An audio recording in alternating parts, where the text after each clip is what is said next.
Nityanandam Paramasubham Dvandvatitam Gagana-sadrisham Tattvamasya-adilaksham Ekam nityam vimalam-achalam Bhavatitam triguna-rahitam Satgurum tam namami. Welcome to Nityananda, the limits of conventional practice, and dive deep into the source of our being, drawing from the original source of yoga itself, of a simple 308 asanas, the Dvitiya Vinyasa Krama, but complex postures. It is about connecting in oneness with the cosmos, moldable and pliable.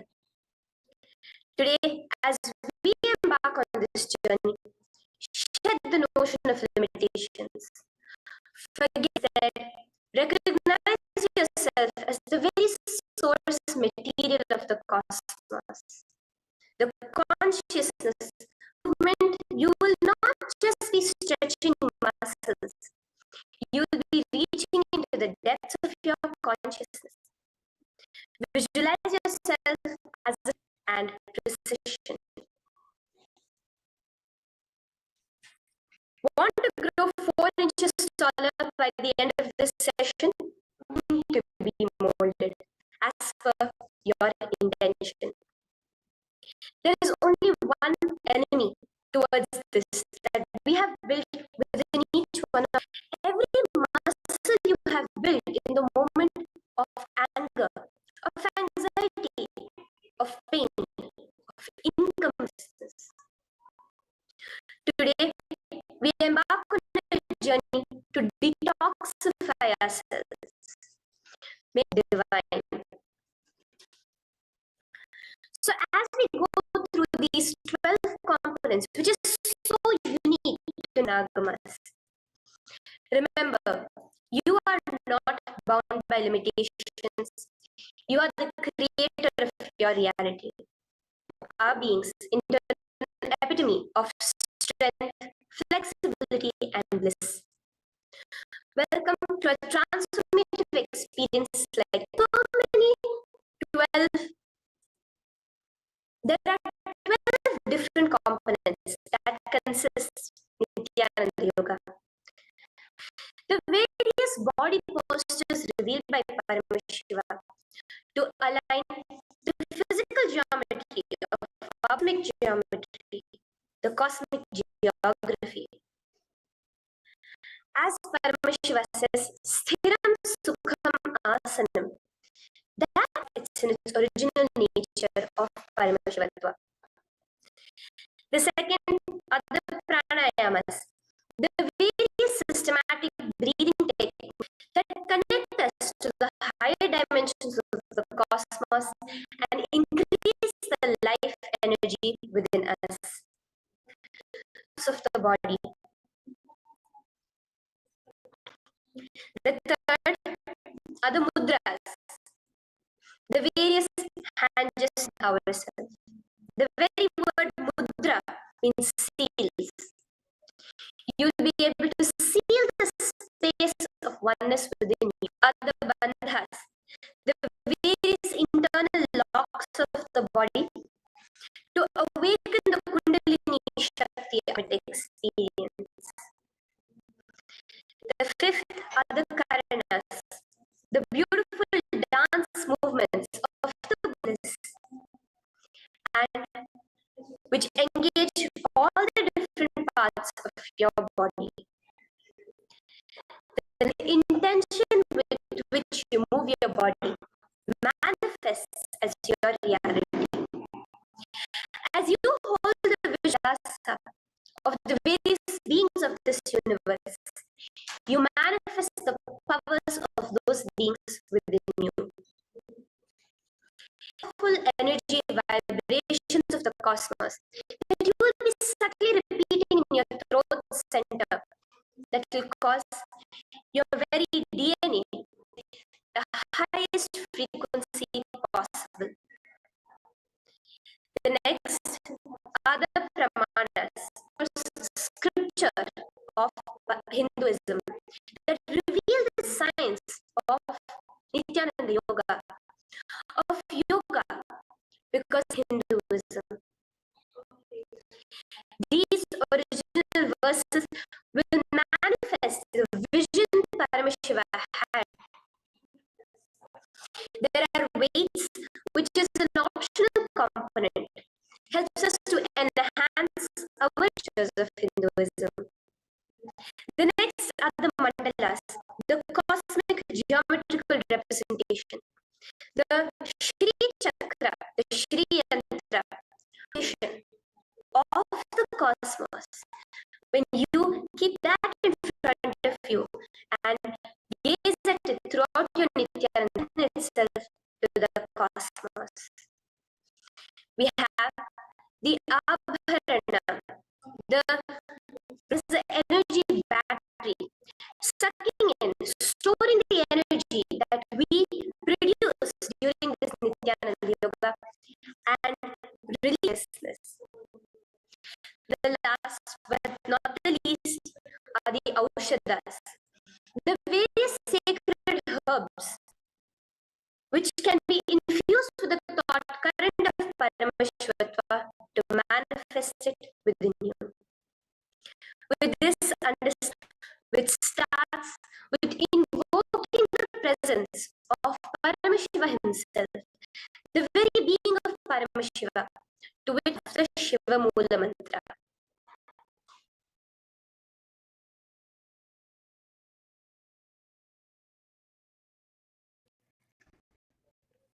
Let us now chant the Shiva Mula Mantra. Om Ham Hom Shivaya Namaha. Om Ham Hom Shivaya Namaha. Om Ham Hom Shivaya Namaha. Om Ham Hom Shivaya Namaha. Om Ham Hom Shivaya Namaha. Om Namaha. Om Ham Hom Shivaya Namaha. Om Ham Hom Shivaya Namaha. Om Ham Hom Shivaya Namaha. Om Ham Hom Shivaya Namaha. The next, yoga is a ritual, a methodology to connect yourself with the divine. As every ritual in Hinduism is of our body, of the world, and of the ultimate, with the Tattvachamanam.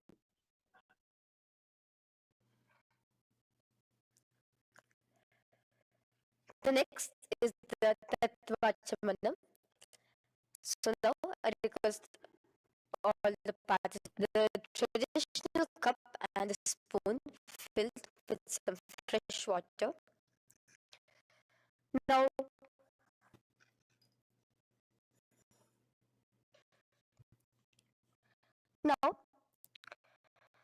keeping your right hand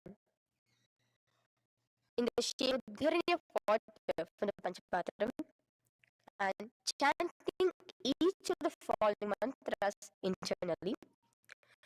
Drink the water that Om Atmatattvam Shodayami Svadha. Om Vidyatattvam Shodom Shivadattvam Shodayami Svadha. Wash your right hand with water from the Panchapatram. Now, Nelly, wipe the upper and lower lips twice using the base of the right hand thumb.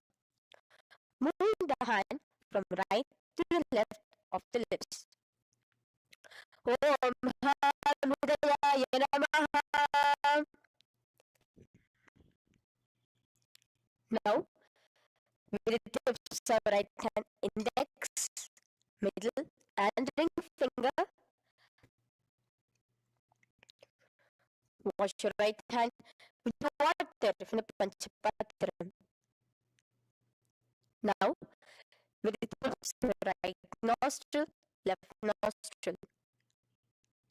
With the tips of right hand, ring finger and thumb joint together, touch your right eye, wash your right hand with water from the Panchapatram. Now, with the base of the right hand, left chest, with the right hand, fingertips together, touch the top of the head.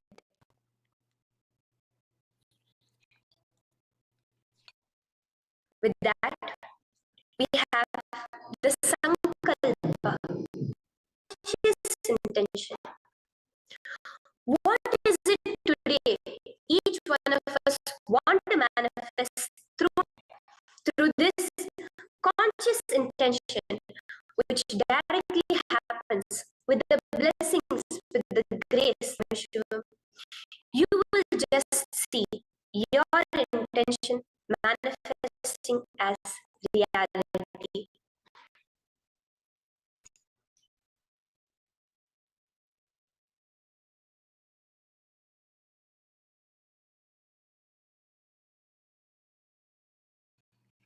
Kalpa, the conscious resolution. So now I request all participants now to, with your right hand, the Sankalpa Mudra, and keep both the hands on the right thigh. Continue to hold this, keep this mudra till the end of the Sankalpa.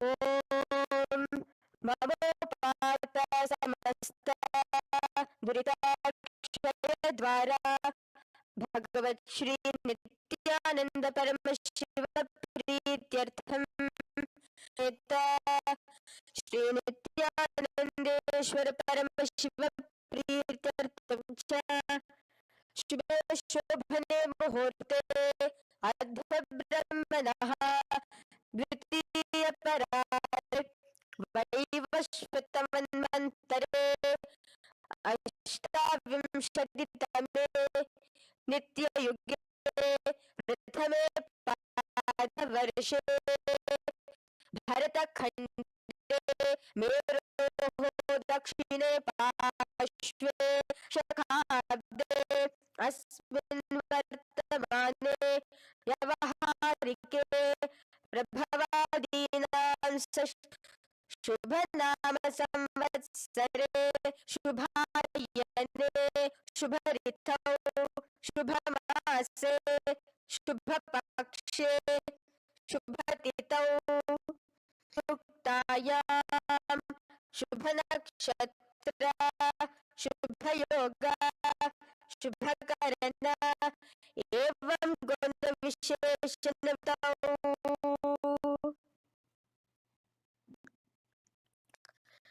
Shri कैलासोन्नत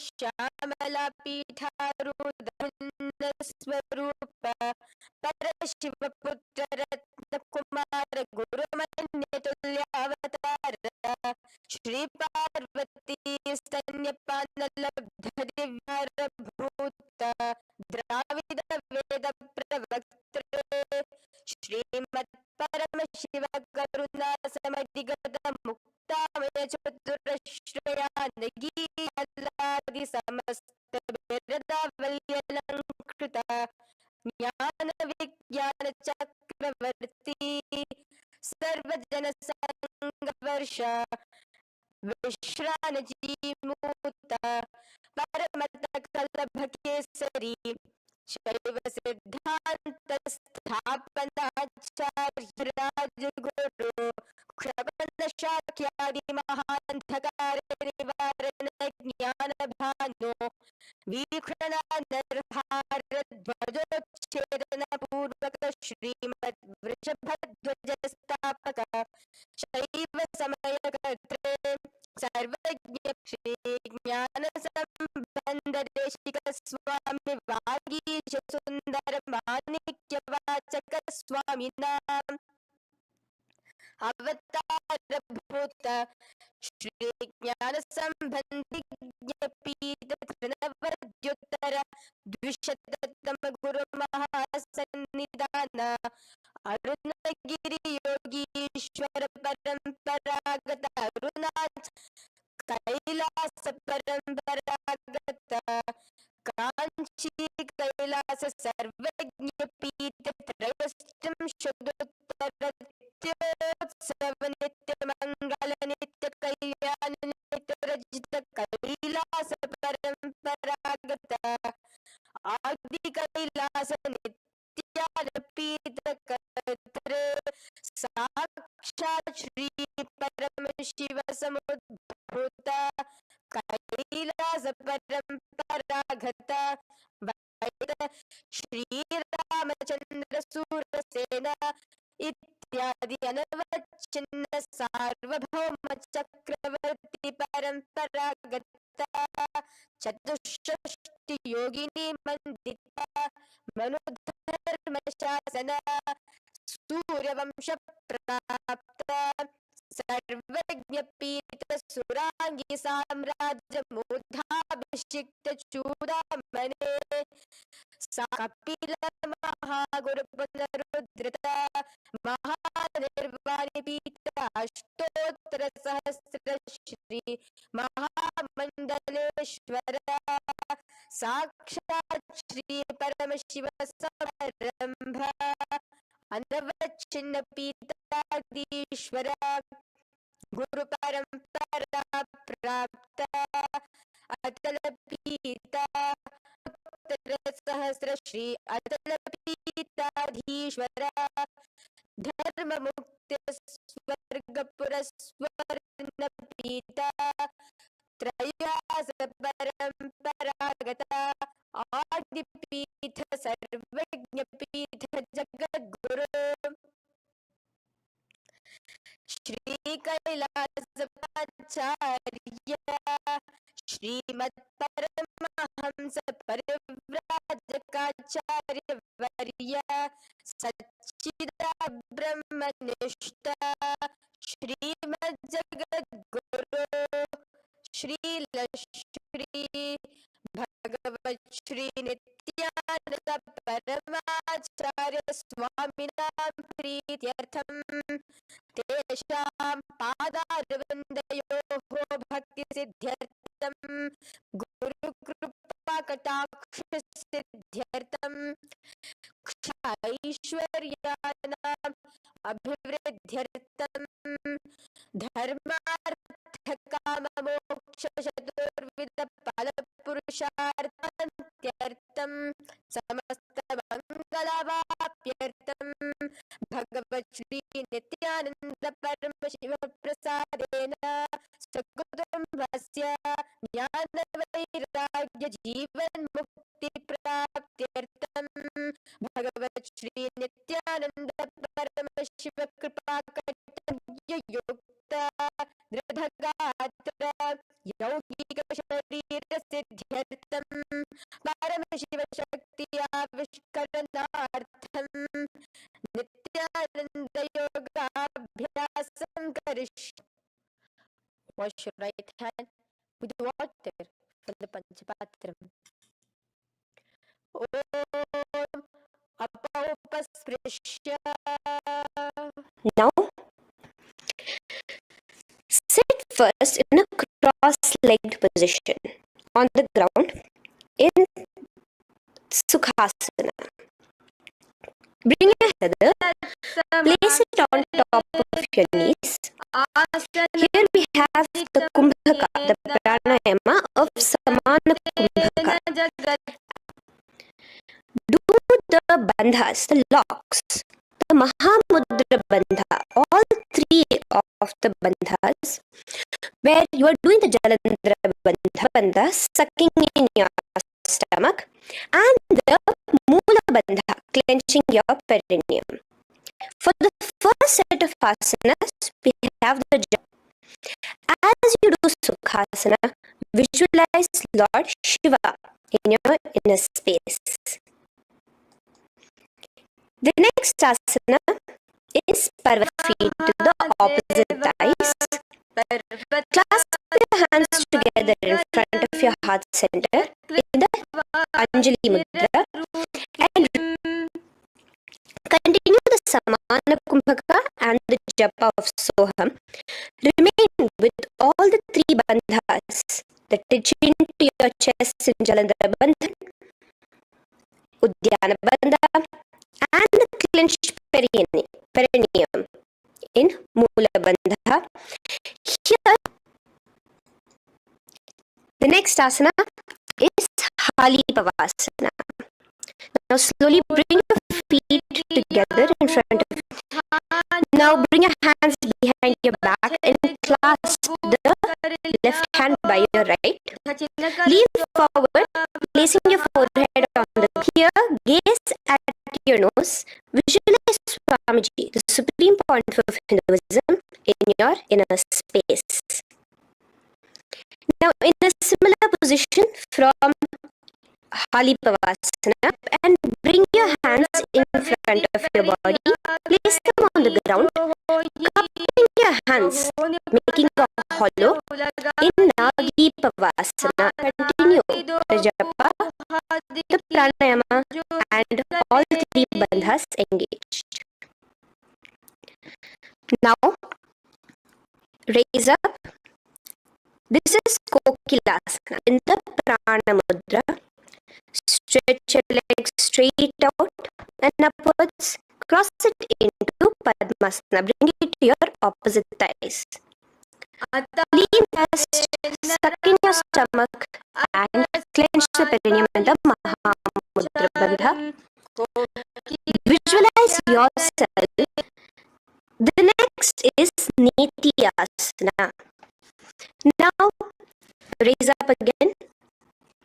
Bring one ankle to the top of the hands. Hold the respective elbows with the opposite hands. Again, engage all the three bandhas and rotate your arms in a straight and gaze towards your nose. Visualize Swamiji, the supreme pontiff of Hinduism, in your inner Gajasana. Press your hands onto the ground. You can bring your feet a little back as you raise yourself up, your hips scooping your body forward again and again. Here, engage the Udyana Bandha, where you suck in your stomach along with the Mula as an elephant. Gajasana. Now stop the movement slowly. In another dynamic, alternatively pressing the heel of one foot onto the ground while lifting the other heel up. Repeat this again and again. Vaishyasana. Now slowly come to a standing position. Stand tall on the tips of just your big toes. Keep the middle, index and ring fingers to your heart in the Hridaya Mudra. Continue your inner space. Here we have a very interesting movement, which is the Karanas, the dance movements. So the first is the raised knee. So now stand in the Aramandi position, which is your heels touching together, the toes facing outwards, almost at a 45 degree. Both your hands at your chest, elbows parallel to the ground. Twist one knee towards the center of your body. Raise it up, back across the body, back movement. Follow it with your respective hand, up and across the body. Repeat this alternatively on both sides. Now, standing position straight and interlace your fingers from outside in. This is the Sarvavashankari Mudra. Hold on to your knee. Continue to keep your spine straight. Engage all the three bandhas, the Jalandhara bandha, the Udyana bandha, and the Mula bandha. Yourself holding, caressing a baby. Balalingasana. The next asana is Padapidana. Now the same foot which is behind towards your body, holding it with both your hands. Again, engage all the three bandhas, standing tall. Visualize space.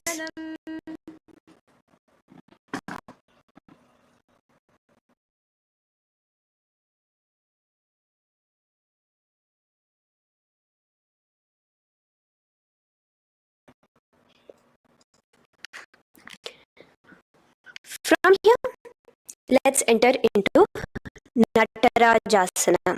Holding behind your back, twist the same hand of that leg inwards and pull the leg back. Extend the opposite hand forward. Now pull the foot back and up while leaning forward in Natarajasana. Hold your balance here. Here you will be engaging only the Mula, the Lord of Dance.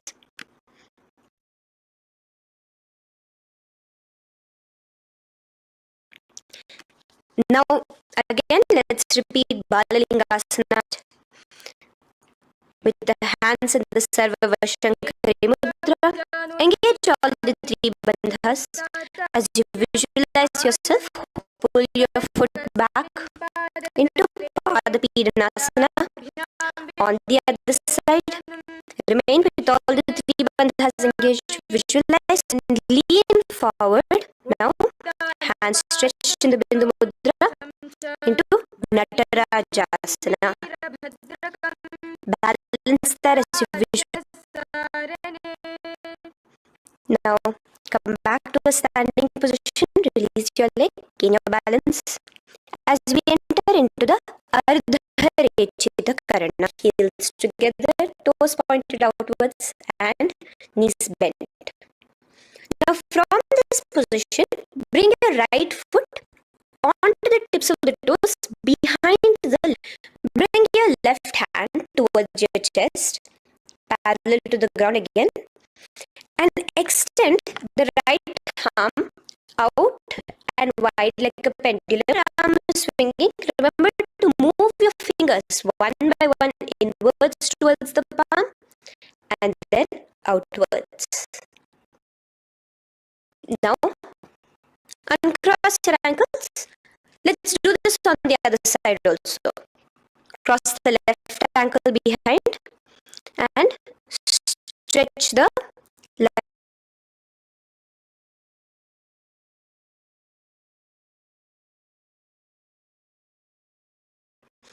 Bring it to your nose and cross the ankles. Now let us enter. It cleanses the muscle memory. Any patterns which are there within your muscle memory can be completely wiped out through this skeleton dance. Just do simple skeleton. You can close your eyes. Just visualize yourself as pure bones. There are no muscles, no veins, no nerve bones, a skeleton form. And shake your body intensely. As a skeleton, you are moving yourself. Shake it all out. Move your hands, move your legs, your head. Let there be no bone in your body. Shake. Literally feel yourself throwing all the patterns out of your system with the intensity of your shaking.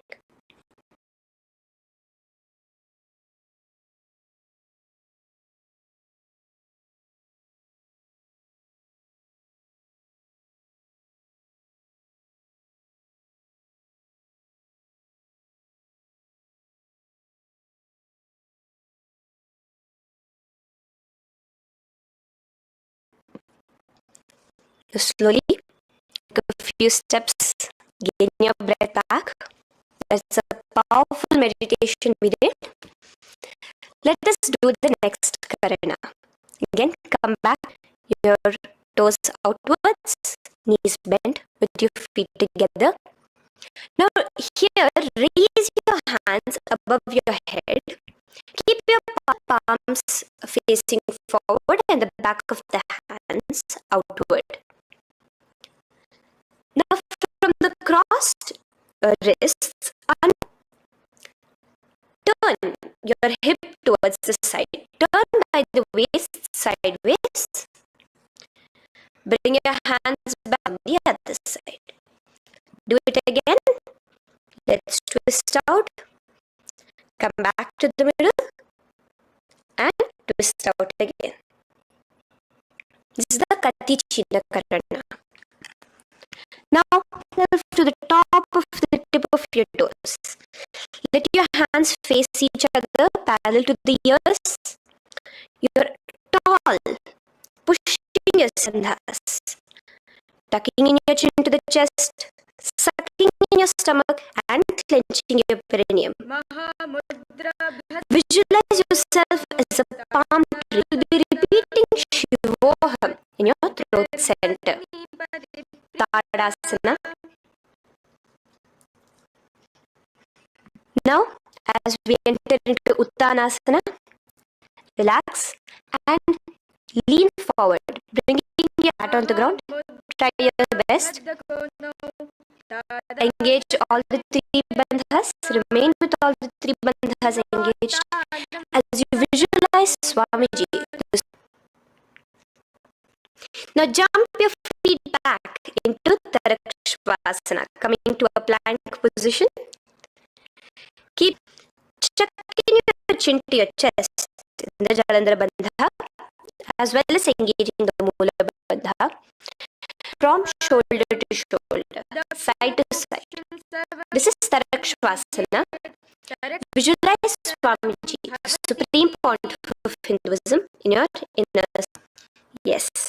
Now lay flat onto the ground in Bhujangasana.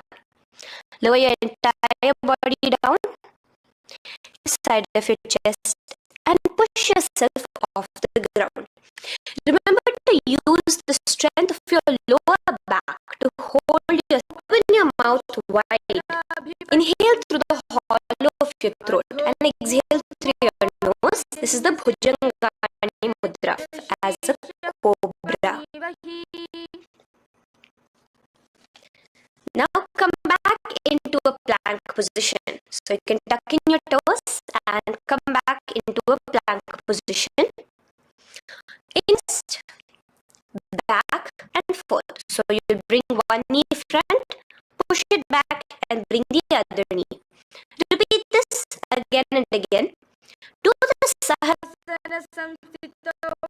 Engage the Mula Bandha, clenching your perineum.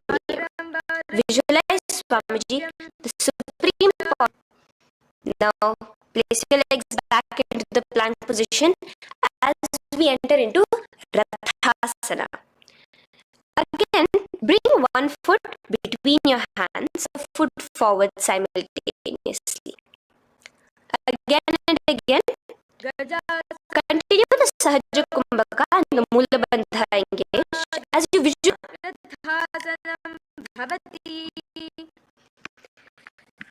Now, into Virabhadrasana.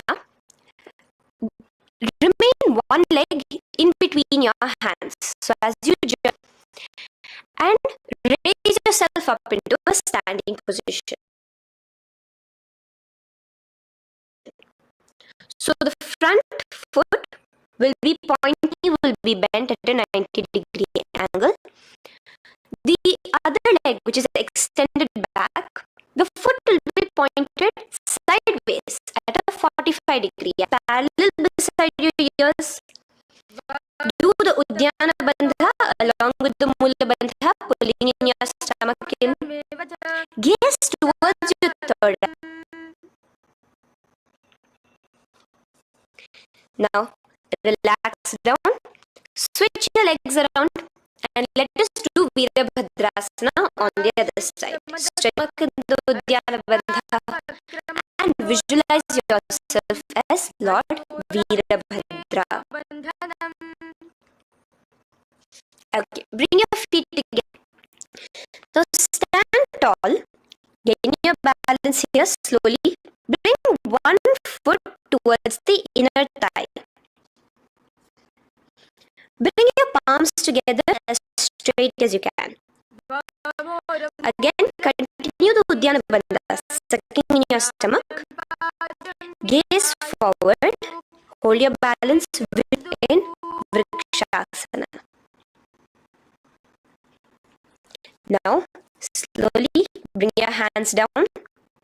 Now, the foot which is in your inner thigh, bring it towards the open your hands in the Namaskar Mudra in front of your heart center together and visualize yourself here as Lord Garuda. Just taking Garuda Asana. Now let us repeat Vrikshasana on the other side. Slowly put your foot down. Bring the other foot to the inner thigh bandha and visualize yourself as a tree. Let's repeat Garudasana on the other side. Slowly bring the foot to the front of your heart center. Release the Uddiyana Bandha, just engaging the Mula Bandha, clenching your perineum.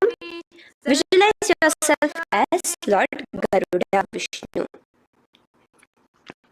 Okay, bring both your feet to the ground now and spread them far apart from each other. Now keep one leg toes pointing forwards. Straighten your arms out parallel towards the ground. Bring your front arm down towards the front foot. Visualize yourself as a triangle in Trikonasana. Now raise up and let's repeat Trikonasana on and go forward. The other arm raised towards the sky. Visualize yourself as a triangle. Now come back to a stand in another Karana, the Nikutaka Karana. Bring yourself to the Aramandi position, feet together, knees out wide. Here now bring your hands towards your chest, but bring your right foot onto the toes with the heels up. And simultaneously bringing the right hand towards the top. Now drop the right and switch the hands position. Now the left hand is on the top and the right hand is on the bottom. Repeat and let us do this repeatedly. Okay. Relax now. Come back to a sit on your heels with your toes on the ground. Knees raised up off the ground. Together in front of you in Angushtasana. Bring your hands. We have a very interesting pranayama over here, which is the Bhramari Kumbhaka, where you will be subtly buzzing like the japa will be entering into his Sadashivoham. In Angushtasana, engage the Mula Bandha in a space. Now in the same position, slowly bring your hands to the ground. Balance yourself as you stretch one foot and the other foot stretched forward, toes pointed upwards. Bring your hands to the Vara Mudra, just the tips of the feet. Continue to engage the Uddiyana Bandha, the Mula Bandha, clenching the perineum as you visualize Swamiji, the Supreme. Now, stretch the leg is stretched forward, right? Stretch the same hand, the respective hand in the Prana Mudra with your index and middle fingers. The other hand, bring it to the back of the respective heel in Vidhu. Okay, bring your 2 feet back together as we repeat Saurasana on the other side. Stretch on the ground. Visualize Swamiji in your inner space. And lean forward into Vidhunanasana on to the back heel. Continue to visualize Swamiji.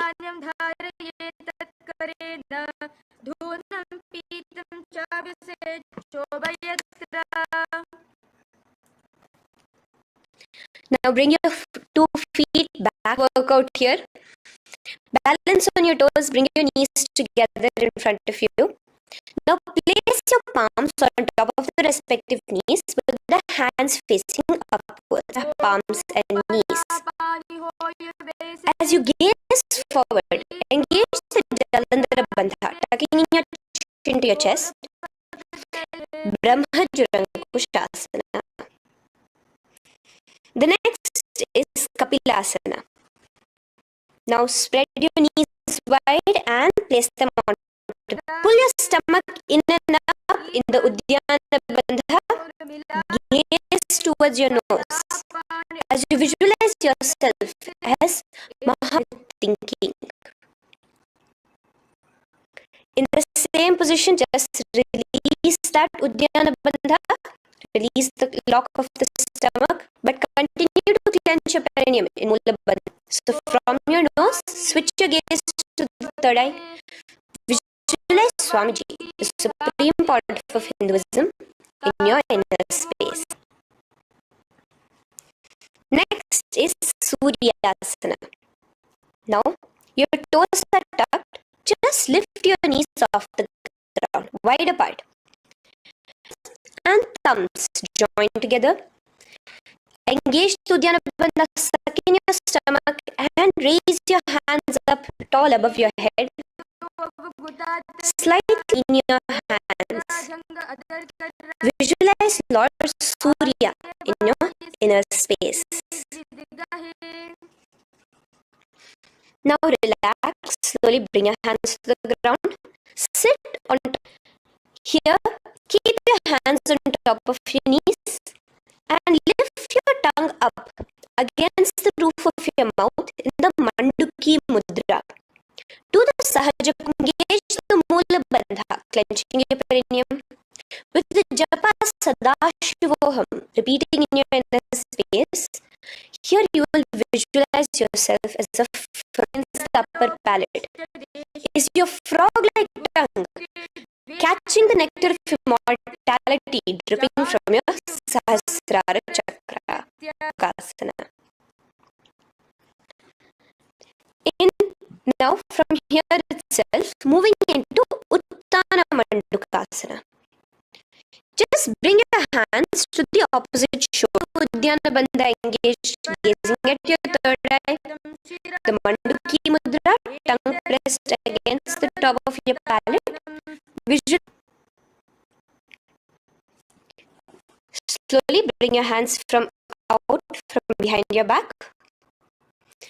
Now slightly raise up crossed ankles. Keep your knees wide and your fingers spread on the top of your knees. Both your hands. Stick out your tongue, exhaling forcefully. Gaze at the tip of your nose. Repeat this several times because you're asana. The next asana is Bhadrasana. Now you can release yourself and uncross your ankles. Just keep it on top of your heels, keeping your knees wide apart. Cross your hands behind your back. Hold on to the big toes.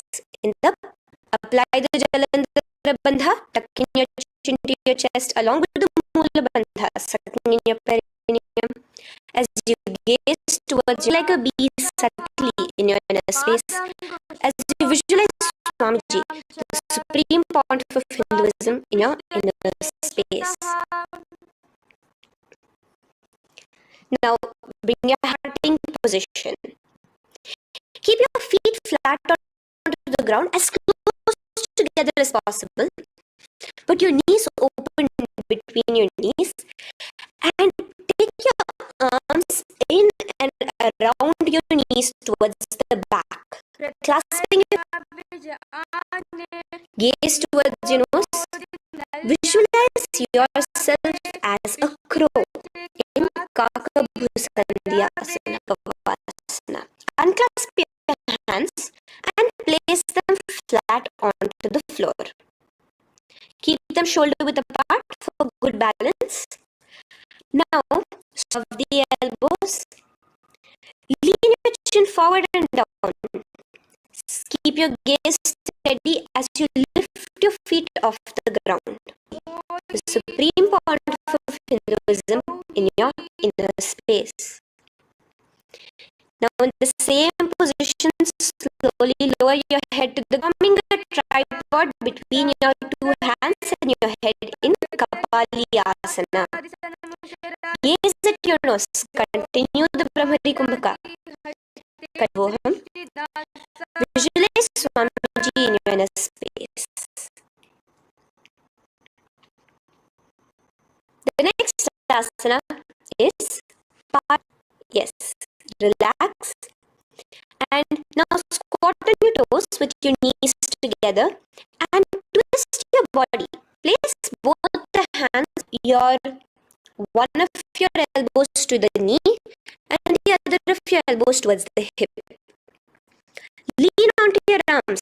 Balance, extending your legs out to the side. Peacock. In Paramashivoham as you do the Pranayama, the Rechaka Kumbhaka, let your exhale.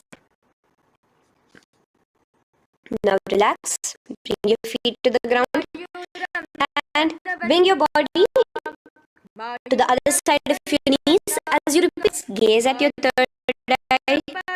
Visualize yourself as a peacock. Now let's do Bhairaganathasana. Now, and bring one foot around your shoulder to be placed in between both your palms. Gaze at your third eye. Just engage the Mula Bandha. Visualize yourself as Lord Kala Bhairava.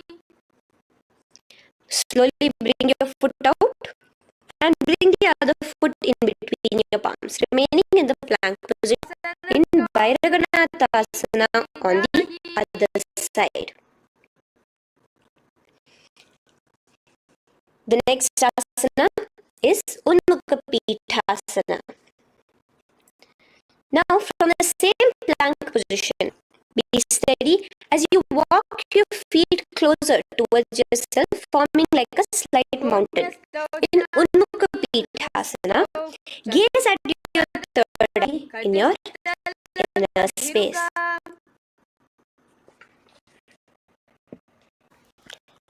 The next asana is Vashishthasana. Now, and so release your forearms off the ground and raise yourself onto your right arm.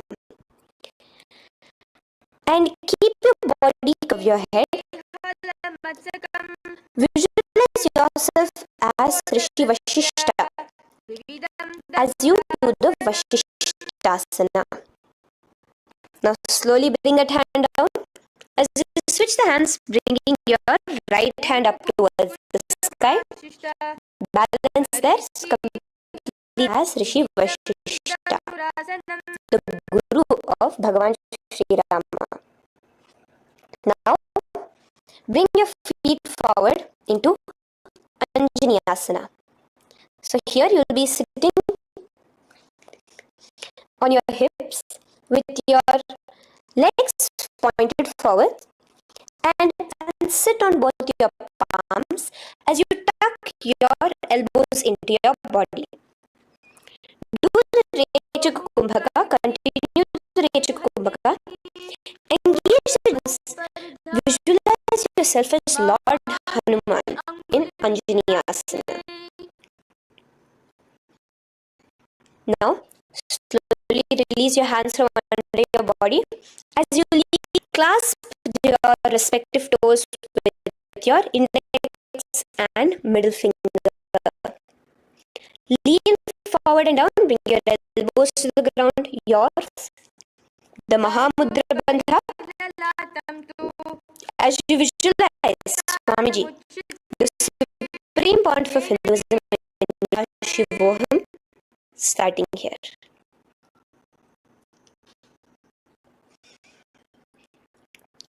The next is Ugrasana. Now, hands behind your neck in the Parashmudra. Interlace both your fingers. Lean forward and down, bringing your forehead to your knees. All the three bandhas in the Mahamudra Bandha. As you visualize Devi Kali in your inner space in Ugrasana. Marichiyasana. So raise up and keep one leg pointed forward while you bend upwards. Place the foot flat on the ground. Now lean forward. Bring both your hands. Bring your chest to the thigh with your head towards the knee. Here engage just the Mula Bandha as Rishi Marichi in Marichiyasana. The next asana is Mahamudrasana. Let it rest by your side with your leg towards the inner thigh of the opposite leg. Now again reach down, hold your foot, bring your three bandhas in the Mahamudra Bandha. Gaze at your nose, visualize Swamiji himself in your raise up. Let's repeat Marichiyasana on the other side. Bring the other foot straight while the other foot comes into the groin. Visualize yourself as Sage Marichi. Now from here, raise up, engage all the three bandhas as you let your gaze at your nose. Visualize Swamiji in your inner space in Mahamudrasana on the other side. Now, bring yourself your feet together. Bend your knees and keep your heels as close towards you as possible. While the knee, try to touch with both your hands. Maintain a straight spine. Gaze towards your nose in Bhadrasana 2. Visualize Swamiji. The next asana is Gwali Bhavasana. Now, keeping your feet together, just bring your hands, tuck your chin to your chest in the Jalandhara Bandha, continuing to engage the Mula Bandha, clenching your perineum as you gaze in your inner space. Now, push your soles slightly further away from you.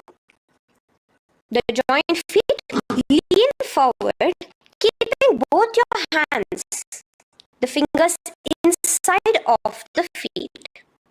Hold the soles of your feet. Gaze at your nose. Visualize the Yoni Mandala in your inner space. In Joni Asana. The next arms out wide beside your body as you lean forward, your arms going over your knees. Bring your forehead to your feet.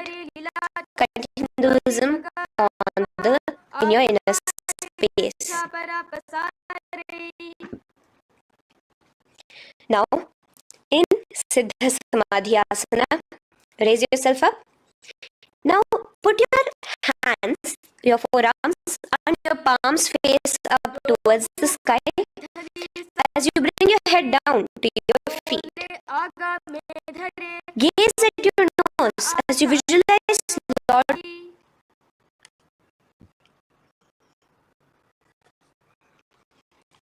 The next asana is Chiniki Pavasana.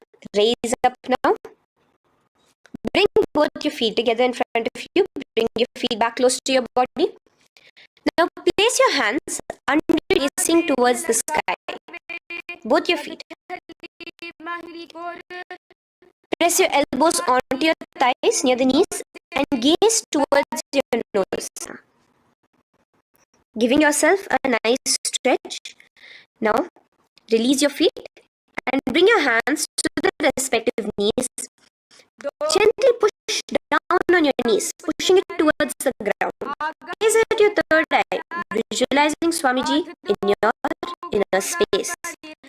This is Charapata Chokasana. The next asana is Bhairavasana. You can use the help of your hands to bring your toes onto the ground with your heels pointed upwards. Just push yourself and try to your stomach suck in. Bring your hands to the Bindu Mudra with the index and third eye. Visualize yourself as Lord Kala Bhairava in Bhairavasana.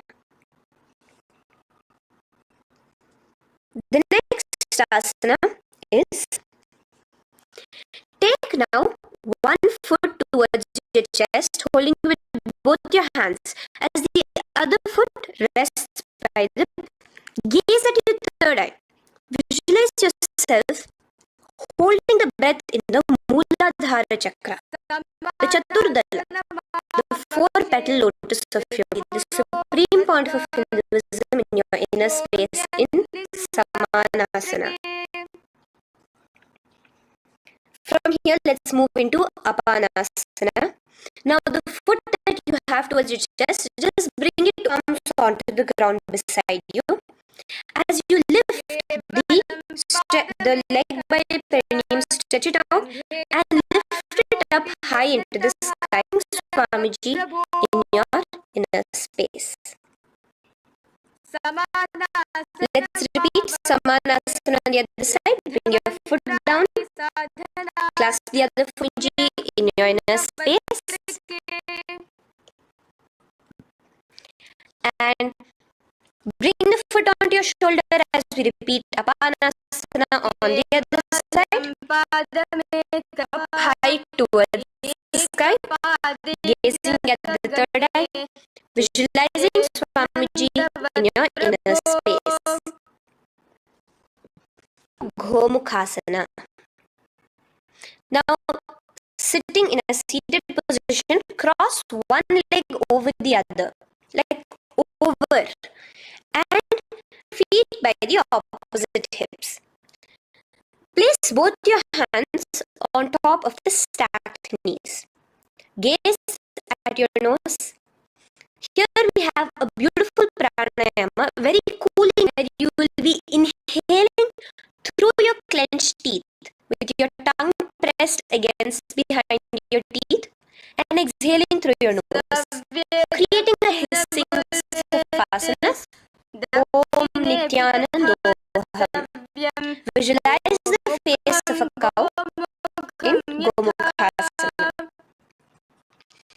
Now keep your hands towards the respective toes on the side of the body. Clasp the big toe in Pranamudra. Sakinyasta Anasuya in Anasuyasana. Now in Anasuyasana 2, just bring your hands behind your back, clasp, lean forward and down. Try to bring your nose to touch the ground in front of you. Just visualize yourself as Rishika Anasuya. Raise yourself up now. foot towards the perineum, knee resting on the ground. Raise your other foot with the foot in front of the lying down. Place your hands on the respective knees. Keep your spine tall, chest out. Eagle vehicle of Bhagavan Mahavishnu. Garudasana 2. From here, moving into, keep both your hands, bring both your hands behind your neck and clasp them in the Paramashivoham interlevered of the raised knee. Just keep your whole body outside of the raised knee. Gaze towards your third eye, visualizing yourself. From Naradasana, let's enter into Matsya Pitakasana. Place one of your respective arm across the knee, holding on to the opposite shin. Extend the opposite hand straight. Hold on to the respective toe with the nose. Visualize Matsya Avatara, the fish form of Bhagavan Mahavishnu in your inner space. From that, let's repeat the Gomukhasana and the rest of the asanas on the other side. Over to the other side. In Gomukhasana, keep your hands on the top of your knees. Gaze at your nose as you visualize the face. Continuing into Anusuyasana on the other side. Bring your hands to your toes. Suck in your stomach in the Uddiyana Bandha. Gaze at your nose, visual, and lean forward, bringing your hands behind your back in Anusuyasana 2. Interlace your fingers in the Parashamudra. Continue to gaze at your nose, the Uddiyana Bandha, just clenching the Mula Bandha alone. Raise up, bring your feet together in front of you as we enter respective knees. Stay straight. Visualize yourself as Lord Garuda as you gaze towards your nose.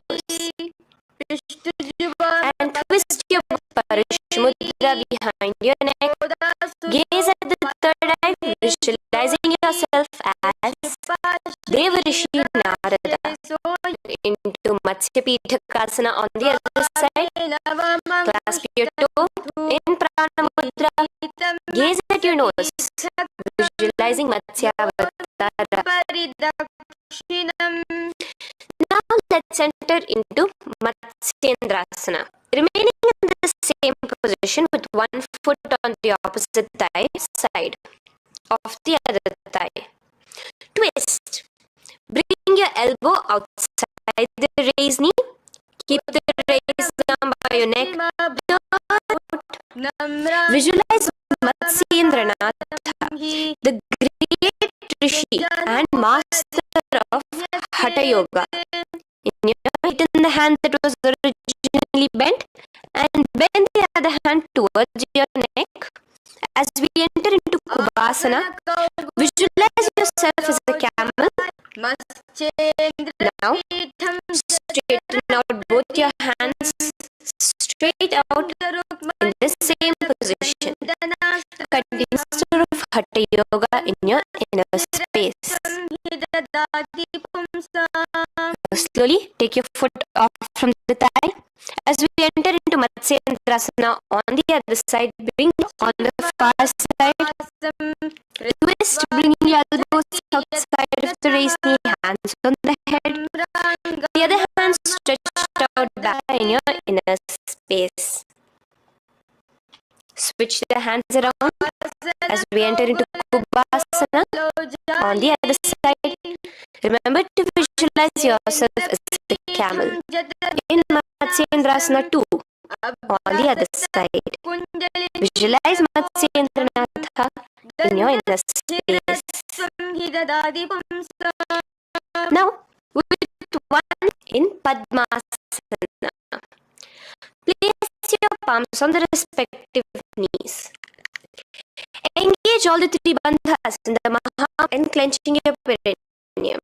We have a new pranayama here, which is the Shitali Kumbhaka, where you will continue creating the hissing sound. And exhale through your nose. A new japa of Om Nityananda Mahasadashivoham starts here. Yourself as Bhagavan Paramashiva. Now, keeping your legs in the same position, just cross your hands over each other, clasp, gaze at your nose, visualize yourself as Devi Parvati, the consort of Lord Paramashiva in Padmasana 2. Cross your hands. Take your hands and insert it into the gap between your thighs and your calves. Put both your hands within your hands, lifting your whole body off the ground. Visualize yourself as a rooster in Kukutasana. Take your hands out from inside your feet as we enter into Baddha Kekiasana.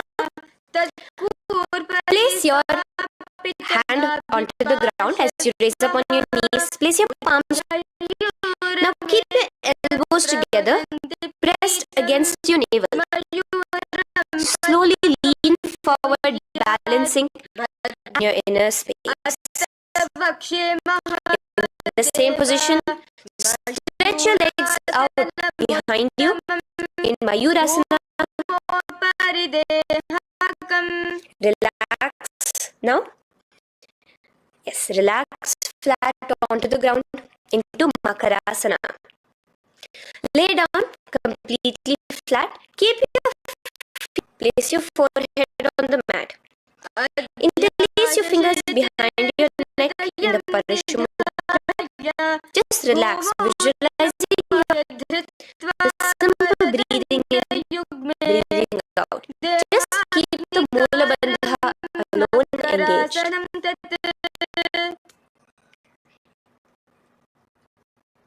The next, on your stomach and place your hands on the ground beside the chest. From the laying position, raise yourself to the ground, visualizing yourself as a locust in Shalabhasana. Relax your feet down, pulling your feet down towards the ground beside your hips. In Ushtrasana, visualize yourself as a cat. Now slowly kick your legs back. While your hand is clasping your feet, pull your feet in Dhanurasana. Gaze at your third eye. Visualize yourself as Paramashiva's bow and come up to a sitting position. In Bhagasana, sit on both your knees with your head, neck and spine straight. Clench your knees. Gaze towards your third eye. Visualizing Swamiji, the Supreme Pontiff of Hinduism, in your inner space. Mohyasana. We have a couple of headstand postures here, so get yourself ready. Now place your forearms on the ground with your shoulder width for the best balance. Place the top of your head on the ground, holding your head with your hands. You are in a straight line with your shoulders and just kick your feet up slightly. Make sure not to lose your balance. Point it upwards. Gaze to your nose, visualizing Swamiji in your inner space. From here, stretch there as you continue to gaze at your nose, visualizing Swamiji in your inner space. Bring your feet to the ground. Sasana is Podhyasana. So come to a seated position. Bring your hands behind your calves, stretching. Visualize Swamiji in your inner space. Here we have a new Kumbhaka, which is the Bhastrika Kumbhaka. Pranayama. The japa for this next series is Om Nityananda Paramashivoham the Mahavakya. Continuing to remain balanced with your legs up, just bring your hands to the opposite shoulders. In Parighasana. Now relax. Keep your elbows and palms onto the ground as your legs are continuing to gaze towards your third eye. Remember to continue the Bhastrika Kumbhaka. Forceful exhalation. Now, continuing to keep your balance. Just bring your hands to your feet and scoop your hands, spine upright. Gaze towards your nose. Visualize yourself as Lord Rudra in Rudrasana, the most ferocious form.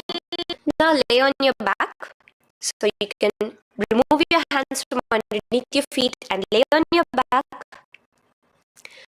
With your feet flat on the ground, just let your fingers touch the back of your heel. Do not clasp your feet. Lift your hips up to the ground. Chin tucked to the chest in the Jalandhara Bandha automatically. Gaze at your nose, visualizing Swamiji.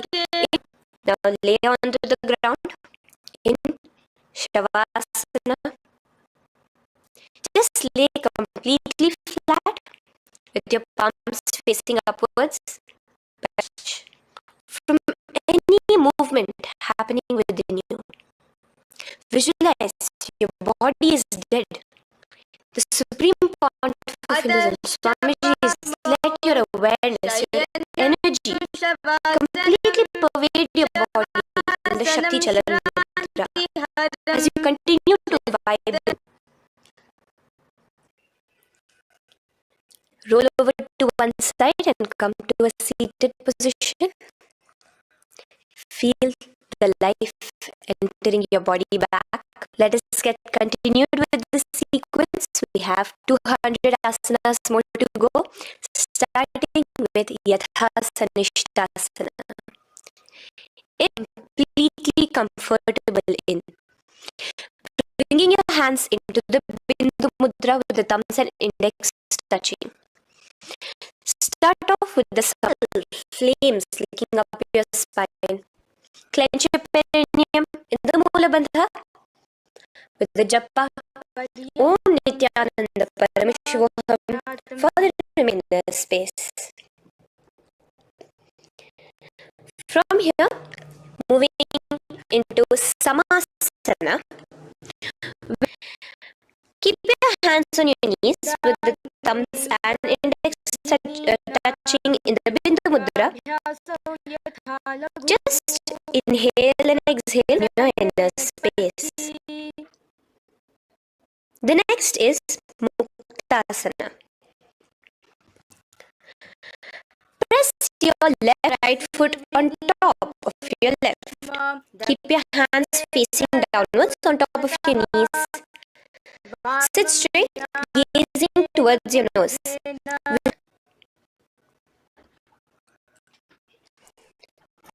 Now, continue to remain in the same position as we go into Siddhasana to your third eye.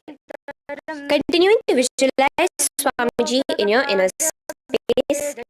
Ensure the Mula Bandha. In Siddhyasana now, continuing the same position. Engage all the three, bringing your chin to your chest in the Mahamudra Bandha. Switch the gaze to the ground in front of you from your third eye. Now, relax the Uddiyana Bandha and Jalandhara Bandha. Just keep the Mula Bandha, where your legs will remain in the same position, just your hands alone. From resting on your knees and your index touching. Gaze towards the third eye. Visualize yourself as Lord Rudra, the fierce dimension of Paramashivoham. Santadhunasana. Keep your hands in the Bindu Mudra. Your legs crossed in the same position as you switch your gaze from your third eye to your unshakable nature. Now, relax the Bindu Mudra. Keep your leg bring one palm over the other in the Samputta Mudra. It looks sort of like a lotus bud. Continue to. The next asana is Bandha Yoni Asana. Maintaining one hands to your face in the Shanmukhi Mudra.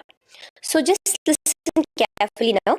Bring your little fingers beneath the bottom lip of both hands. Your middle fingers closing your nose, your nostrils. Your index finger covering your eyes. And your thumbs pressed, increasing Swamiji in your inner space.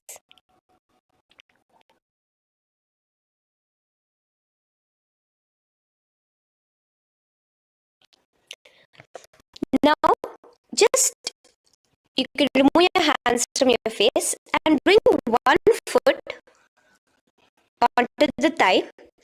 Keep your hands in the Bindu Mudra, thumb and index fingers together on the top of your knees as you embody the space and state of. Now, changing the leg position again as we enter into Valmikasana organ, toes under the thigh. Keep your right foot on top of the left leg, toes by the knee. Top of the knees, gaze towards your third eye. Visualize Rishi Valmiki, the poet, the first poet and author of Ramayanam. Remain here as you switch your gaze to your nose, visualizing the Yoni Mandala, a beautiful formation, divine cosmos, a symbol of the creative energy of the universe in Yoni Mudra. In the same position, switch in your inner space.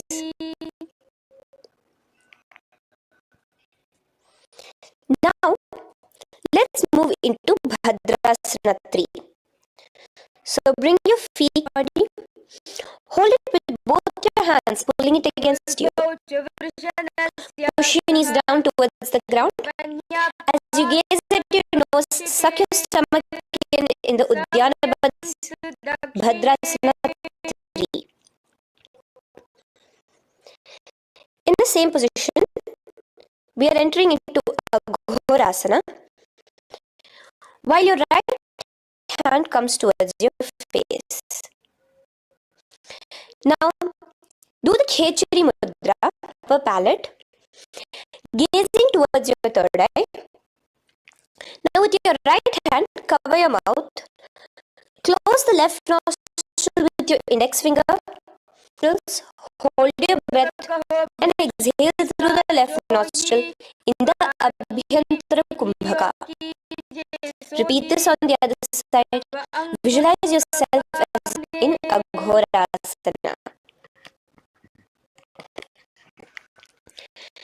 The next asana is Kaneri Pavasana.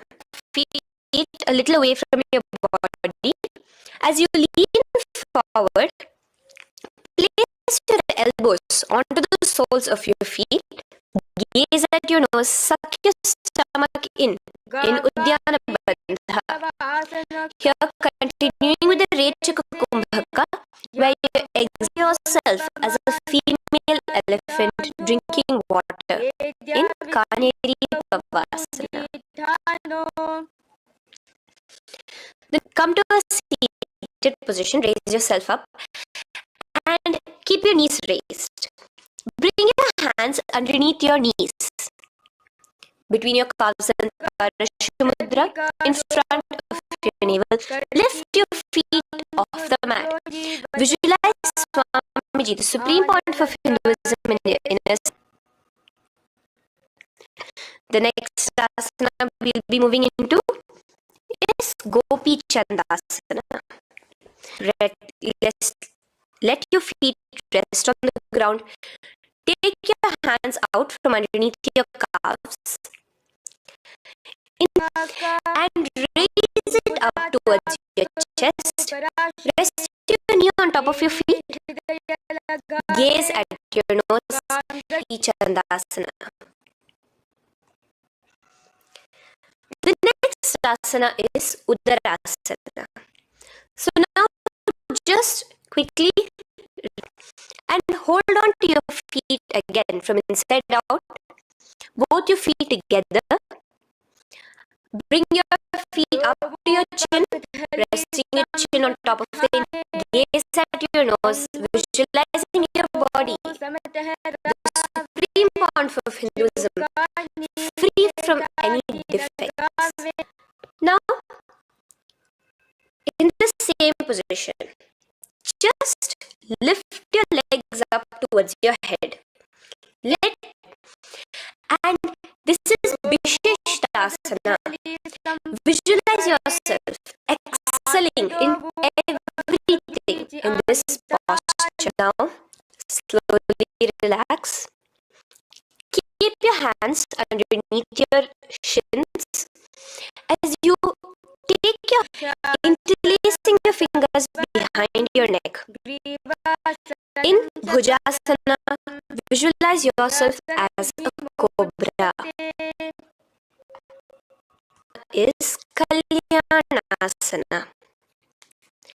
So in the same seated posture, move them and put them around your back, interlacing the fingers behind you. Gaze at your nose. Kalyanasana.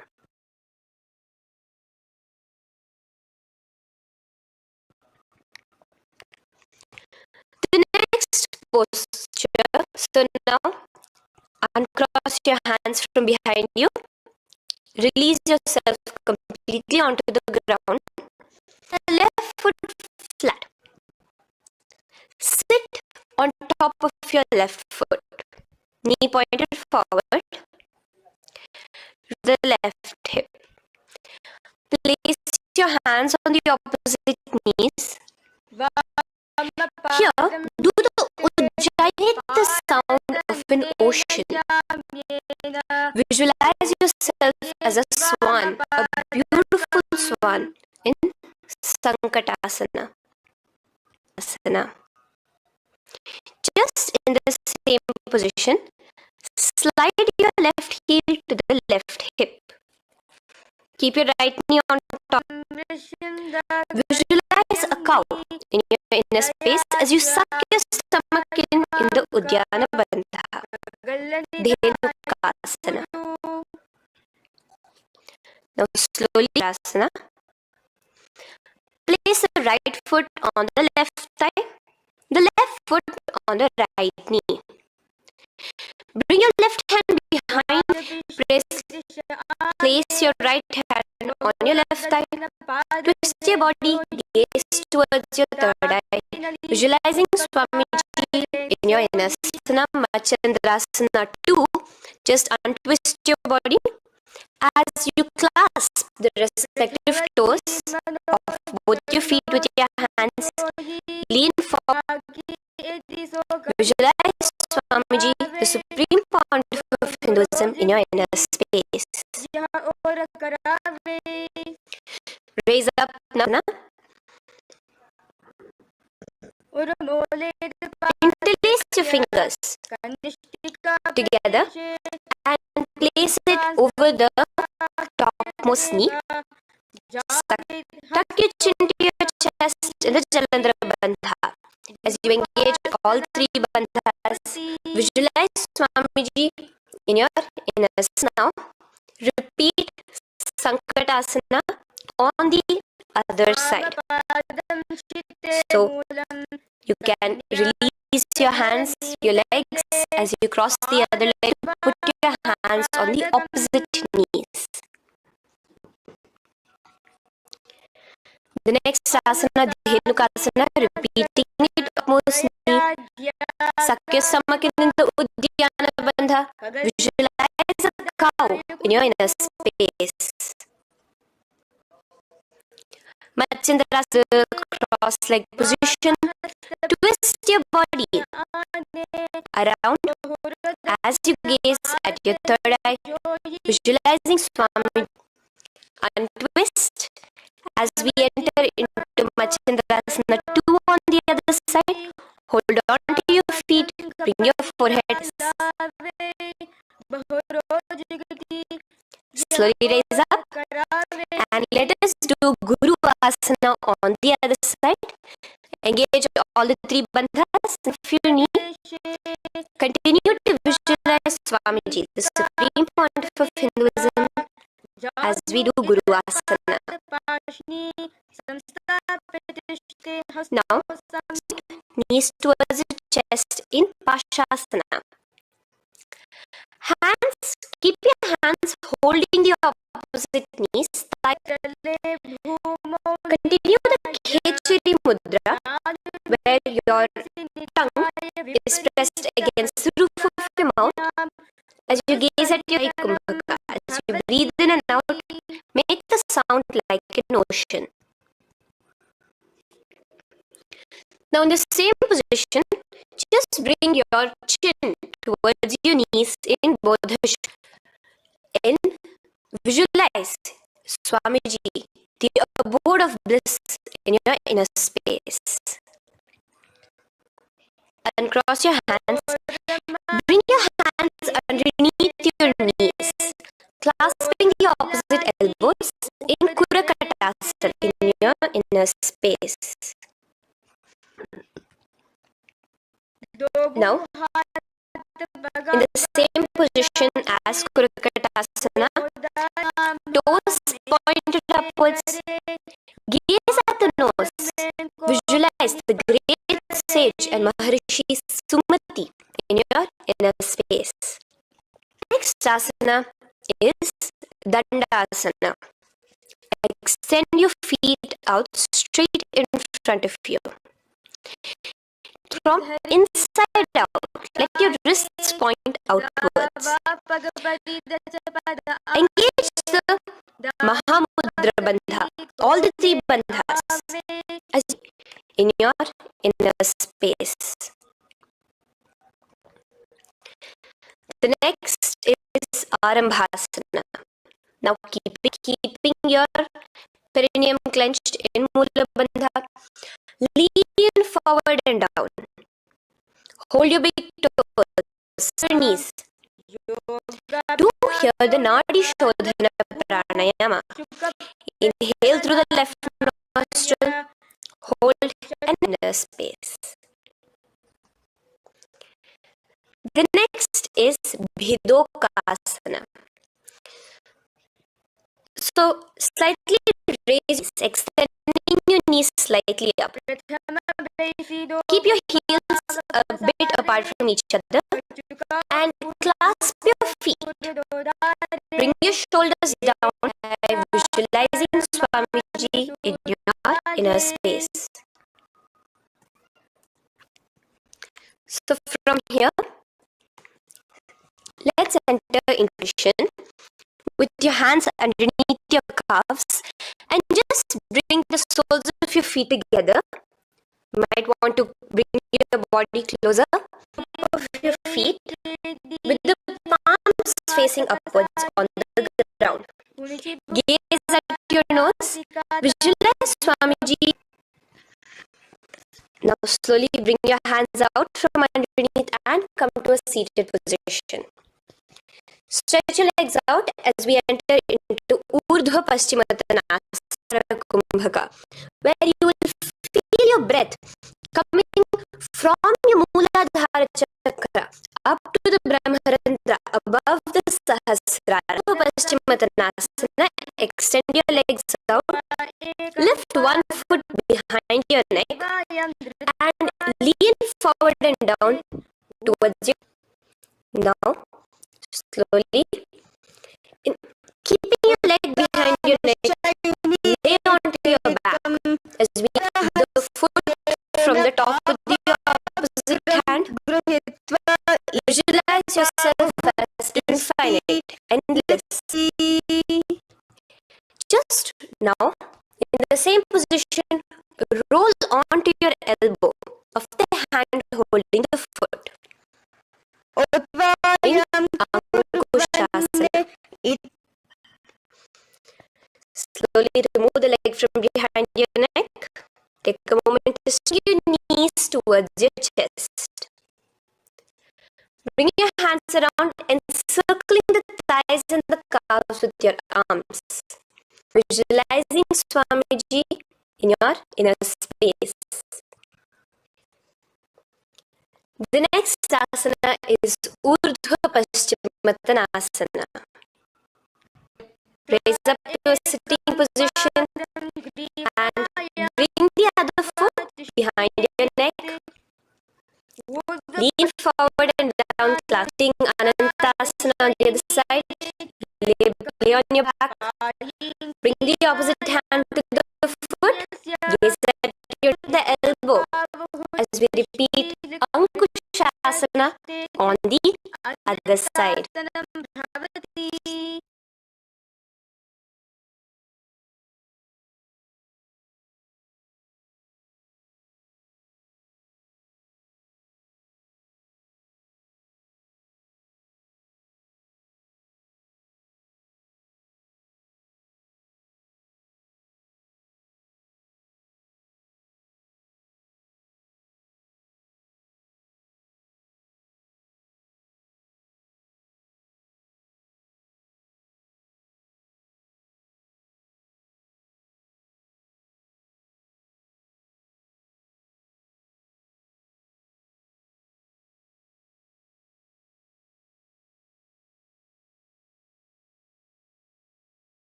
Paramashivoham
Okay. Now, let's now end a beautiful yoga session by chanting the Purna mantra. Om Purnamadav Purnamidam Purnat Purnamudamadaya Purnamevavashyate. Om Shanti Shanti Shanti. Hari Om Tat Sat. Sarvam Bhagavat Shri Nityananda Paramashiva Padukarpanamastu. Om Nityanandam. And the beautiful thing with the Sadguru,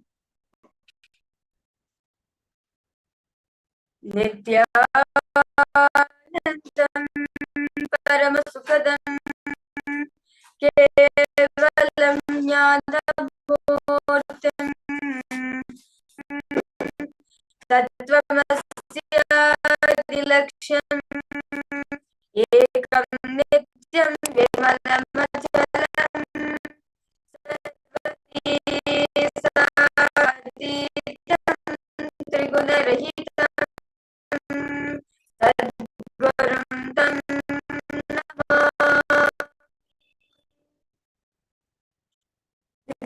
Namah.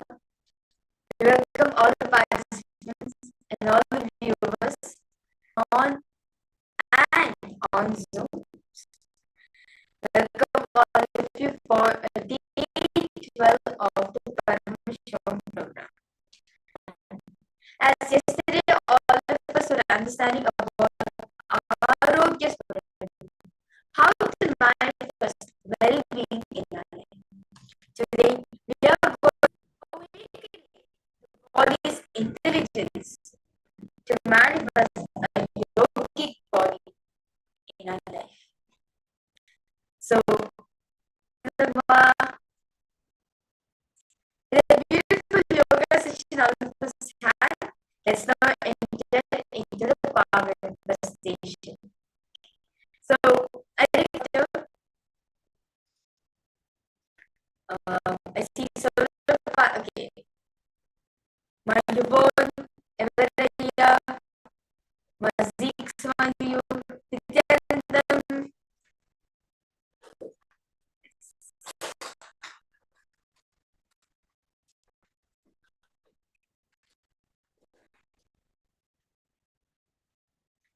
Because all participants, so thanks.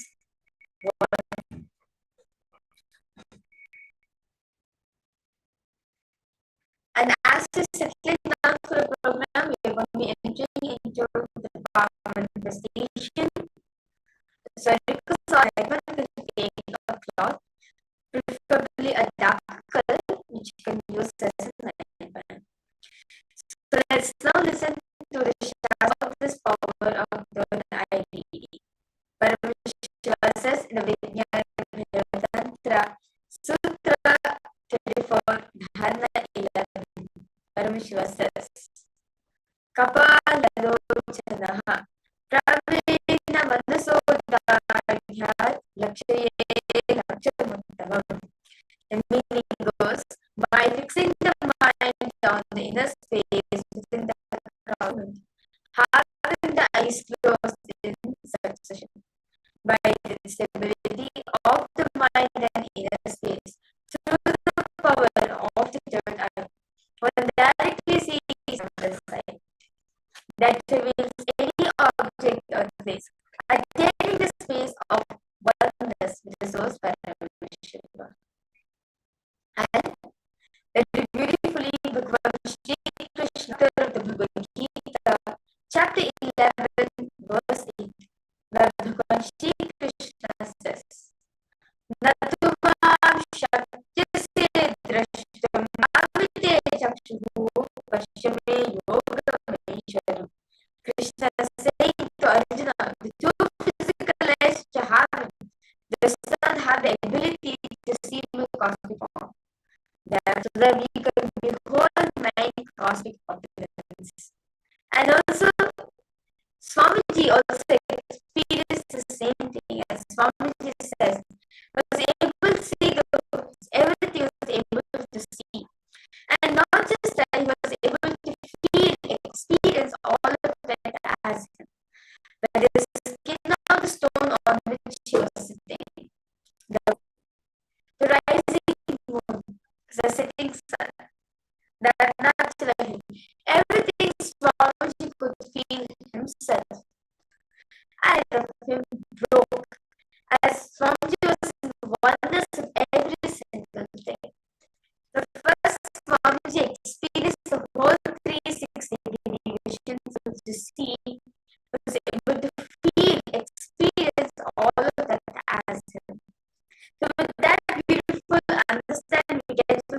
conscious on life. Let's now enter into the power manifestation.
See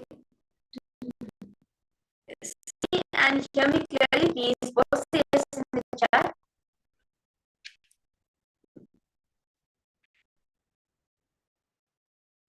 Then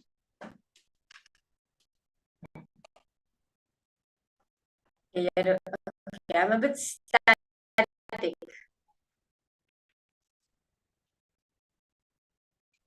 Is it better now for all participants? Okay, that's good. So request all participants now to please close your eyes, tie your eyes tight back.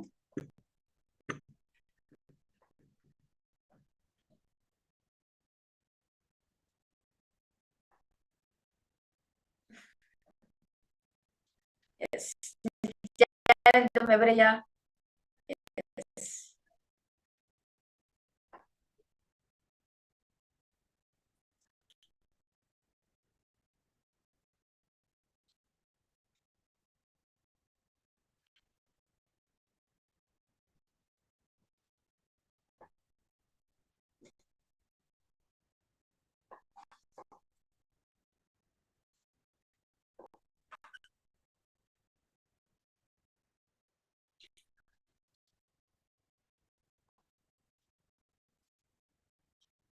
Now, for all participants, we are going to be projecting a word for all of you.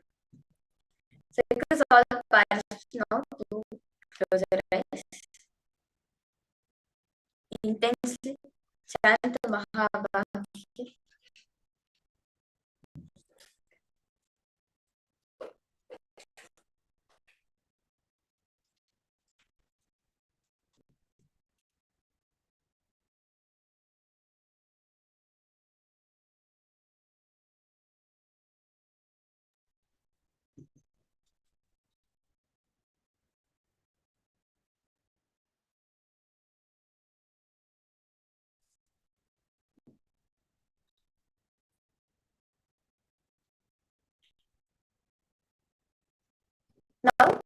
for all the participants, projected for all.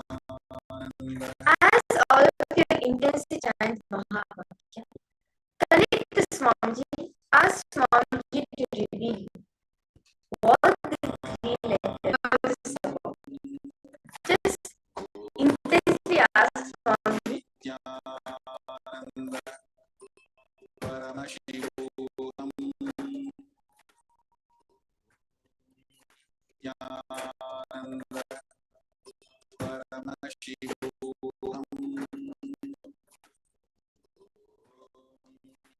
Yananda Paramashivoham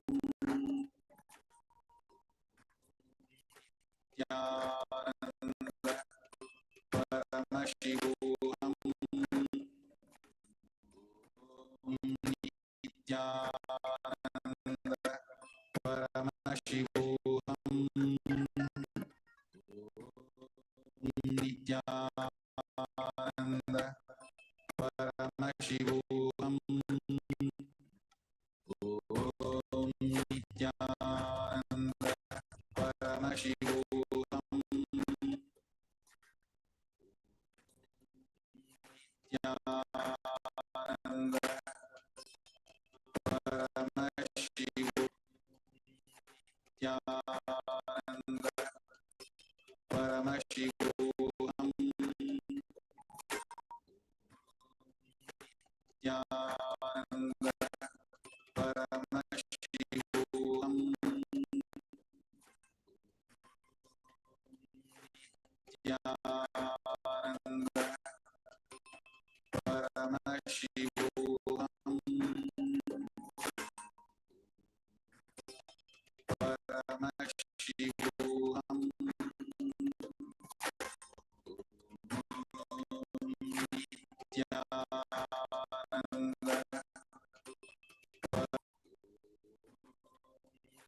Yananda Paramashivoham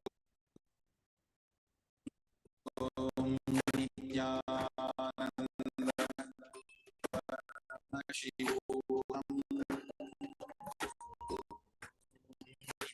Nityananda Paramashivoham Nityananda Paramashivoham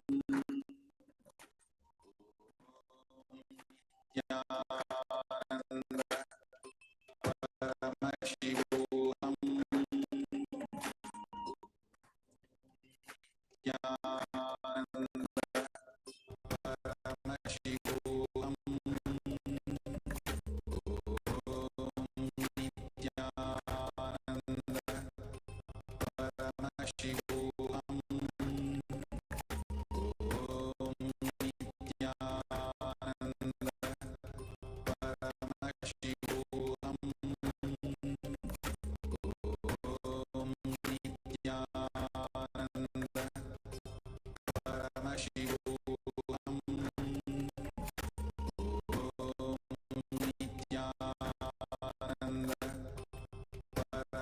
Paramashivoham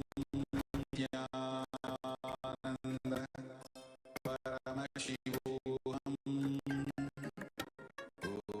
Om Nityananda Paramashivoham Om Nityananda Paramashivoham Om Nityananda Paramashivoham Om Nityananda Paramashivoham Om Nityananda Paramashivoham Om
eyes now. You can open your eyes.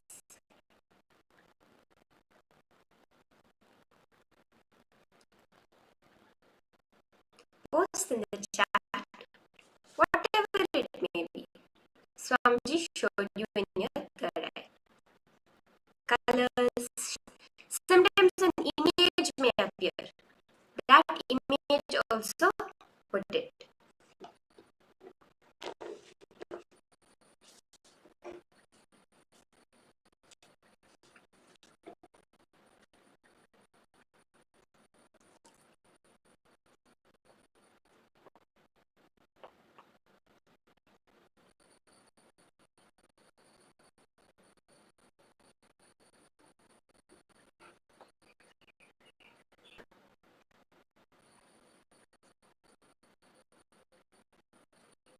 A simple three-letter word was projected to you. So you can ask Swamiji what it was.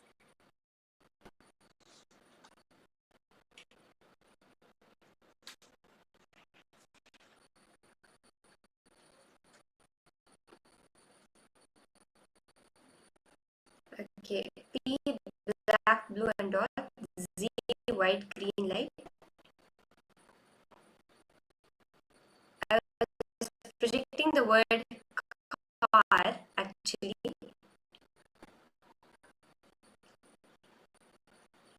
which was in yellow color. The word car. Let's do another round. Okay, we'll have at least 2-3 rounds today.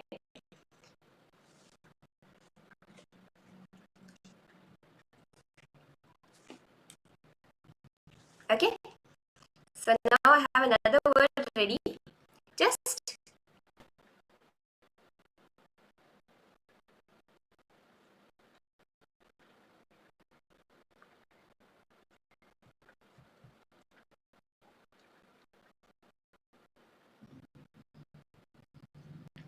chant the Mahavakya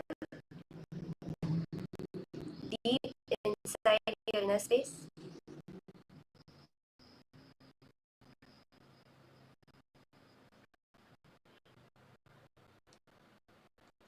The word is projected for you.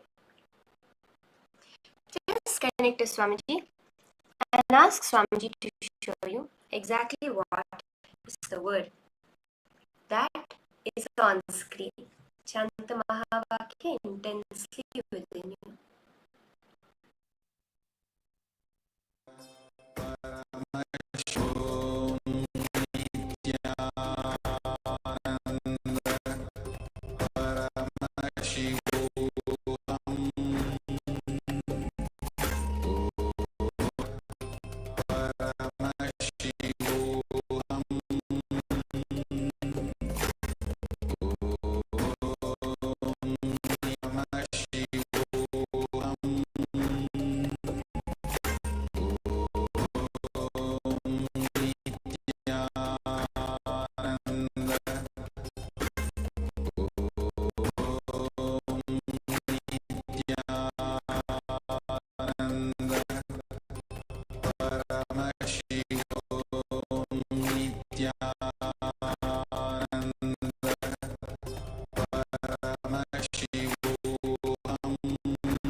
Slowly relax now. Open your eyes. Take off the blindfold.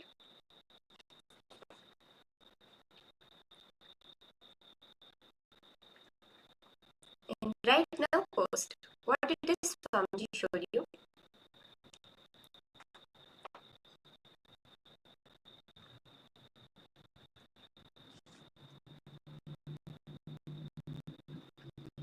Okay, my one is a green pen. Okay, so the answer, the word was more and it was pink in color. That is what the exact thing that I had shown to. We will be doing further rounds every day. Don't worry, daily we do the power of third eye. But now we'll be entering into the fun. What we usually forget is that our body has an innate intelligence to manifest what is needed into reality. For example, if we get a wound, now that wound, what itself, that is the innate intelligence our body has. It knows how much and it knows what to eat for it to be healthy. It knows how to heal itself and be healthy. Disconnected ourselves with the real innate intelligence of our body. And today, to that intelligence, let us see how. How is it that each of us can get back in tune with that innate natural intelligence in our body? First, starting with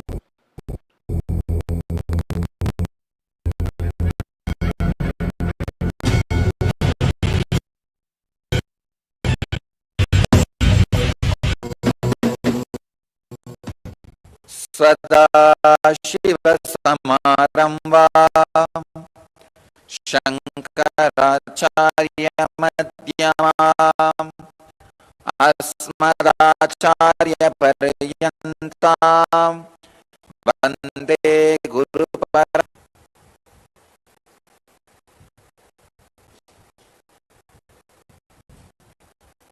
I welcome you all with my love and respect.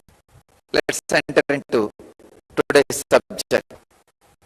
The 117th Patanjali's Yoga Sutra in 4th chapter, 8th verse. The subject is, what are the three kinds of karma? Tatas, tat, vipaka, anugunanam, yeva, vivyaktir vasananam. Swami Vivekananda translates this sutra as, from these threefold works are manifested in each alone. The others are held in abeyance for the being. Swami Paramashivoham translates as, all of the tendencies produced by these three kinds are favorable.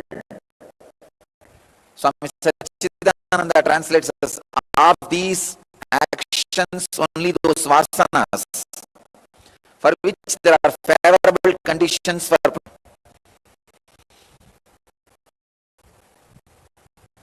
Bhagavan Osho translates as, the desires arise from these threefold karmas when circum. Now let me reveal some of the sacred secrets related from this sutra. It is very, please understand, it is very important. The body you create plays a major lecture you are going to have. That is why again and again our tradition insists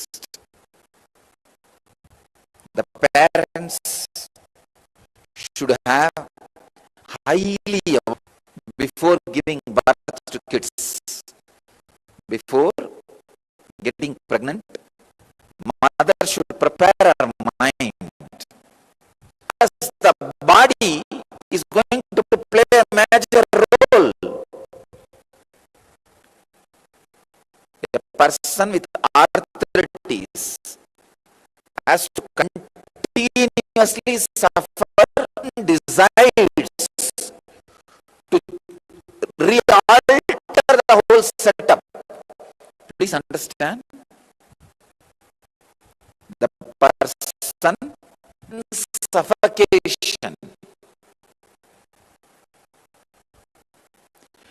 till it decides to break and alter the body, its critical disorder and diseases you receive from the parents does not come just as a physical disease.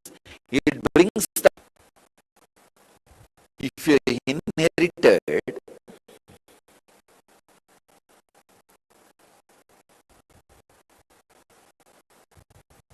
arthritis,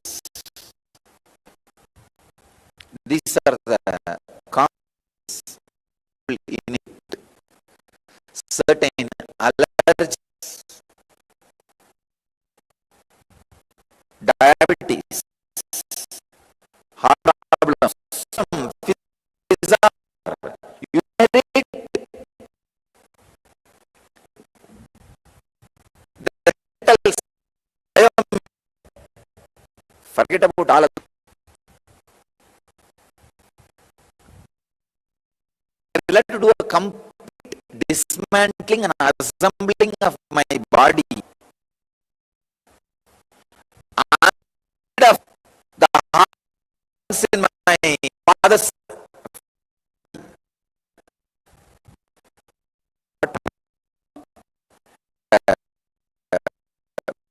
transmitted. But fortunately, I had the support of my IGS cultured well.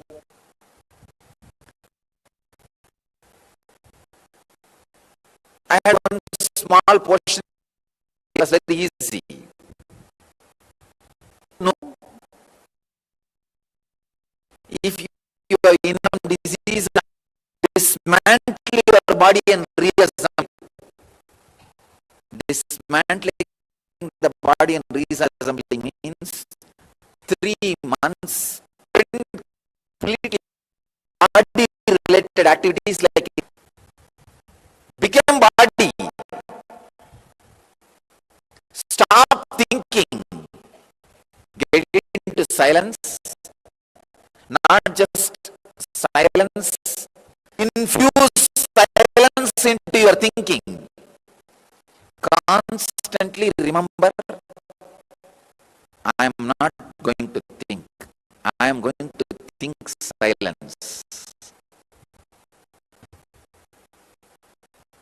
Wow, how it feels.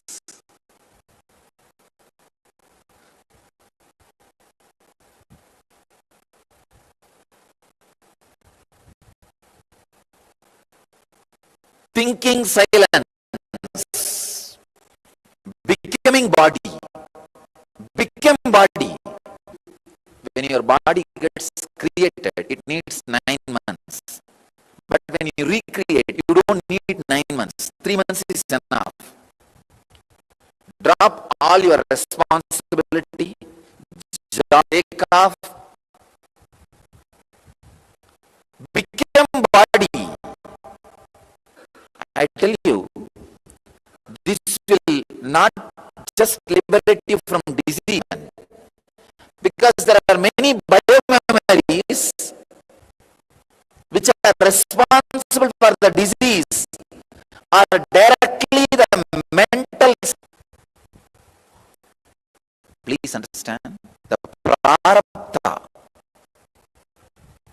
Again, I am reminding all of you, prarabdha is not the possibility of the body.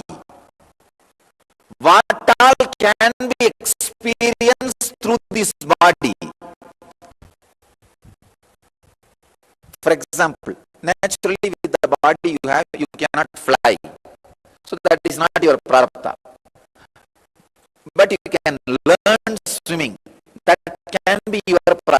Anybody who has inherited any disease from the parents or the elders, you should take this word very seriously. 3 months, drop all the responsibilities, stop thinking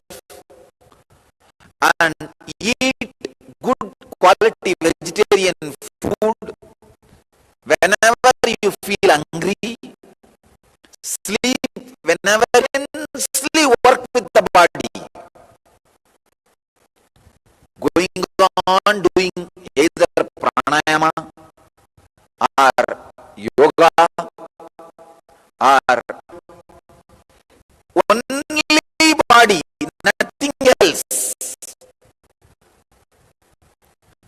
Visualize you are a Brahma of your own body. You are just cleaning away all the biomemory. Many siddhas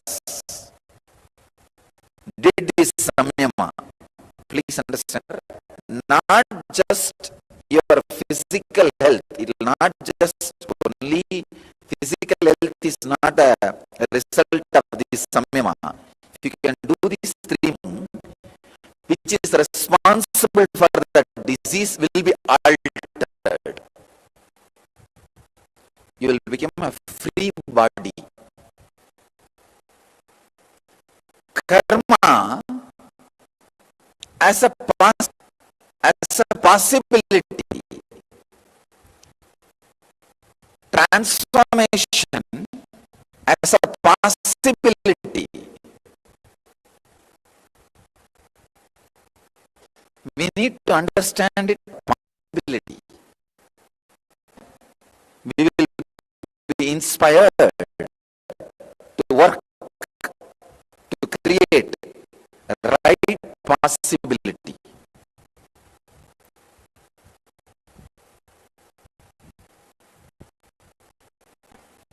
For transformation, first work on body. Work on body.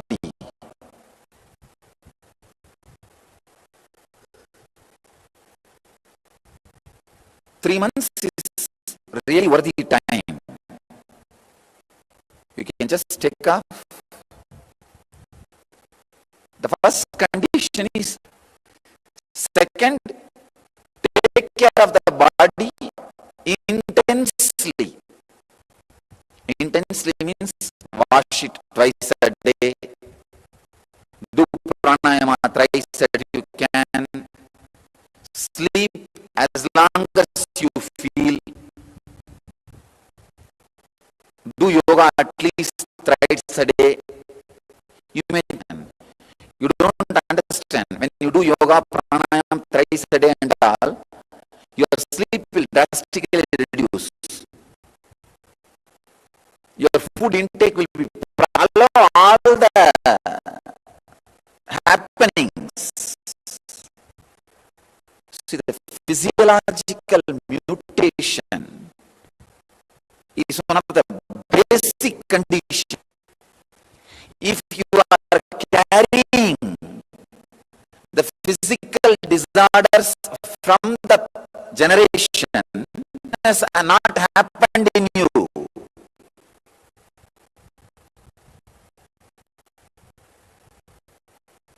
Let me give you the exact, that keyword from the sutra. The word anugunanam need to be understood. Anugunanam means if the biomemory, the possibility of the hypocrisy from the parents, you will be calm if your body has inherited a carelessness, a non-attention non-attentive lifestyle. I wanted all of you to know, you all may be thinking, stress is the reason for the heart problems. No, not is a basic reason for heart conditions.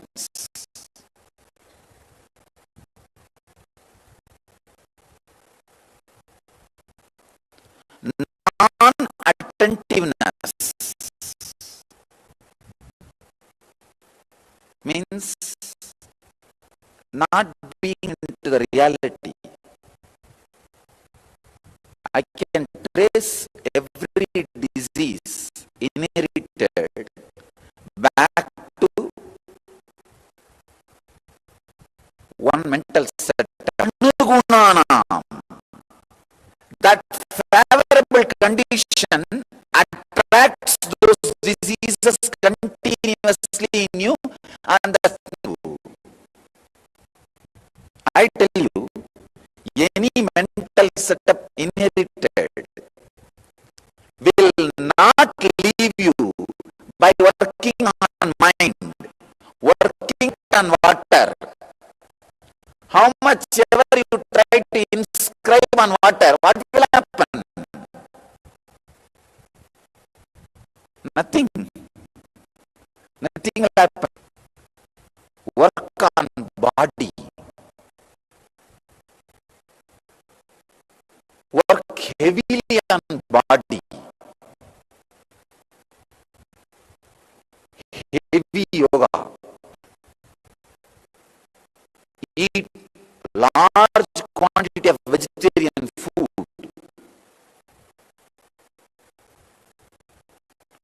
Sleep as long as you can. Silence. Do not think. If you think, you will constantly give life to that mental setup. Even while you are doing all that, you will be planning. I'll see to it that fellow gets this. I'll do this. No, don't give life to the mental setup.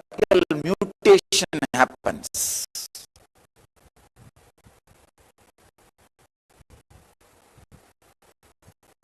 Neem does physiological mutation. Neem and camphor. The nighttime camphor. Neem is actually nectar.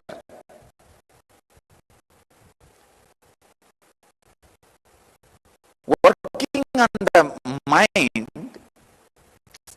See, you don't have a stable mind. Mind means unstable.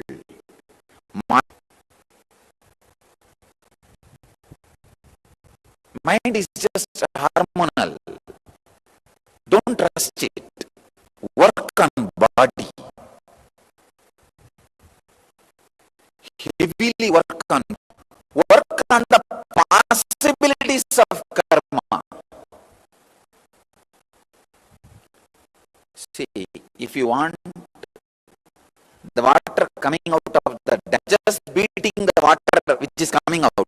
Oh, I need to expand you, I need to expand you, or I need to stop you. No. That is, if you want to increase or decrease. So if you want transformation, work on the body, the water flowing. You say, oh, I wanted to change the quantity of the water. It should be stopped. Alright, you are beating the water shaft, water flowing. What will happen? Nothing. You can nothing. Will only be mostly waste of time. Work on body, especially most of the people who inherit diseases not only will come out, you see, coming out of the disease,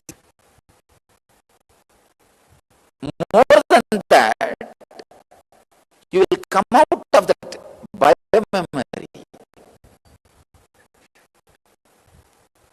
This whole thing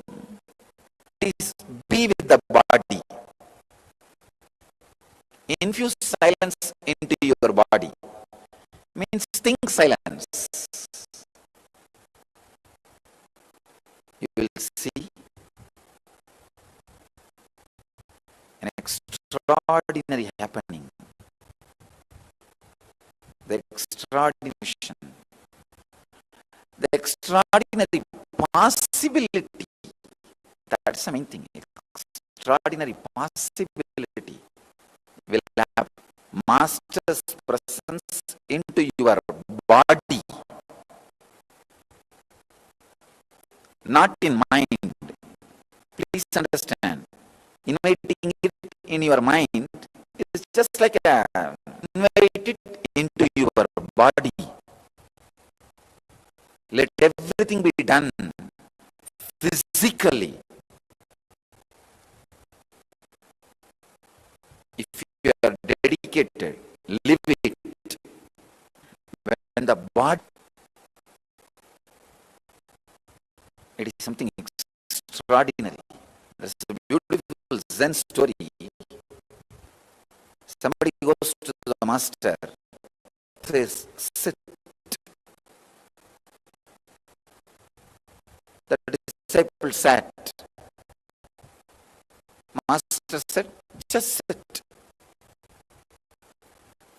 After some time, the disciple, don't try to sit, just sit. Mind tries to sit, body sits. Mind only will try to sit. Then all problem comes. You can't sit, you'll feel restless. Okay. Body just sits. So just sit.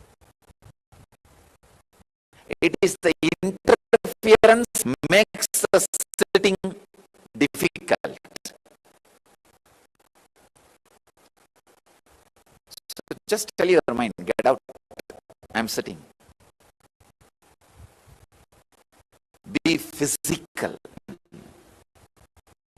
It's a basic need for enlightenment. I bless you all who are sitting with us at this moment around the world. Let you all express, radiate, and share the eternal bliss. Nityananda. Thank you.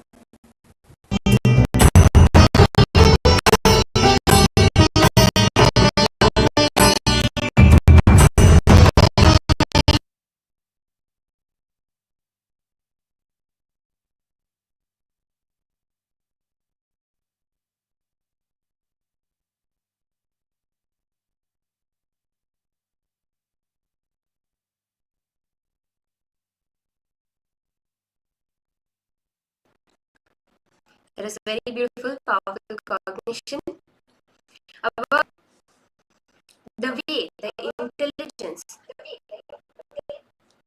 our body should function from, right? Dhyandam, Shadnaya, Everaya. So, like, I'm comfortable in my body, but there are other aspects of my life I need to attend to. You know, I have so many mental problems, or I'm not moving in my, but I'm just teaching about body. As Swamiji said, right, trying to work on the mind is useless.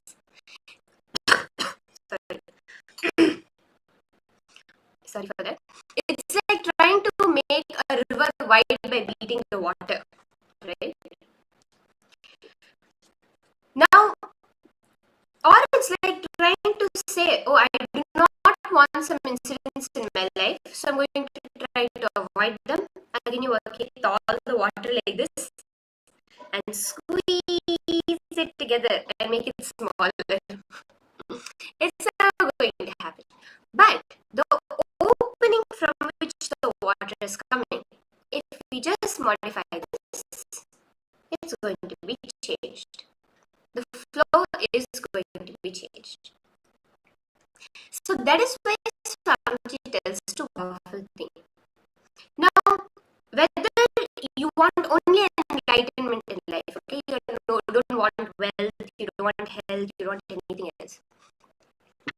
But a cognition which is not going to give me health or wealth or relationships or career, that same cognition cannot give you enlightenment, which happened in the life of Buddha himself, Gautama Buddha, where he thought that by self-mortification would achieve that enlightenment, right?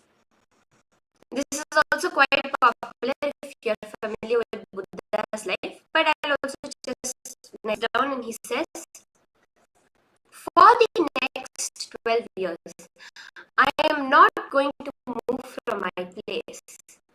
I am not going to eat. I am not going to sleep. Nothing. He has pushed his body to the extreme. So he has come from one extreme of life, from ultimate luxury. He was a prince. And because of his inclination, he had 4 palaces, they say, one for each season of the year. Now, from this lifestyle, he has decided to push his body to nothing. 12 years passes by. He's become bones. He's become a skeleton, and he goes into the river, and he's literally unable to. And a milkmaid comes and sees him there, gives him some milk, which is the first sustenance he has had in 12 years. And that is when he realizes the of luxury, nor by pushing the body to the extreme of suffering, can we have a breakthrough. It is only the center path, the middle path, the way between of moderation. This is what Bhagavan Shri Krishna reveals in the Bhagavad Gita also. The body, to get enlightenment, if we are torturing our body, neither is enlightenment going to happen, nor is our health going to happen. Swamiji says, if you are working towards, because a cognition which gives you one thing in life has to give you everything in life.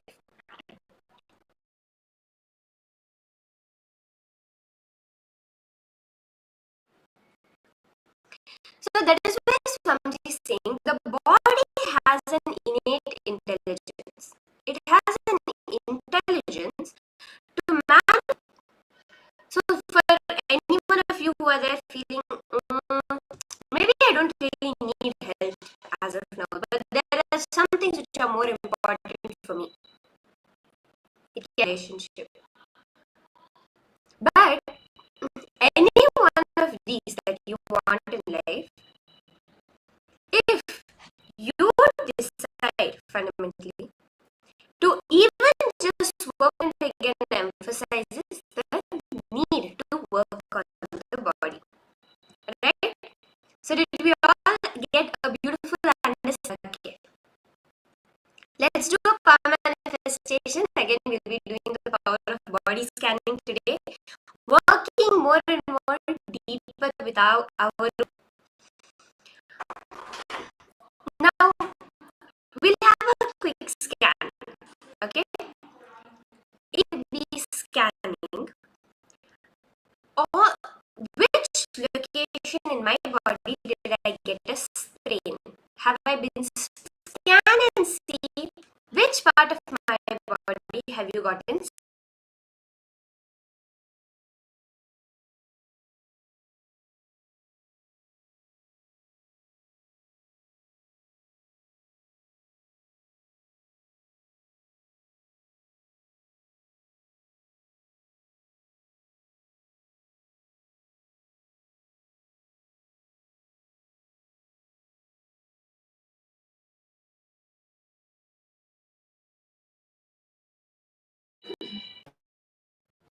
Just connect to Swamiji and chant the Mahavakya and ask Swamiji to show you which parts of my body and where also. Okay, just a simple thing. Now, when you're scanning, the first way that it may appear for you, you'll start by seeing I saw a silhouette of a person's body, and that location would light up, kind of light coming from that location of the body part. The very first thing I scanned was actually a place where a person had gotten a fracture when she was younger. So just connect to Swamiji and ask Swamiji to show you which part of my body have I gotten.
Yes, Nityananda, Mom, Mary, the power of body scanning. As we continued from yesterday, when now everyone is scanning which location in my body has one major strain I had in my life, which part of the body was that in?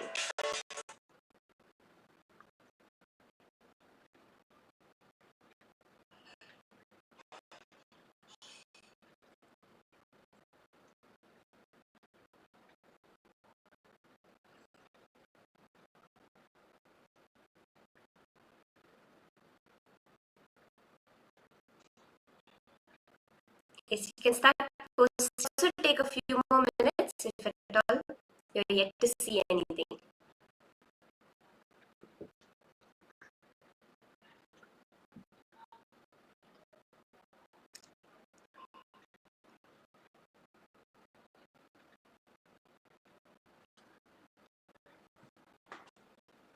Sprained, sprained.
You can start close up. Again, it may not necessarily come as a silhouette of a body with one part alone lit up.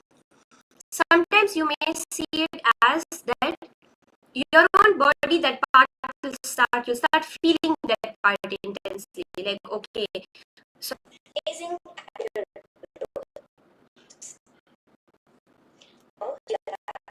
bring hands out from. Okay. Mayavon, you saw the right wrist and the left elbow arm. Okay. Shonaya, ever alpha.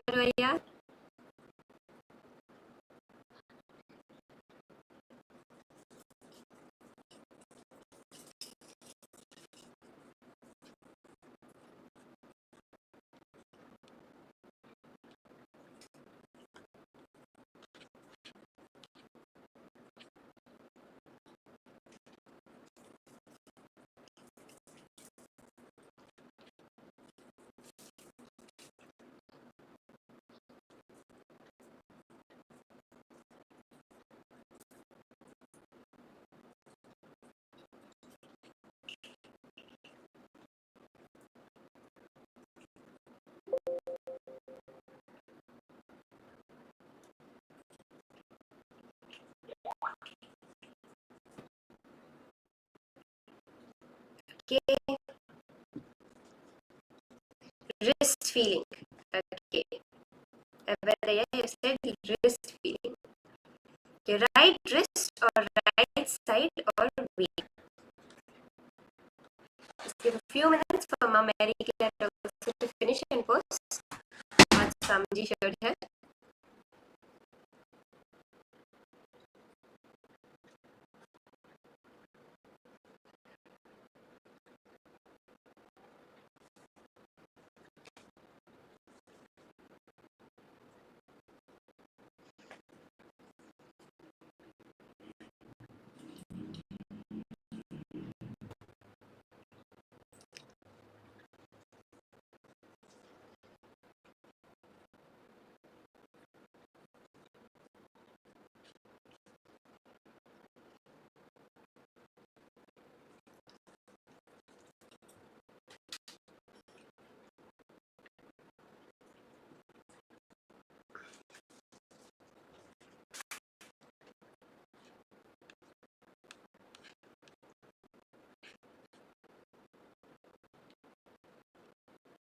Okay.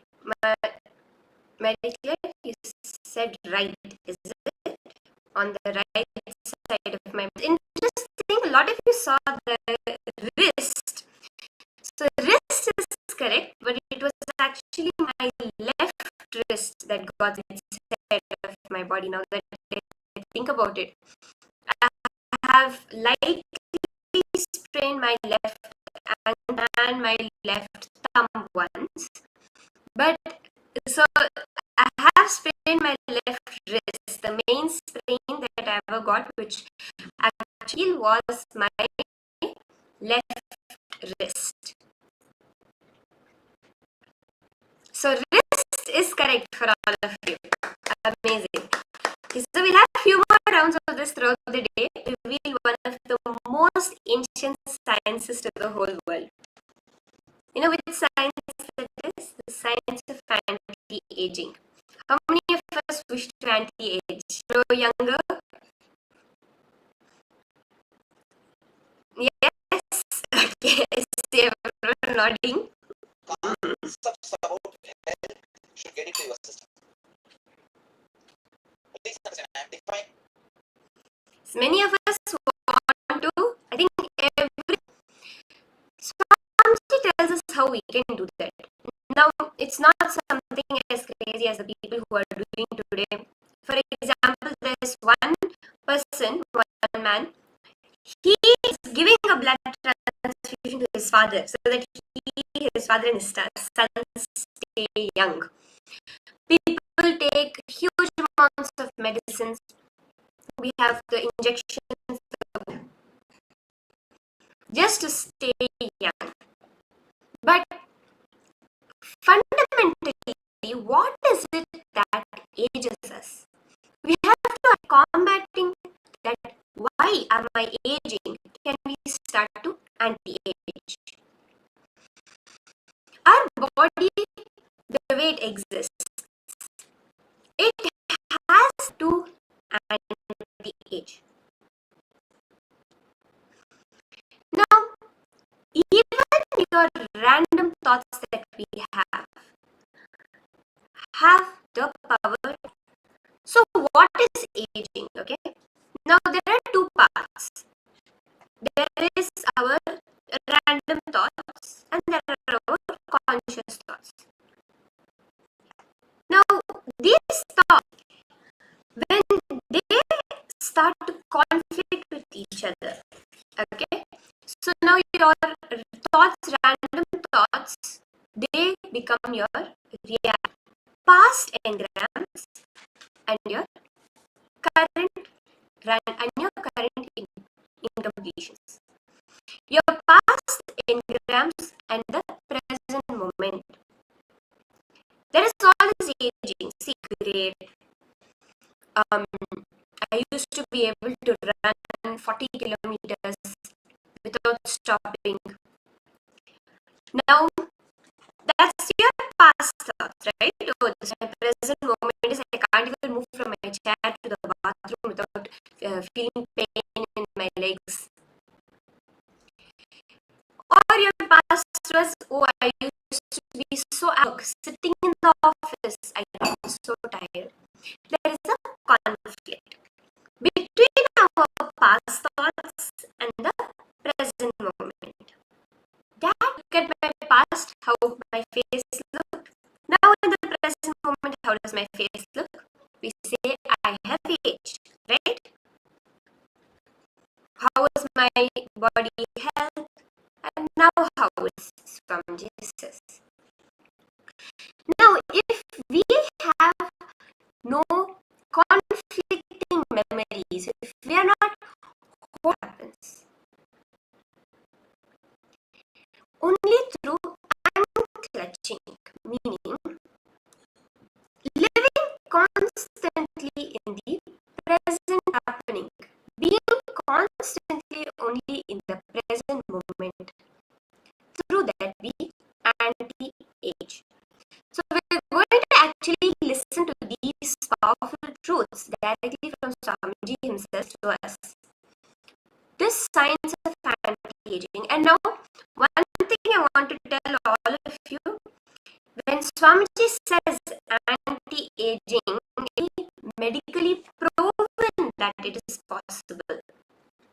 Through the, as we will be learning also further today, the part of the deed, that part, after just 21 days, the inner awakening program with Swamiji, the 21 increase in the activity of the chemical component, the enzyme within the body that expands.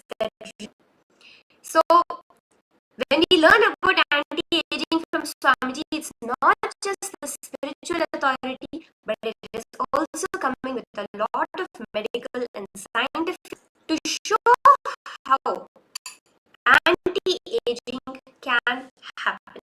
Anti-aging is possible. So let's listen to this. We'll be understanding powerfully and deeply about the science of anti-aging and what is the relation between time and why does time ages, right? We'll be understanding from Swamiji. So let's now get started and listen to these beautiful, powerful cognitions directly from Swamiji himself.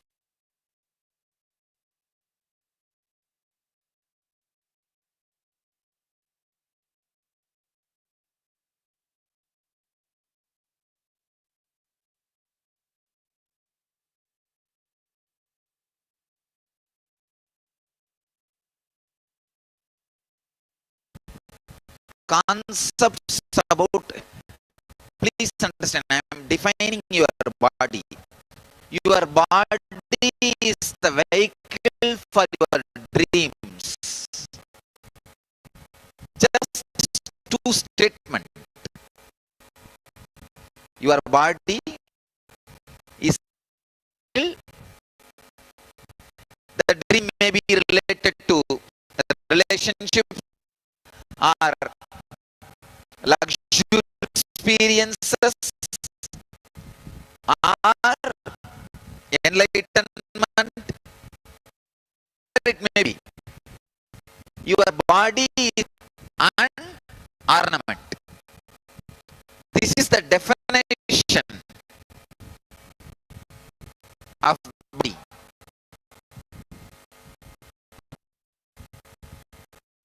Health means the ability you are carrying in a very casual way without losing the quality. You should be able to fulfill all the dreams which you are loading on it. Being an ornament for you, it should be dreams. That is what I will define as a health.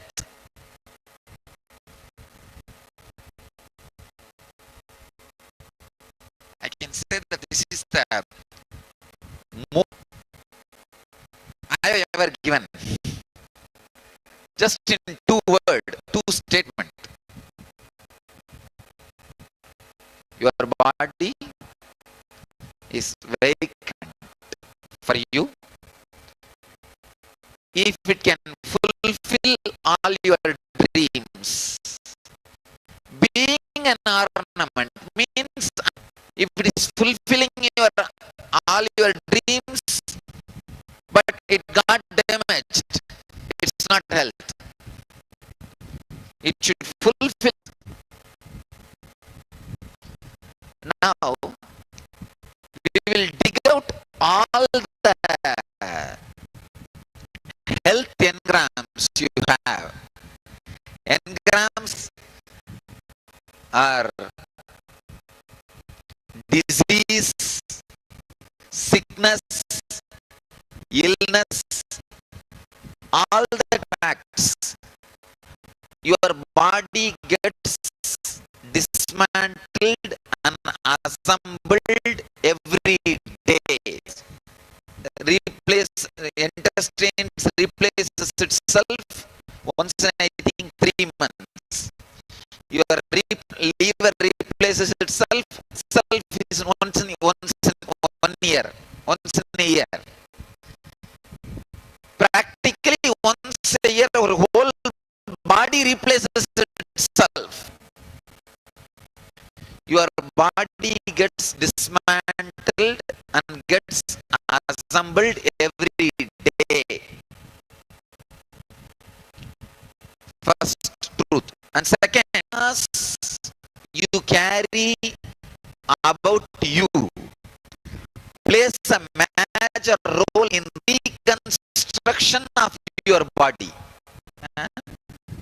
Every idea you carry about you plays a major role in reconstruction of your body.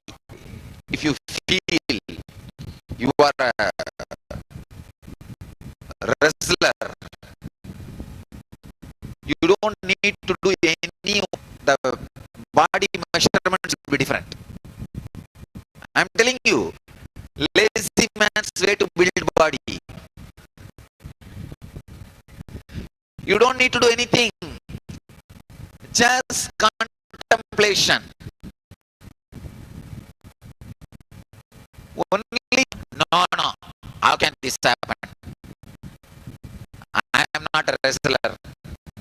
I can't even move on tumbler. What do you mean by wrestler? Wrestling get punched every day. Just shut the dog. You say, it may be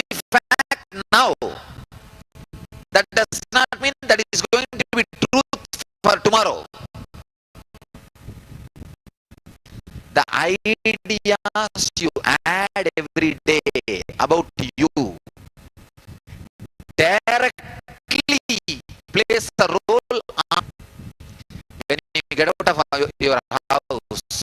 If you are going to your office, you will carry files.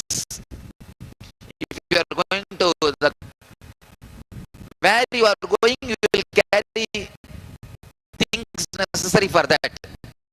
Same way, deep sleep state, what far you get into the body, you bring that kind of a tools on. So every day, the idea you have about you, there in your body. Your mind is you. If you change, that's all. Please understand, your mind is you.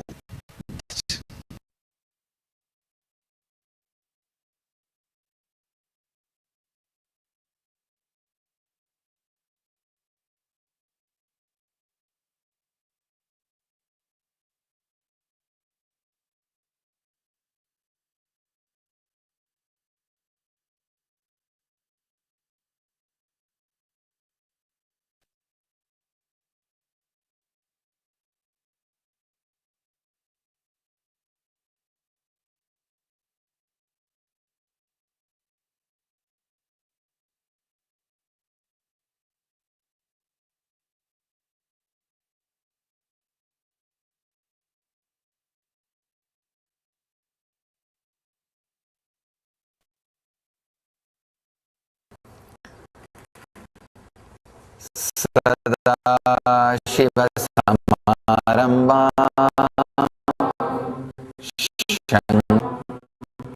अस्मदाचार्यपर्यन्ता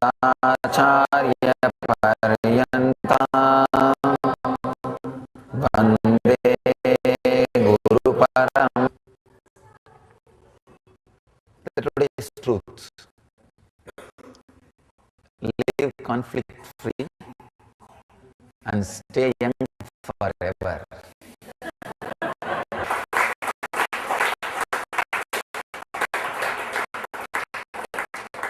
You may think how living conflict free can make you live young forever. Tough time in the Vedic tradition.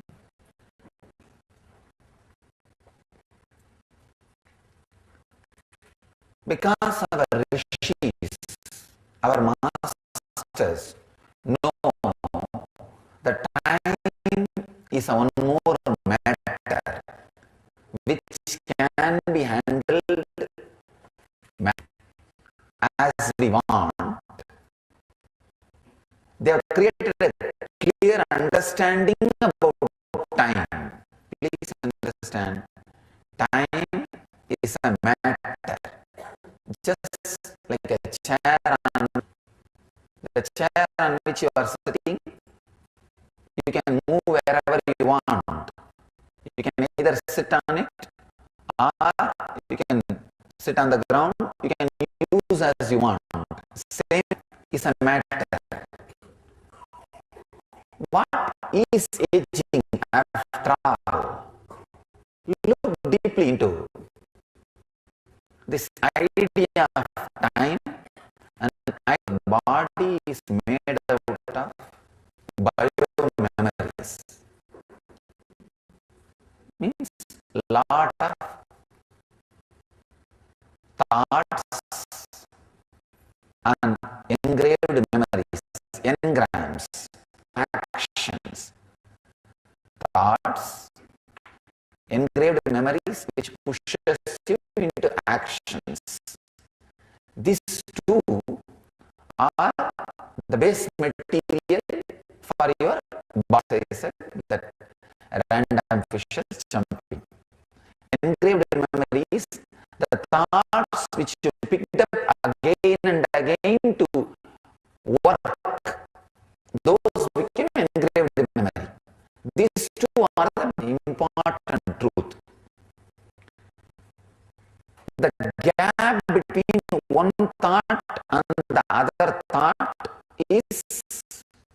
kshana, 1 unit of time in Vedic tradition. Pick up more and more thoughts to make it into action.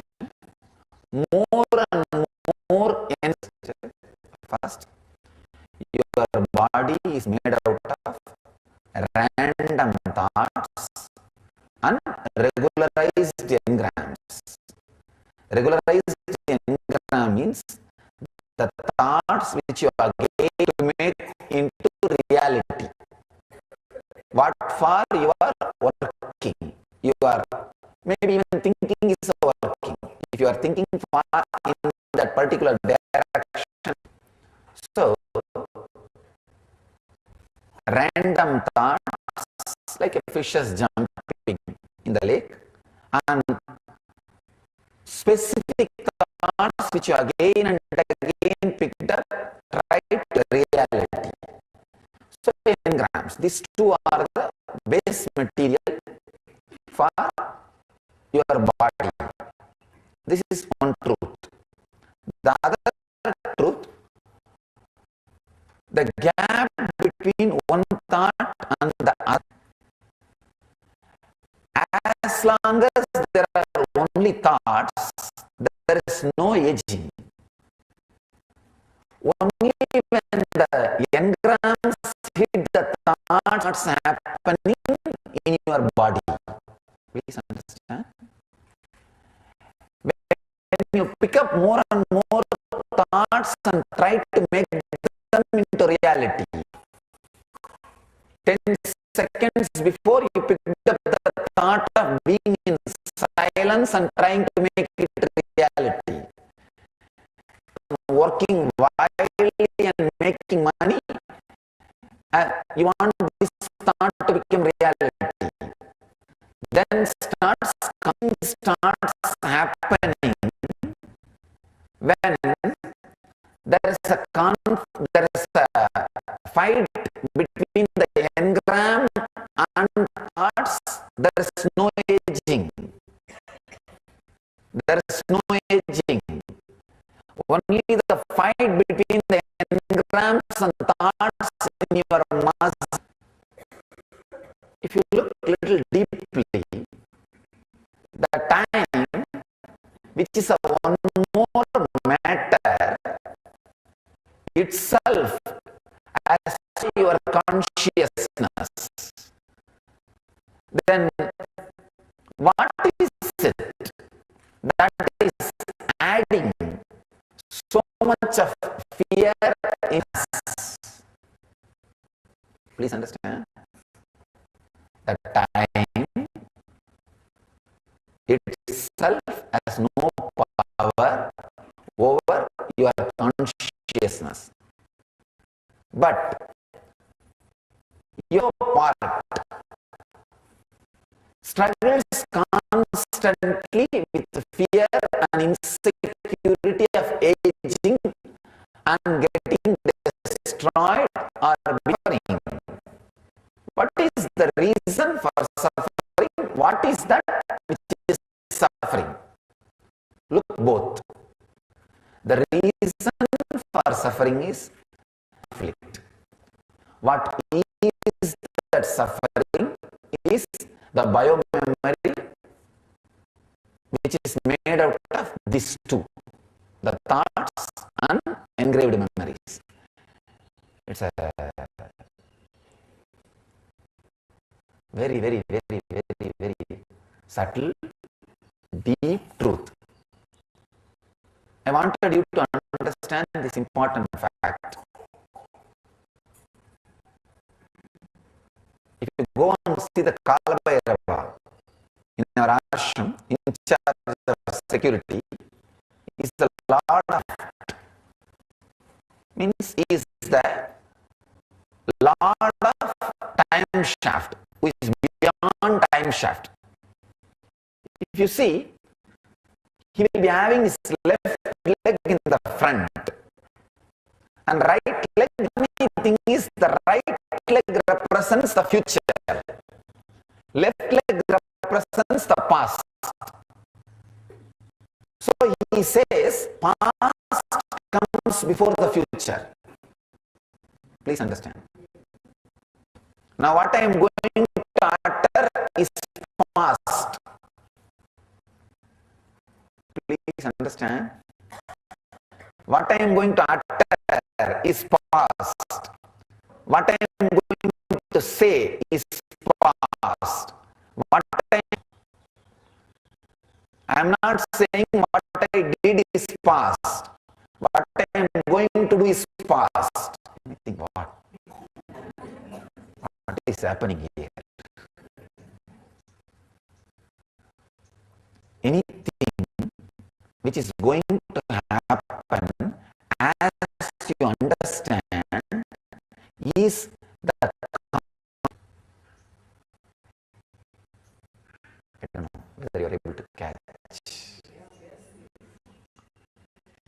Anything which is going to happen, thought and engrams means time which is already defined. Anything already defined is past.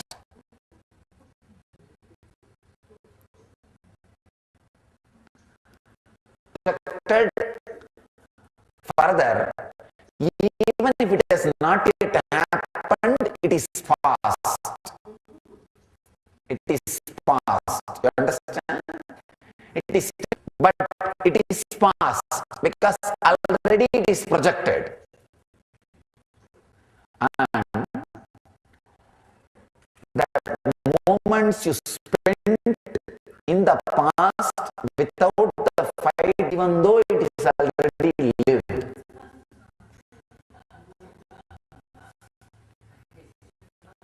Listen, going to spend in conflict between the thoughts and biomemory, thoughts and engrams, even if it is past. The moments you spend without having fight between the thoughts and engrams, emptiness.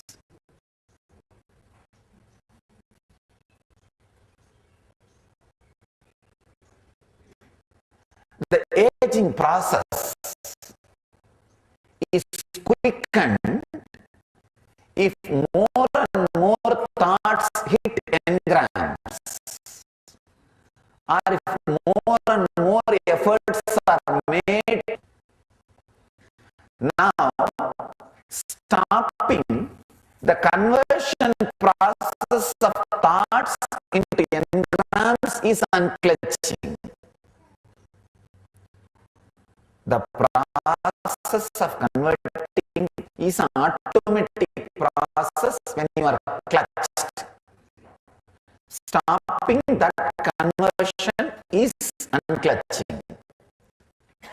That is what I call just go on fulfilling engrams. Then they will become thoughts. They will get diluted and become thoughts. Or go on sitting and something is going on like a breeze. It's like a dreams passing by.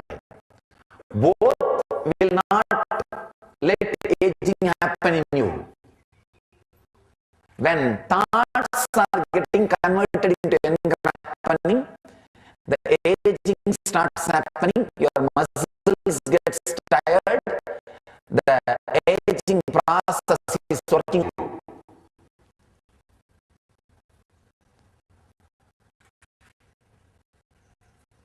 Your inner space, which is mixture of the thoughts and engrams, will start experiencing chaos only when the thoughts and engrams hit each other, overlap onto other space.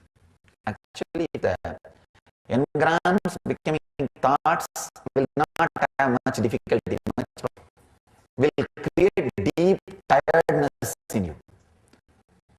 See, all catharsis process which I am teaching you, either shouting or screaming or crying or releasing, so that you can unclutch easily from it. All keta balancing, samana balancing is a subtle part of engrams becoming thoughts. A reversal of engrams becoming thoughts is making thoughts into engrams. That is what we call pravritti marga. And converting engrams into thoughts is great. Understand? If you are moving towards nivritti marga, you will stay young forever. If you are moving towards pravritti marga, aging is directly related to your inner space.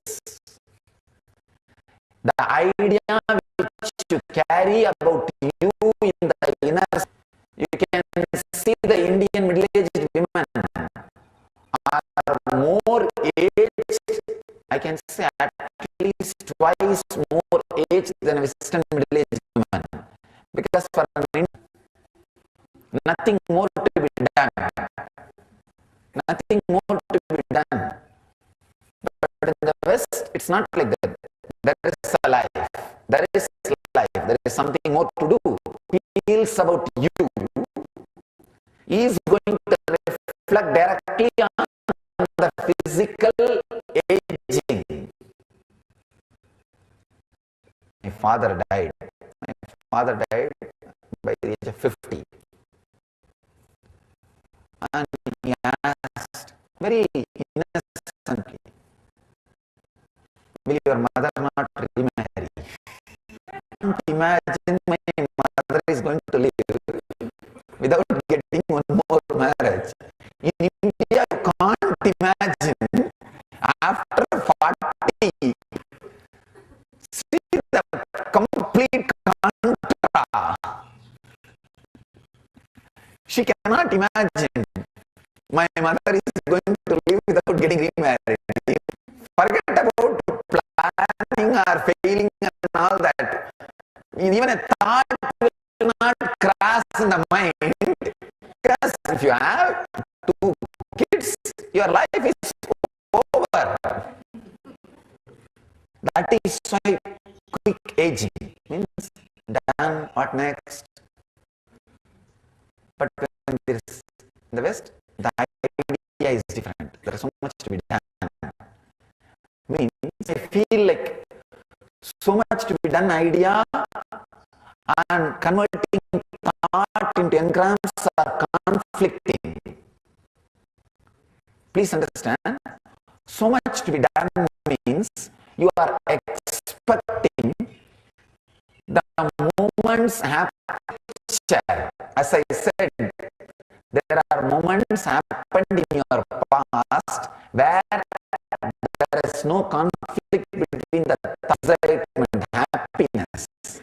When you wait for that, which is even though it has happened in the future, which is past, you are waiting for that past excitement, the aging does not happen. Understand? Just completely breaking your idea of past, future and present.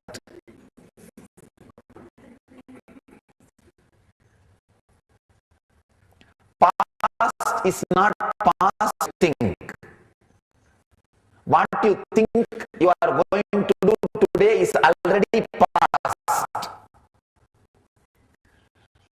Whatever few moments yesterday you had without conflict between, even though it has already happened, it is future.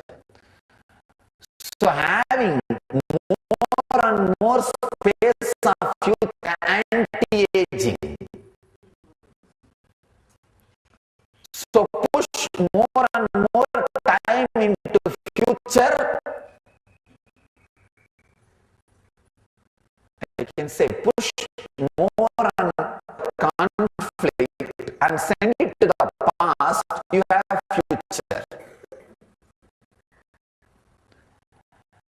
the ultimate bank balance you can create. Far more time in the past without conflict between the engram and thought.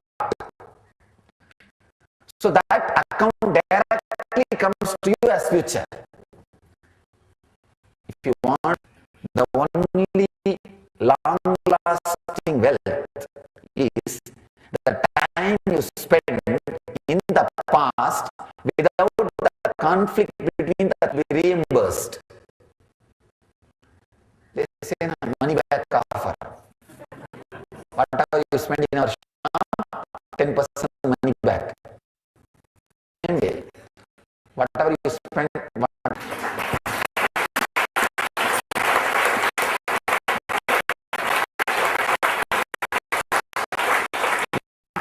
back guarantee.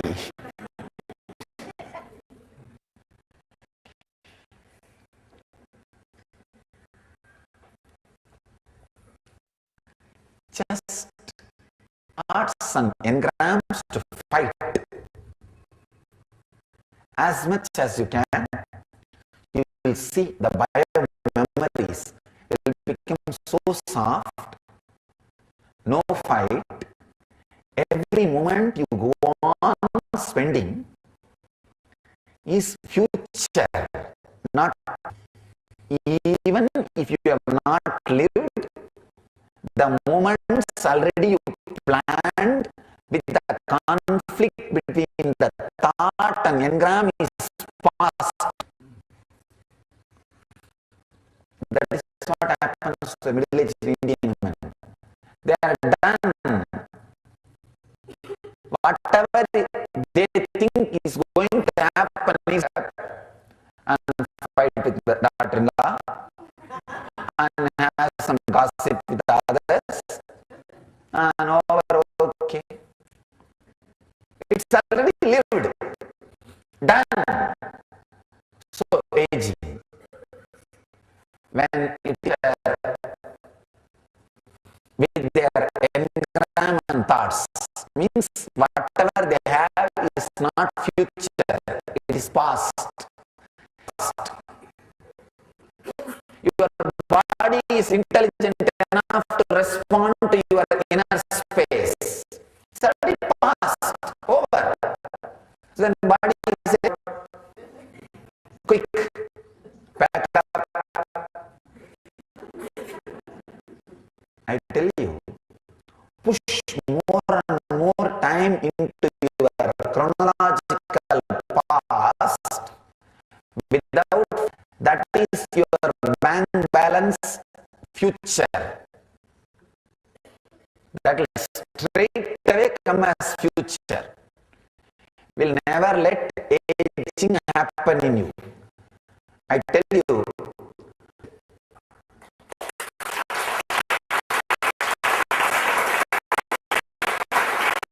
not as the huge Vedic Pandora box,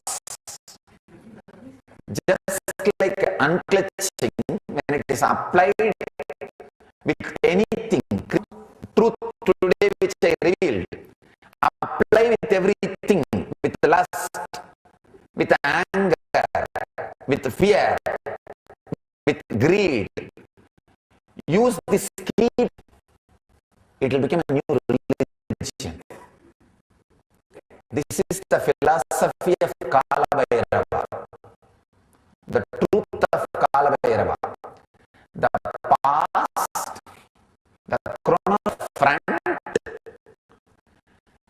the chronological future which is represented by the right leg is in the back. Understand that with the fight between the thought and the engram, even if it has not yet happened, it is past. If you have not projected, the fight between the thought and engram was not there, those moments, even though chronologically happened, it is your future. Fantasy. Please Please understand, if there is no fight between your thought and engram, if there is a fight between your thought and engram, even if the act has happened, it is just masturbation with another in peace, which is only going to add more and more and more load. In every step, I tell you, in every step is a past, you are already old. If all your sex was future embedded in the, I can say, just analyze this truth and understand 1,000 questions about the sexology will be answered. The time you spent with wealth, if there was no conflict between your thought and engram, means the fulfillment, content. If you have spent with the fight between the thought and the engrams, whatever wealth you might have had, the bioenergy, health, fear, everything can be solved with this one truth. The truth about now. Sit and go on digging. Truth. Churn your each problem with this one truth. Grind your each problem with this one ship, or sex, or aging. I tell you, you will straight away hit the solution. You will straight away hit the solution. When you hit the solution,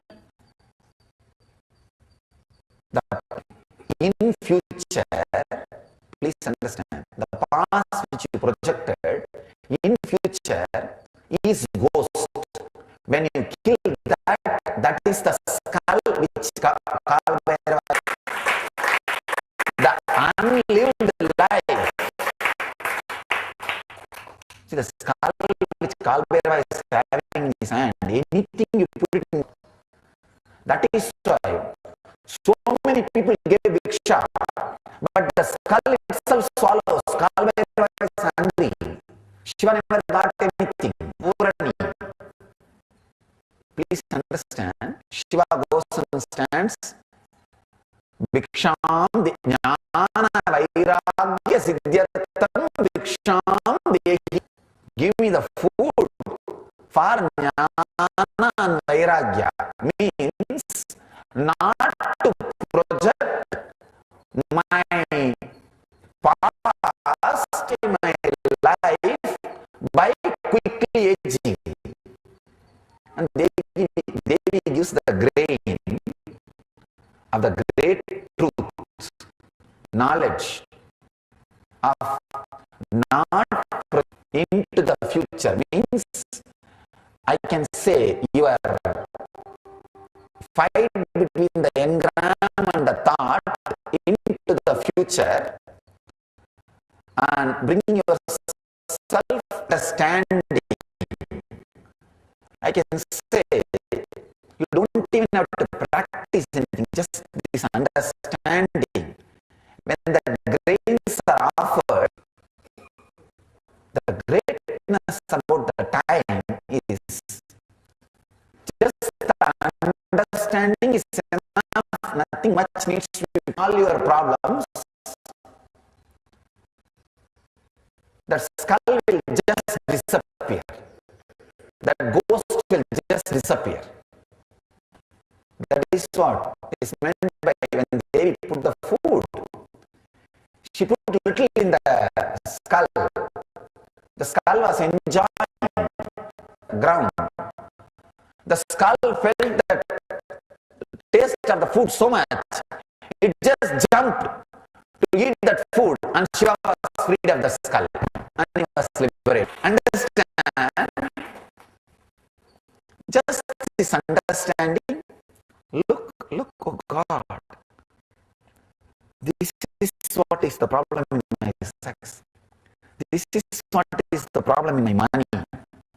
This is what is the problem in my relationships.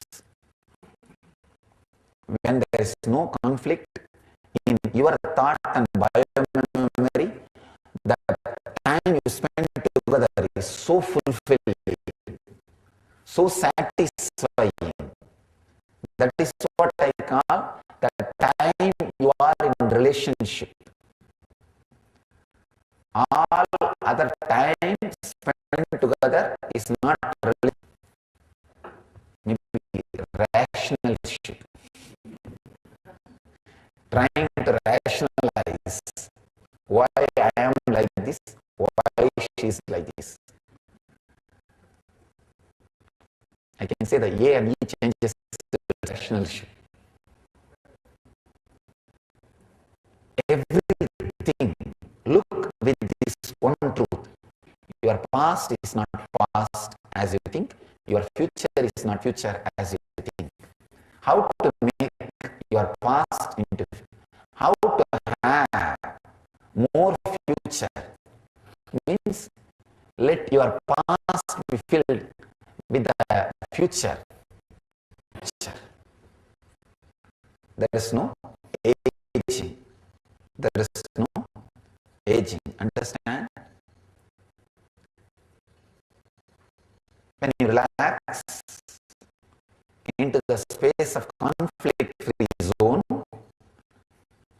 Yama, Lord of Death, when he tries to take you, please understand, the pasa rope, conflict between the thought and engram means attachment. Attachment only makes your thought into engram. That is life out of body, means to make the aging process complete. When largeness space is not converting thoughts into engrams, the pasa, the rope will fall. It will just fall on Shiva, whom you are holding. Like how Markandeya was holding, and because he was holding on to Shivalinga, it did not fall on Markandeya, it fell on Shiva, and Shiva kicked them. All you need is do not allow the thought to get converted into engram. Thoughts are not enemies, simple poor fishes jumping for their food or fun. But you taking note and trying to give food or no, they are all dolphins. They don't have any ball. See, we should be very generous. Why not make their life more entertaining? Now they have the load of kicking the ball. If they want, they jump. If they don't want, they don't. Once you provide the ball and food, buffet rice, the whole thing is routine now.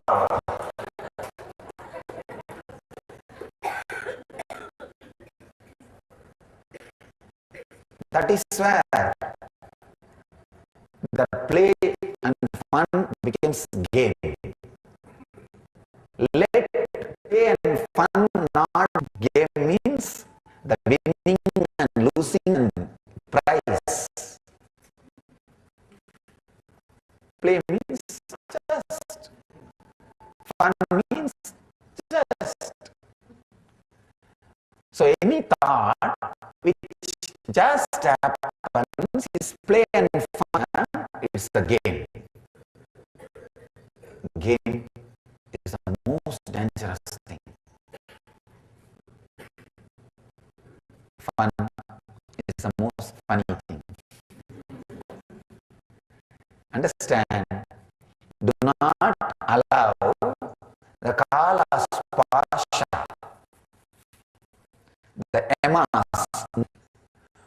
convert thought into engram, you will see the noose will fall on Shiva and Shiva will kick Yama, and Yama, because already got to holding Shiva. That's all is the whole science of aging. I have not only given the science of aging, not just mentally, it will directly work physically. Understand? Apply this now in your breathing. When your breathing happens, just see what kind of thought, just see what kind of thoughts are raising. When you are exhaling, what kind of thoughts are raising? What kind of thoughts are, just sit with it.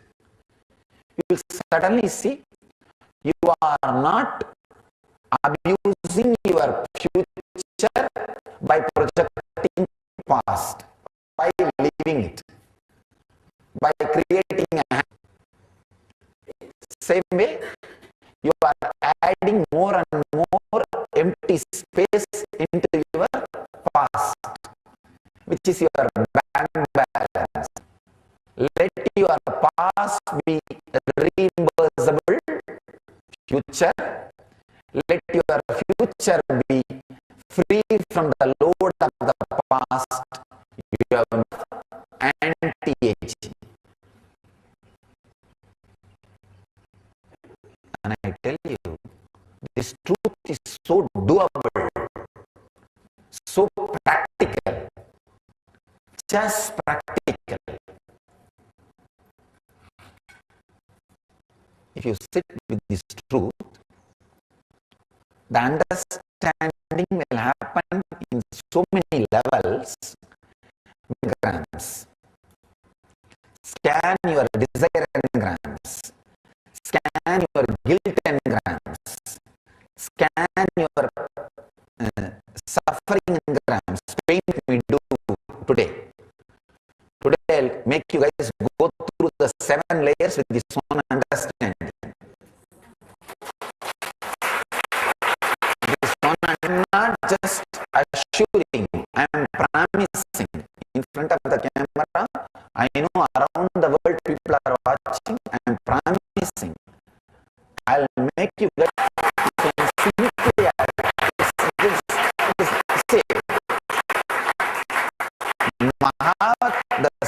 the science. What body Mahavatar Baba is carrying, this is the science. Just scan the Trishul. Trishul is the honesty. The Trishul which Kalbhairava carries is the honesty of killing that ghost, that Kapala, Brahma Kapala. Understand? It was a fun play. For a moment, he made it as a game. That moment is the 5th head. And Shiva cut it. Why are we making it as a game? It's like I tell the temple priest, come on, sit in the golden throne. And it's a play, also equal to Swamiji. When somebody touches his feet, I think, great. Then comes the 5th head, and what to do? The play has become game. So now, let us convert the game into play. Let us come back, game into play. And life is not worthy at all to be played as game. Even death can be gamed as play. Understand? Even death should be gamed as play. That's all. That's all is the essence of whole thing. essence of whole thing, nothing else. And it's direct prasada from Shiva, Kala Bhairava. Understand? I am honestly telling you, was given to me. Only when I walked into the hall, Brahmasrupa brought the title and gave. And today we do not have Pada Puja for me to download.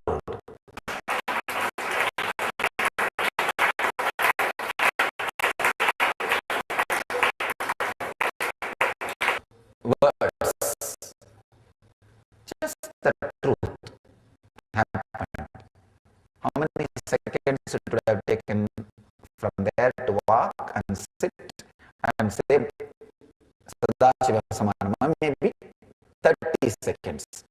Or maybe expressed itself within 60 seconds in this biomemory.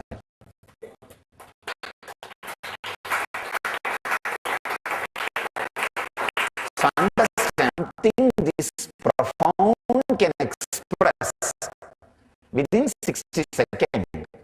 It is straight word from Shiva, or the biomemory is Shiva. Because this, I am telling you, this one truth can revolutionize the way in which you think. Because it is straight practical understanding. Anyhow, I know for sure it's a prasada today, and then we will get into prana. Today I was planning to get into prana, but at least today let us work on these 8 days. 8 days are not even 8 days are over. 24th we started. Today is only 30th or 31st. 31st. 20, 28, 31 today. 8th day only. So first 7 days prana. Sorry, prana. But let us get into prana tomorrow.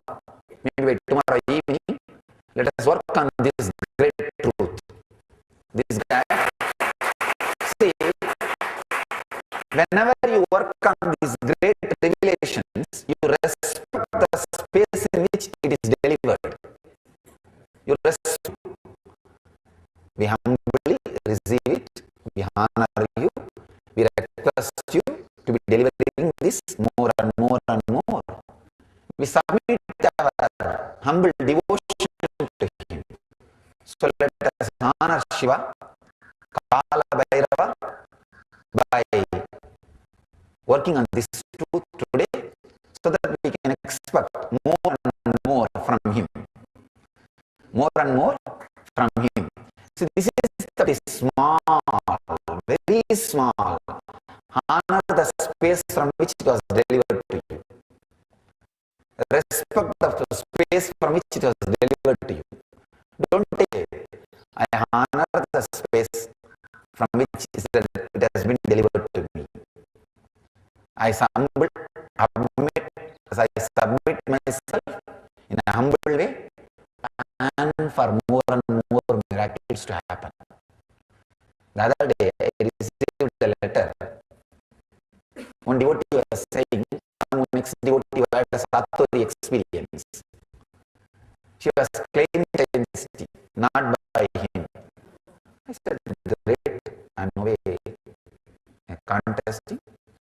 If it is our sincerity, just tell her to have one more Satori, that's all.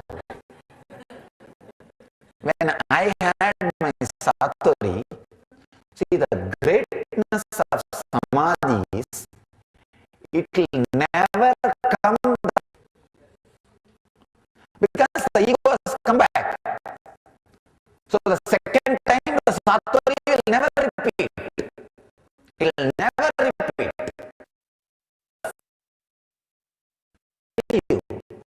Now she doesn't need to give the credit to me. If she has given the credit to a small responsible, she would have had the Satori next time. Surrender to something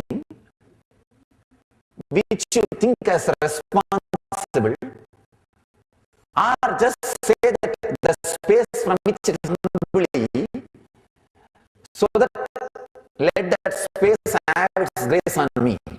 You call it as Shiva or Parvati or Vishnu or Guru or anything, no problem.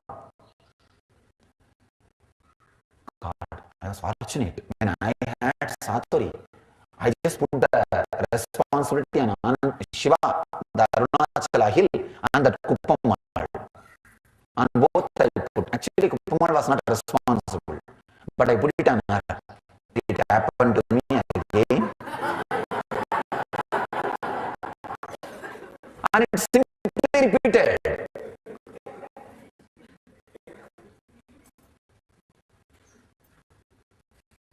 And I'm advising sincerely that ex-devotee,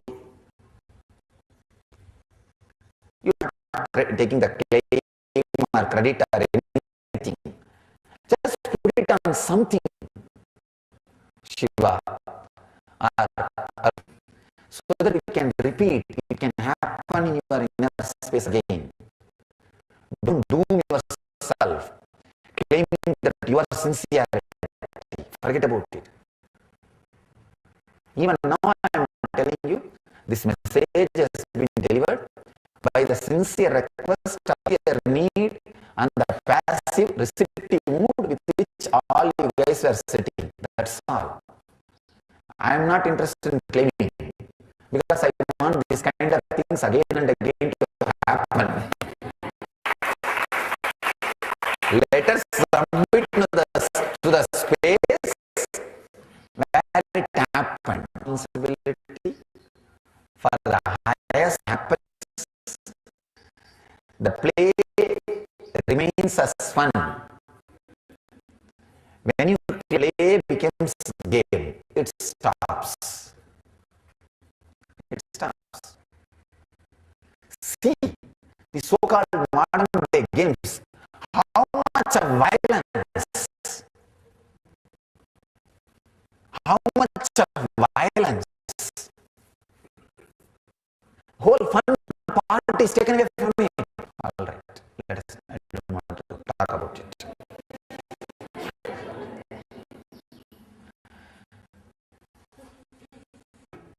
Offer my gratitude to whatever space we call as Mahadeva, Shiva, from which this great truth of all your devotion and the sincere seeking, the passive sitting and waiting, that is responsible. See, this was giving end and that was giving end. Both. So, I thank you to both the ends. The end which delivered and the end which received. Again and again. Also enjoy this fun by being me or by being happening. Let Shiva happen again. Let the change.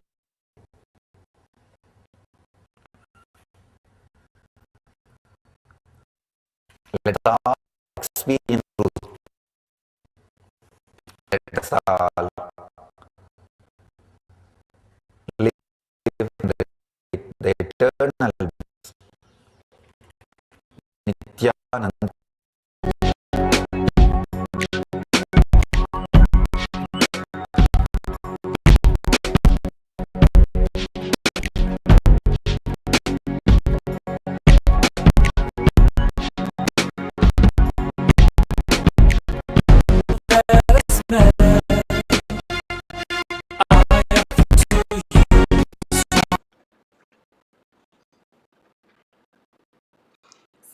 After those from Swamiji, I see many of you have joined in. Yes, Nityananda, Mankai Lima, Ma Kunyu Chen.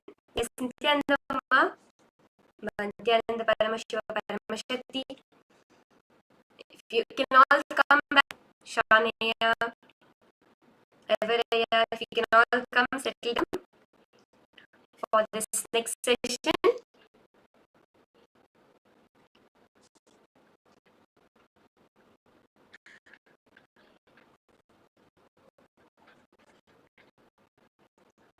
Where, okay, take a moment and pause. What is it that how anti-aging? What did Swamiji reveal?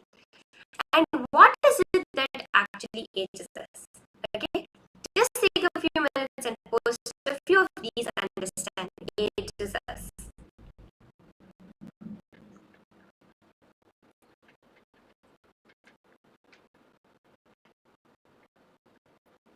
What is it that is constantly aging us?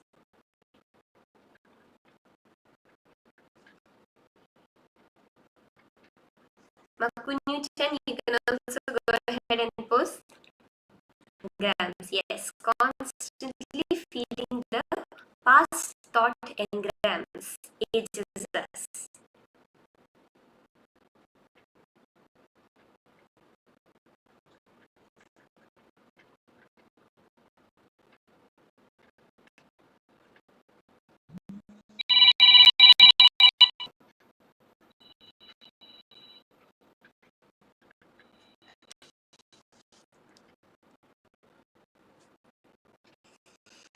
The more and more we focus on our thoughts, the more and more we age. The less and less we are focused on our thoughts and thought patterns, we anti-age. That's beautifully what Swamiji revealed, right? To each and Why is it Swamiji is saying that when you have more and more thoughts, more and more engrams, we age, and less of thoughts and less of engrams, we anti-age? See, I know, I understand today Swamiji is going to be initiating all of us into the science where you're going to anti-age. So the first fundamental thing Swamiji says is that you need to ask, it is these engrams which is responsible for your aging process. See, I request all participants to post if you have any questions, any doubts, and post in the chat section. So, what are these engrams? Engrams are nothing but what? The incompletions, patterns which are stating it. These are called your engrams. As Swamiji says, engram carries, as all of us been hearing for the past few days, that our thoughts, our incompletion do carry. Okay, see, Makunyuchan, you have posted a complete muscle memory and living a no violence life will help us anti-age. Yes, that's very beautiful. Beautifully, Swamiji says it is the friction with life. The friction with life that we take. Morning when we go to work, we interact with our boss. We have an aberration. At home, we come back, our roommate or our partner. We have a friction there. We go out, we fight with our friends. We have a friction there. But harsh words spoken, sarcastic words that we speak. Or else, when we're just walking casually and feel that friction, it is only that friction that ages us. The minute we declare Abhayam Sarva Bhutebhyo from me and I have nothing to fear from this world, we declare complete non-violence with the whole world. And it is then that we start manifesting the ability to anti-age.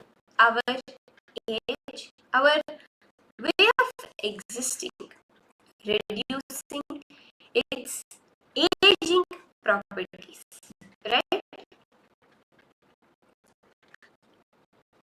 of continuing to do the power of body scanning, looking deeper into how we can.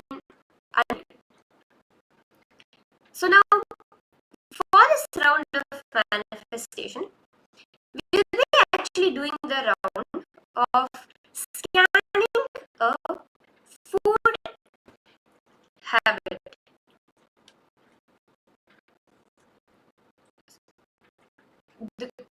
Shani, sorry, which part would you like me to repeat?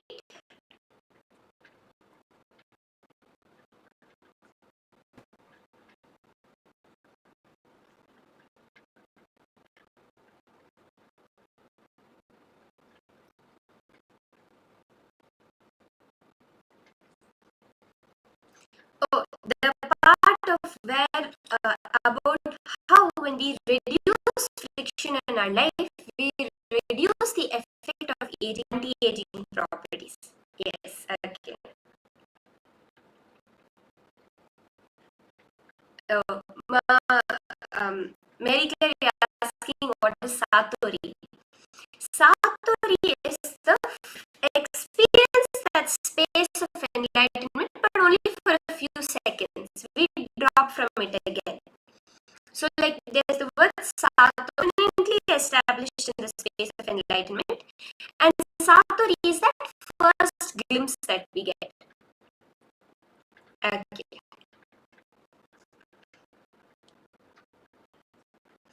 Any other questions? Okay, we're going to scan or sleep habit of a person. So it's just going to be a simple thing. Let's take food habits. Okay? How many meals does the person eat in a day average? Okay. So those who are there in the program.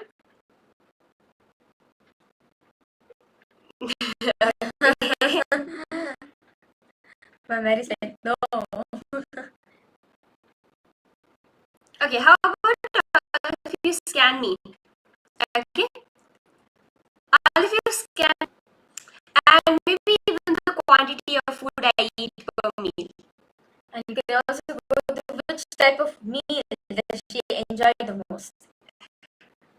Okay, which meal do I and how much quantity do I eat? Okay, just keep these three things. Yes? Okay. Okay, let's start. Just see and know the body of a person. Don't feel like, oh, I have to. How will I know she's somebody I just met her only 5 days back, 10 days back? How will I find out after her outside of the session? It's all okay. It is Swamiji manifesting. Swamiji knows me completely. Swamiji knows you also completely. So he will tell you when actually separation. Swamiji says the feeling of separation we carry, that there's another person and there's me, or even the feeling this watch is separate from me, or these clothes are separate from me. All of this feeling of separation is the friction we carry with life. It is another, can we fight with it? As long as there's only us, we can't fight. Even within us, only if there are two thought patterns can we fight with us. If we have only one thought current towards something, we can't fight with ourselves. It is the idea of two.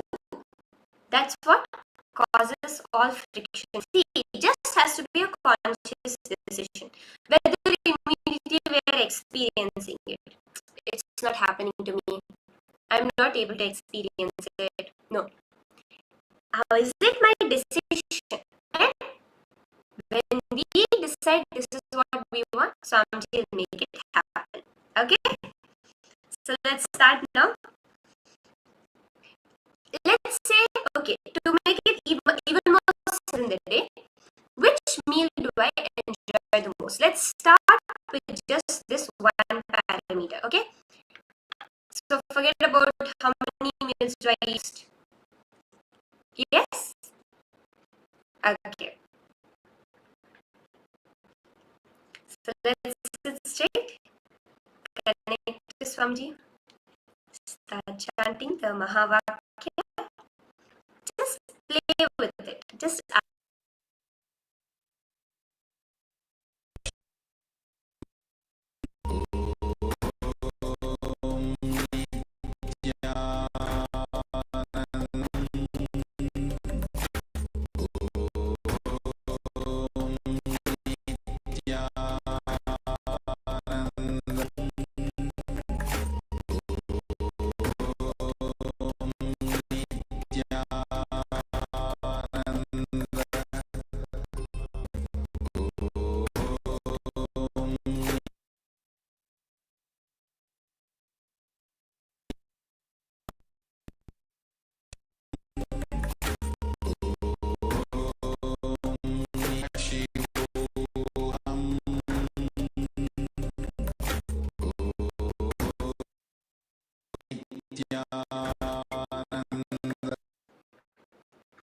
join Nityananda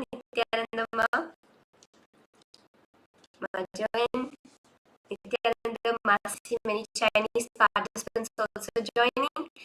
If you can all come on camera and get seated so that we can entangle with you.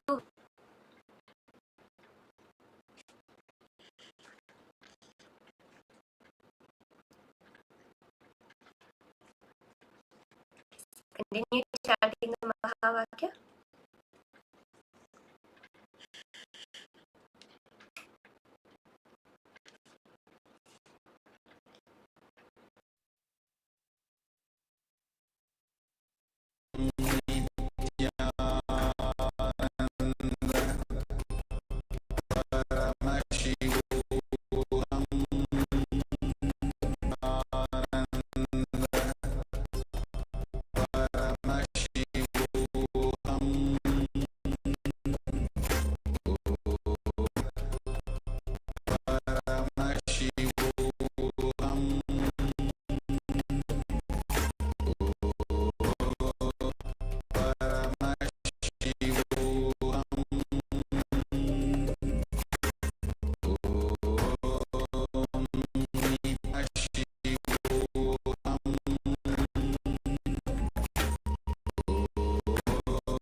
And hit post what Swamiji showing you, okay?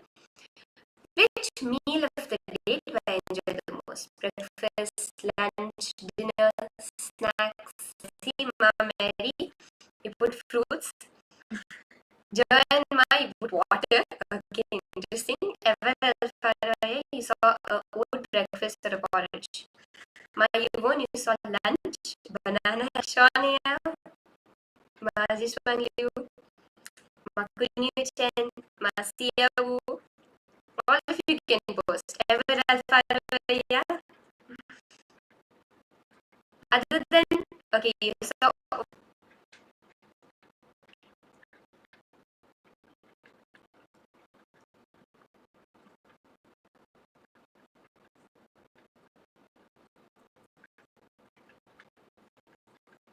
Okay, salad.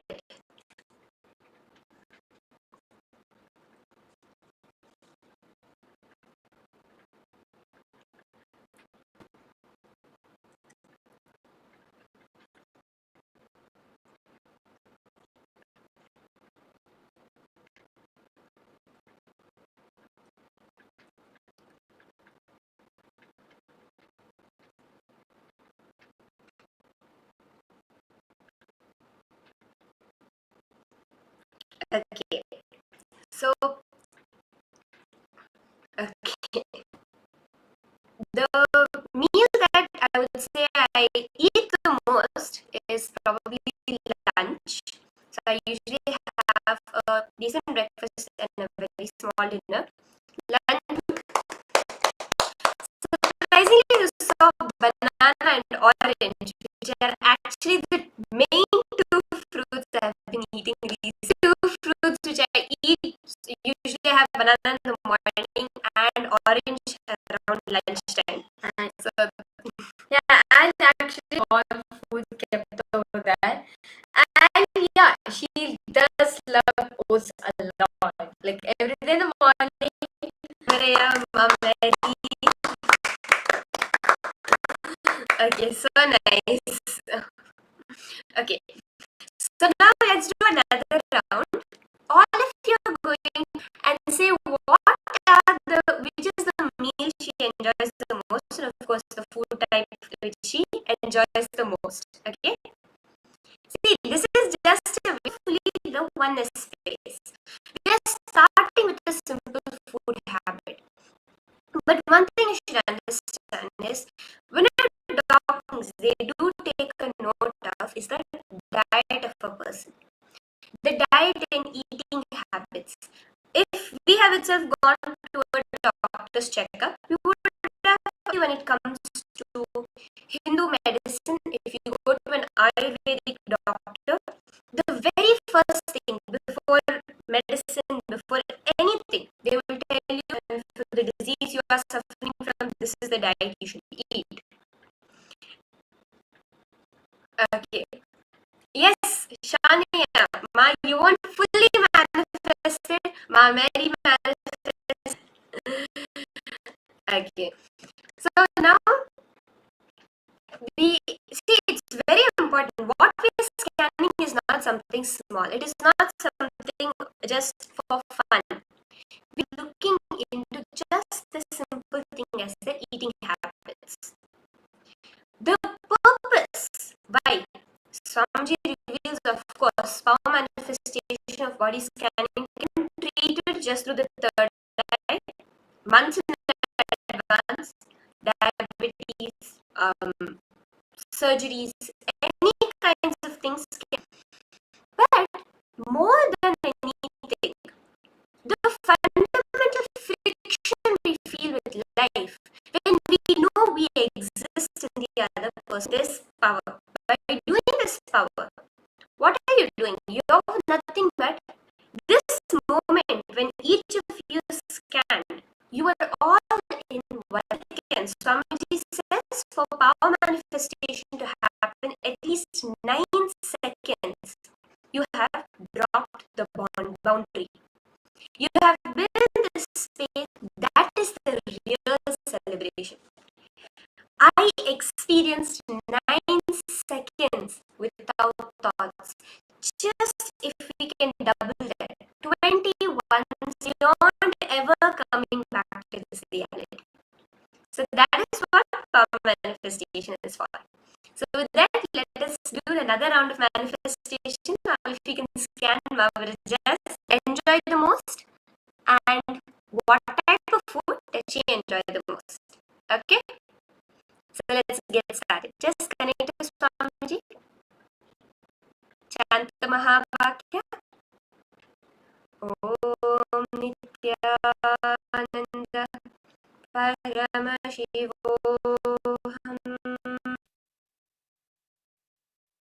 Nityananda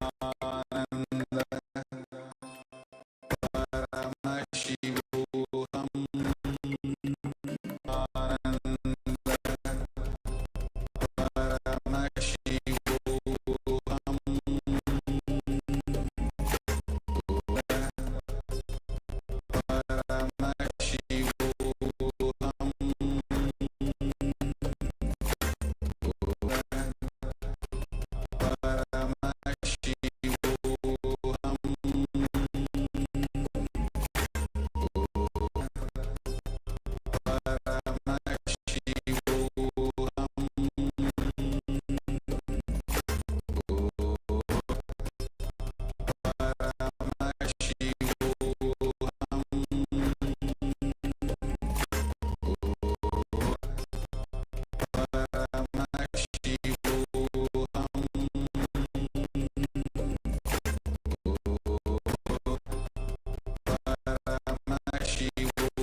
Don't feel any impossibilities, don't feel any, incompletions related to it.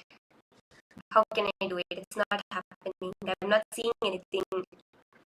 Maybe I'm just telling whatever.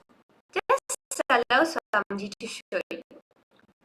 You are not seeing. He is showing you.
Shawn, actually, if you go to 0 thoughts%, how efficient you can be at your peak performance, 10 times more efficient you can be when you are at 0 thoughts per second. You can be within just half an hour and you can go and listen to the program in peace. All of that is possible.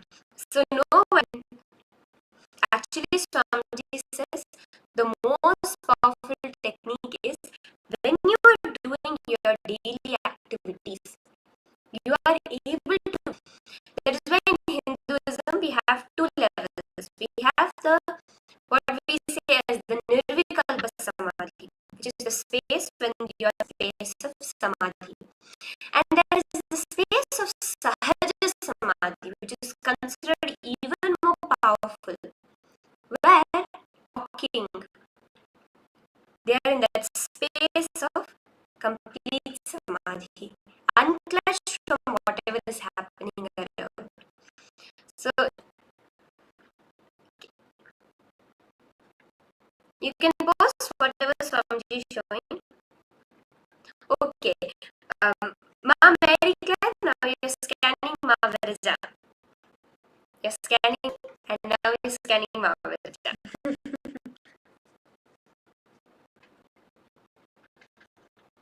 Okay. Continue. No issues. We'll give you a few more minutes.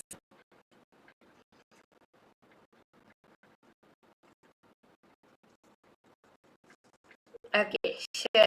Yeah. Seeing a strawberry.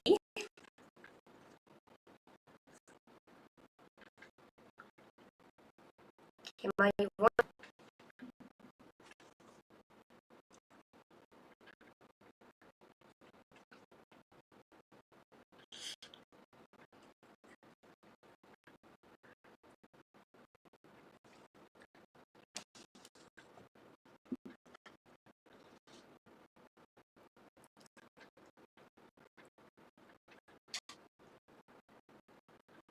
We can start with Marjorie. Marjorie, you can post even anything, other than which meal. Okay, Sean, yellow mangoes, interesting. Which meal does she enjoy the most, or does she eat the most? Sit down, eat.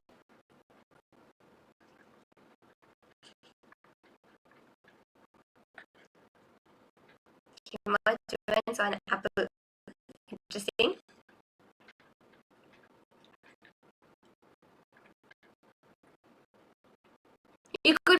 choose between breakfast, lunch, dinner, and maybe yes, food the most, or does she spend most time on eat the most or enjoy the most?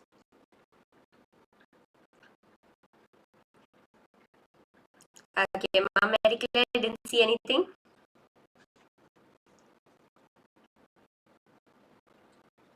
Yes, I can go. Okay, some type of doughy food. Interesting, Shania. Okay, my one watermelon, basmati rice. Okay, my Joanne is seeing a lot of fruits. Keep.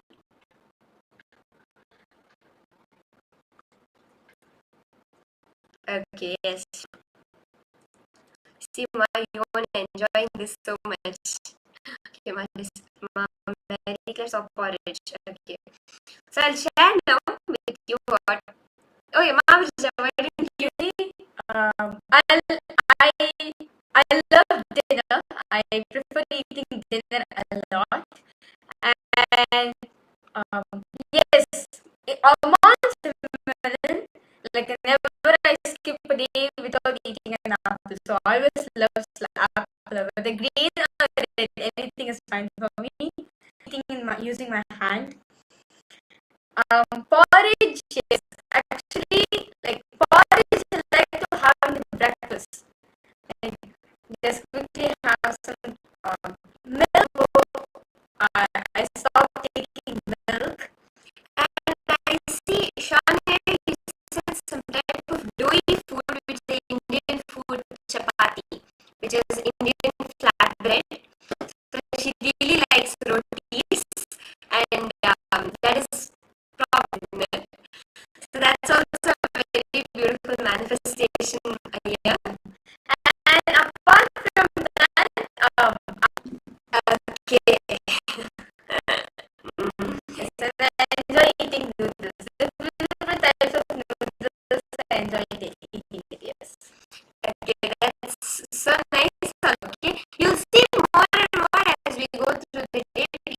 The next round, actually, you will all be bonded with us. You'll be doing it between each other.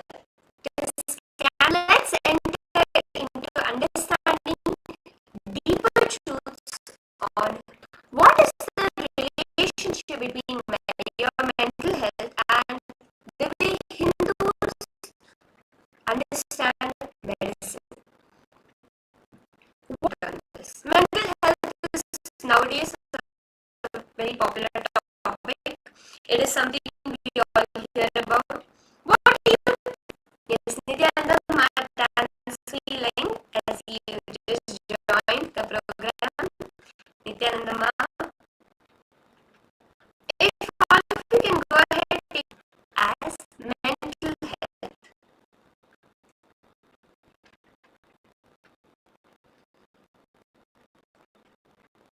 Maybe some experiences you may have had in your life with mental not being mentally healthy or mental health. What are the ideas?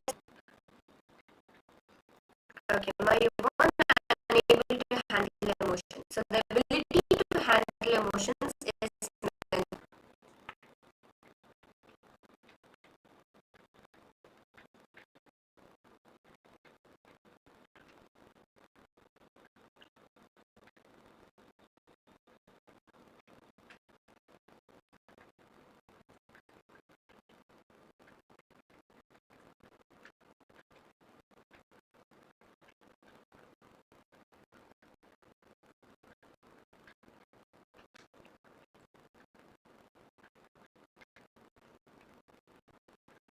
Now, what does Swamiji say as something disturbing? Interesting. Yes. Swamiji said the definition of mental health is stability.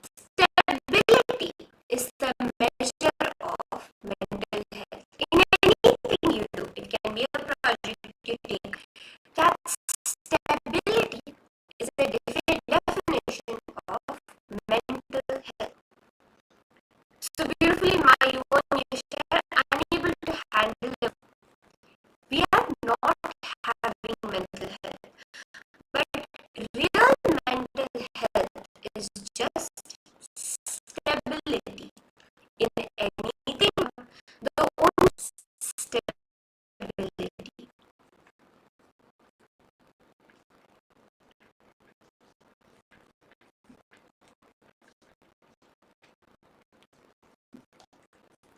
The mind is considered a dual organ, meaning it is sensory and motor in nature.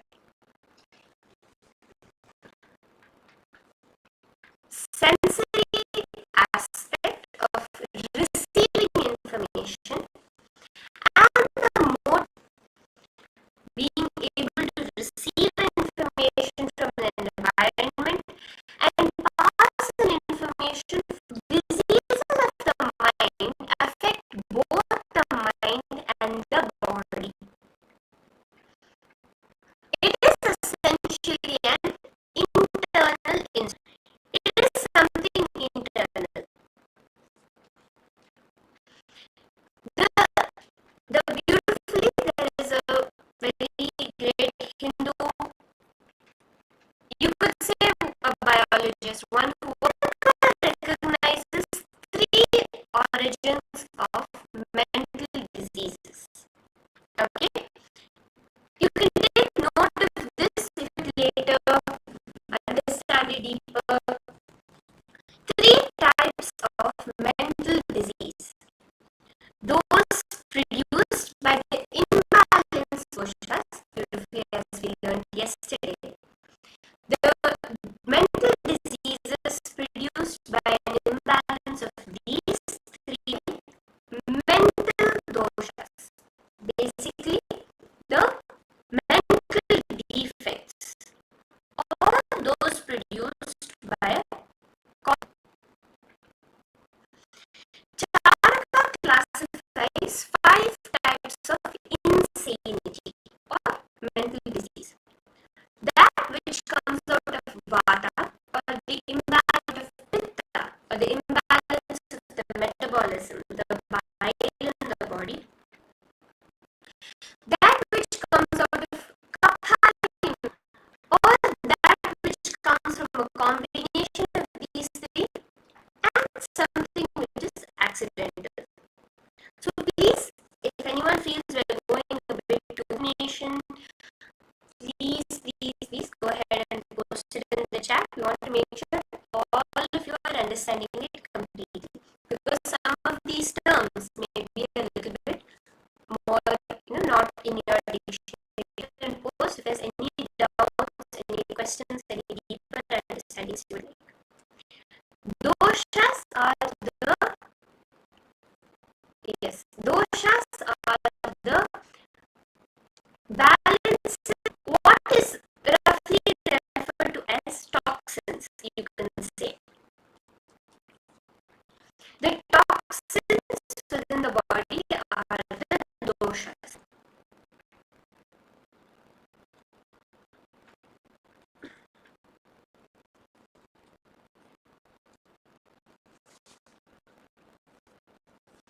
Now, one of the Hindu concepts of the way it's a very, very important thing about the way a person behaves, the personality of a person. Sattva, Rajas, and Tamas. And Tamas, can you just nod yes or no? Yes. Okay, I see many people saying yes. If we understand awareness, we can get complete totality, the complete balance. See, the physical body which you're having is made of flesh, bones, which we touch, which we feel. Third is the mind. Fourth is your cognition, your karma, and your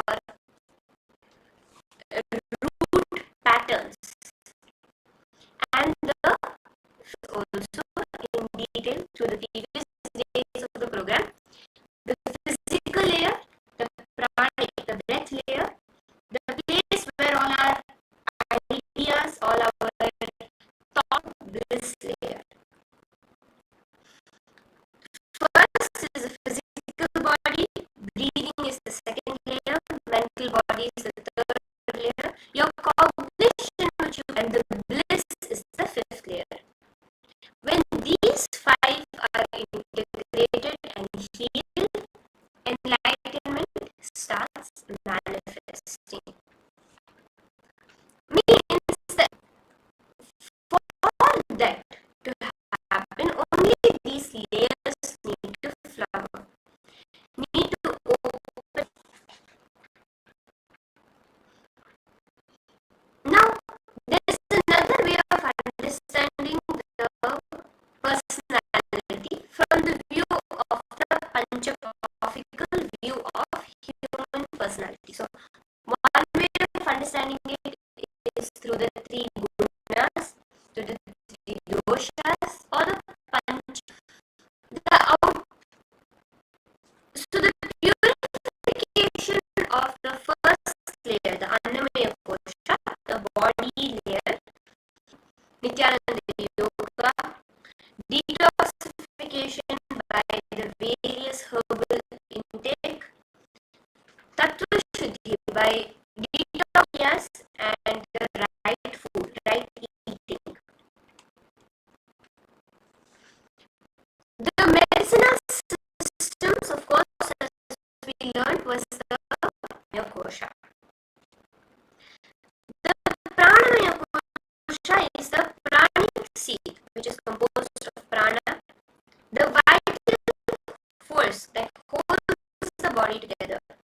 The systems that act on this kosha is the Varma therapy, which basically sort of like acupressure, the magnetotherapy.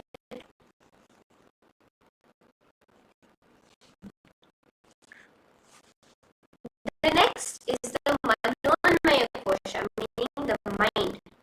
The five senses of taste, sight come to the Manomaya Kosha. All the types of pujas, meditation, mantras, all of that influence is Ayurveda. Modalities of treatment like aroma, music therapy, color therapy, placebo influence this layer. The next is the Vijnanamaya, where the thought currents, the feeling of me and mine, intelligence, reasoning, all of them unclutching during the chanting of the Mahavakya, and also the medicinal systems are Siddha, Chinese traditional medicine, or medicines that work with nature. And ultimately is the Anandamaya Kosha, the bliss layer of us. This Anandamaya Kosha, during initiations, Pavata is what is being completed. Swamiji beautifully says detoxification. Swamiji repeats again and again, detoxification will bring tremendous immune system, not just against pandemics, but it will bring such a strong bio-memory by detoxing the system will make you so powerful and so joyful.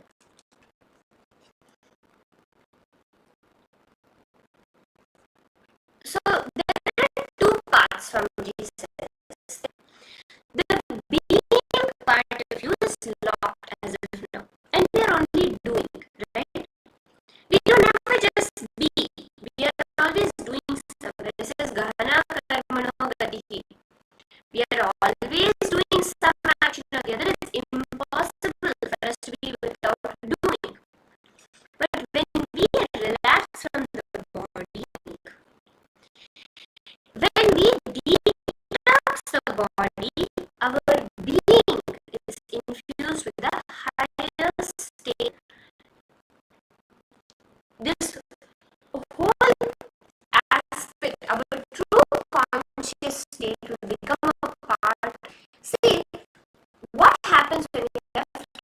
toxins in our system, right?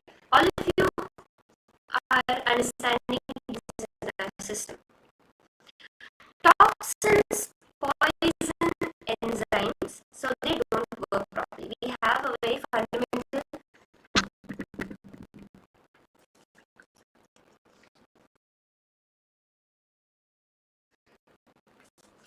see. How many of you are aware of these toxins? What are toxins? Are you understanding the meaning of the word toxin? Sort of. See, toxins are, there are many types of toxins. Mainly toxins are the materials that are ingested into our body. So used in making food, or fluoride, which is there in our water, is a very potent neurotoxin in the body. Now, what is the effect they have on us? They poison the enzyme so that they don't work properly. They damage organs. They display structural minerals. Result expressed ideas, concepts of what toxins do in the body. They degeneration. Many things that are added in our food, for example, pesticides, right? Insecticides, weedicides, toxified estrogens, and products containing benzene damage the DNA. So these are actually things which, without our awareness, are they're heavily present, real organic food. Toxins modify gene expression, so that in our body, but toxins generally create bad things happen in our body. They interfere with the hormones, cause imbalances, induce inhibit, which is a very, very common in rice and many other herbs that we eat. So the cells don't get a message from the thyroid hormones that cause them to rev up the metabolic inexplicable fatigue, and they actually impair your ability to detoxify. See, it is well established that certain toxic physiology and the impact in your cognitive dysfunction, where you feel, what they say, oh, my brain is fried, I can't cognize anything right now. Disturbance of toxins in the body. Beautifully it says, doshanam chudram prasavanam cha gatana magatihi dhruva. The Charaka Samhita, Sutra Sthana 16, from the roots, they won't grow back. Similarly, the toxin will not come back. So it's very, very important for us to. Something says almost all human beings in the modern day have some form of toxin. If we help them detoxify, can we expect pure integrity? See, why do we not be able to see our emotions? It is all because of toxins. It's all because of toxins and parasites that are sitting in. So we just wanted to let you know, what is the actual extent to which, bacteria, right? Are we all familiar with bacteria? We have bacteria in various. Now, if you look at the human body, how much do you think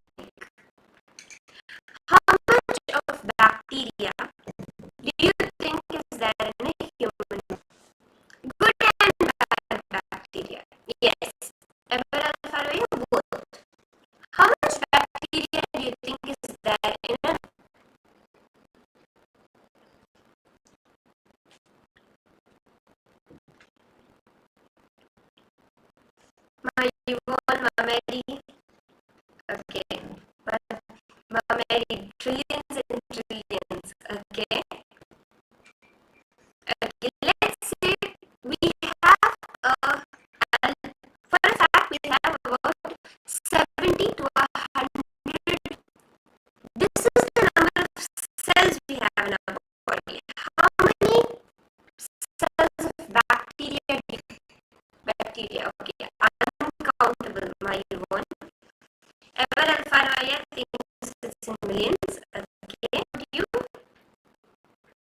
How much bacteria do you think we have in our system?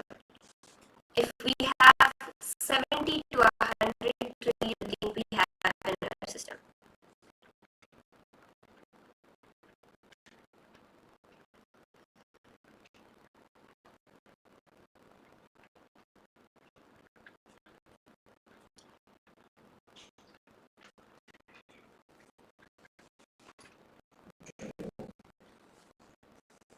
Twice the amount. Okay. It is 10 times the amount. Scientifically, medically, mainstream science says it's in our body, the number of bacteria. We have that much of parasites and toxins sitting in our body. That many of creature existing in the universe. Now,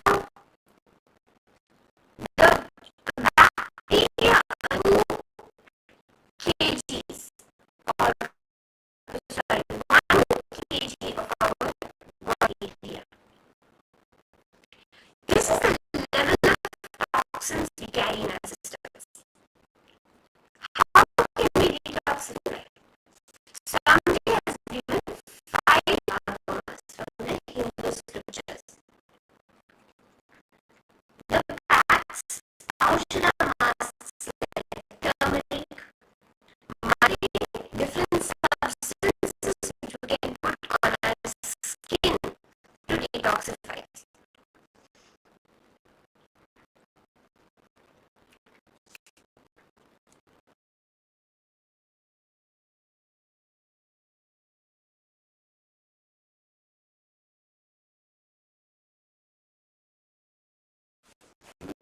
The second is the right non-toxic foods. Eating the right food which do not have toxins in them. Third is the aushadhas, energizers. Mutation processes like firewalking, piercings. And fifth is the Niravatar himself. Kailasa's lifestyle versus detoxification. So how is Kailasa's waking up in the Brahma Muhurta 2.5 hours before sunrise? That is the powerful people through this program. Turmeric water, neem juice, haritaki powder, castor oil, initiations by Swamiji, right food, niraharas, wet packs, ginger water, the list can go on. Detoxifiers, Pachapatni Vratam, mucus-free diet, herbal juices, licorice powder, eating before. Don't worry if you're not understanding all of this. These we will all be exploring much deeper. Detoxification is not just moving unless detoxifying all tiredness and boredom from the physical body.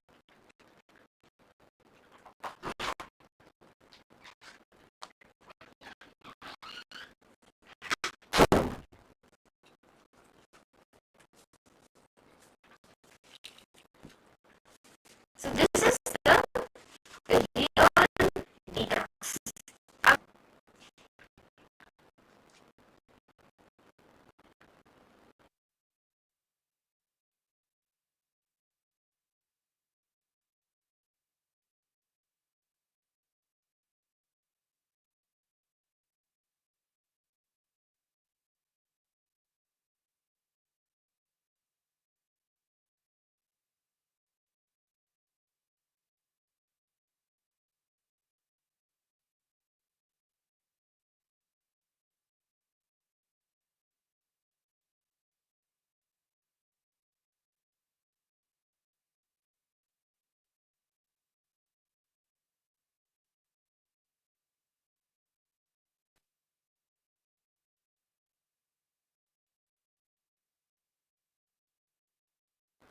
So with this understanding, let's all take a short break before we end. Okay.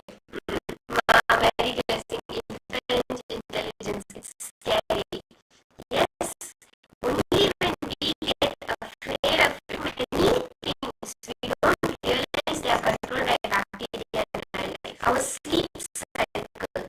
When do we wake up? When do we go to our sleep? When we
bless you all.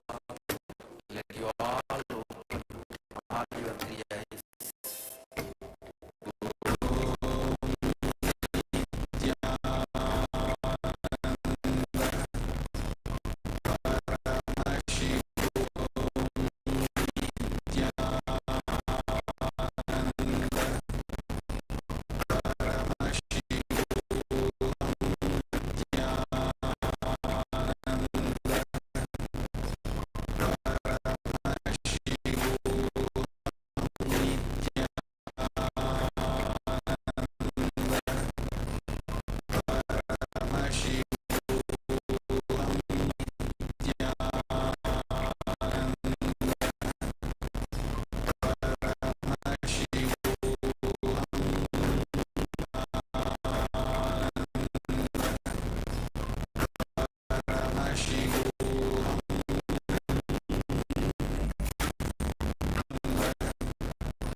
Slowly, very slowly, because all participants now start posting what this form says to read for all of you.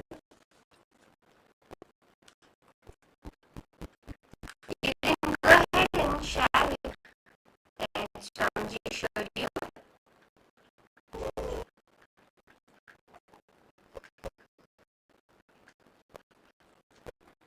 This form exactly how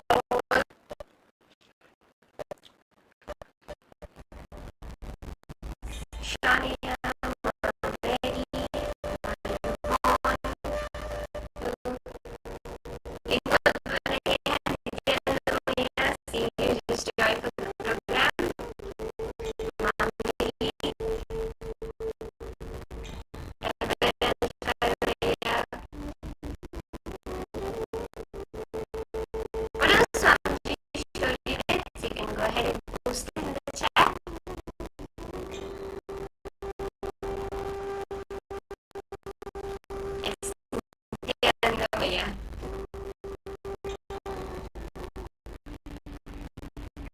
So now we'll be entering into the next session, the next powerful cognitions from Swamiji. Okay. How this eases the root of all disease. So you want the Chinese participants who are joining, all of you. Yes. Let's get started with this session. Okay. All disease is the source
when ease with yourself, when you are uneased, disease starts. So I'm going to go to the root cause of disease, and when we go to the root cause, we don't have to cut the root.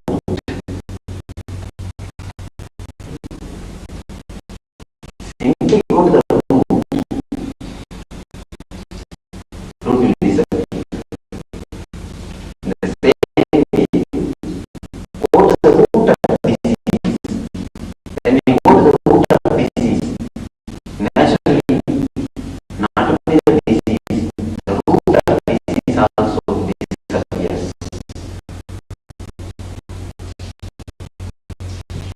So these 7 days, we are going to go to the two things. How to use this class in a best possible way. For that, I'll give you few tips for you all.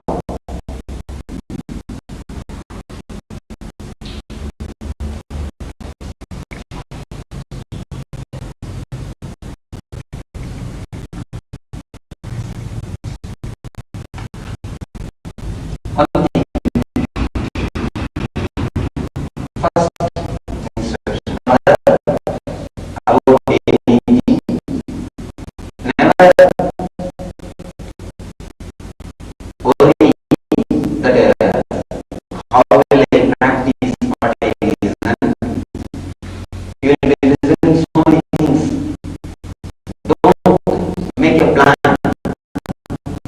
that after going to the house, I will practice this, I will practice that. Don't create any plan. Don't create any mental structure. Just sit in a complete relaxed mood and relaxed tense. Don't have any of that type of efforts.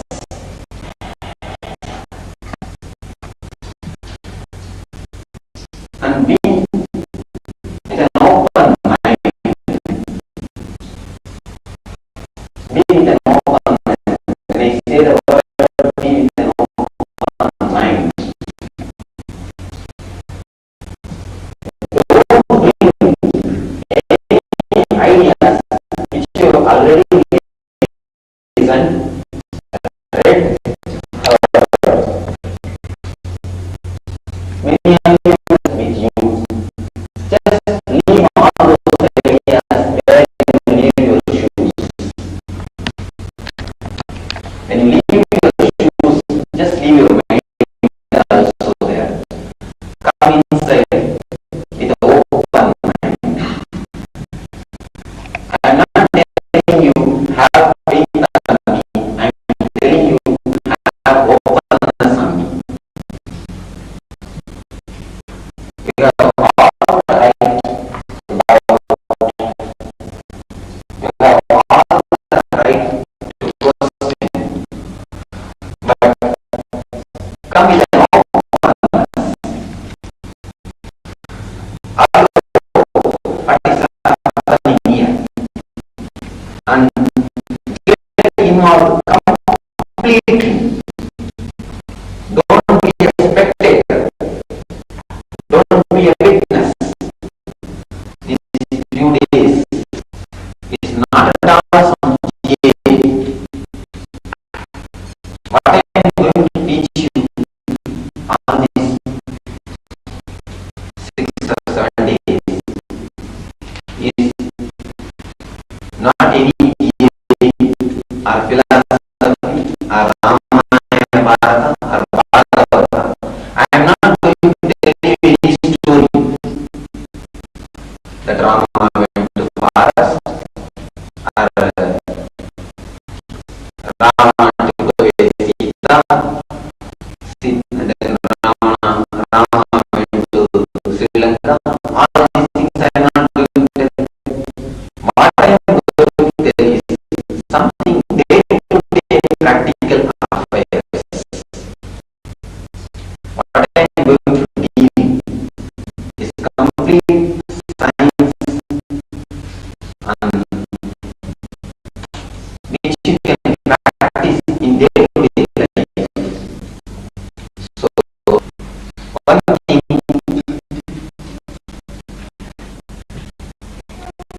you will, there are few people who will not accept anything, just continuously negative way they will be opposing the all the words, all the words, opposing all the ideas. They are not going to be benefited in any way. They are just wasting their time here. And overcome with some prejudice that I am not going to accept these ideas. Then if somebody is there that way, he is not going to be benefited. And another type of person is there who accepts whatever I say. He is also not going to be benefited by this class. Please be aware.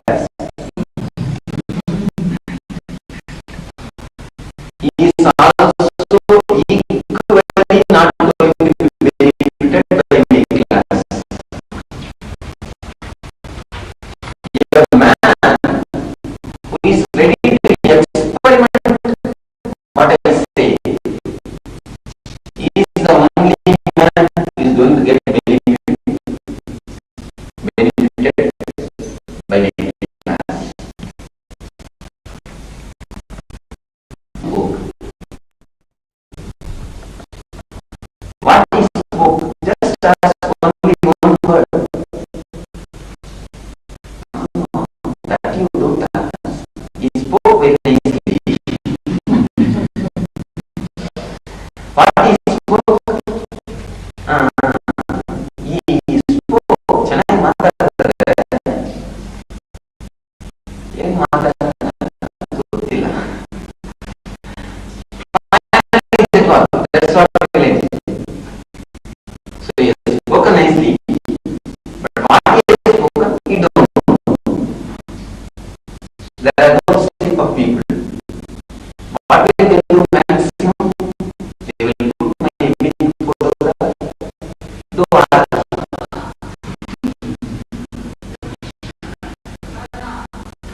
And the people who are doubting and people who are believing, both are not going to be having any benefit.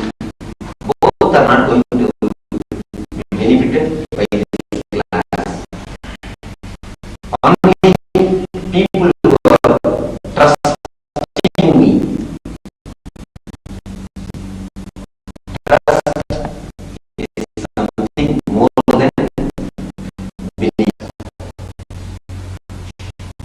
When you trust me, when you are ready to experience, when you are ready to experiment with my experiences, with my ideas, only then you are going to be benefited. So, when you attend the class, attend with the open mind and accept all these ideas just like a hypothesis of science.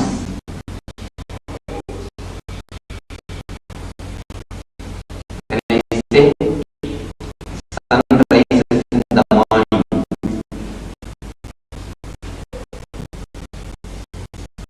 do you need any belief? There is no need for belief, and there is no need for doubt also.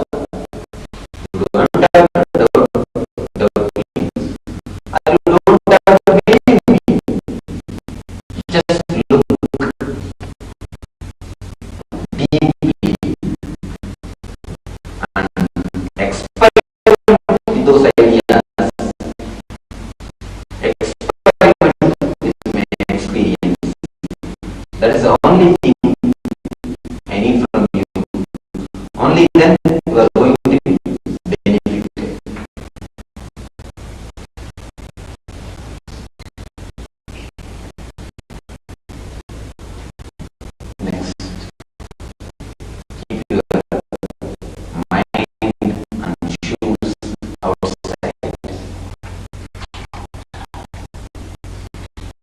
Here we are all gathered for the 6 days or the 7 days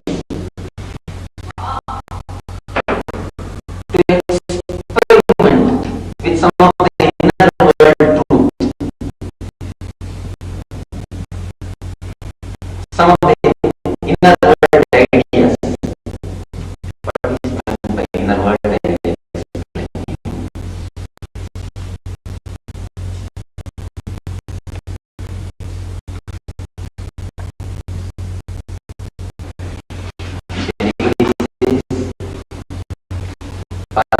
There is no need for this class. Anybody? Nobody. And if I ask each and every person, I can ask some one reason. You can all give some one reason. If you ask to list out the reason, I won't be having time, even for a single person. So you can all decide about one reason. You can give the main reason for your sorrow. Give me the exact reason.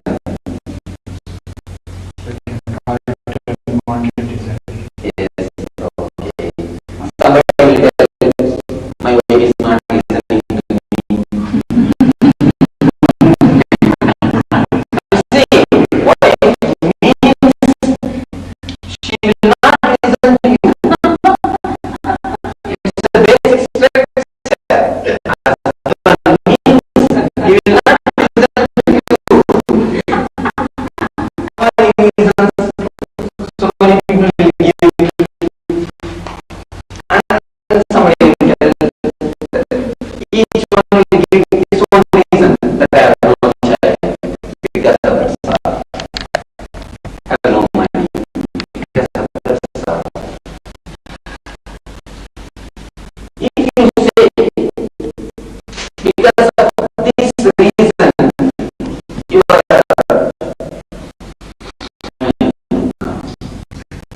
then a person who has got money also is in dukkha, is in depression. Am I right? Somebody says that I have no children, that's why I have no child, that's why I am in depression. The other man was not a child. So the man who says that because I have no child, I am in depression. The man who has got children also in depression. There are thousand reasons you can give. Because of my ill health, I am disturbed, I am depressed, I am in dukkha. But a man who is healthy, you can ask him, are you happy? And then he will be finding another one. He says, no, I am in dukkha. So, way of life, where some is rich, some is poor, some is different language, some belongs to Madras, some belongs to Bengaluru, some belongs to... You are coming from cross section of society.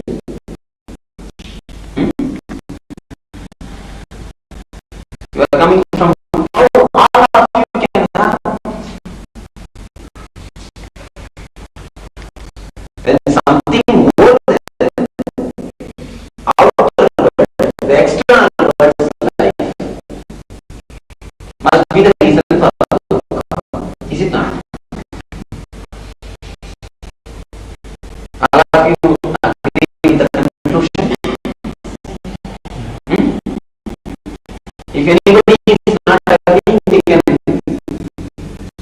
raise their hands.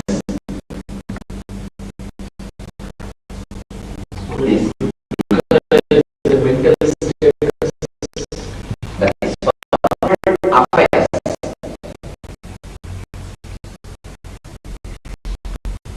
It is nothing to do with external world affair at all. It is something to do with internal world affair. It is something to do with your attitude, not what you have, not the quantity of things which you have, but the quality of mind which you have. It is not the quantity of life, it is the quality of life. So, now we are going to work out some disciplines, some enough in our life. So when we are going to work out something of the inner world, we don't need any thought or idea about the outer world affairs.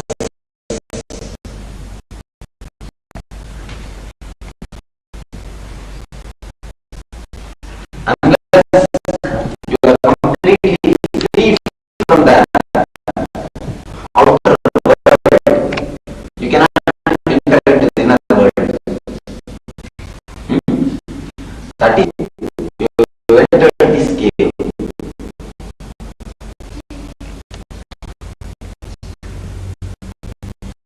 So, when you enter into the cave, where you leave the shoes, just leave your mind. One thing, leave all your worries and sorrows and what to do, what not to do about the house, business problems.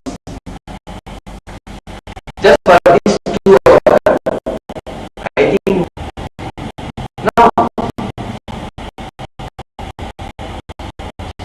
just for these 2 hours, dedicate all your energy, all your mind to the inner world. Let us not bother about the outer world these 2 hours. And don't bring any of your power, post, prestige. So please be very careful. When you come inside, only come with your head, not the weight on your head. Almost all our power, position, prestige are nothing but head weights. So, when you leave the temple, just leave all your head weights ever born in the humanity in the world. Cage you, the great Zen teacher of the Meiji, was the head of Tohoku. One day, the governor of Kyoto called upon for the first time his attendant presented the card of the governor, which read Detoxifying, enlightened person was there. His name is Page. The state's governor, Kyoto state's governor, came to meet the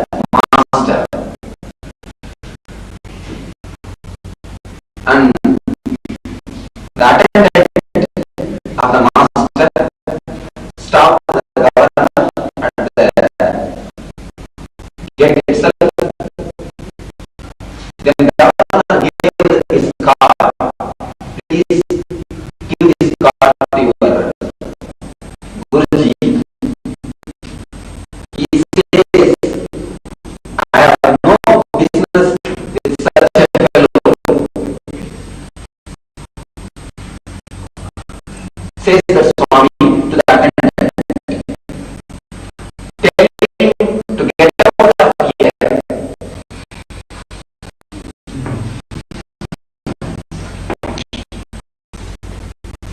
Attendant was not able to understand.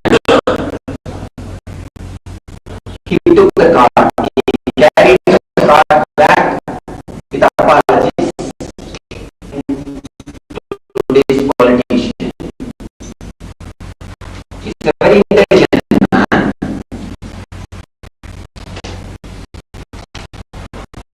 The governor took the card back and just with a pencil he scratched out the words Governor of Kyoto and sent the card again to the master and said, ask your teacher again. When a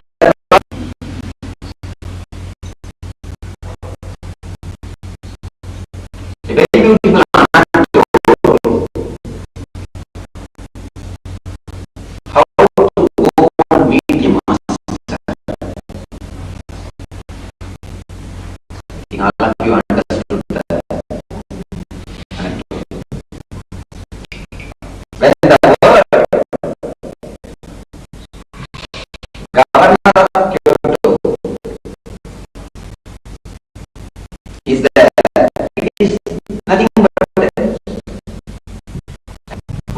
the master says cannot go into your head. When the weight was removed, everything can go inside. So he made it to come the governor without any head weight. What is after all this power, position, prestige, everything? Just a label, even when it was taken to every parcel service. That man in parcel service, he puts a big label, writing yellow on the parcel.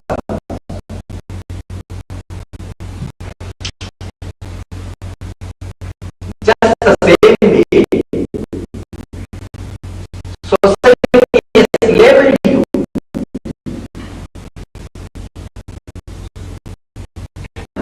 You are within influence.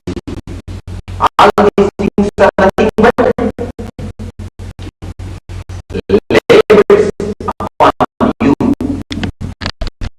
But what we do, we are so much done with the labels,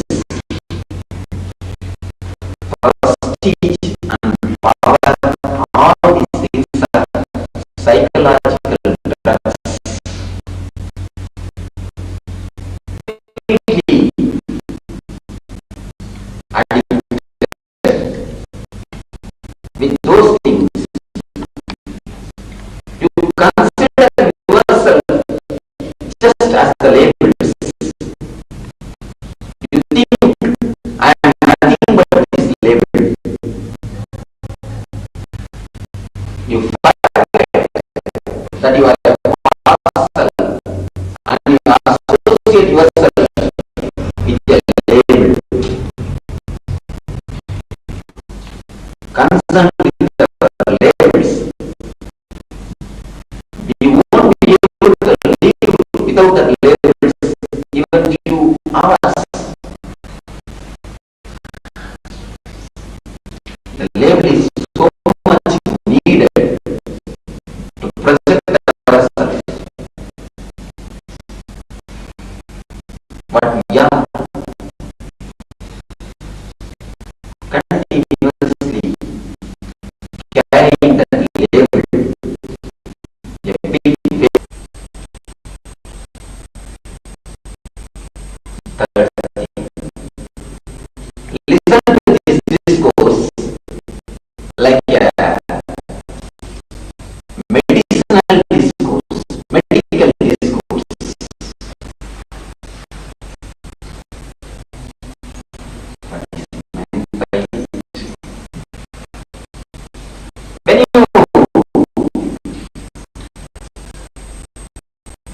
when some medical students listen about see, look whether it is there or not, whether I have something. But you just go listen some spiritual discourse or moral discourse. Master, moral teacher, he says, you should do dharma, you should not tell lie, you should be always truthful, you should be very calm. Next man. This may be for the next person who is sitting game. This is for my neighbor, not for me. When he says, don't quarrel with others, love your neighbor as you are, we think, no, it is for the neighbor, not for me. I am already there. So think to you, I am not talking collectively. I am not talking to individuals. Forget these 6 days, that group is existing. Only I and you are existing. Whatever I say, I am addressing you. Don't divert the letter to the neighbor. So, if we get money under, we receive it. Some letter with some problems, just stay with us. It has become an attitude in our life. So everybody else is existing except you and me. Don't bother about what others will understand, what they will think, how my wife will be understanding these ideas. Don't worry, it is our mother relation, it is not yours. There are many people, relatives, some friends who have come. But when I say something for you, you never listen to that. She listens that. Yes, this is necessary for him. Swami just not he said like. So whatever you are supposed to hear, she is listening, and whatever she is supposed to hear, you are listening.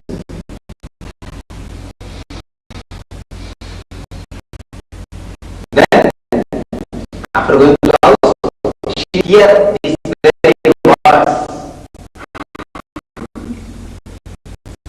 Don't think of somebody else, what he will be understanding, what she will be understanding, and don't prepare yourself to go deliver this lecture to somebody else. There are many people who listen my lecture, especially his mother-in-laws. They will be listening and continuously taking notes just to go and deliver this lecture to daughter-in-law. When you go to the house, somebody else.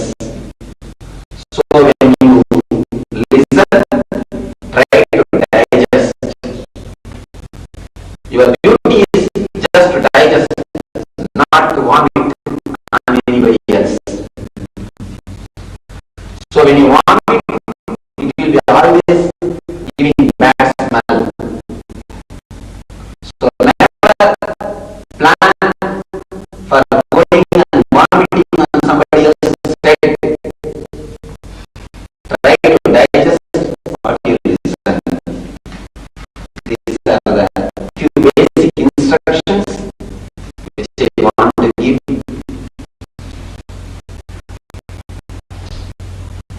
And there will be many questions which will be arising.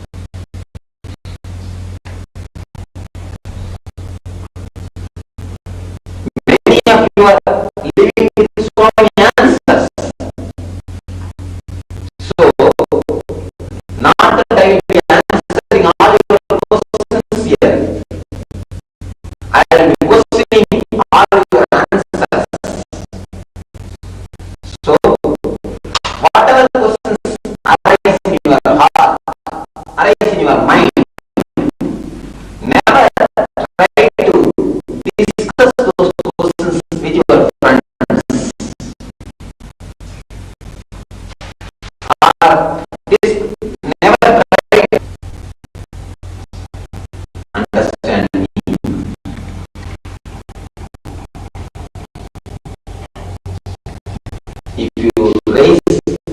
If you have some questions, just contemplate, meditate over it. Keep that question in your heart. Don't allow that question to die, or don't discuss that question with your friends or relatives or books. I can't even say that here you will be answered. Here your quest will be finished. It will not be solved, it will be dissolved. All your questions. So just keep those questions inside you. Don't try to get some answers from somebody, from some relatives.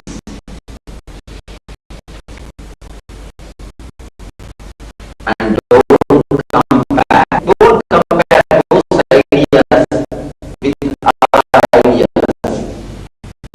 Because when I use the word Atman, I am giving totally different idea, totally different explanation.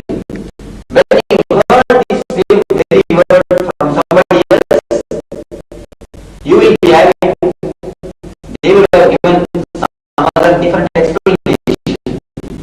So, all masters are true. All the masters, through all the masters, same Paramashivoham and get confused yourself.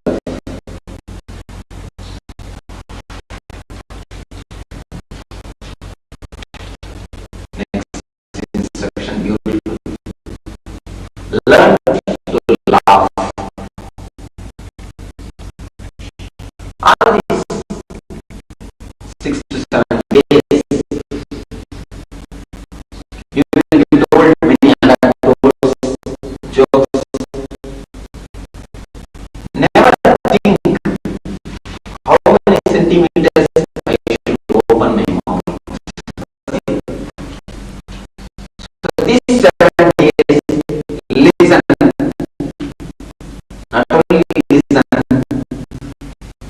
learn how to be expressive, how to be happy, how to be flowing, how to be streaming. Almost all of our life became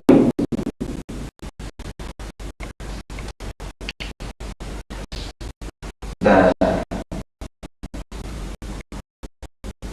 what to say arts. That is what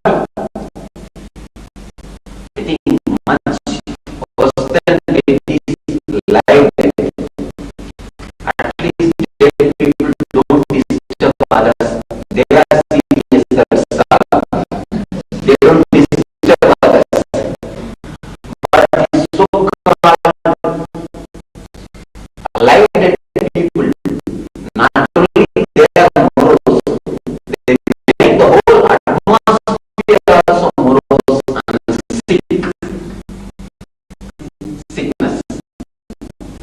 So these few hours, for few days, just drop all seriousness and try to be open and relax, just like a child. Try to laugh. Whenever you listen, whenever you hear something, if there is a need, just laugh. Laugh with full heart, not with simple mouth. There is a small anecdote in one tea shop.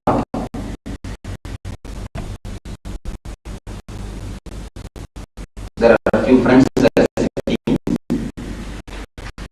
One person was telling a joke, and such a way is told. Nobody felt like laughing. The sense of humor was not there. It was not expressed exactly. The joke he started laughing like anything. He started laughing heartily. He laughed so much. The neighbor near man asked, "Why did you laugh? We not feel like laughing." Because he told something, but we did not feel like laughing. When Nasruddin explained, no, we should laugh, otherwise he will tell again the same thing. Your sickness will disappear. If you don't laugh, your health will disappear. So when you learn to laugh, even your sickness will disappear.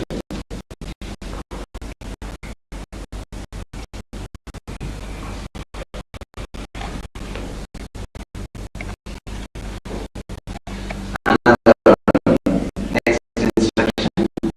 Be punctual.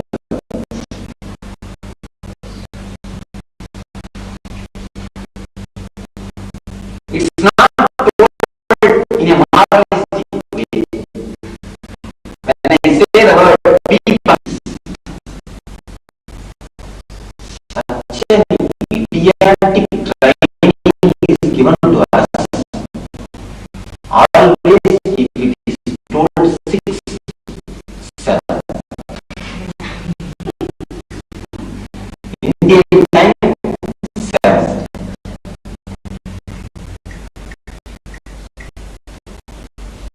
I think all of us are busy with some other activity. Anybody who has no business?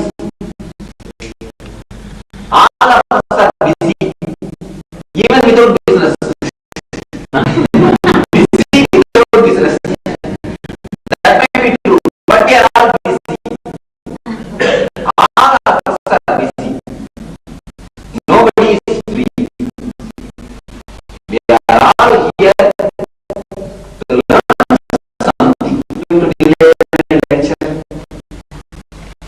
So then each one of us wasting others' time. So when you come late, you are wasting others' time in one way. Another thing, when I start my lecture, when I start my discourse,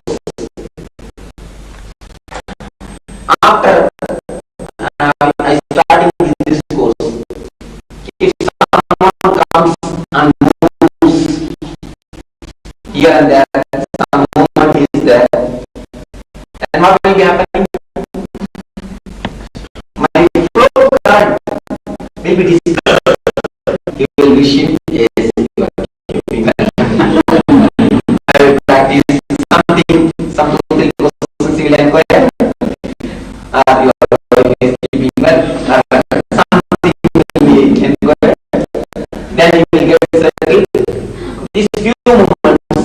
of disturbance. Maybe it is looking one minute, but it is just like a speed breaker. You are going in a Mysore highway, Mysore road, going in 100 km speed. Beautiful road, a good. Before nearing the speed breaker, you have to reduce your speed and cross the speed breaker. Again pick up the speed.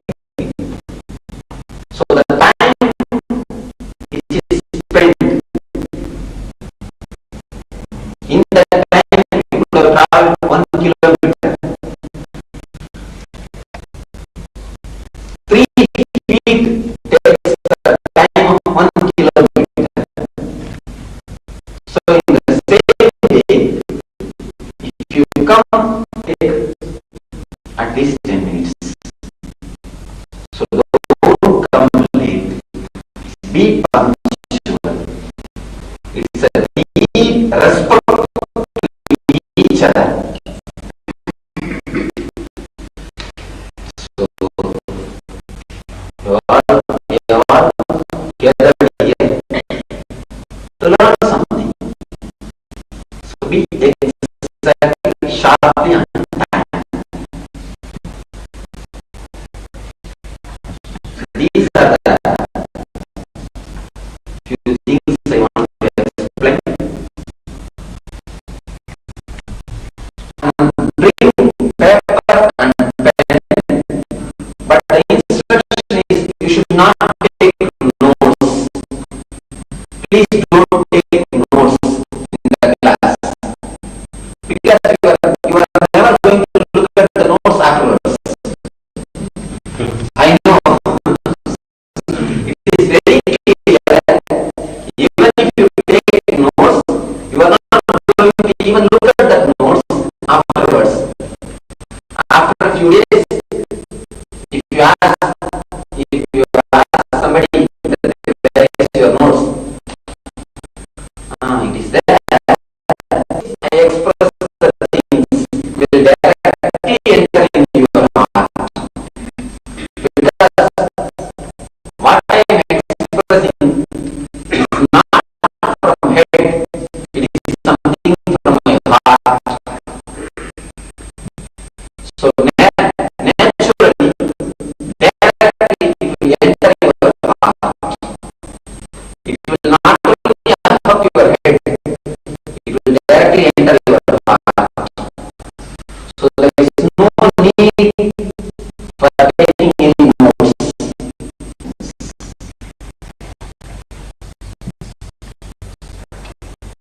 When I ask you some question, say either yes or no. You just keep mum. Okay. Because I am not telling the story of Ramayana. Even if you say yes or no, Ramayana is going to be Ramayana.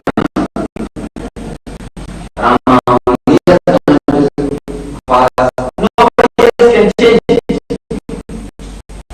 So in between also you can sleep, take rest, no problem.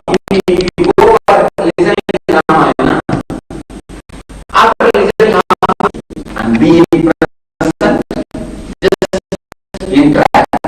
Either yes or no. You are full freedom to question me at any moment. Any moment. You can just raise your hands and class will stop. Your questions will be answered.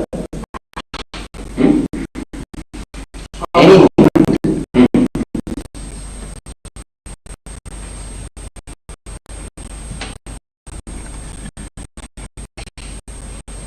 You cannot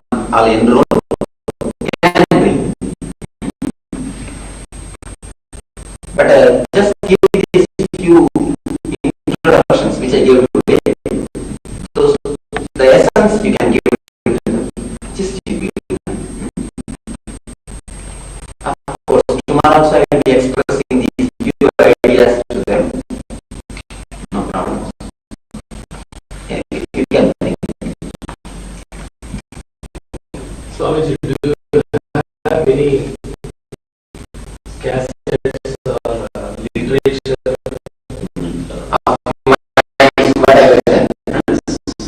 I have VCD cassettes. Still now I have not made any books. Only VCDs are produced.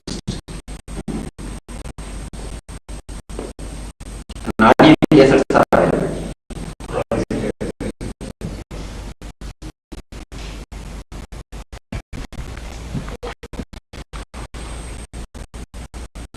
Any other questions?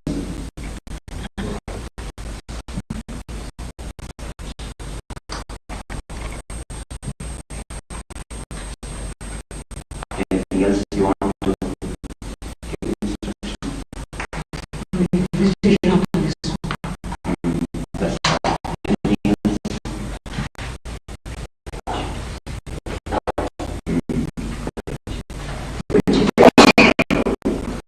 And clothing will be another one thing. Clothing. Here itself give the instruction and you will be made to do that. For that, this cloth will be very easy and comfortable. The energy flow of the body will be very beautiful with these clothes. For women, the chudidar, that will be the best clothes. This type of clothes. What she is saying.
one video.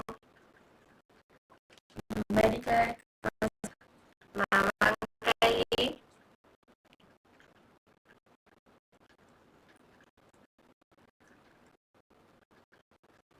There is a very beautiful session we just listened to directly from Swamiji himself. Understanding how we can go beyond disease and disease within us. It's not just that, oh, if I feel without any disease in my body, I am healthy. Disease. How many of us understood this cognition, these powerful cognitions that Swamiji revealed about our own body? It was very, very important, powerful cognition into a power manifestation session, manifesting the power beautifully of body scanning, cultivating this power of body scanning.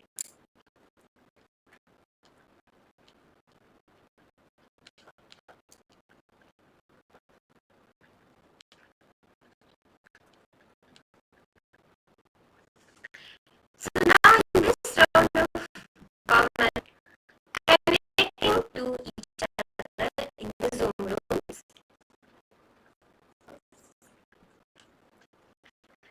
you can all connect to each other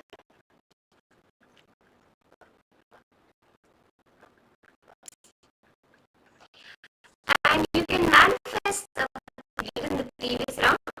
You can continue manifesting that. So whoever it is that you connected with previously, you can also connect with them again and do the manifestation. I don't say anybody, you feel free to go ahead, continue the manifestation.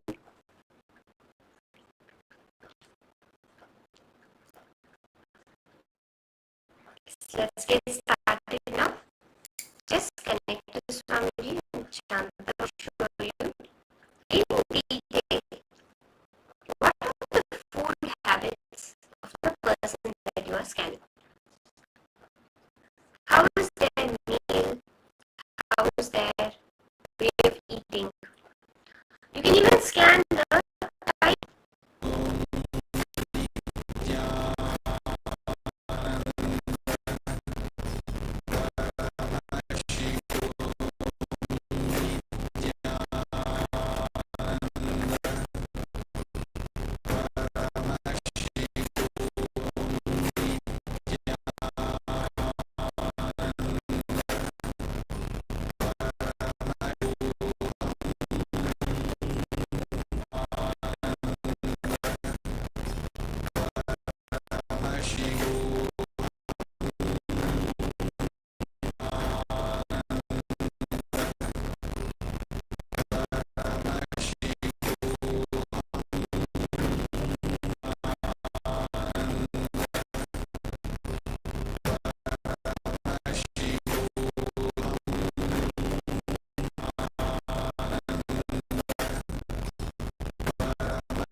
Yes. Okay. I guess all participants now start posting. It's one marriage, get in the mouth. Madhuhan, get in the one because all participants to start posting what your song is showing for all of you.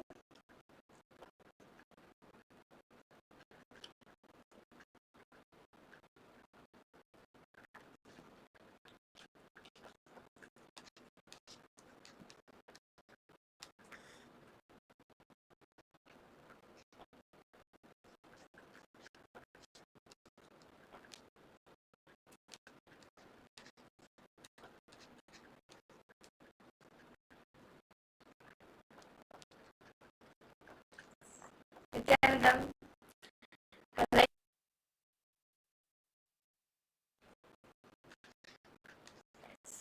see all of you. Yes. Romari,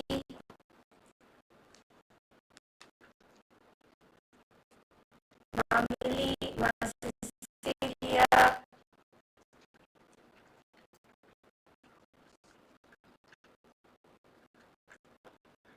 Shanti Yogami,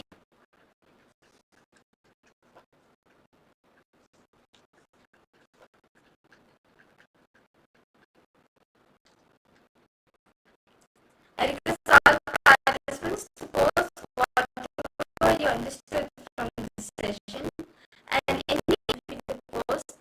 So very beautifully Swamiji says this is and this is. Swamiji says that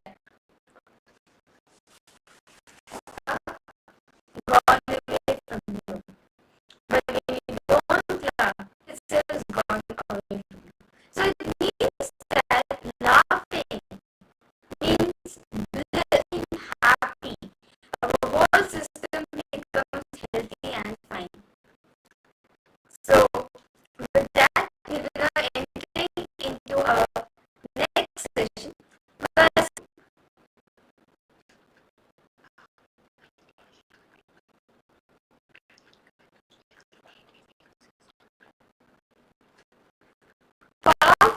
Swamiji is going to guide us into past. So get ready to witness this beautiful revelation by Swamiji. Stop interfering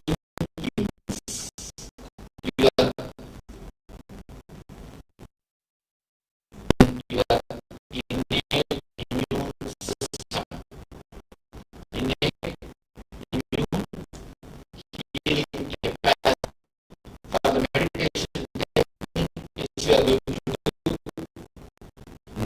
now. To make the whole is strong, alive, strong. You really have animal strength also. That's one side. But above animal strength, when I say the energy,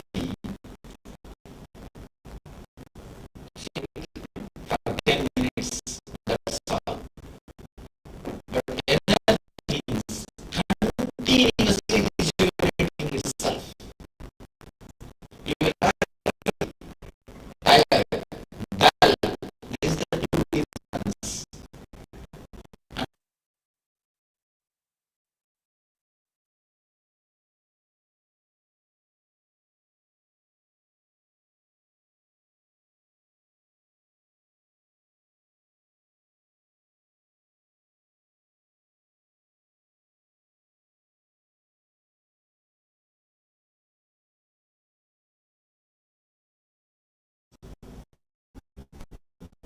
First, stop interfering your pains, your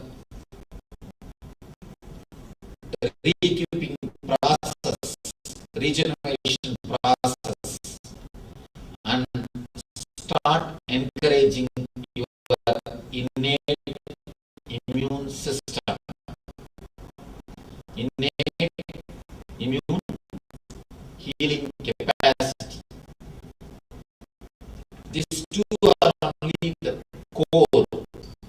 the meditation technique which we are going to do now.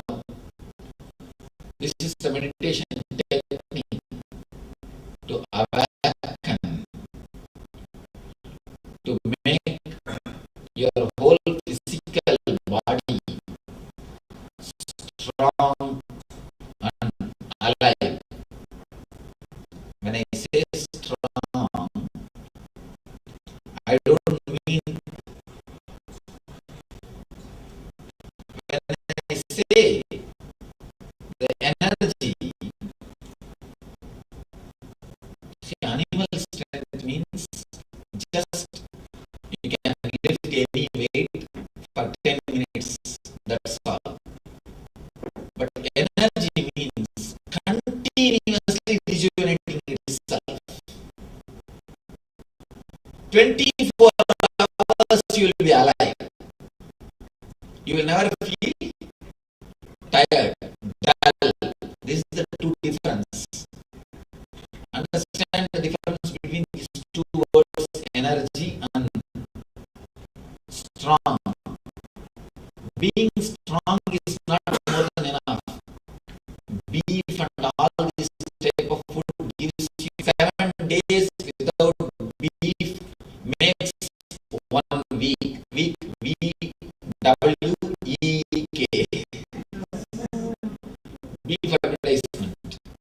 I was thinking, surely it is not true. Never think it is true. Surely it is just your idea. See, elephant. It's a vegetarian.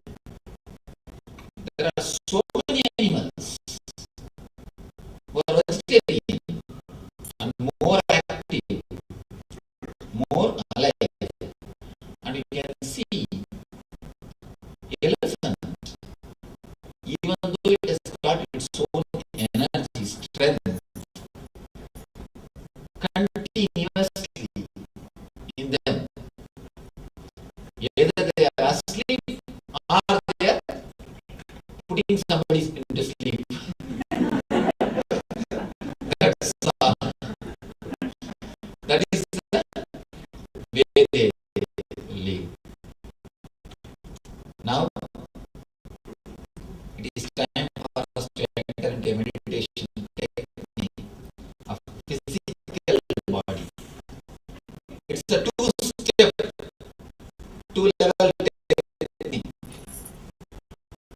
First thing, you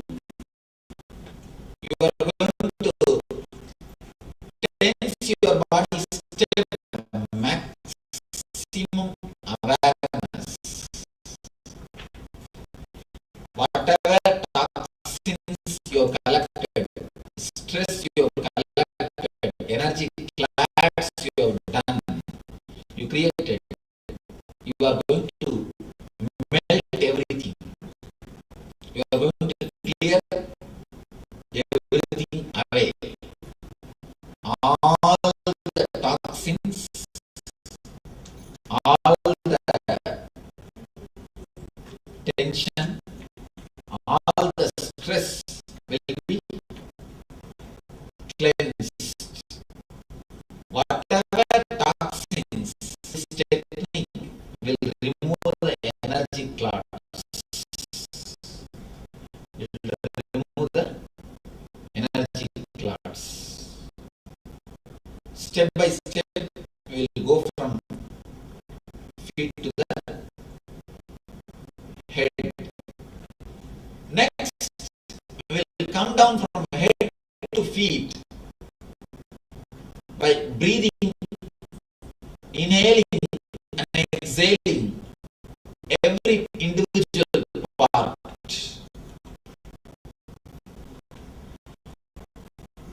You will visualize every part step by step, inhaling and exhaling, leaving the Ashuddha Prana, the Vipana in, the Apana out, taking the Prana and it leaves the Apana.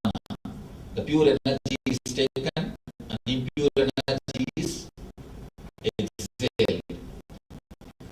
step by step, part by part, feel your body is just individually inhaling and exhaling.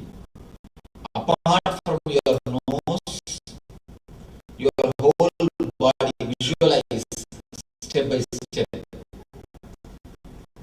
This will awaken the innate healing capacity, innate healing intelligence. First, we will go from down to up by tensing it. Second, we will come from up to down by breathing, totally relaxed and utterly breathing every part of the body.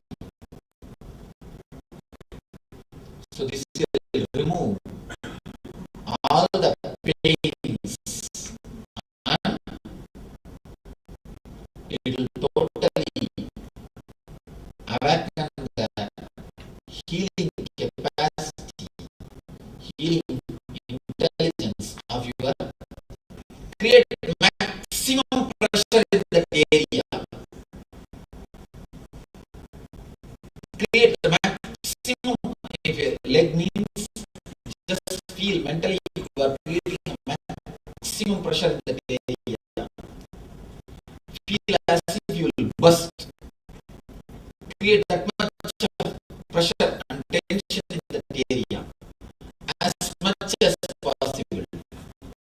Step by step, I myself will guide you. Please get ready. Remove the chairs. You are supposed to lie down, so make enough space now itself to lie down. And tie the ribbon. Inhale.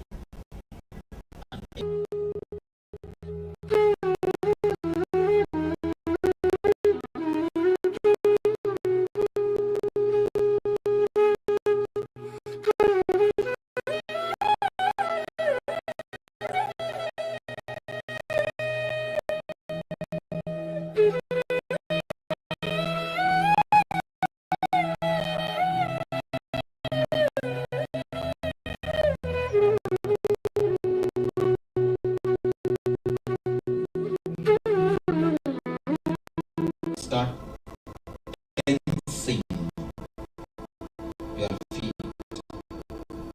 Tense your feet as much as possible. Maximum possible. Give the maximum possible pressure to your feet. Feel as if it will burst. Create the maximum pressure.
your feet as much as possible.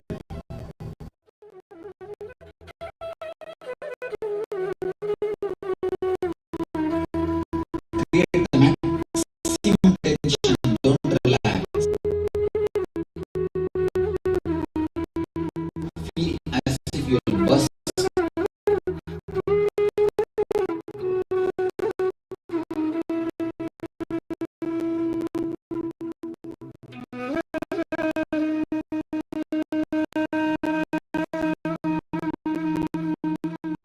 Come to your ankles.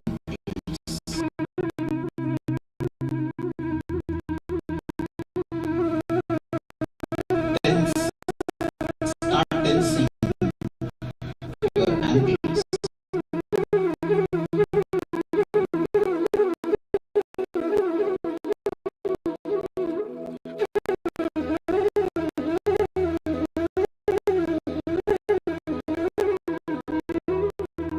Below the knee, tense the whole body. Below the knee, tense your whole legs.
Tense your knees.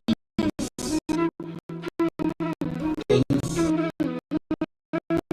as much as possible.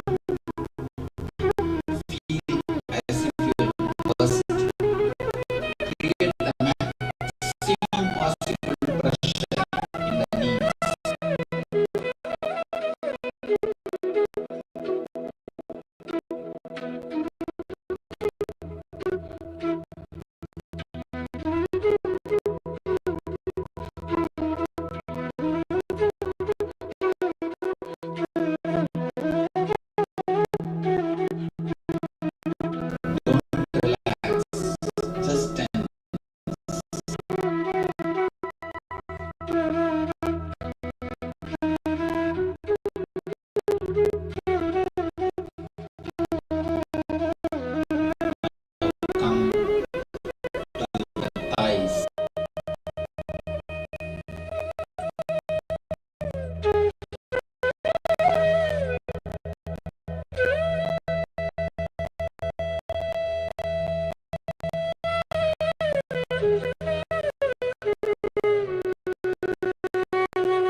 The non-mechanical parts of the brain in your system is responsible for extraordinary experiences and powers.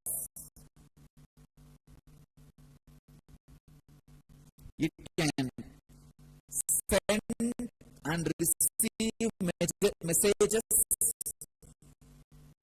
to anybody, anywhere in the universe.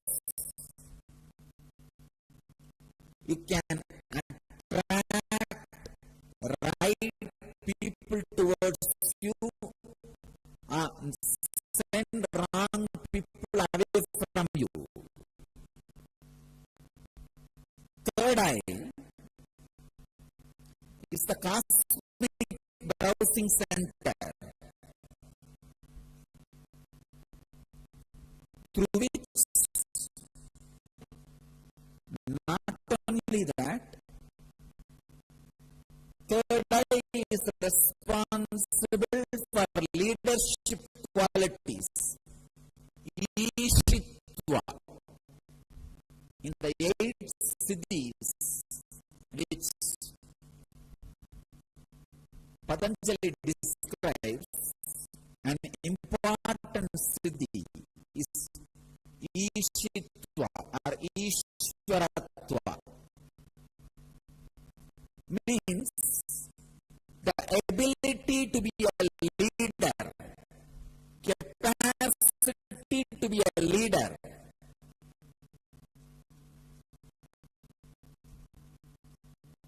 An extraordinary capacity to lead is also on siddhi. The third eye, Anya Chakra, can awaken that siddhi in you.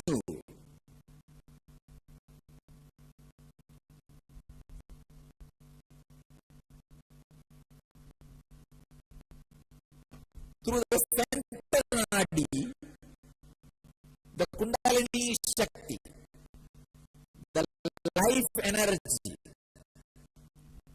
reaches the crown center. And it blossoms. The Anya Chakra opens. The extraordinary leadership qualities expresses. Yesterday I was telling a story. One day God called Adam and said, I have a good news for you and bad news for you. Adam said, please tell me the good news first. Man, someone would have asked, please tell me the bad news first. He asked, tell me the good news first.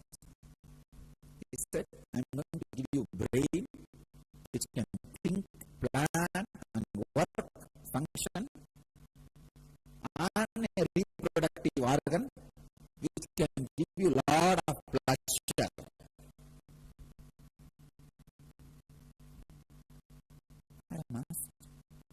Great. After this, what can be the bad news? God said, only one will work at a time.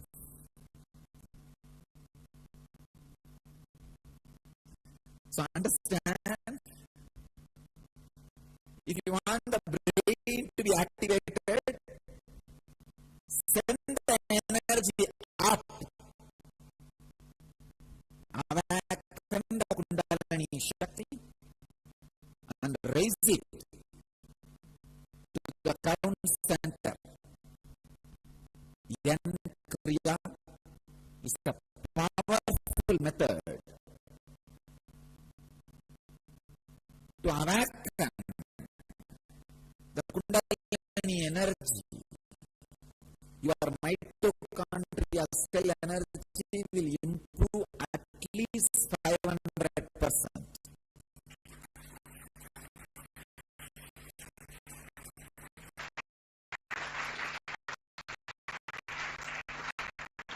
The mitochondria cell energy can be roughly equated as Kundalini Shakti. The Kundalini Shakti's biological rough equivalent. The Kundalini Shakti is much more than mitochondria cell energy. It's not just mitochondria cell energy, but mitochondria cell energy can be roughly equated to the Kundalini Shakti. Now,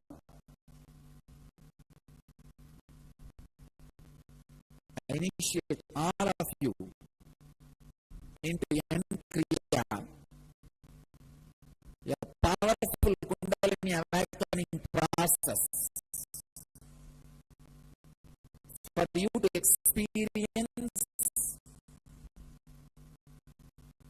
the extraordinary spiritual experiences and powers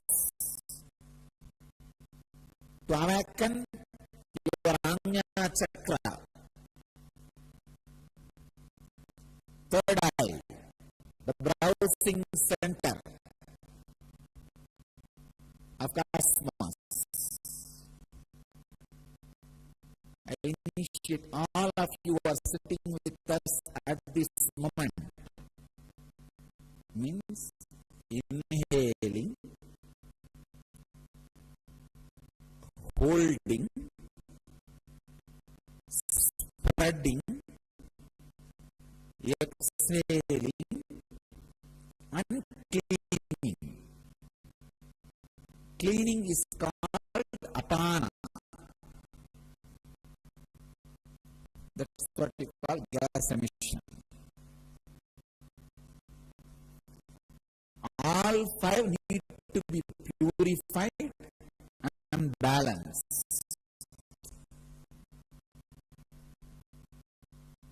Inhaling, holding, exhaling. The whole technique is 7 steps. First 3 steps is preparation. 4th step is main kriya. And the last 3 steps are awakening the Kundalini intensely and balancing your body. Settling with Kundalini. So let me start now.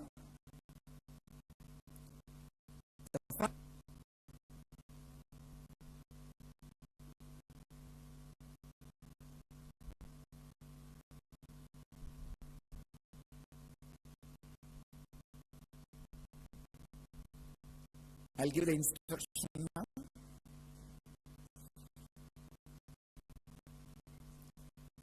First step is closing your, it is called Nadi Sodhana, closing your right nostril with right thumb, inhaling as deeply as possible through left nostril and closing the left nostril with your exhaling through the left. Please understand. Just inhaling and exhaling. It's called one cycle. Do this at least 11 times. This is the first step. Second step, Bastrika. Pull your lower abdomen in and up.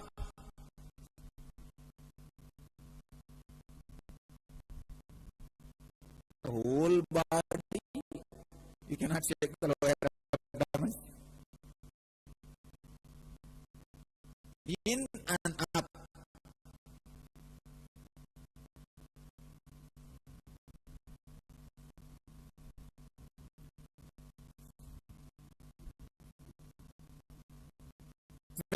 One times do Bastrika. Third important thing. Third step is inhale as hold the lungs empty as long as possible. This one cycle is called one samana kriya. Do this 21 times. 21 samana kriya. This is the third step. All these 3 steps are preparatory steps. The fourth is main kriya. In this,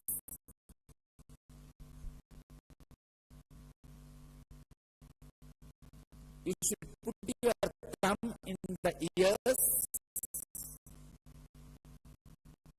the index finger and middle finger on the eyes, close all the five senses, block the nostrils, stop the energy going outward, send the whole energy intensely in. Redirect. This technique is powerful technique for instant enlightenment. You can get enlightened in one kriya and go out as the enlightened beings.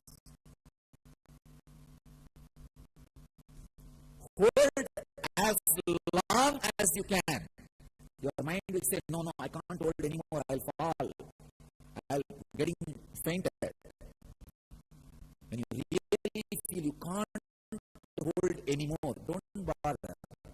Even if you faint, automatically your hands will relax. You will breathe. You will not die. Only if you have serious heart conditions or high blood pressure, any other serious illness, don't do. People with normal health can do as much as you can. When you are able to again back, when you are 21 times through Sambhavi Mudra, sending the energy inside, directing it.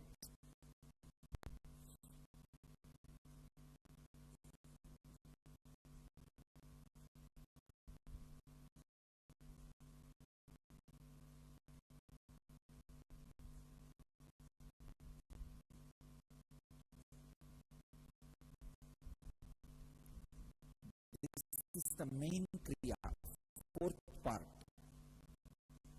The fifth part is intense humming for 7 minutes.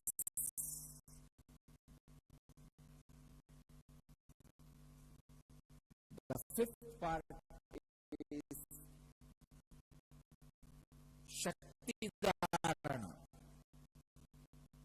Stand on your knees and raise the hands free. Wherever you are around the world, please find out the direction.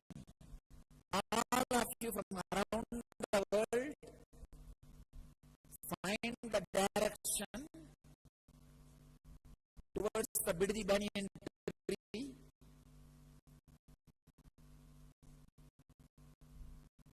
And raise your hands towards the sky and feel connected with the Master. Feel His presence, intense energy landing on you. When you feel full, just surrender to the earth, stand up, receive intensely, and pour to the earth. Please understand.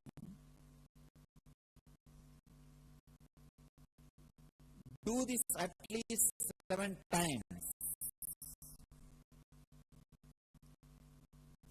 filling yourself with energy.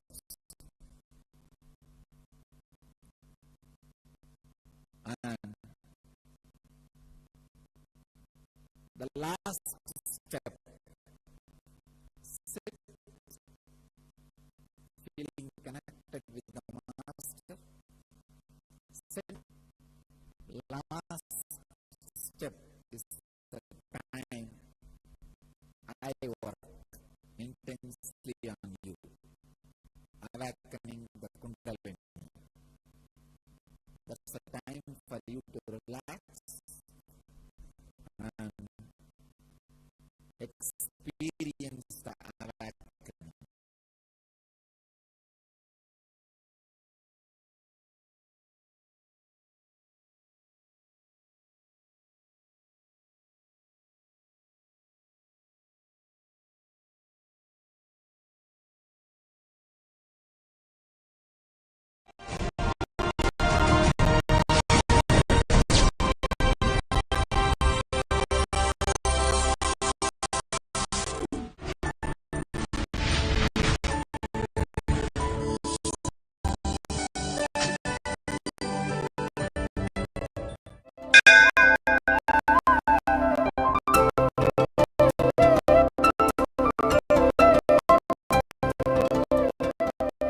Nityanandeshwara Samarambam Nityanandeshwari Madhyamam Asmadacharya Paryantam Vande Guru Paramparam.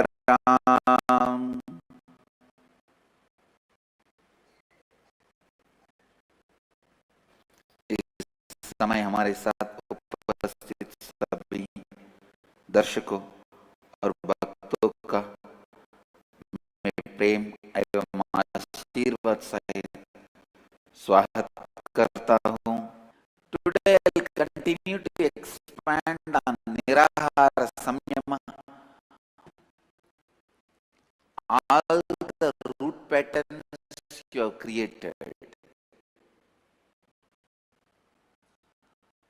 All the root patterns you have created and you are cherishing. Listen.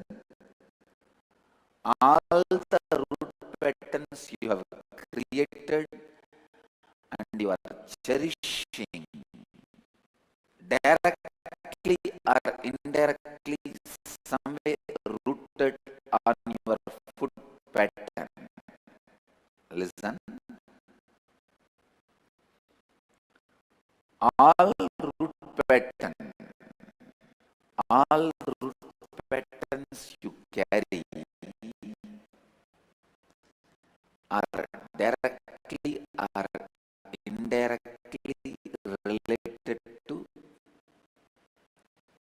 food. So when you start the Nirahara Samyama and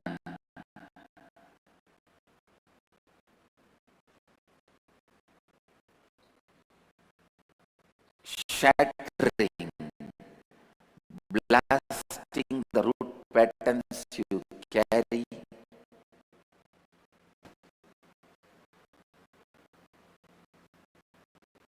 see the food and love, food and sex, food and fear, food and worry. Somehow all these major possible root patterns are deeply rooted. Listen. Food and love, food and sex, food and worry, food fear. Somehow all these major root patterns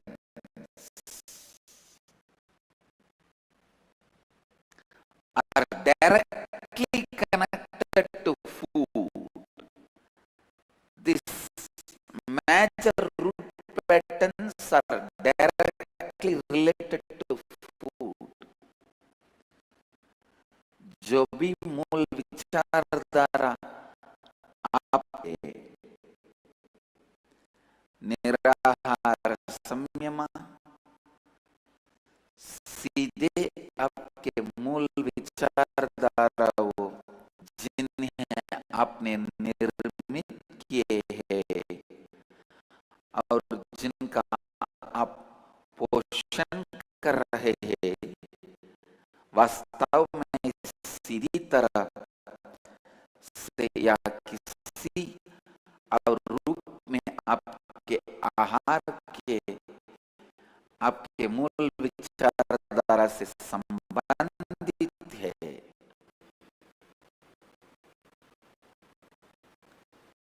Understand the way you relate with the patterns.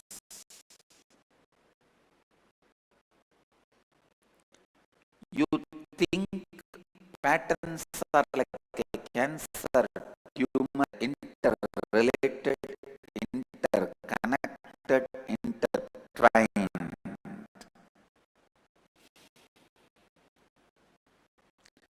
Interrelated, interconnected, intertwined.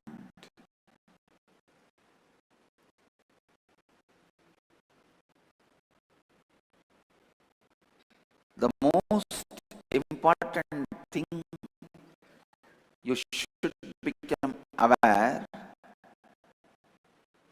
is if you blast one root in which all the major root patterns are connected. Listen, if you blast one root in which all your fear pattern will somehow be related to food, because society threatens you first with food. All your love pattern will somehow be connected to food, because, listen, because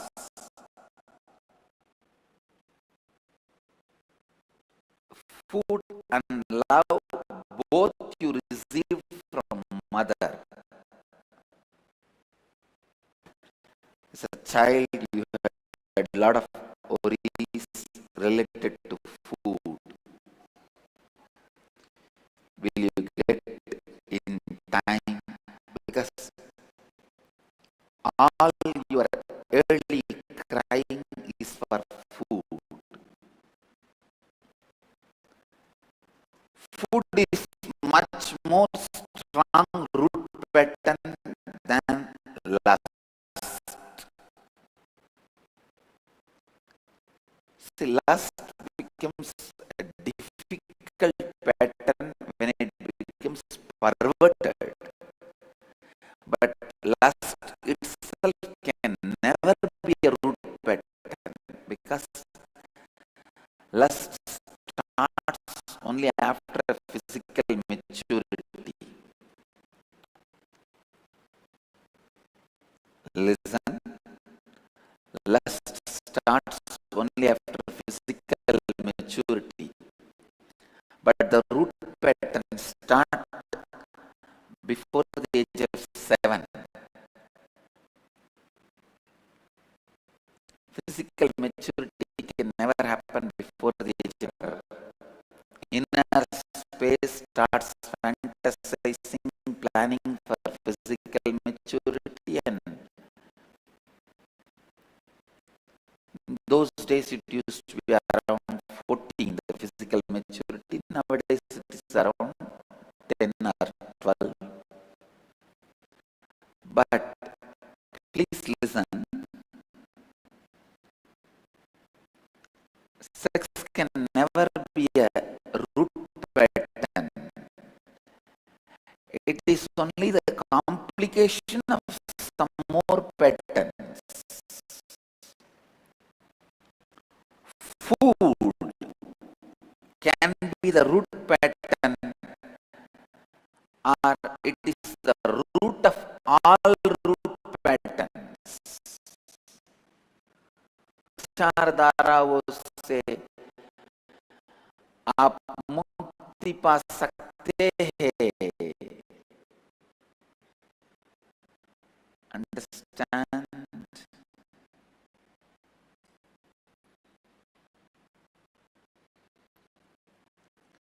निराहार संयम,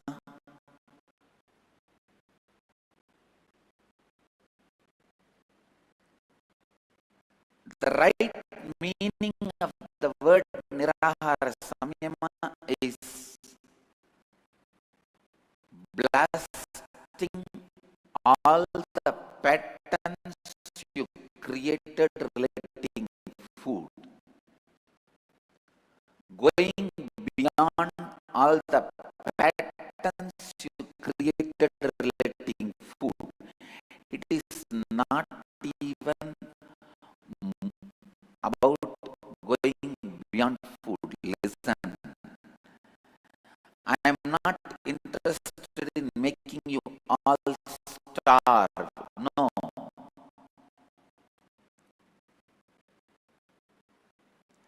Nirahara samyama, participants never starve.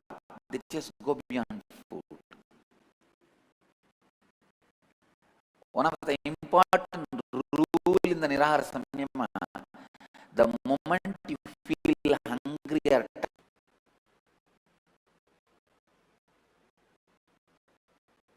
only the patterns related to food for completion, to complete with all the patterns related, denying food to your body. Listen, you can use your willpower to reach completion. All patterns related to food I will complete from this moment. For that you can use your willpower, but you can't use your willpower to have little more time, to have clarity. There are millions of things I opened for kids, did not open for adults, but only nirahara samyama I opened for adults and not for kids, because kids may start using their willpower not to give food to their body out of enthusiasm. No, you should not use your willpower to deny food for your body. You should only use your willpower to complete all the patterns related to food. Actually, when you stop giving food, you will see so much. The patterns are coming up: denial, anger, irritation, agitation, powerlessness without feeling tired. Listen, tiredness is different. You feel powerless. Ahar और प्रेम आहार और हवस, आहार और चिंता, आहार और भय, ये सभी मुख्य मूल धाराएं सीधी तरह से आपके आहार से संबंधित है। आपको जानना चाहिए कि यदि आप एक मूल को भंग करते हैं जिसके साथ सभी मूल विचारधाराएं बंधे हुए हैं, आप सभी मूल विचारधाराओं से ऊपर जा सकते हैं।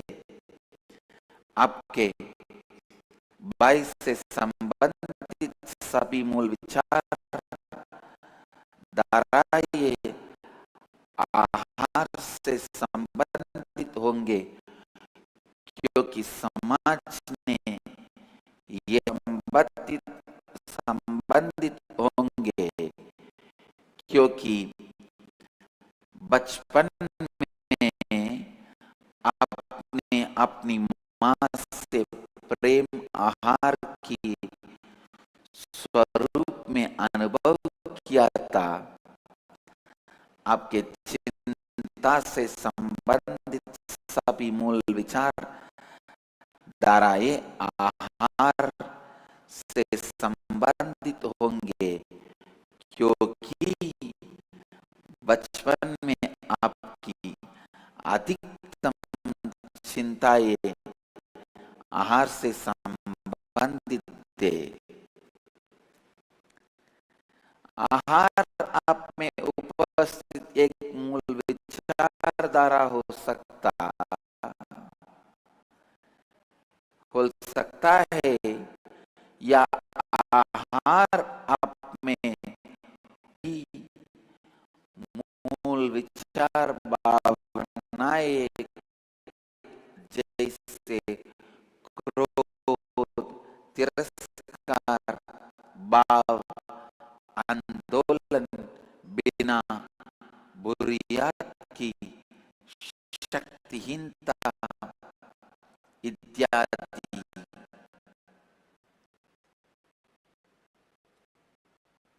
जग जाएंगे। Understand? Look into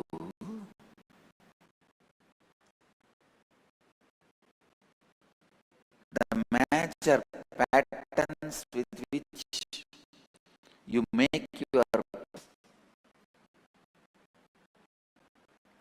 निराहार संयम का सही अर्थ है आहार से संबंधित सभी मूल विचारधाराओं का विनाश करना। निराहार संयम उपवास करना नहीं है। निराहार संयम आहार की आवश्यकता से सरल रूप से ऊपर जाना है। I am not interested in making you all, liberating you from the patterns of food with which you are suffering.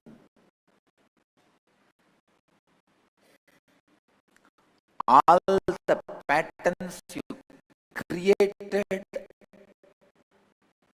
because of food,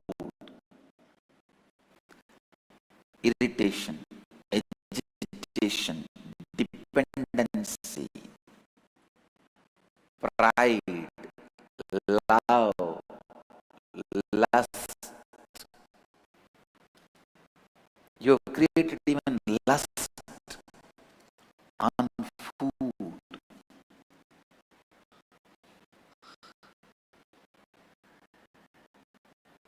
It is one of the worst perversions.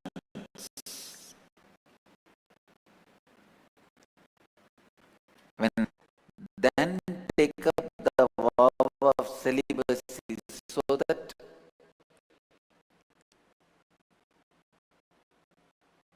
when you deprive your body from sex, it does not become food perversion. When you deprive your body from sex, the first thing will happen is perversion of love. You will yearn for attention. Second, you will start becoming homosexual or getting attracted to same gender. The perversion of food. All the other things society will not allow, like attention need or the perversion towards the same gender. Please understand, I am not making any comment or statement against homosexuality or lesbianism, but I am making a comment having homosexuality as a perversion, and third, having sex with the animals also will not be allowed by the society. When society does not allow any of this, all over the world, all celibate traditions,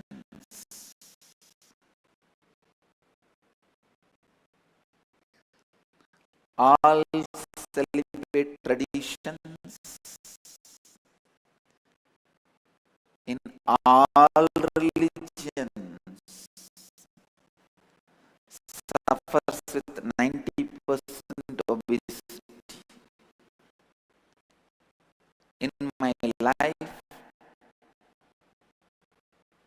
first I was initiated into Nirahara Samyama. My gurus, my teachers, my mentors first initiated me into Nirahara Samyama. 9 years of my pilgrimage, spiritual yatra time, spiritual pilgrimage time, I was able to live without even the idea of food. Not even once I stretched my hand for food. Not even once I begged for food.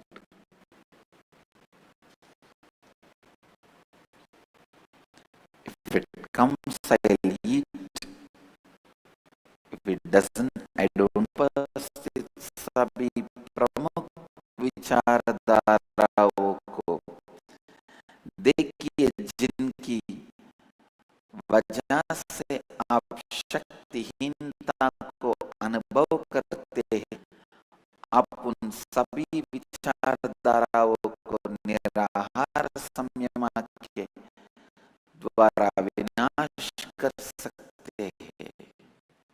That is why I insist before giving sannyas to any of my brahmacharis or sannyasis, I insist that they practice nirahara samyama first. Our version disappears.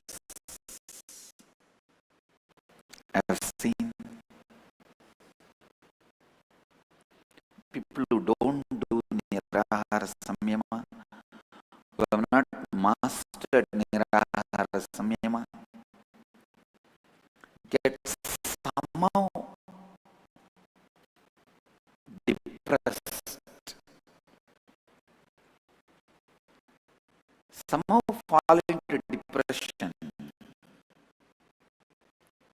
with celibacy or any other spiritual practices.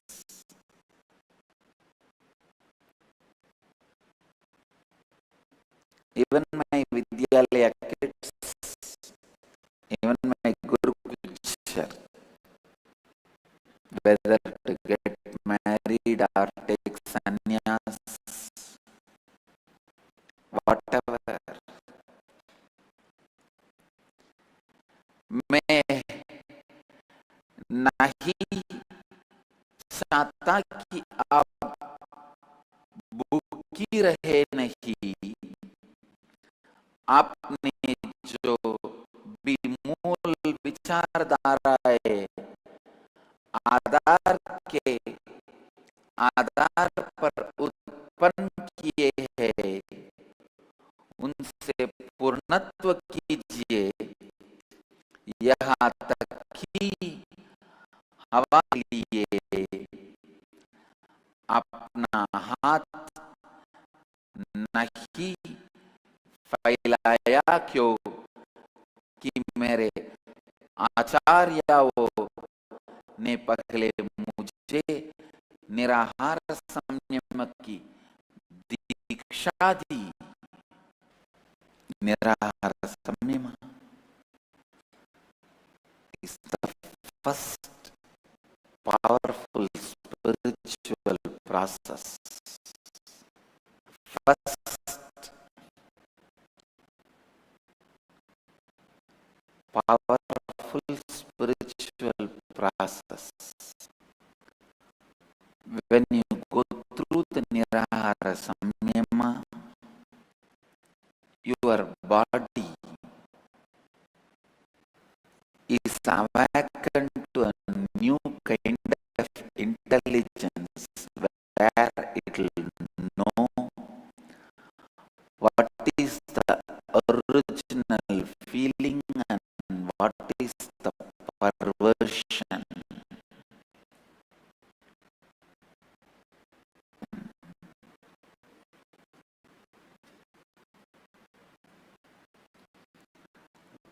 With Nirahara Samyama, you understand the powerlessness.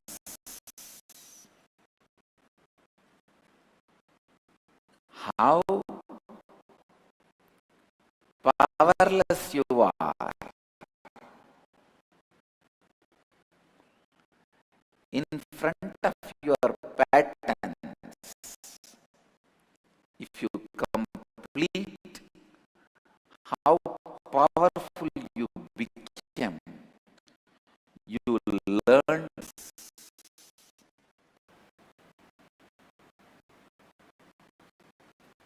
you need to handle the food related pattern before you handle other root patterns. I sincerely feel, and I also recommend, even people who come for inner awakening, if you finish Nirahara Samyama and come first 3 levels, or during the inner awakening, practice 3 levels of Nirahara Samyama, the inner, I sincerely recommend निराहार संयम के द्वारा आप देख पाएंगे कि आपके मूल विचारधाराओं के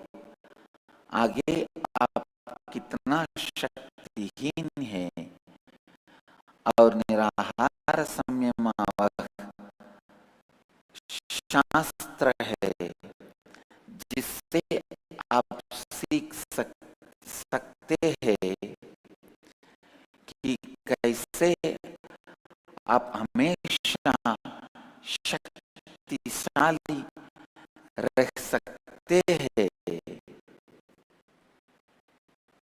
अंडरस्टैंड, निराहार संयम द्वारा आपके शरीर में यह स्वाभाविक stand.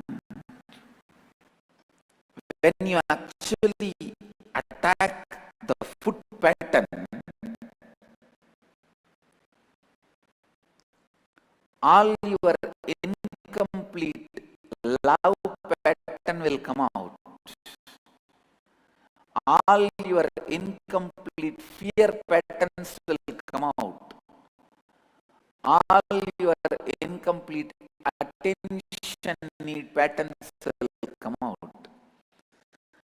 All your incomplete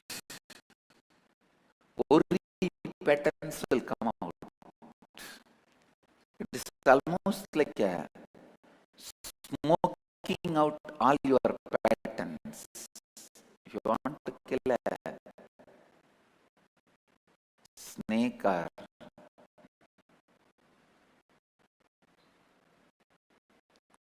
rat which is hiding in his net under the ground, burrow under the ground, you put the smoke into that burrow and that animal will come out. If you put the nirahara samyama smoke, all your hiding patterns, all the patterns hiding in your burrow will just come out. It is easy for you to clear, complete those patterns. It is easy for you to clear those patterns. Every individual listen. Every individual has to do nirahara samyama before marriage. I'll sincerely recommend, even before you द्वारा आपके आहार के मूल विचारधारा के धारा का सामना करते हैं, आपके सभी मुख्य मूल विचारधाराएं बाहर आएंगे, जैसे प्रेम, भय, चिंता. फिर उन मूल विचारधाराओं के साथ पूर्णत्व करना आसान हो जाएगा. निराहार संयम is the first and foremost practical method of completing with all the root. All the incompletions you feel, start completing with all of them. During the 3 levels of nirahara samyama, the one and only thing you need to do is completion. Completion. Completion. If you have not done nirahara samyama, you will only be struggling with your lust pattern, having some perversions. हर व्यक्ति को विवाह करने से पूर्व निराहार संयम करना चाहिए। मेमोरी द्वारा निर्मित बच्चा पैदा होगा। I have seen people knowing that they are not in their control, they will not be in their control, going behind their will. God, that's the most dangerous journey. You know, you are getting into the mud heart in the life is able to identify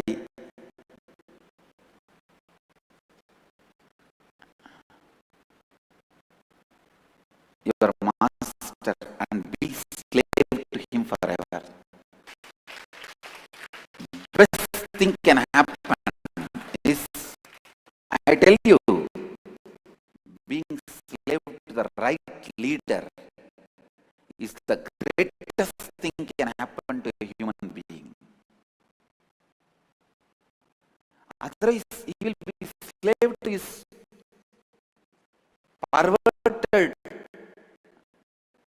will, logic, which you go behind somebody who constantly makes you powerless. What will happen to your life? निराहार संयम के समय आपको बस एक ही कार्य करना चाहिए और वो है पूर्णत्व। निराहार संयम के समय लगातार पूर्णत्व का अभ्यास कीजिए। जीवन में किसी भी मुख्य निर्णय लेने से पहले लाइफ डू निराहार संयम, whether it is marriage or sannyas or starting a new business,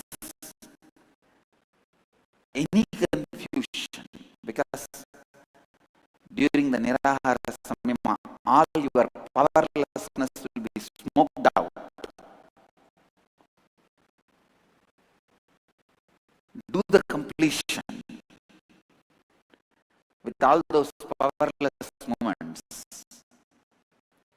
then express, radiate, share and explode in eternal bliss. Nityananda Dhyana Peetham, Nityananda Nagar, off Mysore Road, Bedadi, Bengaluru. Phone 08027279999. www.nityananda.org. www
No.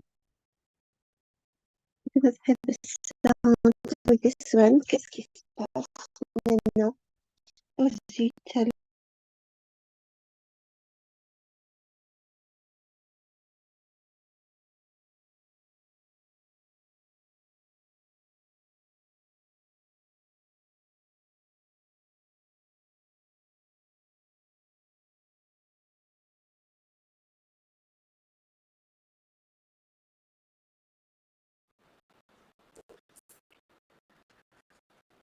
How did you all enjoy this session that we just listened to from Swamiji?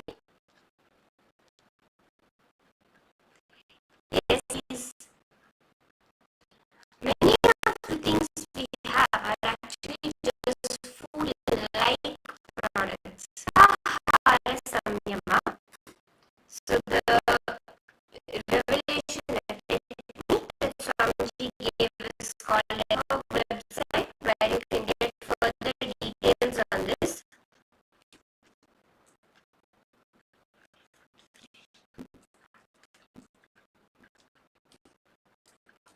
Yes.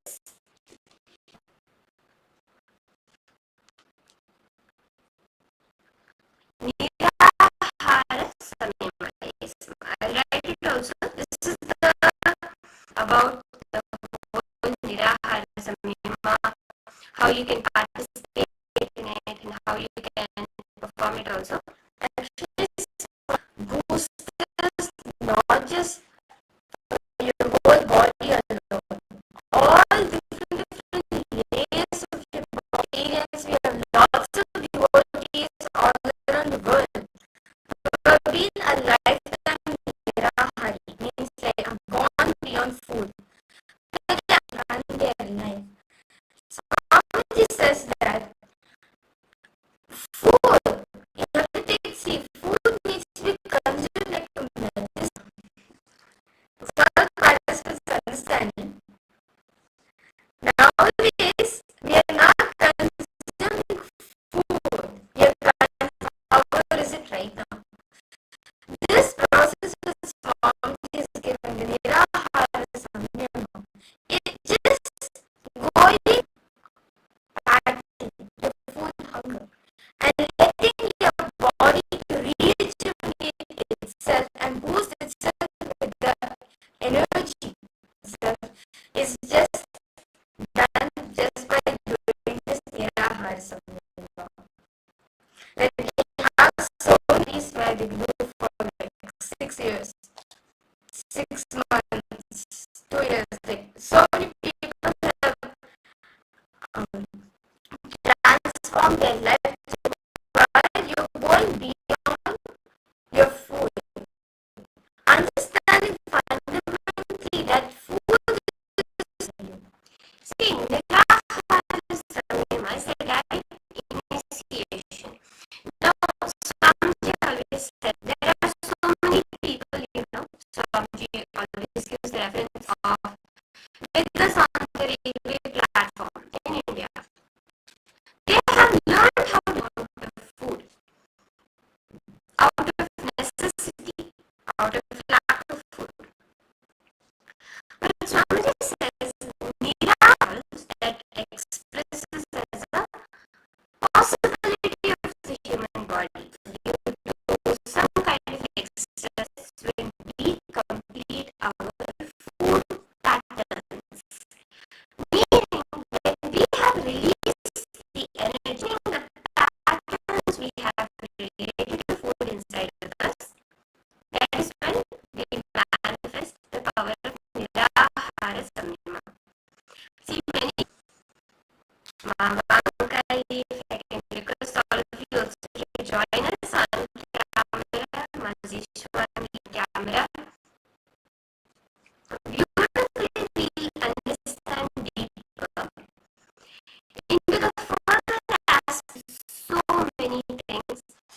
If any of you have any questions or doubts from the session we just section, so that it can help you answer and get a solution if you have any questions or doubts you would have. Swamiji has broken down 3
given the Niraharic lifestyle, you to experience the same space of oneness and enlightenment.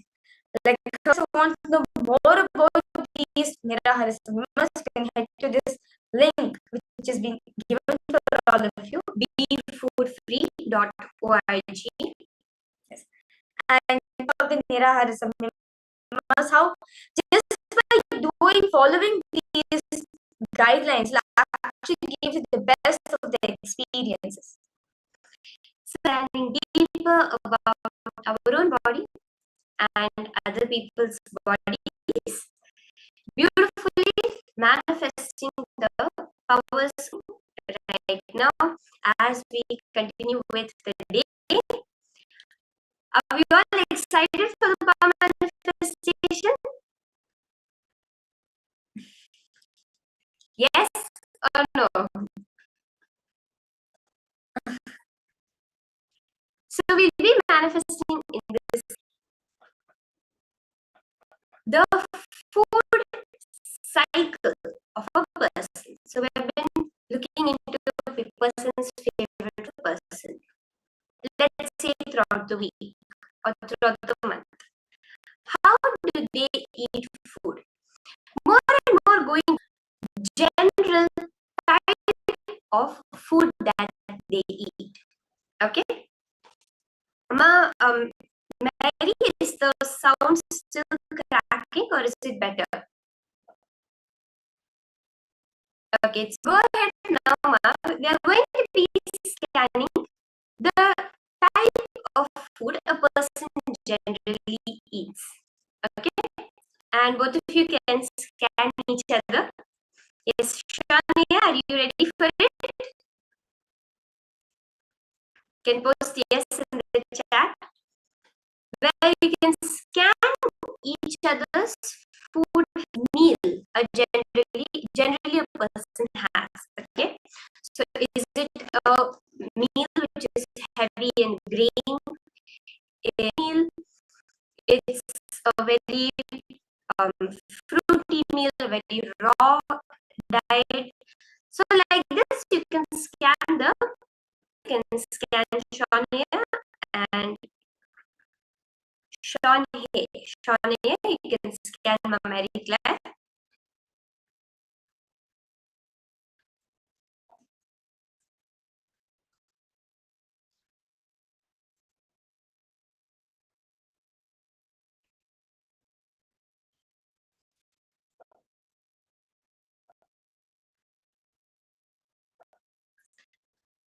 Just connect to Swamiji, chant the Mahavakya and allow Swamiji to show you whatever is coming in your third eye.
Paramashivoham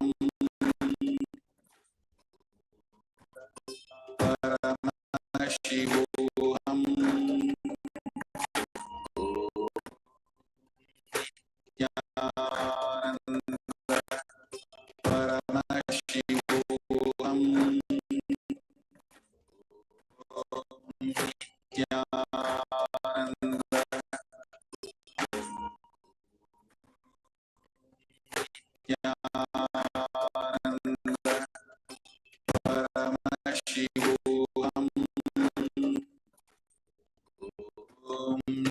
Nityananda Paramashivoham Nityananda Paramashivoham Om Nityananda Paramashivoham Nityananda Paramashivoham Paramashivoham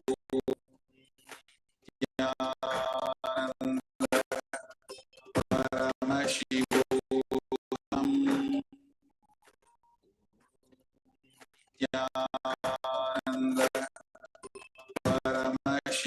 Paramashivoham Paramashivoham Nityananda Paramashivoham Nityananda Paramashivoham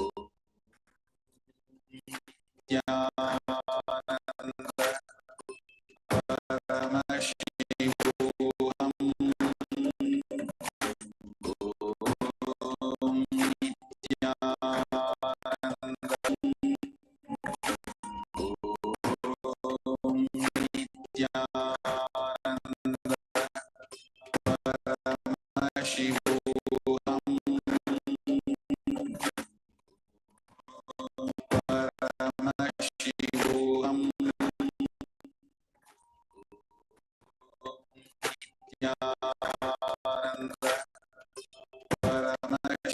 Paramashivoham Om Nityananda Om Nityananda Paramashivoham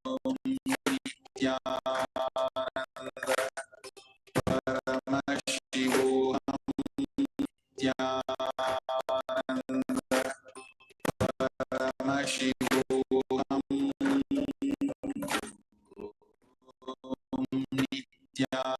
Nityananda Paramashivoham Nityananda Paramashivoham Om Nityananda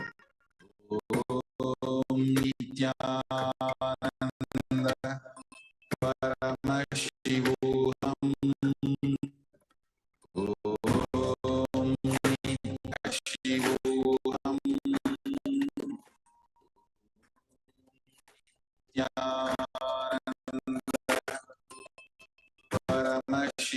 Shivoham Nityananda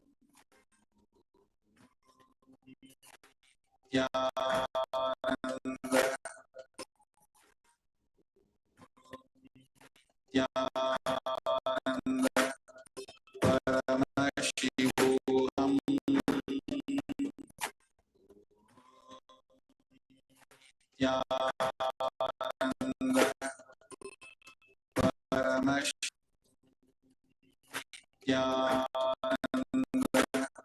Paramashivoham Paramashivoham Nityananda Paramashivoham Paramashivoham Nityananda Paramashivoham Nityananda Paramashivoham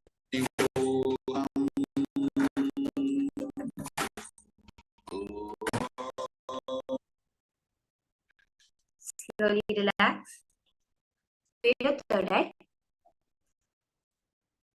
And later when Shanaya comes back, we can request him also to verify. Nityanandam, Jeremy, Max, field area. Jeremy, hope you got a good night's rest. Nityanandam. Nityanandam. Yes. So we'll join Daya manifestation where all of you are going to be scanning any past allergies that I had, and any food allergies or any allergies in general that I have had. Okay, so it's going to be very fun.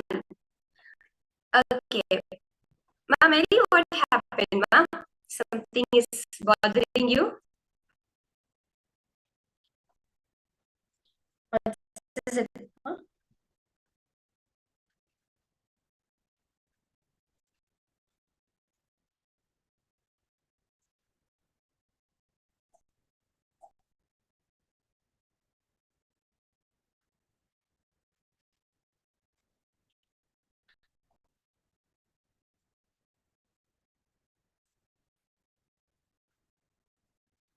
You can even send it as a private chat message if you want, Ma. No issues. If there's something you'd like to put it, Ma, Mary. Do not worry, Ma. You can always post in chat section. We're always available for you. Jeremy, you can start the manifestation also. Just chant the Mahavakya connected to Swamiji that I may have had in my life. So even if it's nothing, you can post nothing. You never had any allergies, or currently you have allergies related to the allergies in my life. Go ahead and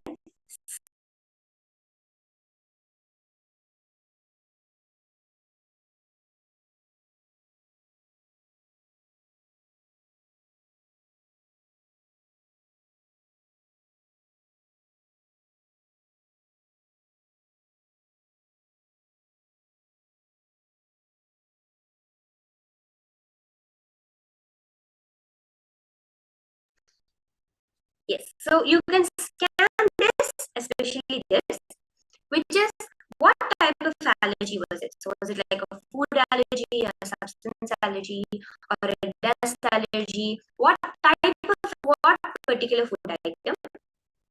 Then you can scan the reaction that I had towards that item, the type of reaction, and the symptoms that were exhibited in my body.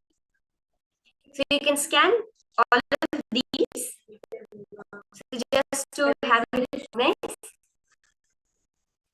to exactly what the allergy was, what type of allergy, what was the reaction, the severity.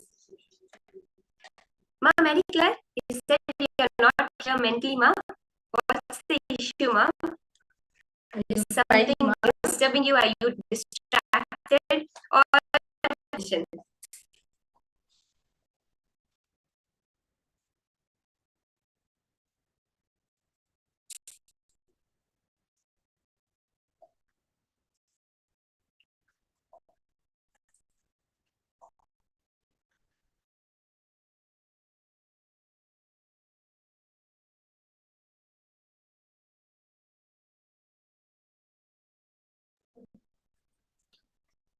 See, usually, Ma, whenever we are, doing a lot of work in our consciousness,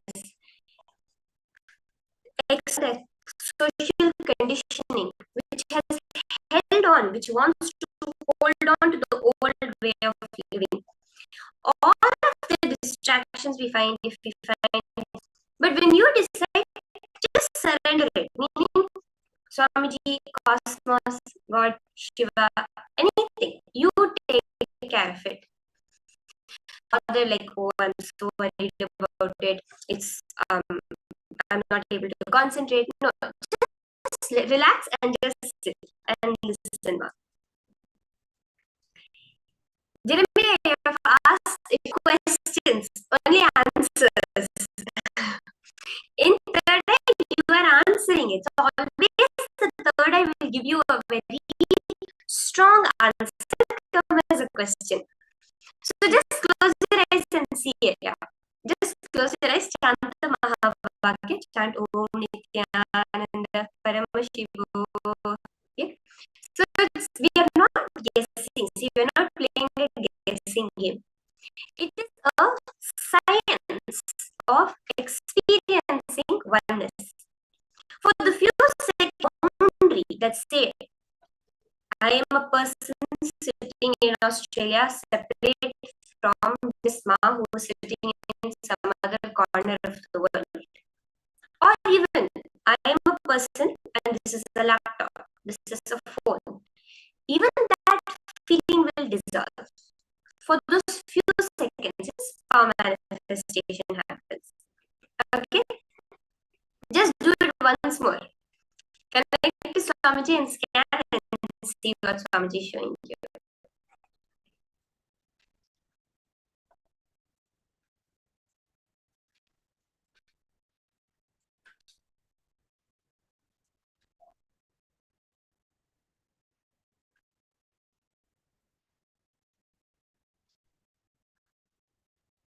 Actually, I'm very clear. While you're taking a 10 minutes break, I just request you, ma, just calm yourself down. It's just lots of worries are coming up in you at this moment of time. Just calm yourself, ma. Whether it's just that smiling faces which you always enjoyed most. Just visualize him. Think of him. Okay, go ahead.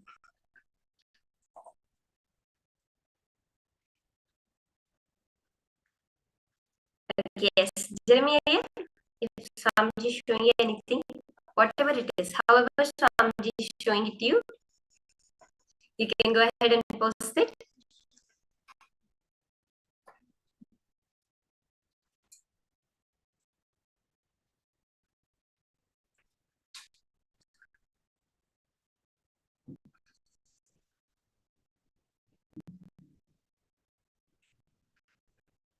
Okay, that's the allergy.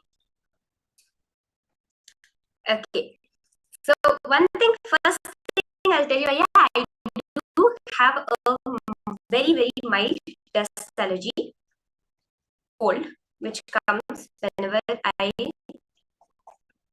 it gets kind of dusty. That's basically it. But the main allergy that I suffered from, why don't you scan once more again? What is the main allergy that I suffered from? With the lights on.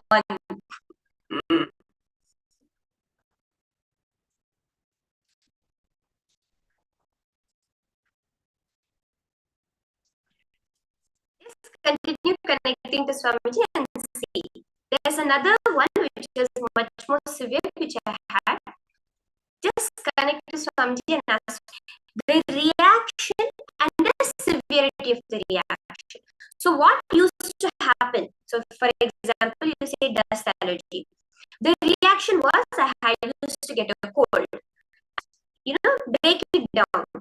This is the allergy. This is the reaction that used to happen and the severity of the reaction.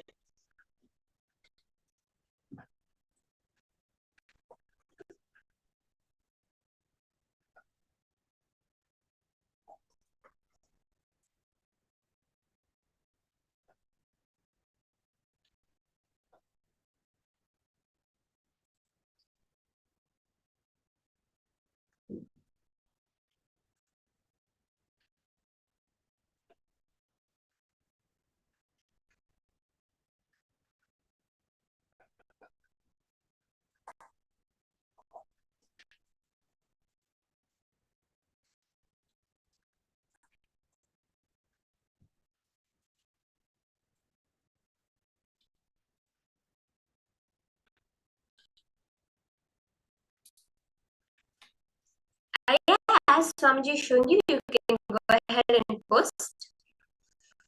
Any others of you who are also joining us? Masvilen, Han, Mavankai, Mamili, you also can join us for this power manifestation.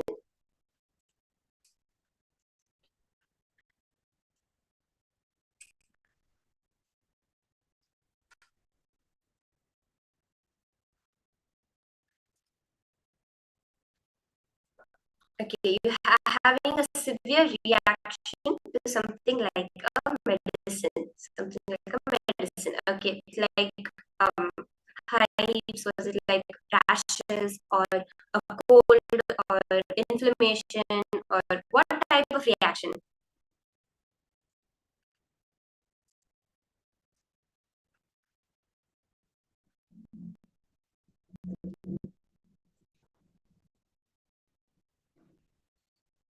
Nothing really in particular. Like you were on the floor. Okay.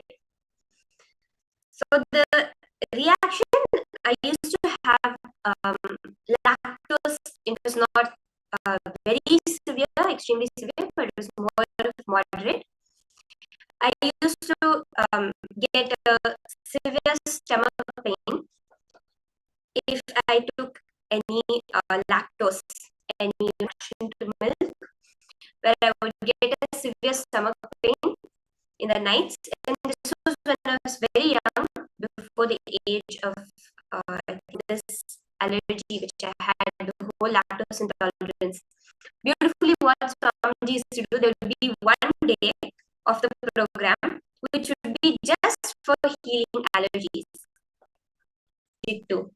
So, for example, for me, I had 3 bowls. I had 1 bowl of curds, 1 bowl of milk, and 1. And I took it to Swamiji, and Swamiji blessed it, and that day night I had it. And nothing, like never ever again have I had a reaction today.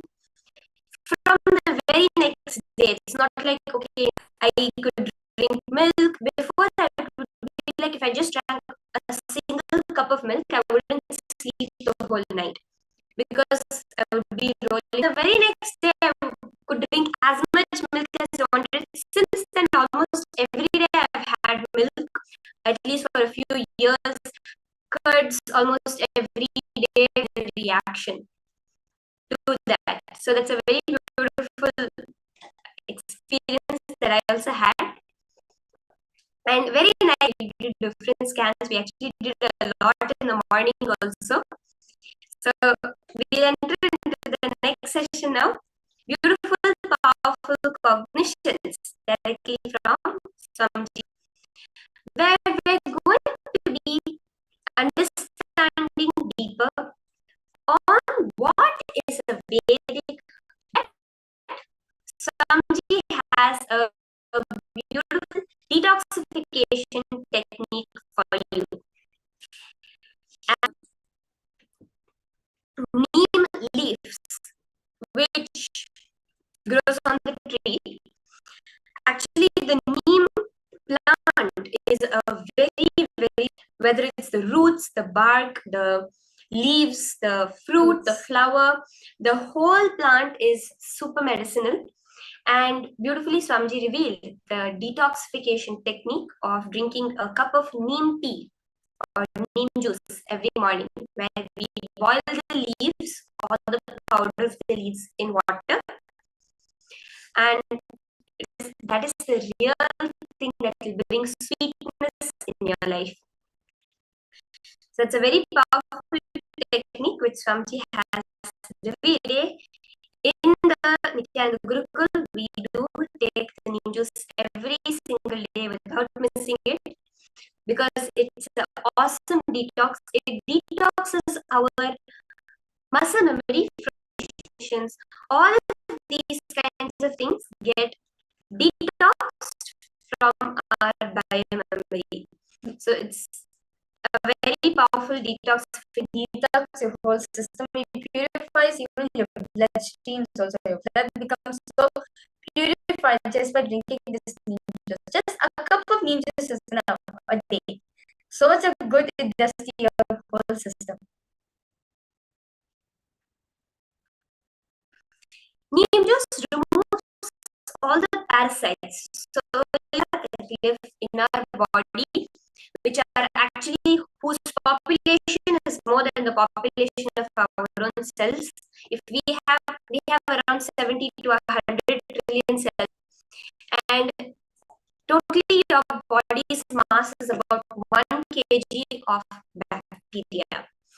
So these parasites that decide when we have an appetite or don't, that decide when we are happy or irritated, scientifically proven, decide our food cravings, that these bacteria. It's not about losing the good bacteria, it's about they are not controlling you, but rather you controlling them within you. Concentrated neem juice, 100 ml, 100 milliliters, or diluted 200 to 250 milliliters. Now, if you don't feel that you can have it and half in the evening, just boil 4 to 5 neem leaves or about 1 board with it. Just boil it and have a cup of water. Can you take too much? No, there's no such thing as too much, but Swamiji recommends. This is the most powerful thing you can do for yourself. And also one of the healing properties of neem is beautifully revealed in Hinduism, where neem juice removes excess heat and friction in our body. So let's now listen the next powerful truths from Swami, each and every one of us, about the science of building a Vedic body and a yogic mind. Yogic body is not enough. Not just not having a Vedic mind is enough, but you need both. And how can we build that?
Bodies you observe as the next body.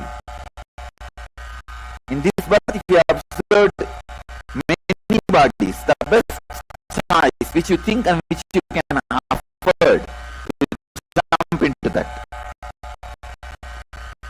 Sometimes, even if you can't afford human body, out of your greed is mentally retardedness. You are not able to be matured for a human body, but the fear or the greed you had in the other body, you jump into the human body, but you carry the same mental setup. You are not mature. You can't afford, but you got it. You have bitten two more than which you can swallow. When somebody asks for sannyas, so many thousands come to me and ask for sannyas. The first thing I will see is this guy, has this guy lived in human body at least 25 times? You need to at least get 25 wives to get into the intelligence of sannyas.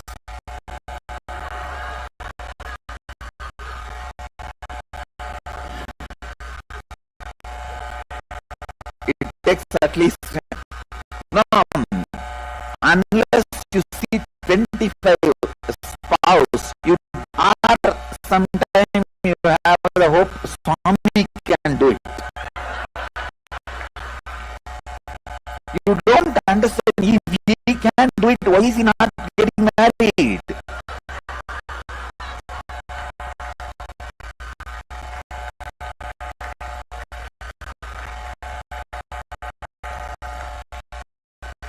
The marriage system has become such a big failure in the modern age. Even an incarnation cannot do.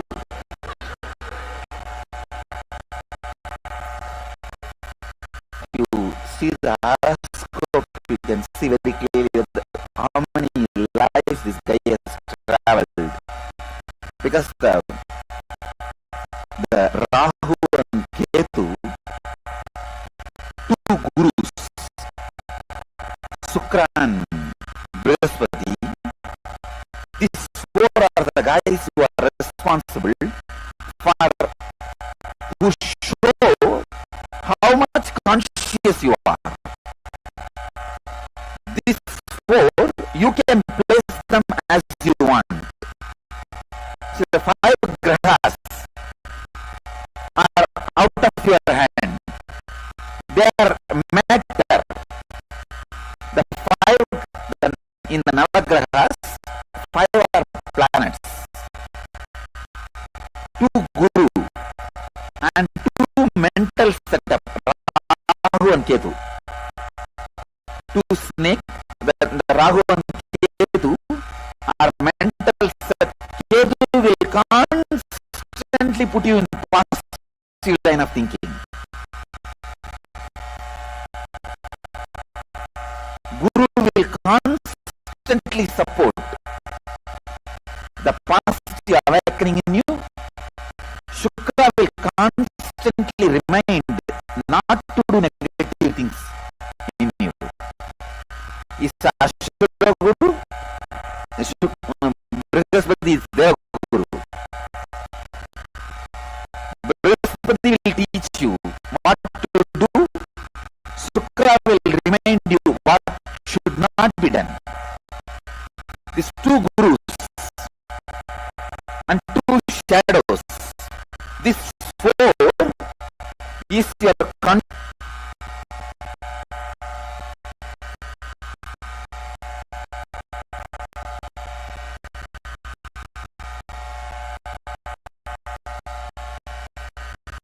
you come to this consciousness after many births.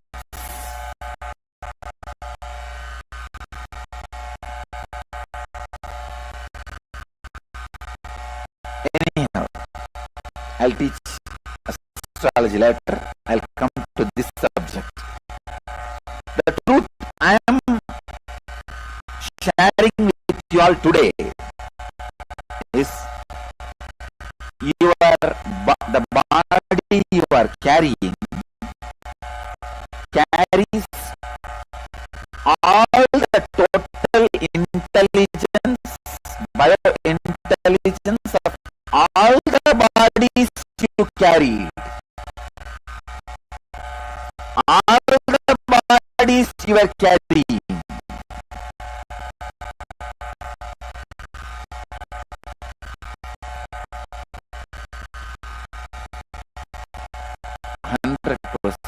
Surely. So, the intelligence of making food, prana, life energy, fuel, directly from the space ether is available in all your biointelligence.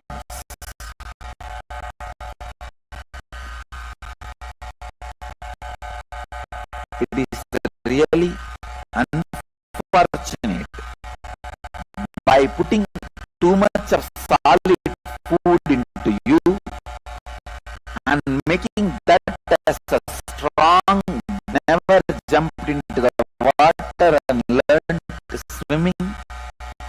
Your biomemory forgets you know swimming. In Japan, now there is a new therapy developing. The moment child is born, they put the child in the water, it swims. swims automatically.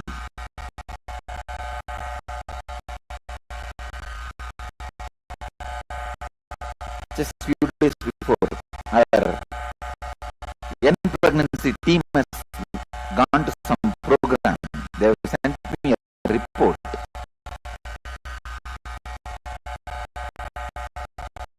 About how they are encouraged the program. It starts swimming. Means the intelligence is available in our biomemory. We forgot. That is why we need to learn it back.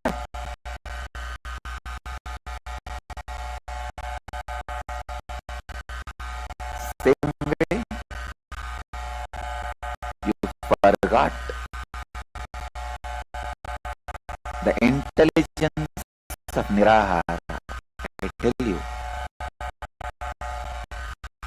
the amount of intelligence, no, this fellows, the amount of intelligence they radiate, the other person will naturally feel inferior and will feel inferiority complex. How will you live together? You see, you need certain balance of inferiority, superiority. In some field you can feel inferior, in some field you can feel superior. The other person will feel same way, in some superior, some inferior. Then it will go on with the turbulence.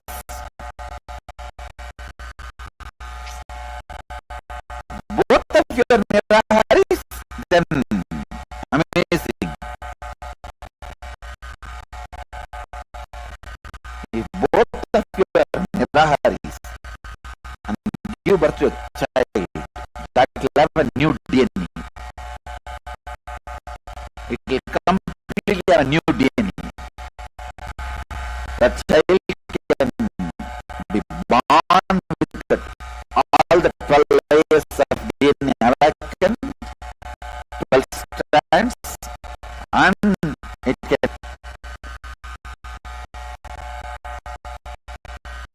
And if you are a Nirahari, it is simple proof the feeling connection is established. Nothing, because the moment the feeling connection gets disturbed, Nirahara will be broken. You won't be able to maintain. The whole Nirahara happens like how the ship floats on the ocean. The whole Nirahara happens in my inner space. It's a gift I gave you. Then that is no way connected to feeling connection. Of course, 12 years when you do some spiritual practice, you will develop feeling connection with somebody. Whether the Guru left the body or to Shiva or something, you will have feeling connection. And with that feeling connection, you will float. At least all our Niraharis, it's a gift. So naturally you are floating only in the feeling connection.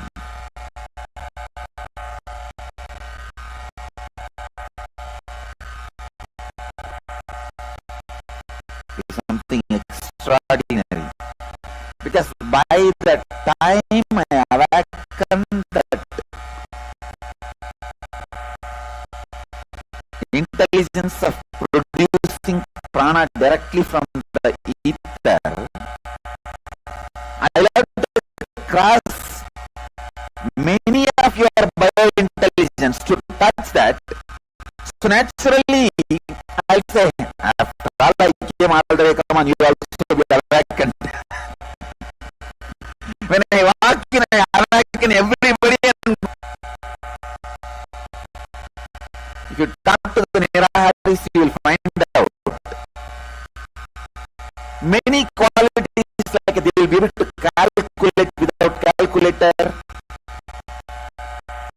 Many qualities, even if you what you think as small things will be awakened in them, because the I need to travel to awaken. See, that intelligence of producing food, that biointelligence is in the maybe 6th or 7th layer. For women, it will be usually 6th, and will feel naturally the menstrual cycle has stopped. How many of you feel? The Niraharis automatically stop. Because the Brahmacharya layer is the 5th DNA, 5th strand, and the Nirahara is deeper than that. So by the time I reach and awaken that layer, that strand, this automatically gets awakened.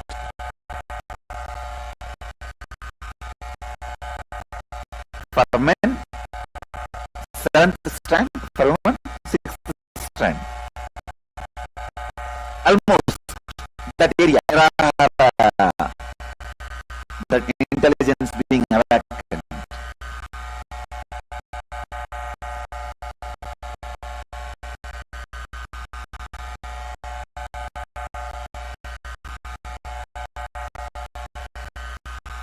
So during this Nirahara Samyama,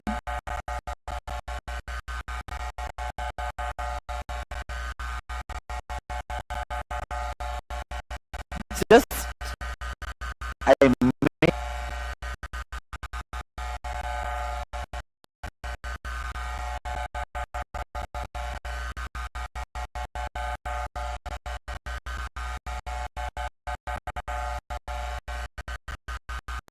but I do it very step by step.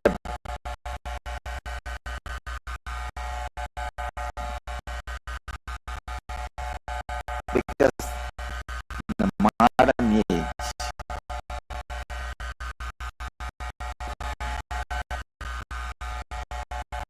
that's the reason we do it step by step. First level, 2 days. Then second level, 7 days. Then third level, 11 days. Then I bring you to this Samyama, 21 days. By 21 days, no way that intelligence can be hiding biointelligence. Within the 21 days, biointelligence has to open up. It opens. After that, it's like your freedom. If you want, you can continue. If you don't want, you can drop. We will start. Let's start the Samyama. Please sit straight. Listen to the instruction clearly. You will visualize you became a huge body like Ganesha. How Ganesha eats, visualize. He doesn't eat, he just fills the body. Same way, fill your body. I am awakening. Your visualization power itself can replace your eating. That capacity I am awakening in you now.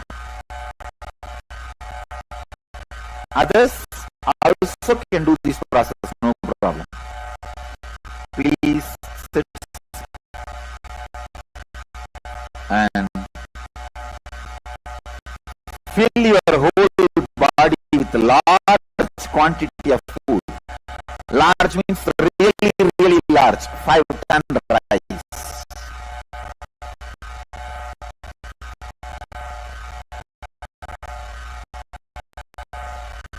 2 ton sugar cane.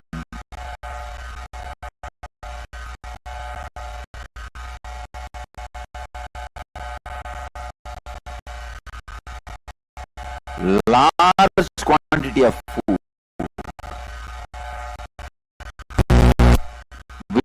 Visualize yourself as at least 20 feet tall, 20 feet wide frame.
to be successful in Nirahara Samyama and live, express, radiate, share and explode in eternal bliss, Nityananda. Thank you.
Yes.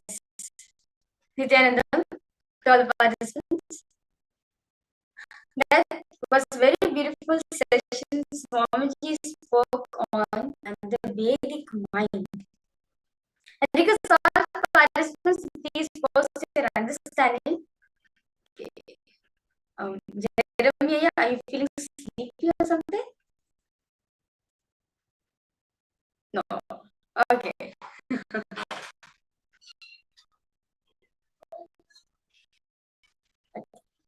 The 9 planets. How the 9 planets, within the 9 planets, 5 planets are matter. You can't do anything with them. Intelligence and 2, which is our mind. Both put together is our consciousness. And as the Swamiji says that how you can talk about the Nirahara Samyama. How there's so much of good to your body. How there's so much of good to your system. This is Swamiji.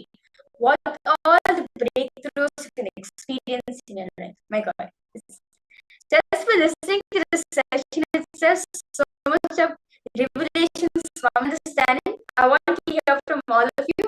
What did you understand from this session? Yes. Mary Claire,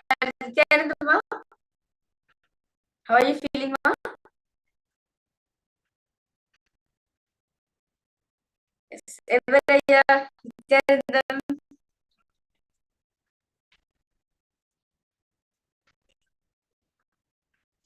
okay, feeling better. Okay, that's good.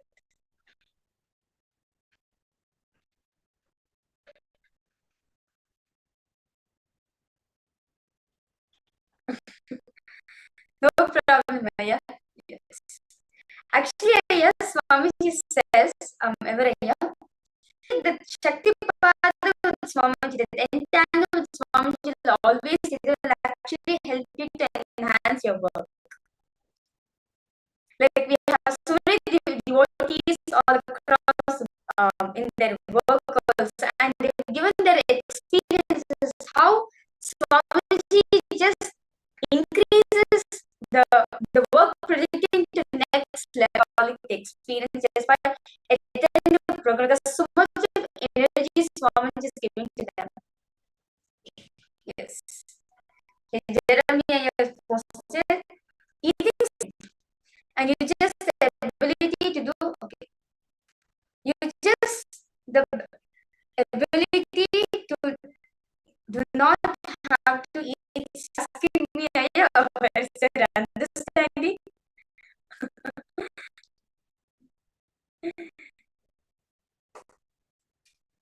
Okay, you lose the ability. Okay. Okay, that's nice. Okay, remembrance of pranic food. Yes, that's wonderful, ma'am. Okay, actually, Swamiji says, see, how food has become a main part in our life. Since small, we have been taught by our parents that only we eat food properly, we have energy to do anything. Right? Growing up as a kid, my parents always say that please do eat a lot of food, do eat a lot of food, only then you'll have energy. Those things my parents used to say. But as Swami just said, see, there's difference between food and going beyond food. So nowadays, we have this food life can even manifest. Understand Swami just says, because of the food patterns, the engraved of food which we have within ourselves. This, and of course, modern day, we are not eating food. We are eating food like products. Understand, Swamiji is getting from the stores. It is just like food like products, but actually they are not food. And understand, food plays a major role in our consciousness. As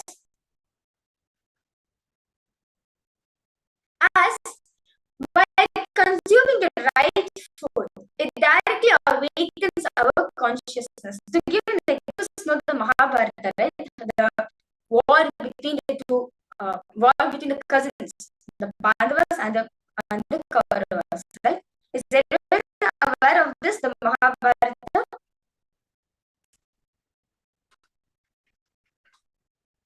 Okay. How many of you are aware about this? About the Mahabharata? Okay. So the war got over. See, and the great grandsire, Bhishma, he was actually not dead completely. He was in his deathbed. They won the war. So they went to get the blessings of Bhishma, the grandson. So once he goes there, and then at that point of time, asked Bhishma the right way of ruling.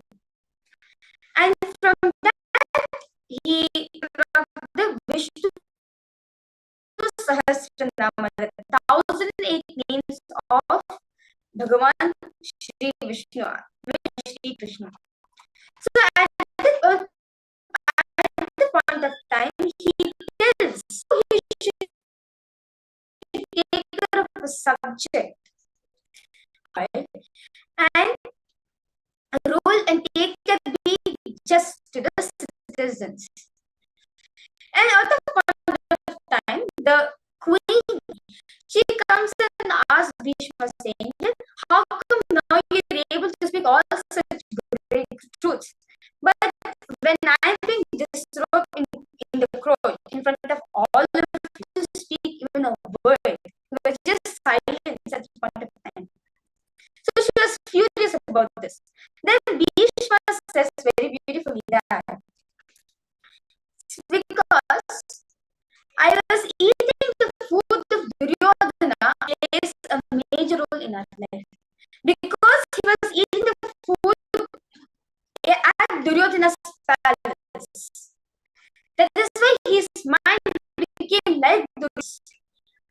All the incompletion, all the food engrams which he had, just through the arrows, Arjuna removed it. Just by the woman having a clear mind, that's why I'm able to give all these truths, these profound revelations for you. So understand, because it directly works in a very consciousness. Is all participants understanding this?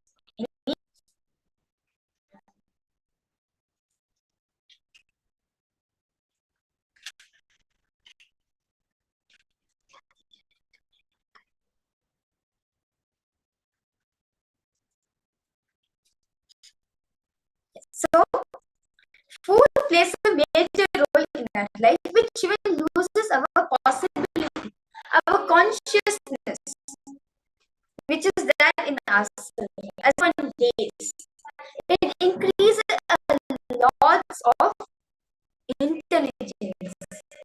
It's almost like a energy boost. Any questions all participants are having?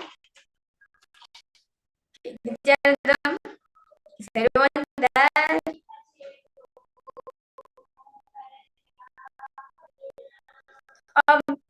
Okay. So basically, how to do it?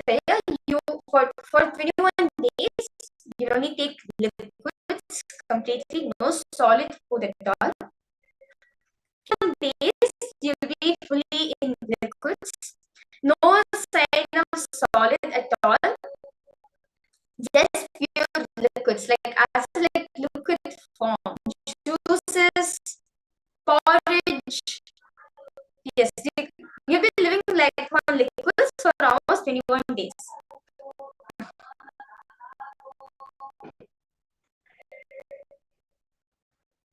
Yes, porridge is allowed.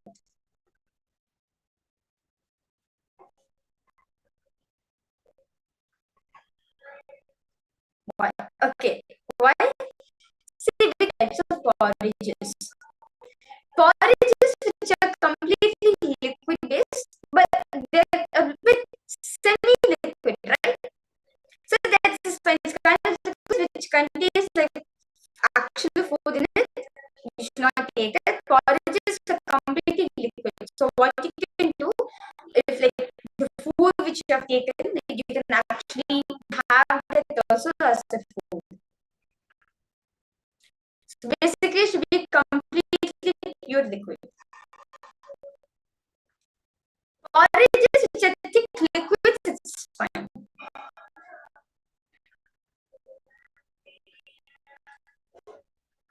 Drinking, no chewing at all.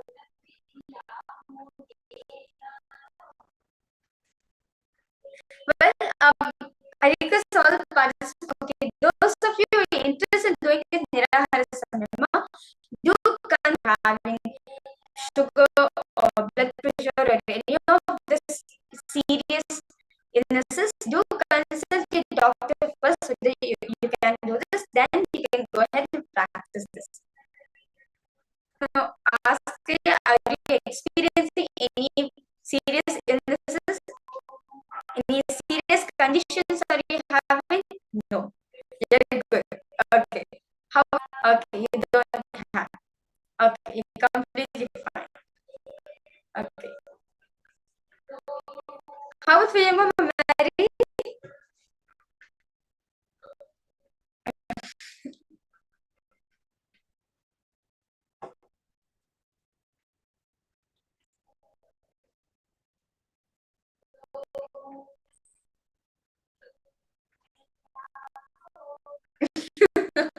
Okay, your illness is eating physical food.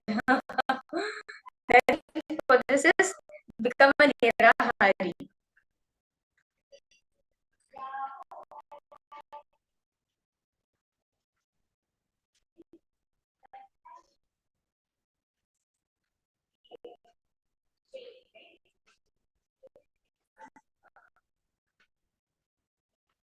Okay, so for any questions for all the participants, any doubts, any questions?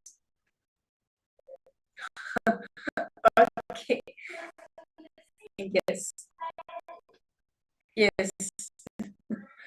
I do understand that, and you will experience that.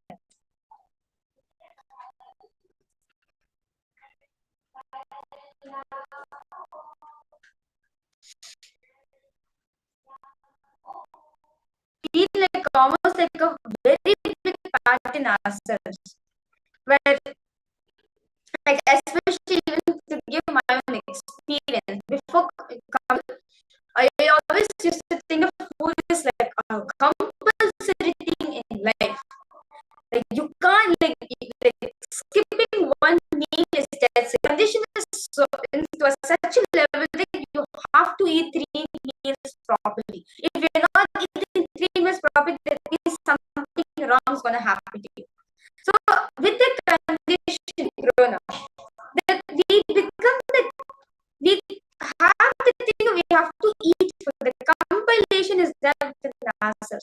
even though your body does not want it so much.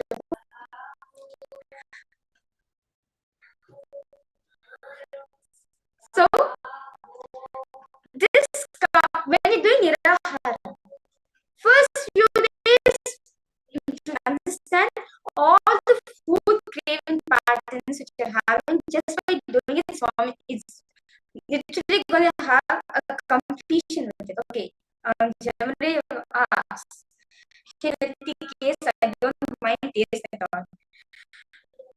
Actually, yes, Swamiji gives specific detox processes for body. Each and every single body has a different types. But for recommend, Swamiji says that you should only take and teaspoon. If you're about 21, you can take like 2 teaspoons of haritaki in the night tea. While you boil some leaves, neem leaves into water, and you drink it pure water. Either you can take fresh leaves if you have neem leaf around the area. You can take the fresh leaves of neem and you can put it in the stove and let it boil for like, let's say 10 minutes or 20 minutes. You will see that the water will actually become much darker. And once it becomes hot, maybe you can cool it down a little bit and you can just drink it. You can take neem powder also. You can boil the neem powder into water and you can drink it. Okay. Very clear. You're asking, but it's just actually the Ayurvedic herb. It's a powder. Just by taking it, then cleanses lots of it cleanses your mother for all the problems. Any problem which you're experiencing, you can take the haritaki powder. It's also called in Tamil. It come back to you on the English name of the haritaki. Yes. This is actually just haritaki. If you're adult, if you're about 21, then you can go ahead and take 2 tablespoons of haritaki. Sorry, thank you so much, Jeremy. Yes, thank you so much for that. Yes, terminalia chabula is the haritaki term. It's the English term. This is actually tablespoon. It will actually do lots of detox your whole system. Like if you're experiencing confusion in your mind, this haritaki does a lot of good because Swamiji says, haritaki, the terminalia chabula, gives 300% of oxygen releases into your system. Basically, lots of oxygen is being put into your lungs. Better decisions, your whole bowel movements will be clean. Swamiji says the best thing you can do to have a healthy body is make sure your bowel is depleted. You will see that you'll have a healthy. You'll see you'll have a healthy body. So this also, it actually helps you in the bowel movements. Now, if you're experiencing constipation or any gas, it heals now. Yes. Okay. Jeremy asked, can I take 2 tablespoons? Well, I recommend you like if suddenly take 2 tablespoons, your body will take time to adjust with it. While you experience like the area, lots of things start happening in you, but fine. Or if you want to go a little more, you can take 1 tablespoon. That's it. That's enough. Or you can have capsules. Capsules also have.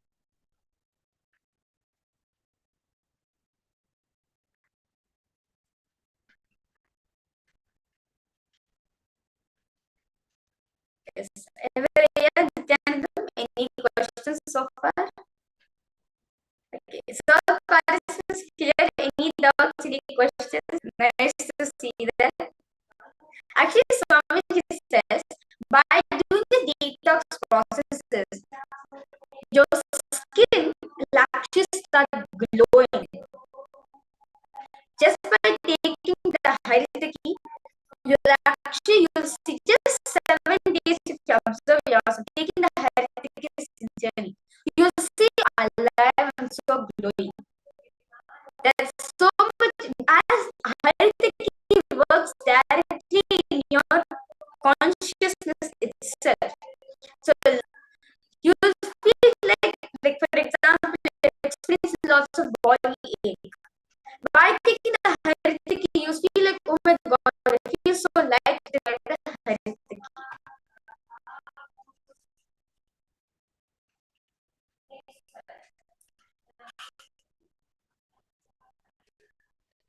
Yes.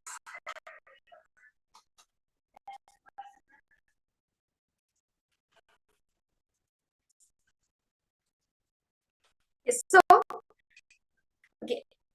For if you want to understand, if you want to do this, you can actually, there's a beautiful website called the Nirahara Samyama, which is a Be-Food guidelines given by Swamiji on how to do this Nirahara Samyama. Yes, I'll be, okay, Jeremiah has posted. After taking Haritaki, I felt like everything is enhanced with Haritaki. Wow, that's nice, yeah. Okay, that's a good thing. Yes, that's nice. Yes. I'll be sending the link for all the participants, Swamiji, on how to do the Nirahara Samyama. And in today's darshan, you can definitely request Swamiji that you can be successful in it.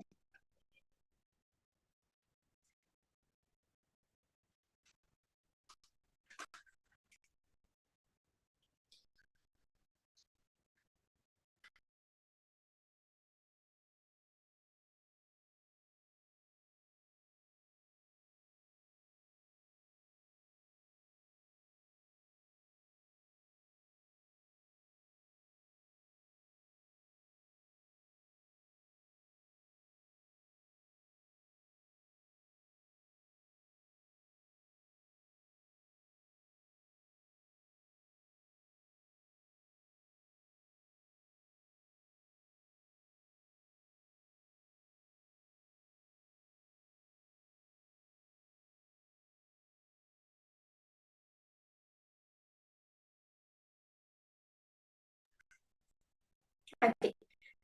Mary have asked, neem powder you have to put in the boiled water or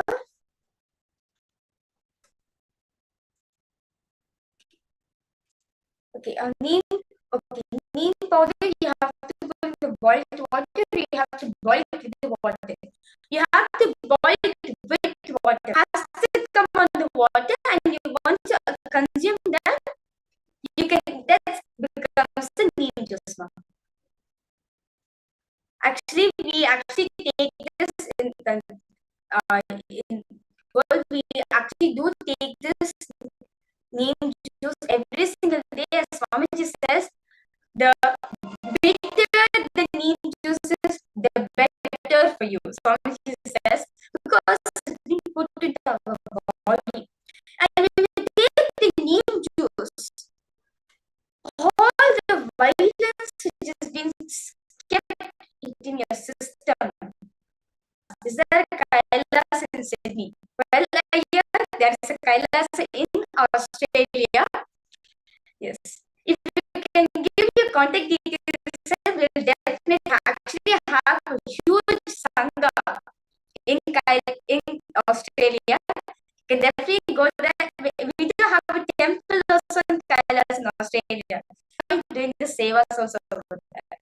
It will be a nice, right ecosystem for you here. So if you want to know more about this, you can post your contact details in the chat below and Australia.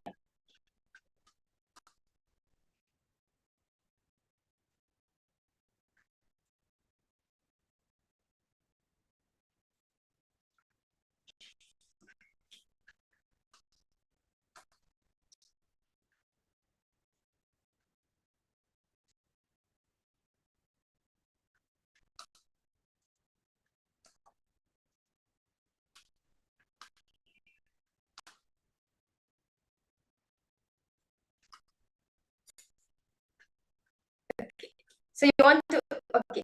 So you want to visit the Kailas tomorrow? Okay, no problem, Maya.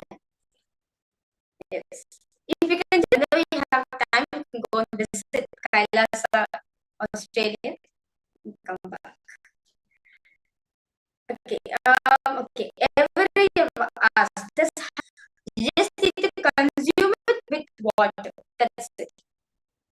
Okay, so for all the participants, we have given you the Nirahara Samyama website link where you can understand more and more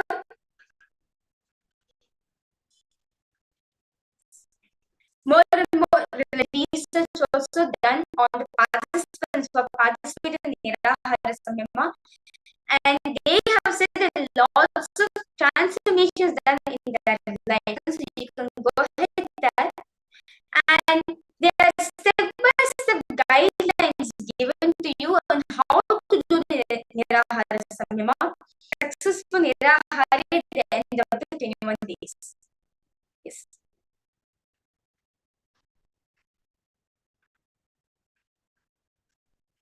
Oh. Okay, no problem, Maya. So you can just give your phone number. When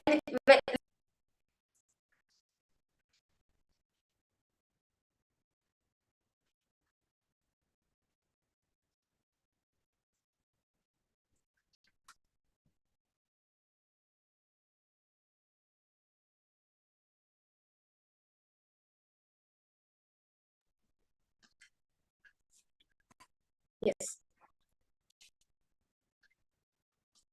Yes, I did receive it. Yes. Also, yeah, you can also check your email address. So we'll be reaching out to you through the post. Okay, any doubts, any questions you have? I know all of you are so interested in detox process given by Swamiji. Well, these are the primary needs Swamiji has revealed. Understand these scriptures, these detox processes directly taken from the Hinduism and how to manifest holistic life. So, if you still have any further questions, any doubts you have, do feel free to post in the chat section.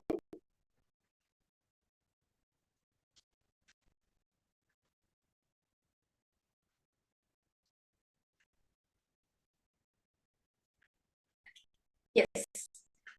So, with that beautiful manifestation all of us has, it's now in. Sorry, with that beautiful session, so for all the participants, as today all of you are manifesting the power of body scanning, we are going to be continuing this power of body scanning right now. The allergies, the allergic reaction of the Acharya, in this time we're going to be continuing and reading whether did I have any allergic reaction in my life. If yes, how was it? How was the reaction?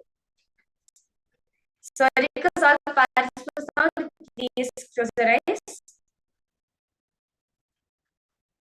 Remember Swamiji in your inner space.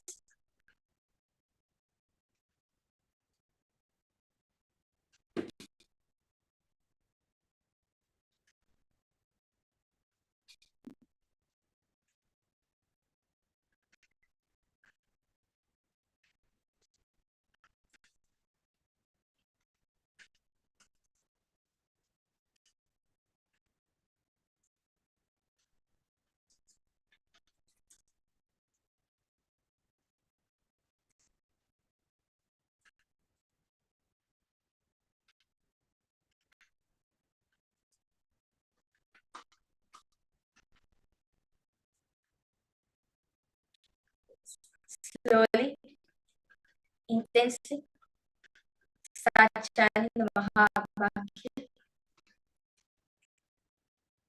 Om Nityananda Paramashivoham.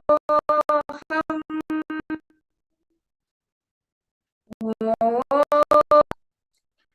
Paramashivoham.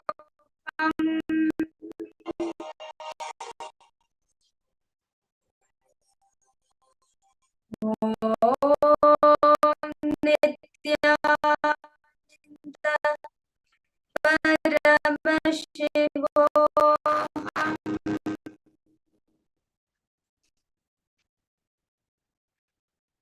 Intensely chant the Mahavakya as we connecting to Swamiji.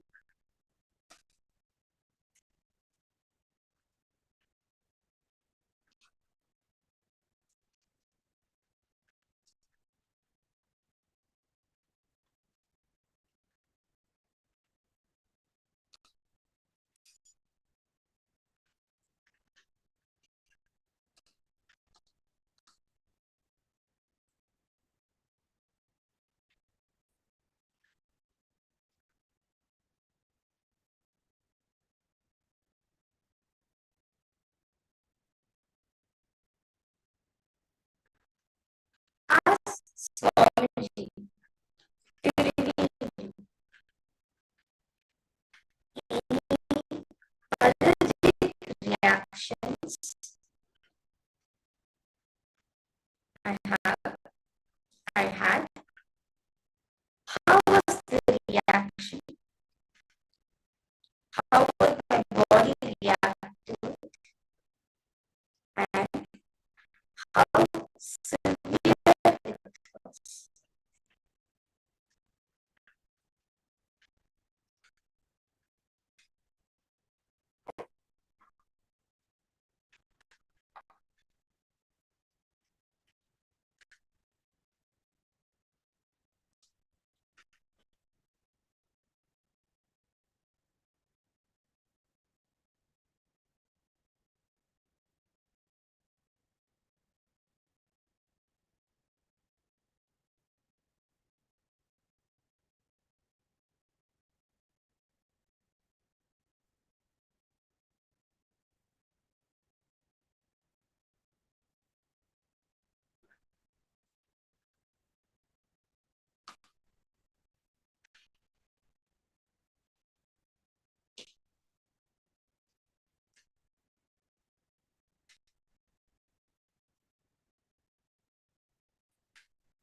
Just intensely scared I am. The prettiest form you will show you.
Yes.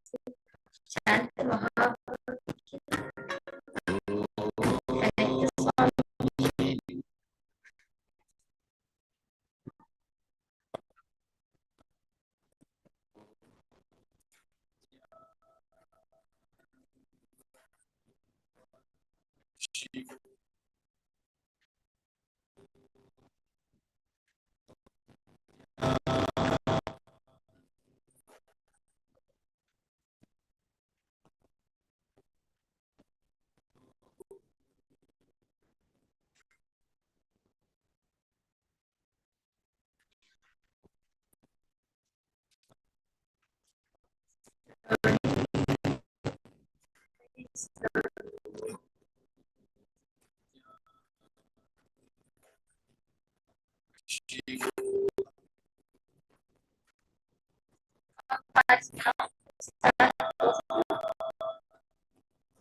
Swami.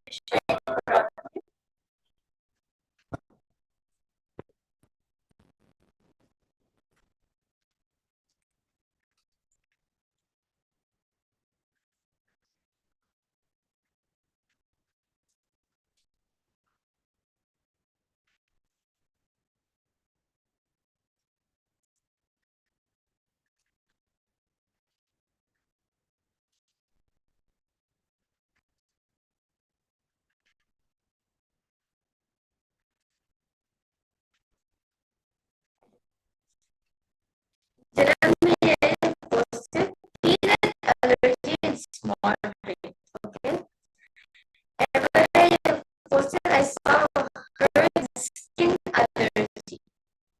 Okay. How about for you, ma'am? Ma'am Mary? You can open your eyes. No problem.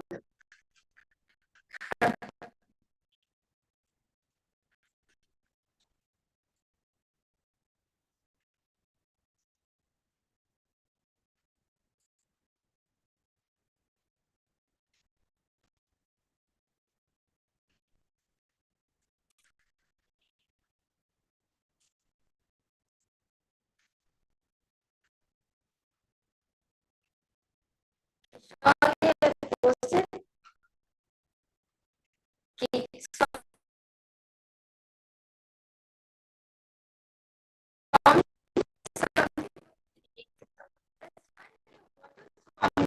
So, you can post it. No problem.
Am I audible for all the participants? Okay, it's better. Okay, thank you so much for that.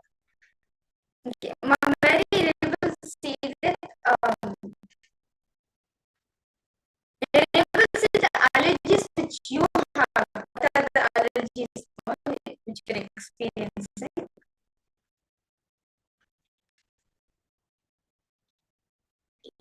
Manyana Prakashni has seen newly joining for the program. Nityanandama, welcome you for the Paramashivoham program.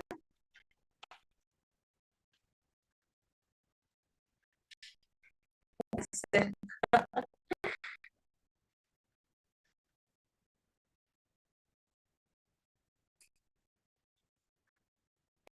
Dust, cough, or the fell. Okay. So let me verify the answers for all the participants. Then I did have peanut allergies. Yes, I was allergic to peanuts while rolling on the ground like in the thing. Like I couldn't bear it. And once I still remember, at the time, we were offering the Swamiji the Modakas. A 7 hour of the Modakas. It's almost like a dumpling, but it's not exactly a dumpling. That's all of you know. Ganesh Chaturthi is festival for Ganesha. So in Hinduism, we have a lot of gods, right? So there's one Ganesha. Okay. You know Ganesha, we're not aware of Ganesh Chaturthi. Okay. So the day when Ganesha is the day called Ganesha Chaturthi because it's on the 4th day of the waning of the moon. Okay. So on that day, as full Kailasa, we are offering the Swamiji to Swamiji. So at the point of time, the inside of the modicum, usually modicum is sweet with peanuts. So at the point of time, we offer the Swamiji said, take so all the modakas, all the sweets, and nobody will have any problem. There's nothing but Ganesha's outcome. I was like, should I eat this or not? Should I take this or not? Because I was like confused. Like Swamiji said, nothing will happen to me, but inside myself, I have a self-doubt. Should I take it or not? My friend, she told me, hey, Swamiji told me he'll take it. Why you bought it? Go ahead, you eat. And I was like, okay. I ate it from that day onwards. Till now, I have no reactions to the peanuts. It completely has cured me from this. Yes. It was kind of moderate reactions, allergy. Yes. I can agree with that one. Yes, because few years ago, I was diagnosed with asthma. I was an asthmatic for almost 10 years. I couldn't breathe well. I had an asthma attack. Actions for it. And Swamiji has cured that completely anywhere. I have no more asthma attack. I'm completely fine and healthy. And my married, you have to be manifested. Both of you manifested. That's nice. Wonderful.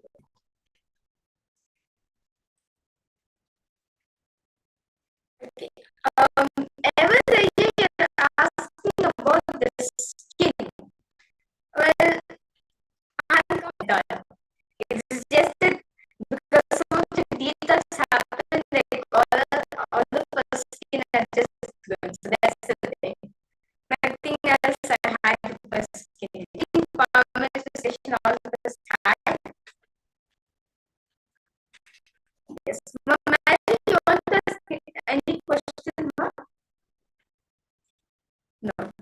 Yeah, good. Okay, so all participants, any questions? If you're interested to, okay, if you're interested to do the Nirahara Samyama, today's one successful Nirahara Samyama, and you can definitely visit this website, befootfree.org, and you can successful Nirahara. Okay. How do you spell Nirahara?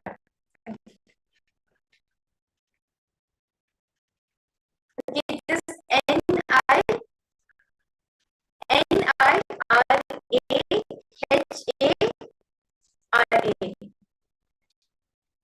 Yes, that's the correct spelling.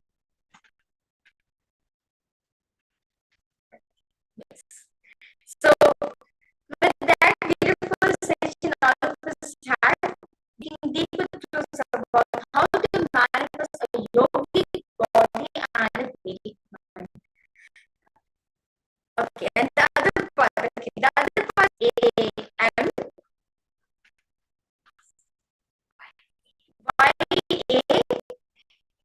Y-A-M-A, Samyama. Yes, Nirahara Samyama. Yes. Yes, this is Swamiji says, for you to have enlightenment, for you to experience enlightenment, you need two things. Whether it's yoga is not enough, or only having yogic body is not enough. You need to have both to experience enlightenment. So Swamiji is going to be speaking about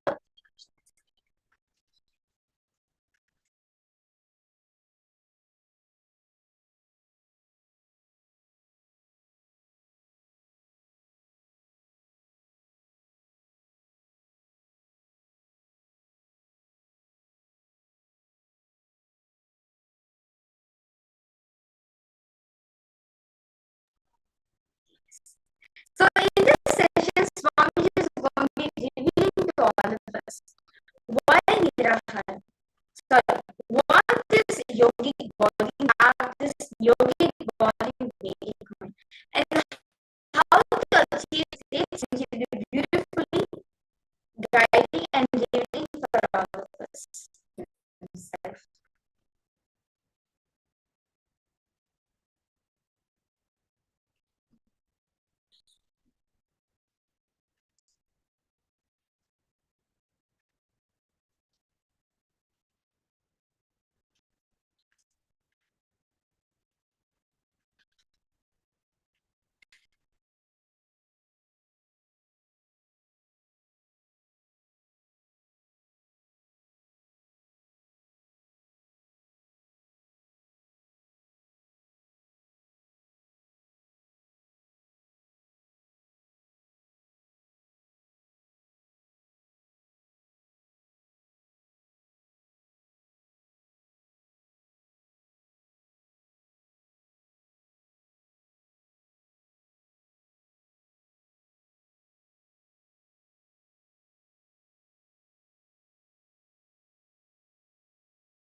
Paramahamsa Nityananda, a rare living incarnation, is named among the world 100 most spiritually influential personalities today.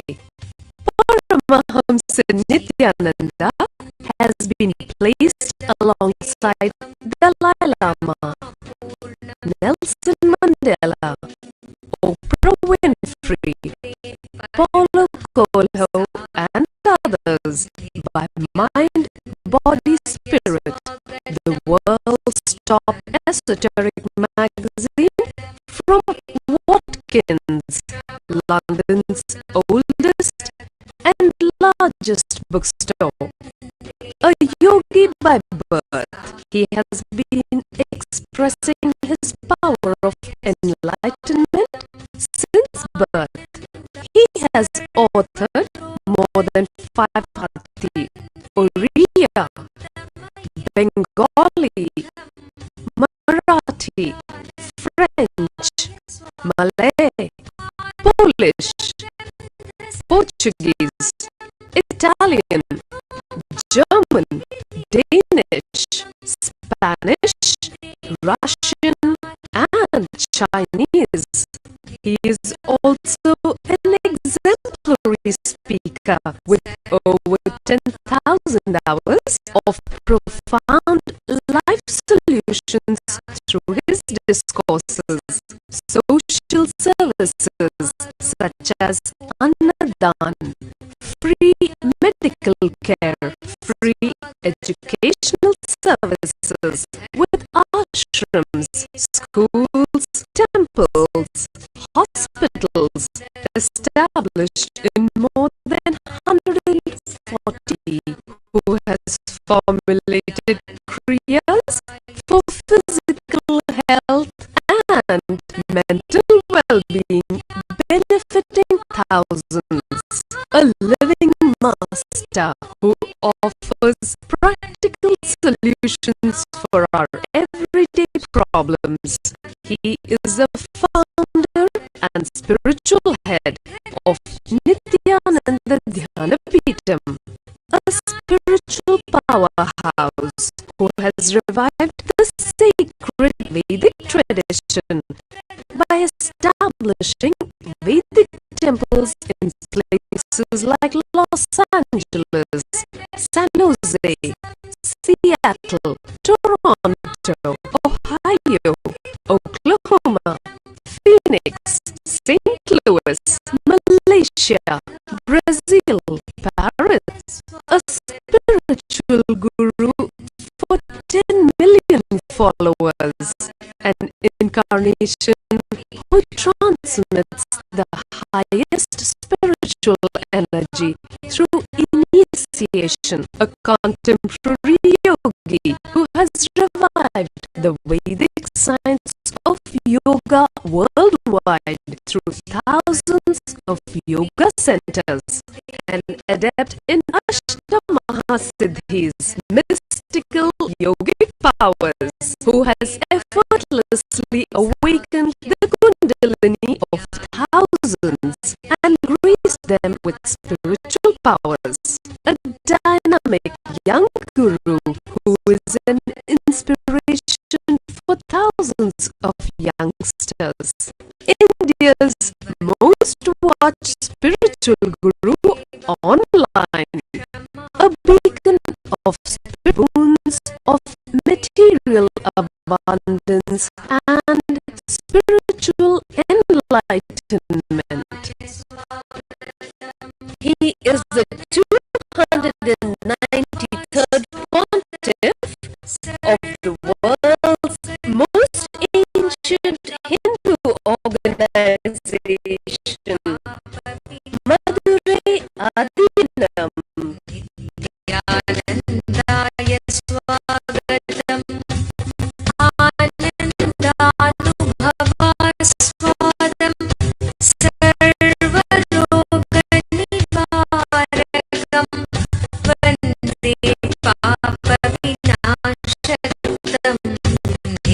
Nityanandaya Swagatam, Nityamuktam Nirvikalpam, Dhyanaloka Pratyabham.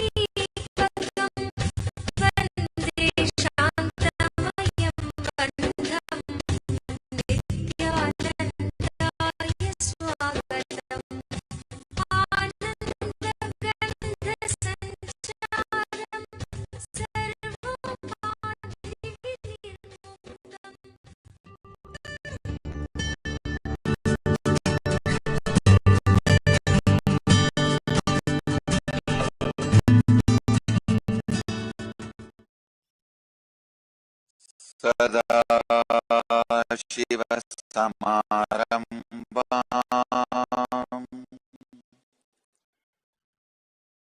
ज्ञानसम्बन्धाचार्यमध्यमाम्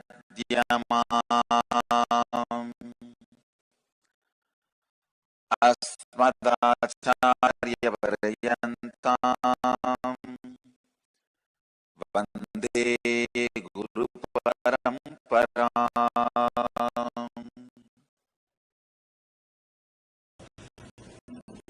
Best thing can happen to a man, human being, is yogic hardware and Vedic software. Yogic body and Vedic mind. Yogic body, the body which believes, I'm just me. There is no restriction. There is no conditioning recorded in mind. Oh, Swamiji, it is too cold. You have to wear coat, this, that. All right. Otherwise, the body is so beautiful. See, cold is nothing but your conscious resistance which happens in your skin for the weather. If there is no conscious resistance in the skin, it will just, weather will just pass through your system. See, you are embodiment of nature. You are embodiment of nature. The energy of the prana which is in the cold air, the same prana only is inside you. Just day before yesterday I saw in the street channel one person he was able to maintain his temperature even being inside the ice cubes. Was put inside the ice cubes. He comes out, his temperature is able to maintain because the science is not known. The science is known. It is just science. Anybody can practice. It is possible. It is possible. Simple thing that whenever you feel the cold or heat, just see how you are resisting, how you are using your skin as a shield instead of using your skin as a window. Your skin is supposed to be window to the cosmos, door to the whole existence. Instead, you feel always your skin is a shield. If you are feeling your skin is a shield, naturally you will create so much of stress in every dimension and they have prison.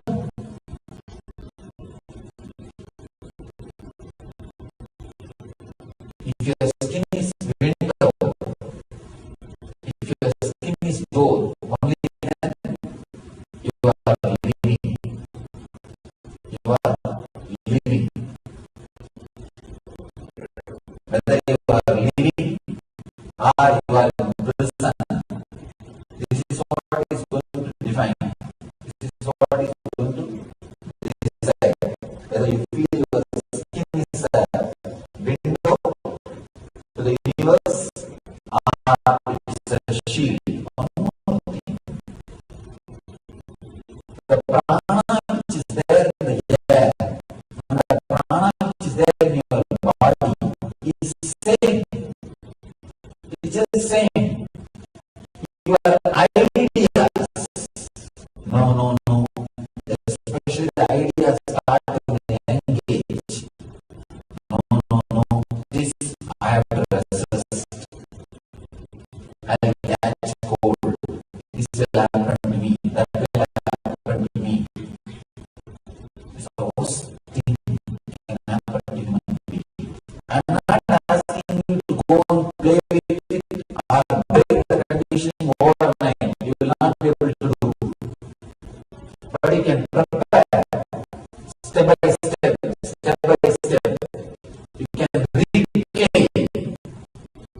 your natural state, you can reclaim your yogic body, yogic hardware. It is possible. When I say all the below 30 people take 1 year off, I mean you will have yogic hardware. Now you need that and Vedic software. And I say after 60, take off 1 year. You may not be able to do yogic hardware. It is too late. But at least Vedic software that can be done. That can be done. That is possible. This is the way I'll define. If I am asked to create newly, this is the way I'll create. The infrastructure of the West, the medical care, road, dam, bridges, social freedom of the West, and the mental and physical structure of the Eastern yogi. Yogic hardware, Vedic software, Western infrastructure. That's what I define as a complete human being, Jivan Muktas. Understand the utility value of the Vedic identity, yogic body and Vedic mind. Have little yoga in your day-to-day life, little meditation, and these great spiritual truths. Understand these great spiritual truths. When you internalize, they act like a knowledge weapon. Whenever depression comes, you can kill the depression. Just these few ideas, few clicks. If you carry these few ideas inside, it's practically like carrying protection shield. No depression can disturb you. 20 hours per day work. All because these nonsensical words did not get into my system. I have a beautiful software which constantly rejuvenates me. Which constantly rejuvenates me. Never with words. Where virus cannot enter. Very clear. Understand, these great ideas will act as a firewall protection for you without letting these negative depression viruses enter into your being, because virus is available everywhere. They are constantly sending you, even if you don't want. Creating right software, right mental setup. When you internalize these great spiritual truths, I've seen in Indian villages, just these few spiritual truths start in a young age. Their whole life they live trouble-free life, stress-free life. See, just if the right ideas are internalized inside you, whenever you face a challenge or a depressing situation in the life, those ideas will just come up. And you will see you are not affected at all. You are completely balanced. You are very clear about what you want to do, about what you want, what is your need, what is your life, what is your goal. You'll be very clear about what you are and what you want to do. You will not be lost. You will not be lost. I can tell 1,001 things from my own experience. It can just change your whole being. The way in which you think, the way in which you live, the whole thing will be totally different.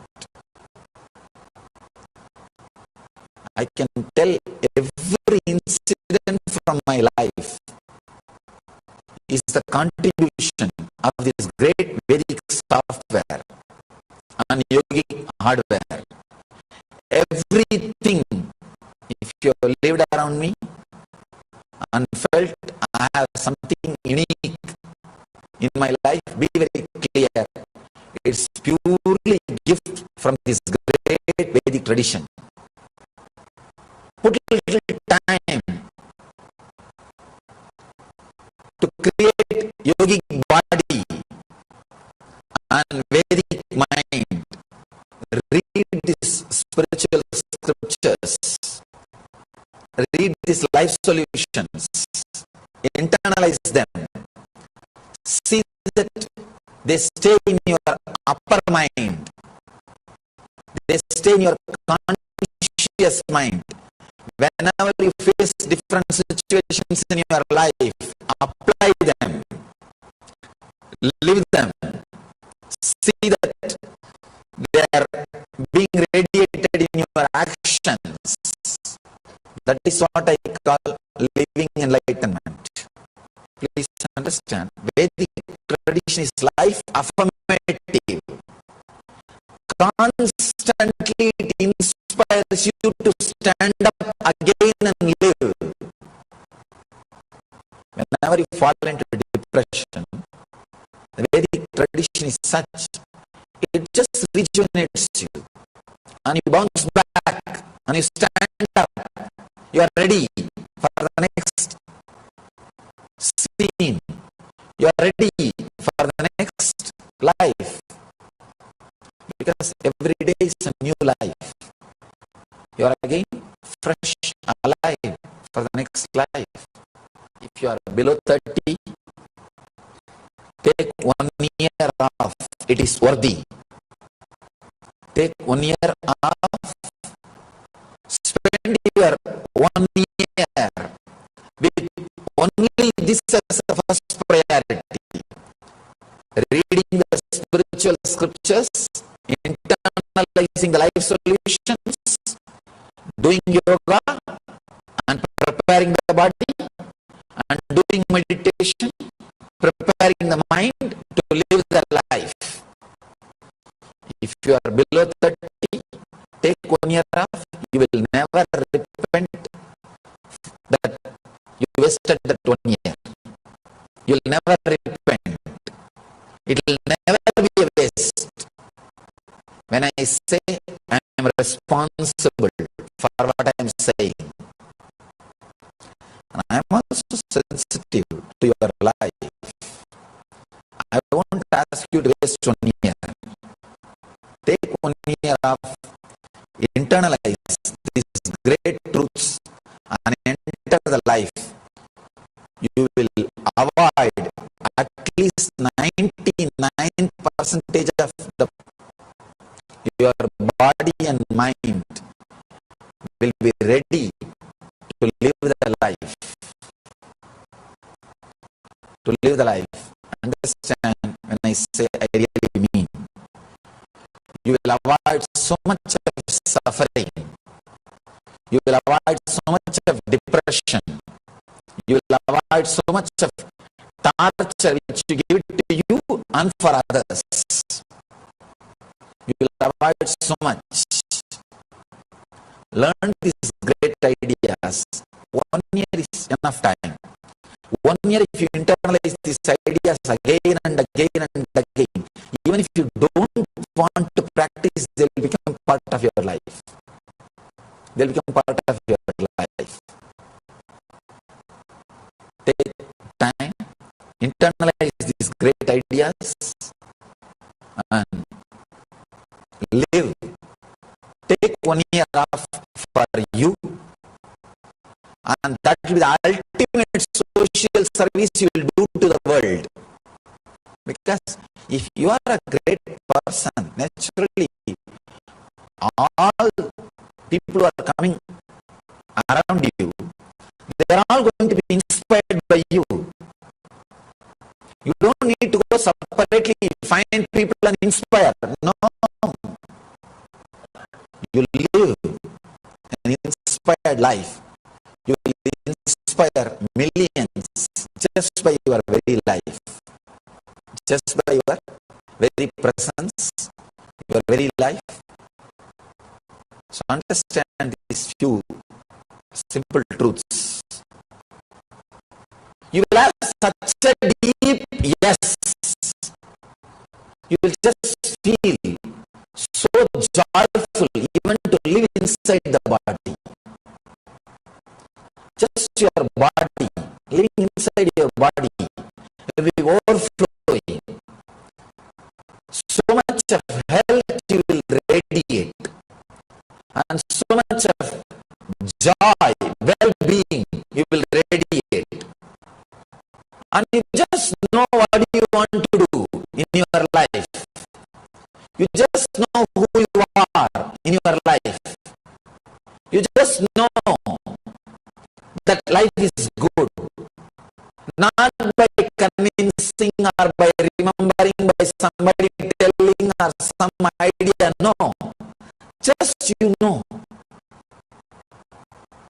Such a deep, centered feeling is what I call living enlightenment. Sometime we are living in that forever. That is what I call enlightenment. That does not mean you will become a Swami. No. You can be an enlightened artist, enlightened lawyer, enlightened doctor, enlightened engineer, anything. Whatever you may be doing, you will be just radiating fulfillment. Complete centeredness is what I call enlightenment. Own your body. When I say you word, own your body, your own body, own it, build it as you want with yoga. Owning your body means, yes, that is the closest object you have. If you don't own your body, what do you mean? It is just there, like a garbage can. For most of us, it is there. Because it is dumped on you, you just dump everything on it. That's all, like a garbage can. Own your body.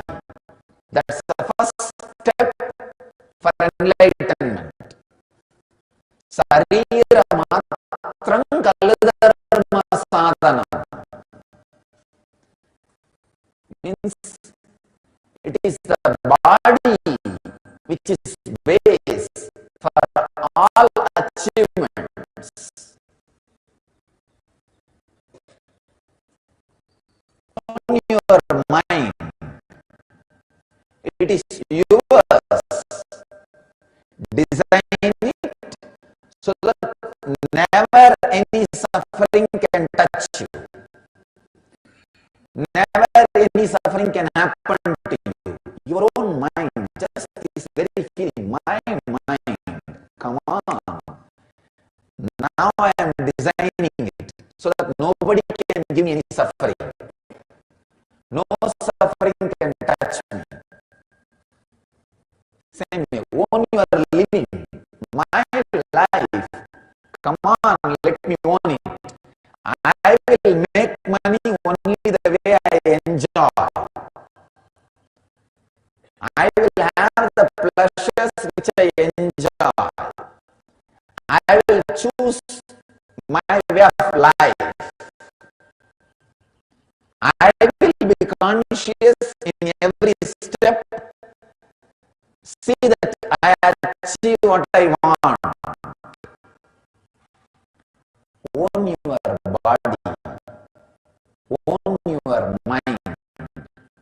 Own your living. Own your lifestyle. That is what I call yogic body, Vedic mind, Zen living.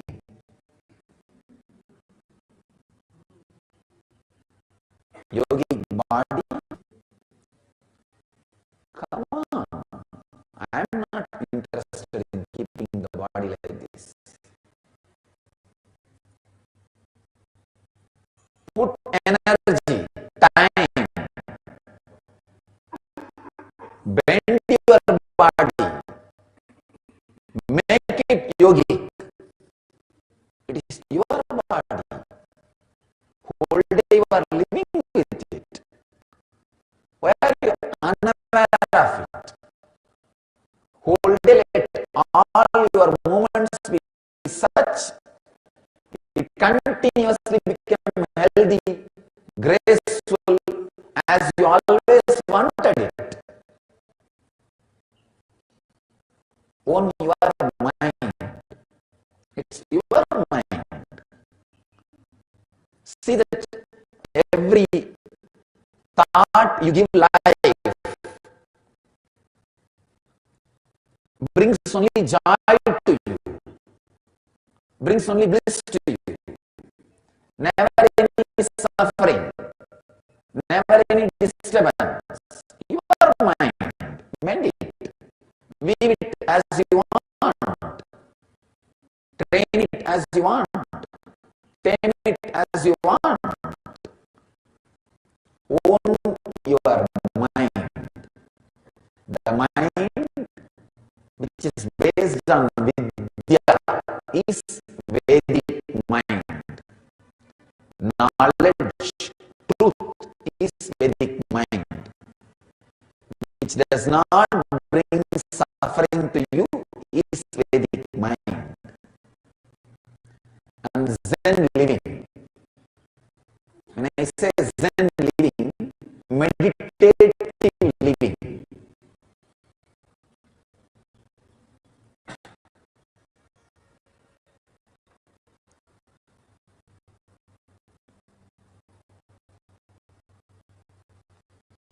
Infuse awareness into every action. Walking, talking, sitting, slow down. In every action, slow down.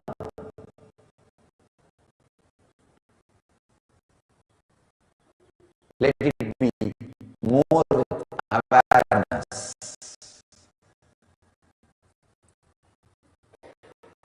That is what I call infusing awareness. Nitya Kriya, restoring Hatha Yoga to the world.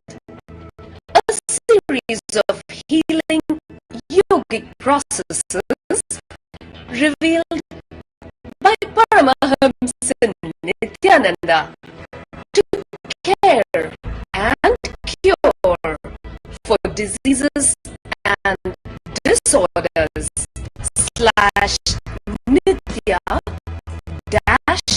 Kriyas.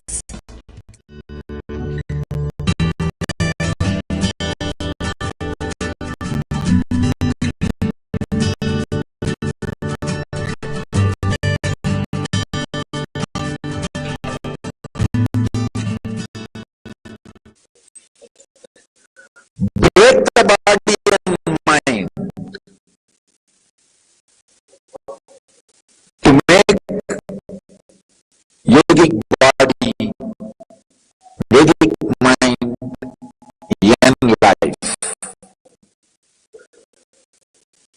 yogic body, Vedic mind, yen living. Understand, break the body and mind.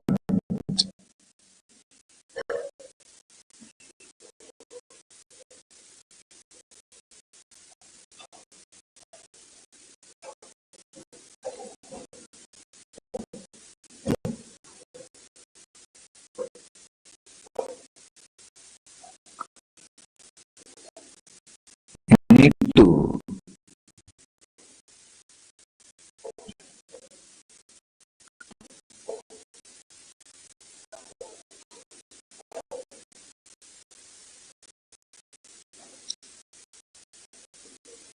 your body and mind is like a clay. Every day you can make as you want. All you need is just reclaim the superiority over your body and mind. Reclaim, that's all. When you don't reclaim the tamasic, devilish intellectual mind,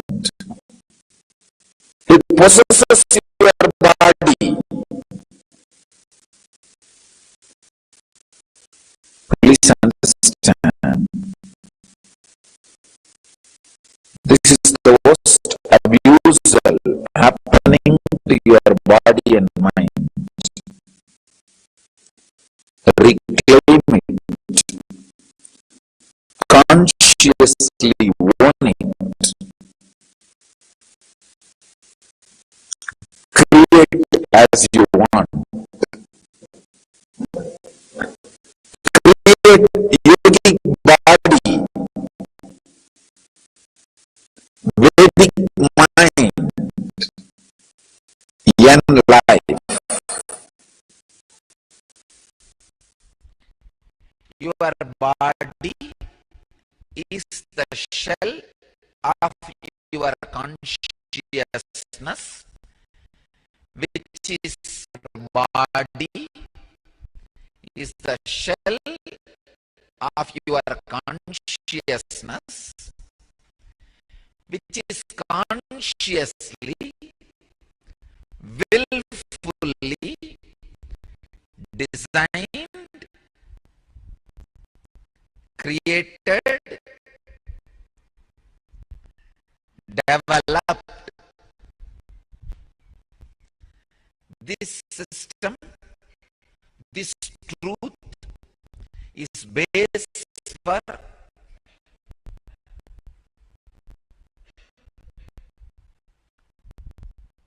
the whole Samudrika Lakshana, means by studying the physical image, the measurements,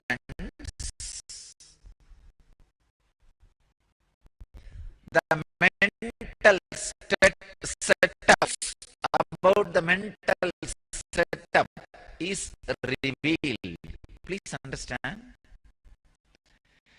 This theory forms the base of yoga. Our masters are not liars. They have done amazing research. Amazing research on the science of how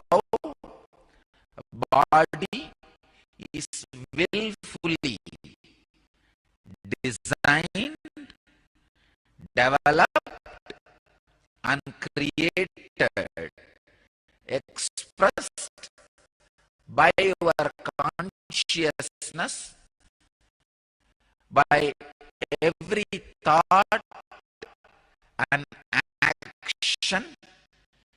You are creating, but you don't act upon it.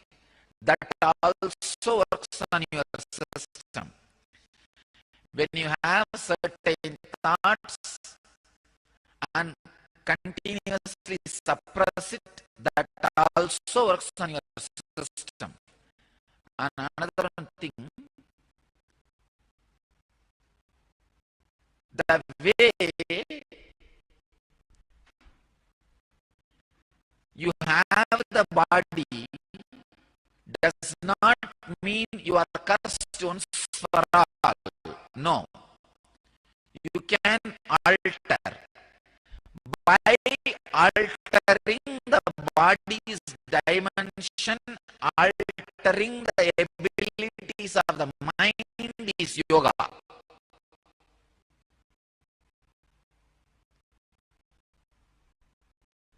Please understand. By altering, by analyzing the structure of the body, understanding the mind is samudrika lakshana.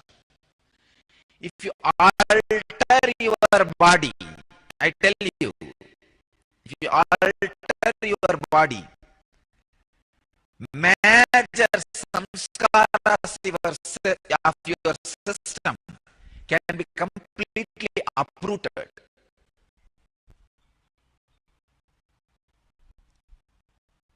Major samskaras can be uprooted.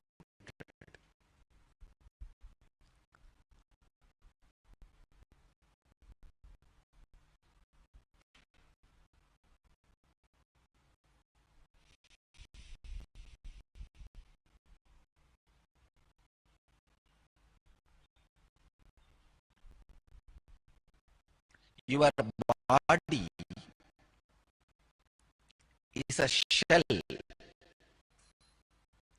consciously created by your will.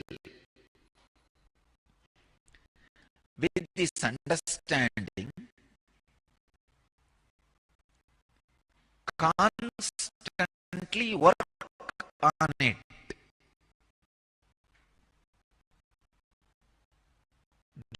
It's not just biomechanism, it is a living entity which is created by independent intelligence. Just like how our websites are designed, the color, how it should look, and the photographs, everything how it is designed. Same way, you sit and design skin color, the hair, its size, and the length of the hand. Everything, please understand, everything you sit and design.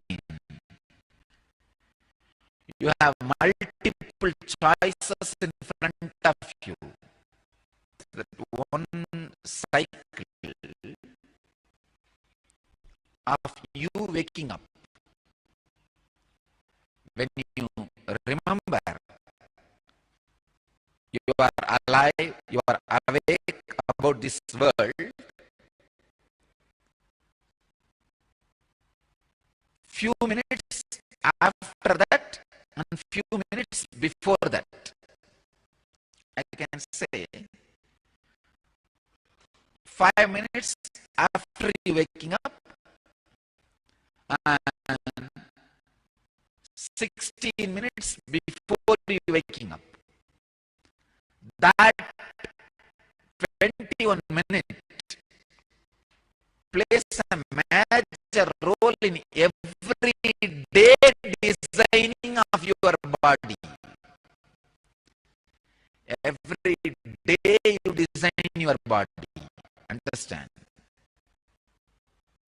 Every day you design your body. Every day it changes.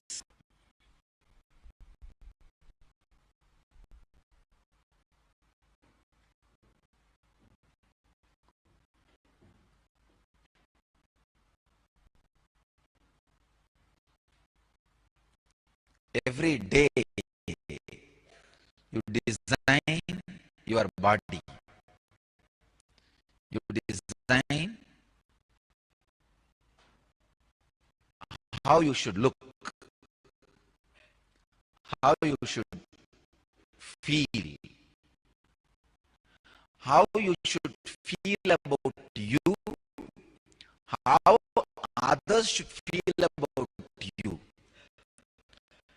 But unfortunately, this whole process goes on unconsciously. Kailash, the abode of Shiva. Explore the peak of mystery with Paramashivoham Nityananda, a living enlightened master, Swamiji, after returning from Kailash. For more information or to register, visit n-yatras.nityananda.org or write us at n.yatras@nityananda.org.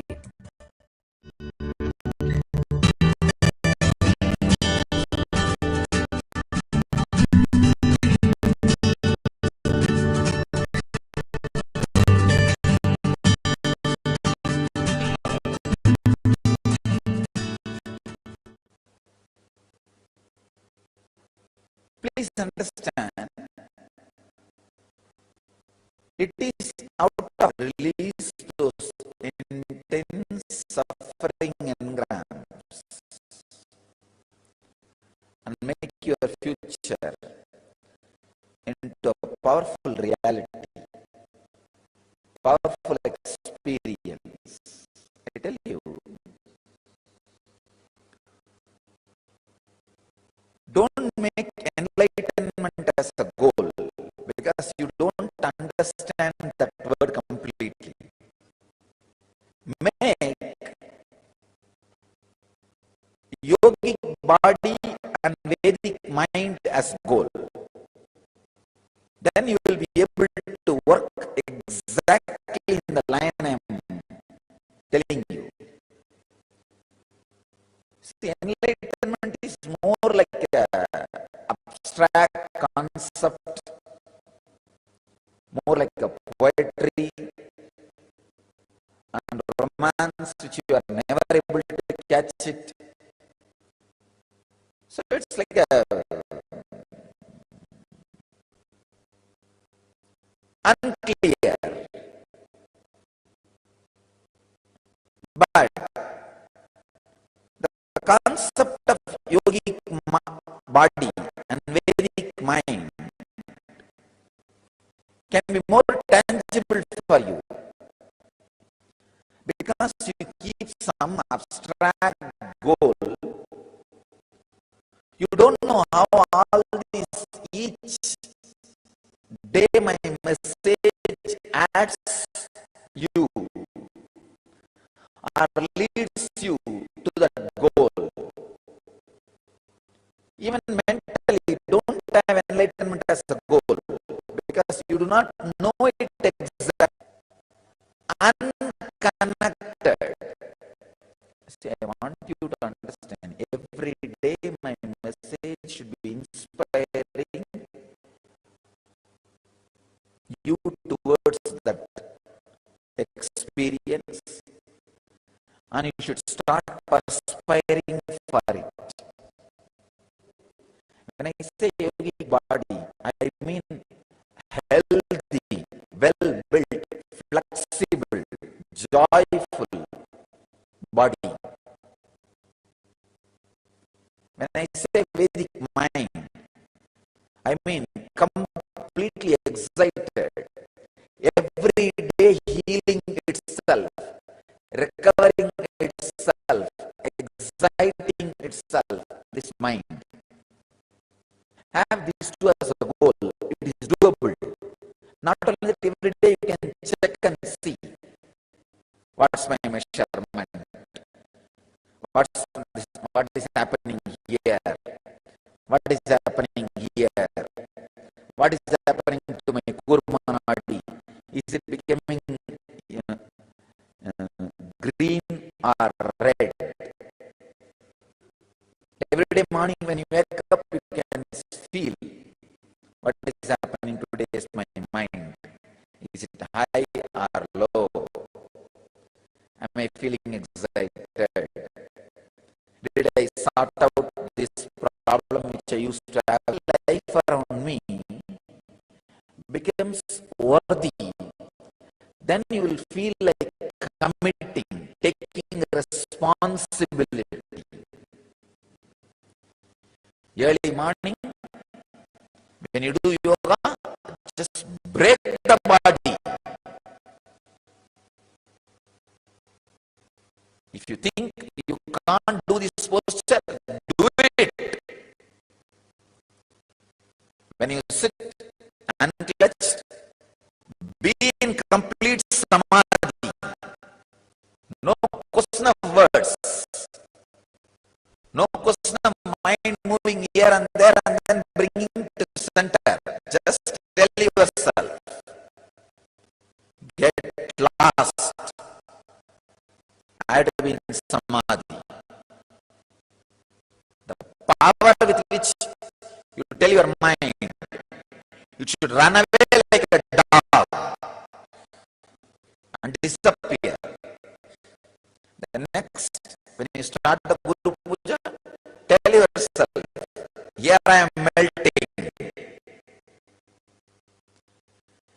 Have the tremendous power over you.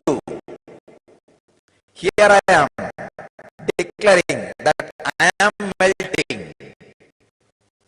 And just melt. Just dedicate. This is what I call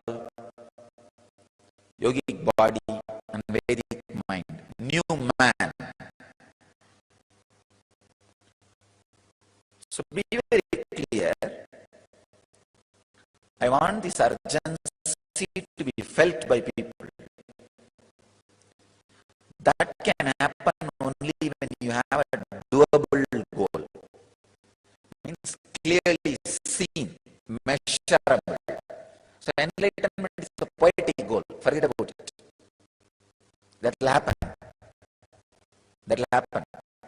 Let that be a side milestone in your journey, not a goal. Let the goal be yogic body and Vedic mind, where you are able to measure all the measurements. Yogic body means you can measure how flexible you are, how strong you are, how healthy you are, how graceful you are, how your dimensions change. Take up this as a goal. Take up this as a goal for yogic body, nirvaniya kada. For Vedic mind, constantly chewing the words of the master, smarana. Vedic mind means a non-cheating, honest, committed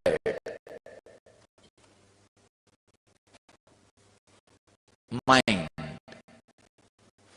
Have this yogic body and Vedic mind as goal. Honesty and strength, the fire of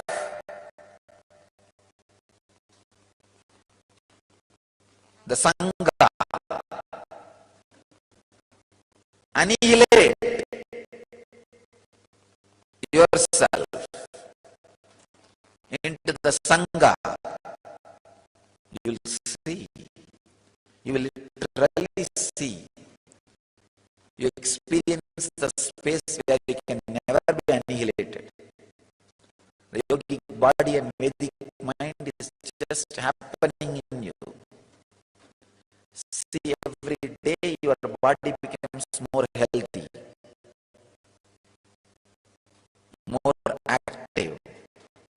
You are able to do at least one posture more than yesterday.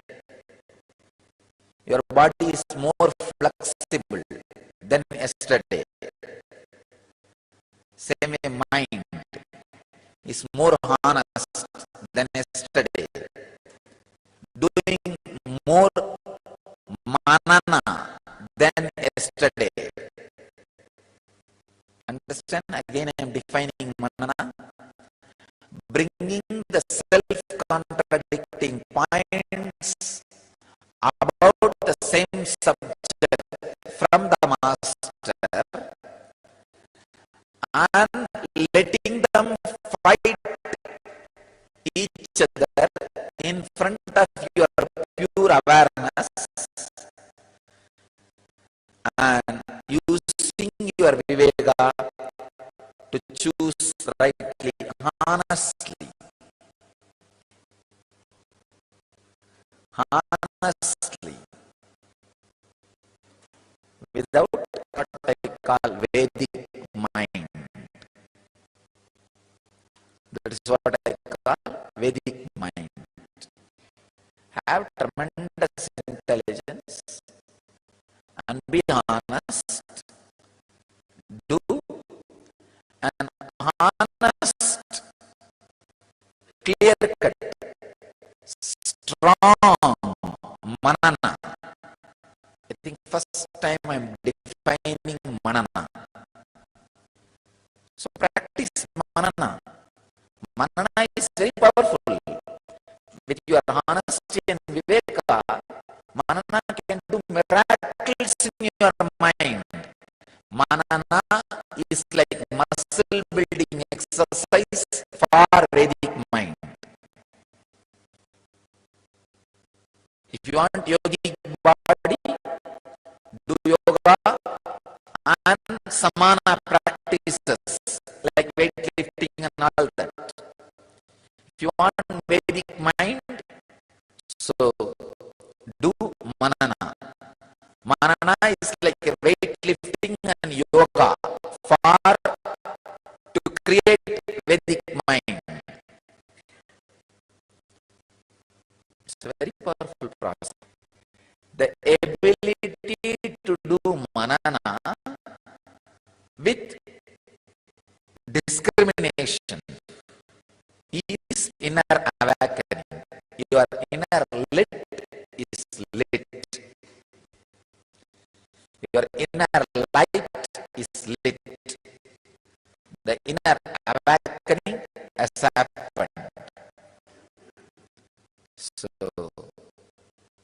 understand the honesty, integrity, and manana does inner awakening. You are not reality, you are potentiality.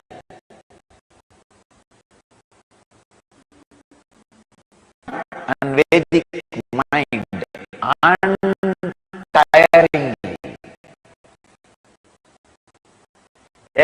One day miss is a miss. Last.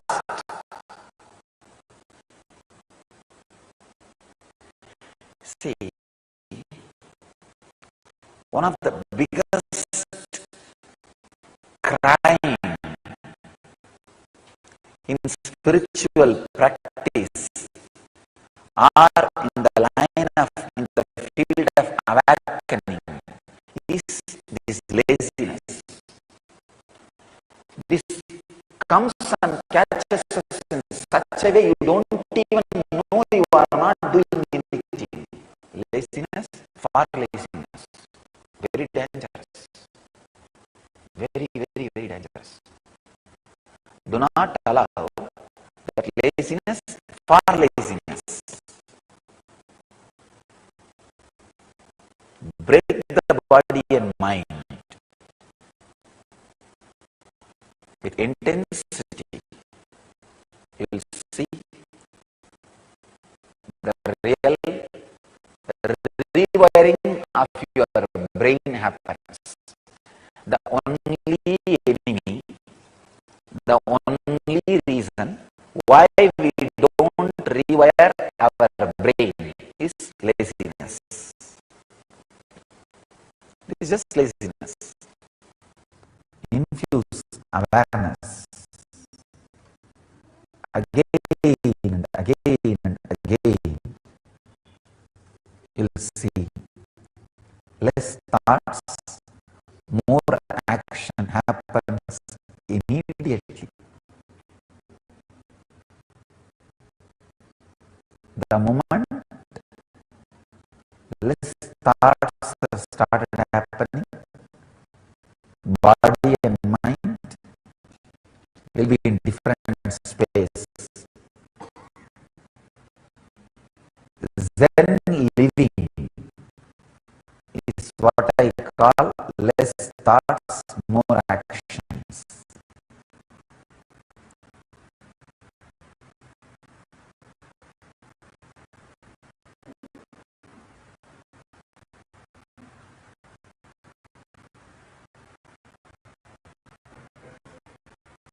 Zen living will immediately create yogic body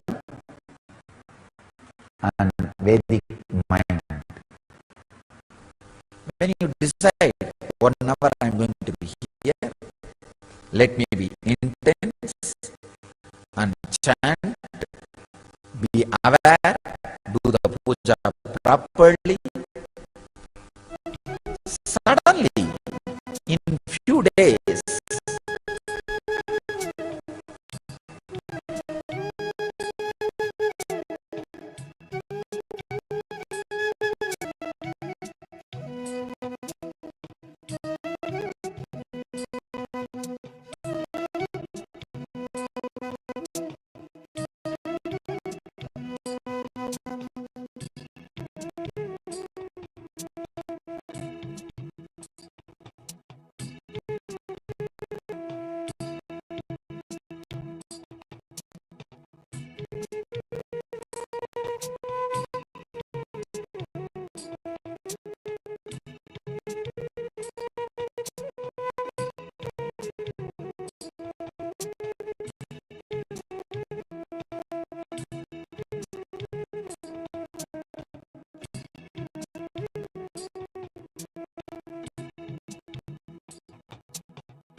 powerful revelations from which he gave. So Swami is revealing to all of us about how we can apply this Kundalini Shakti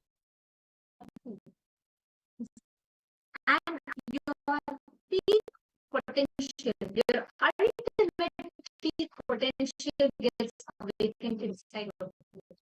You have a very unique, powerful process where Swami is going to be awakening all the powers and possibilities inside of you. We are going to be having an very, very powerful initiation today. Come and settle down. Please be seated. I request all the participants, Paramashivoham cameras, please.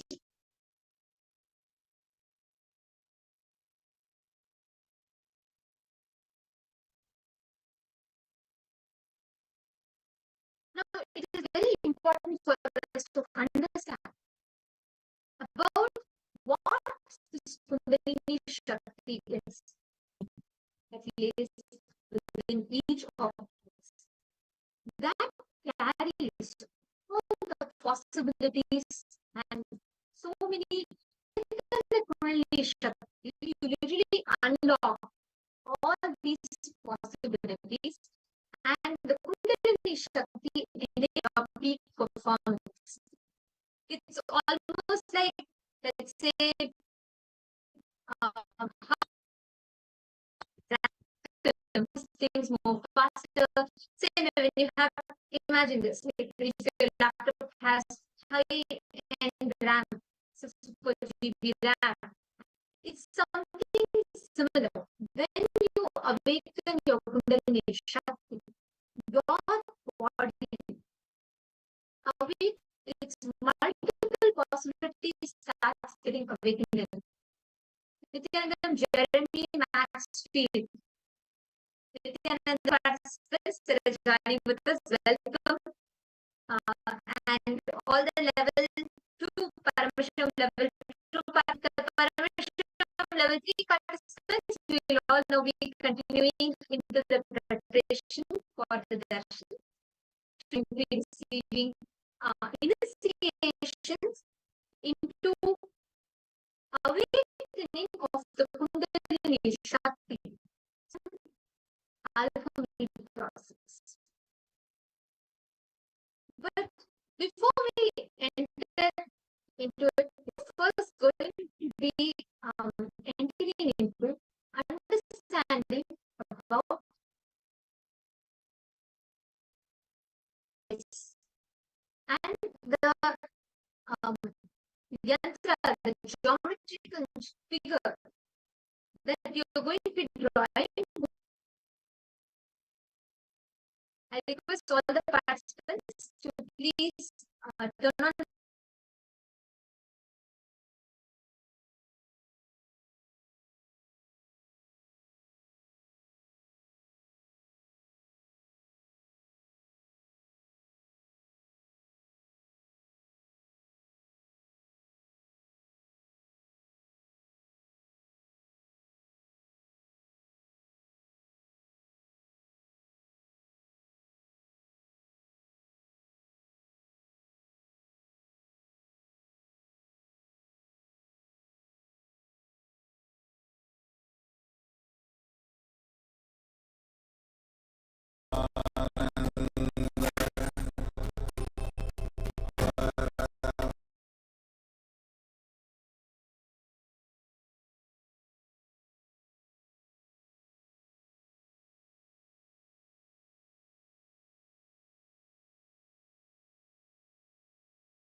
I apologize for the technical glitch. Hope all of you are able to listen to preparing for today's discussion. Yesterday, so many of you expressed your interest. I would like to ask you a question to start with. Yesterday, how did it feel when you all listened, when you all watched yesterday we all Googled who discovered anatomy and he showed us Andreas Vesalius. And then when we years ago, we did not just know the anatomy, we even had references to whether root canal treatment or prostate, when you all listen to this. And Jeremy Maxwell, did you listen? Did you attend the session yesterday? How was it for you? When you listened to it, how did it feel for you?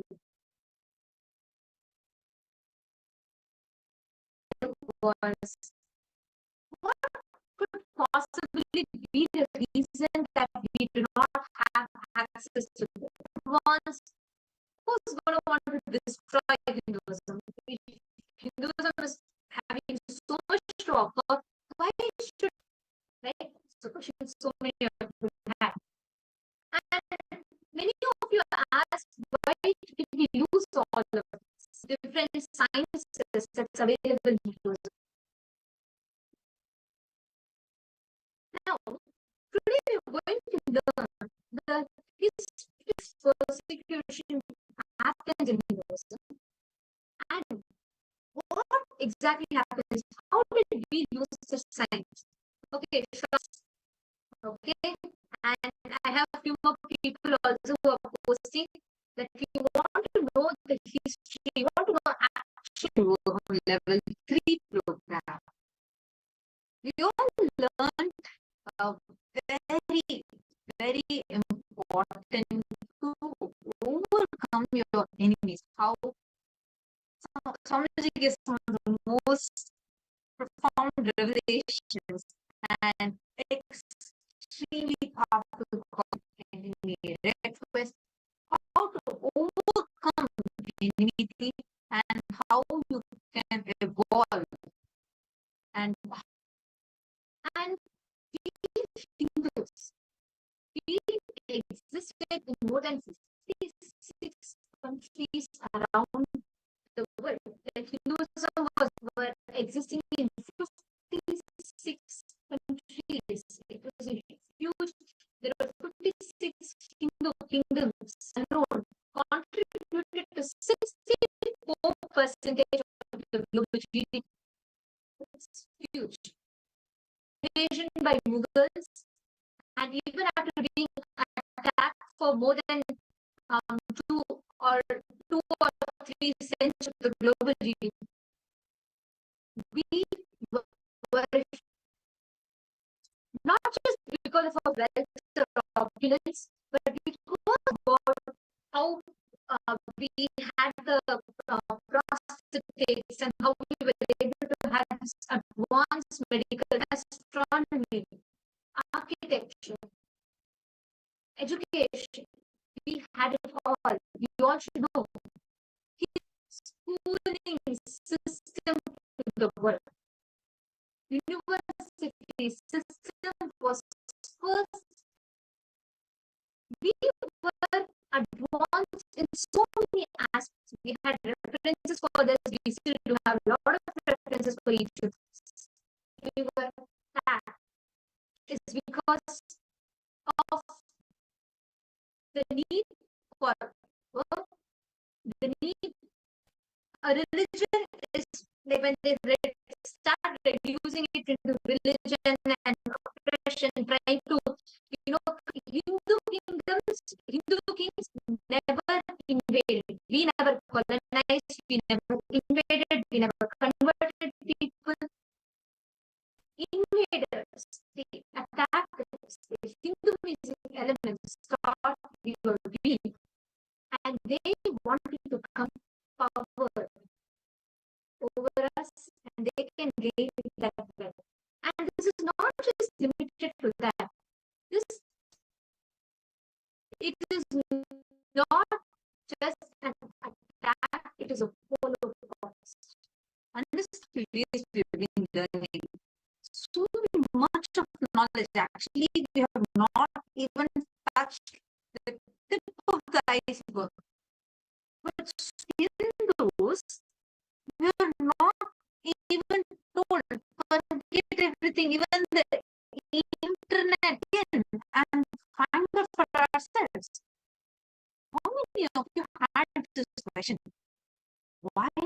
it so? Why? The most ancient living civilization, we are considered most ancient civilizations. And out of that 100, most advanced civilizations, out of this 100, all the 99 at this survey, all the 99 are only available maximum that is existing, that existed, existing, and will continue to exist. It is Hindus. Understand? How come we have been existing for? Actually, Hinduism can't even put into the box of religion. It's much larger than that. Existed and continuing to exist, and has the most advanced sciences, but still, the more why do we not have the right introduction about ourselves to us? Why is through history available to us? Why do you think so? Can I request each of you, please take a moment and please post here in the chat. Why do you think this? Come on, do share with us a few. How many of you had that boiling inside of you? Oh my God. This is new. Why is even know about this? How many of you felt that in you? Please take a few minutes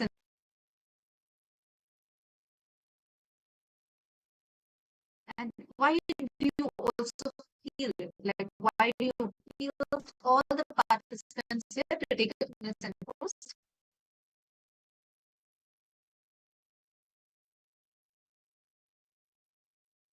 Now, please understand. Okay, Jeremy is posted.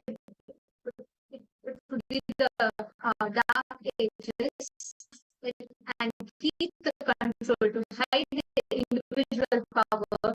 Each contain uniqueness. It's true.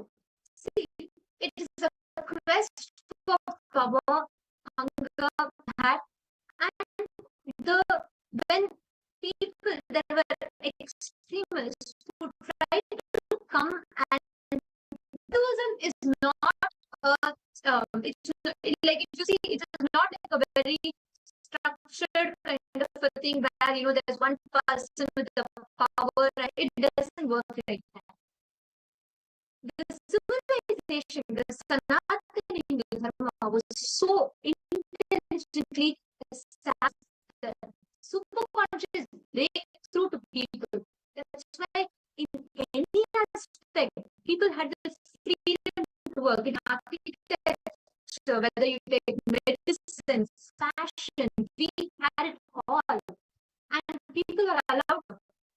The beauty of Hinduism is every aspect that you take, you have a subset within a person who says, there is only one God.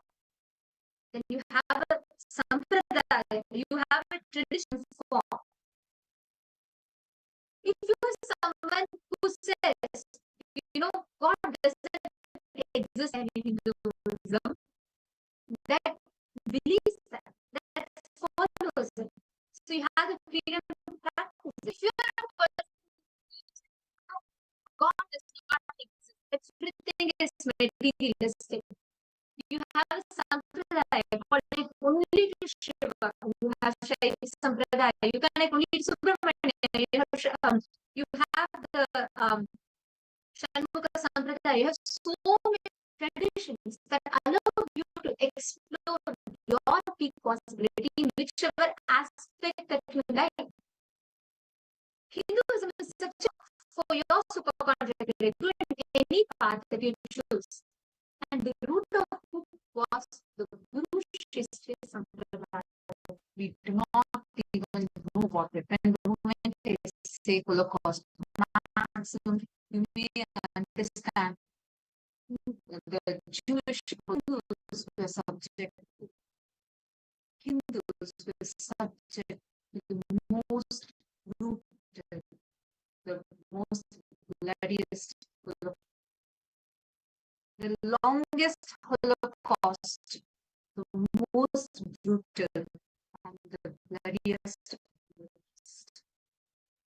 Hindu Holocaust.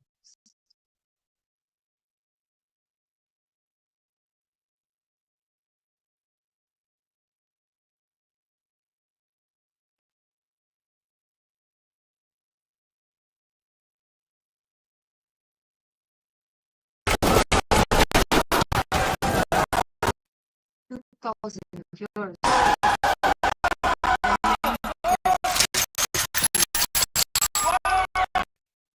Was humongous, most cruel, brutal Holocaust that occurs. Our ancestors were subject to something that has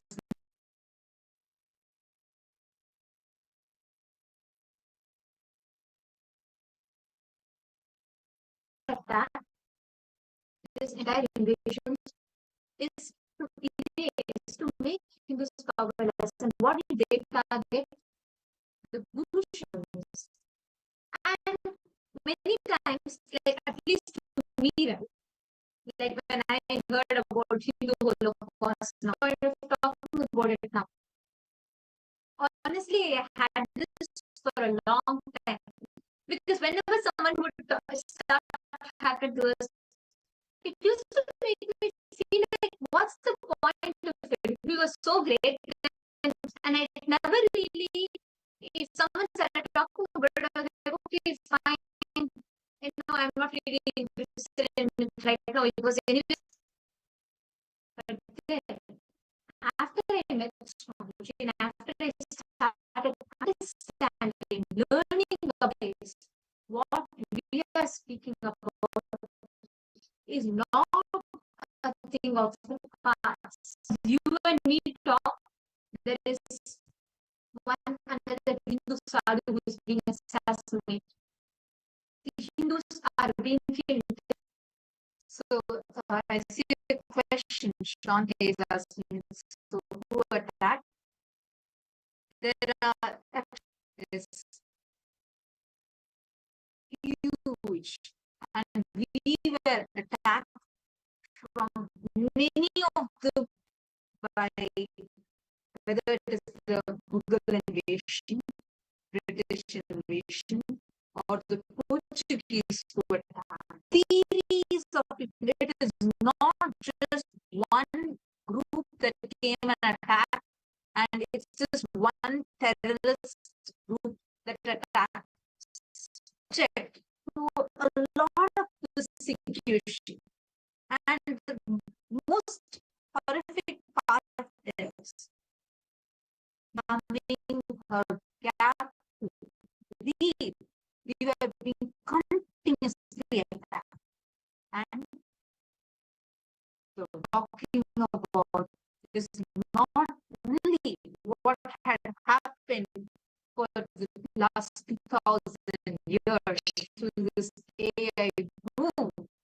We are already the social media revolution, where we are in a lot more communication in this age, in this era. Still, unfortunately, and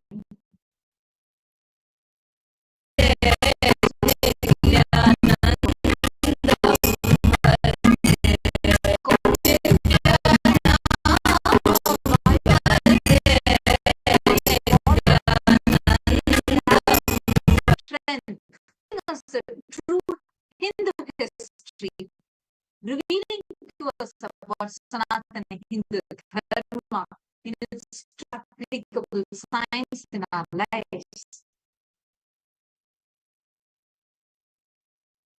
Swamiji, anti-Hindu militant groups, anti-Hindu militant terrorist organizations fighting and attacking with numerous direct assassination attempts on various means of persecution. Jeremy, I just wanted to share with you. Yeah, see, there's no the point of resistance why what I felt when I first learned about the Hindu Holocaust is we cannot afford to be ignorant, negligent standards. So you have the right knowledge about who you are, what you are. And when you understand about the depth of what we are, not just you will become aware and equipped, you will further from. That is the reason. See, now we all have Swamiji who has happened. The establishment of Kailasa, Swamiji has made the first and foremost, most important happen successfully, which is bringing political legitimacy to Hinduism. And so years from his birth, Swamiji dedicated his entire life for this cause. So to understand if Hinduism has been attacked continuously, what is the reason that we survive? Great superconscious mutants who land on planet Earth, of course, who time and again come and revive the dharma, who re-establish the dharma, who an entire human civilization towards the breakthrough, the superconscious breakthrough. And Swamiji has happened, Shanaya, Jeremy, and every one of you that are sitting here with us, we're all able to sit wherever you are, and we are able to get access. We will be able to sit and get your body scanned from wherever we are. No, but Swamiji has made this science accessible. So many Hindus are in such gratitude to Swamiji for the happening of Kailasa. Today, we have this. We all celebrate it. But we all also need to remember this is not something that happened over one after time, one after time. It is 47 years of sincere heart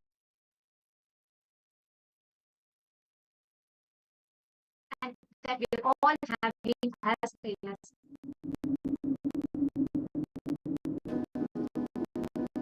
The first and foremost sacred secret integrity is falling in love with your higher person. You do have Sadashivat. Your Sadashivatva is gift from somebody. No. Fall asleep, you put an alarm and tell the alarm, hey, wake me up tomorrow morning. That is exactly the way I sent my gurus. I sent my gurus to the planet Earth ahead of me and said, hey, I am coming. Human body.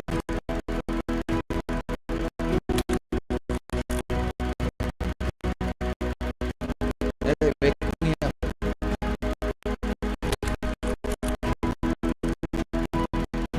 Wanted me to fall in love with my higher personality.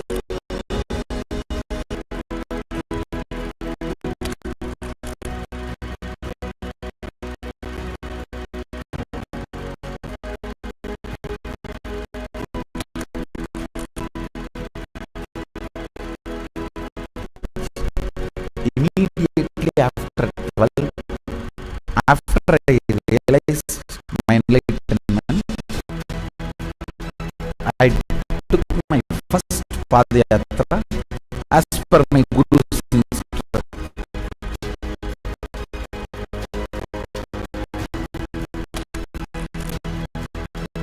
I started organized public life in 2000.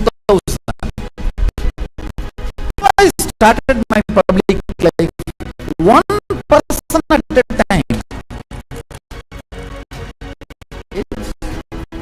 Sit, spend some time, and small.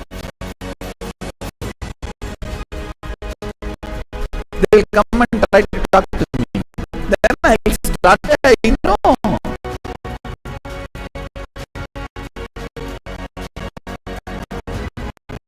raw, crude, ground level way. One person at. So I decided I am going to start my own way.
Parivraja Yatra happens only when you move out of job.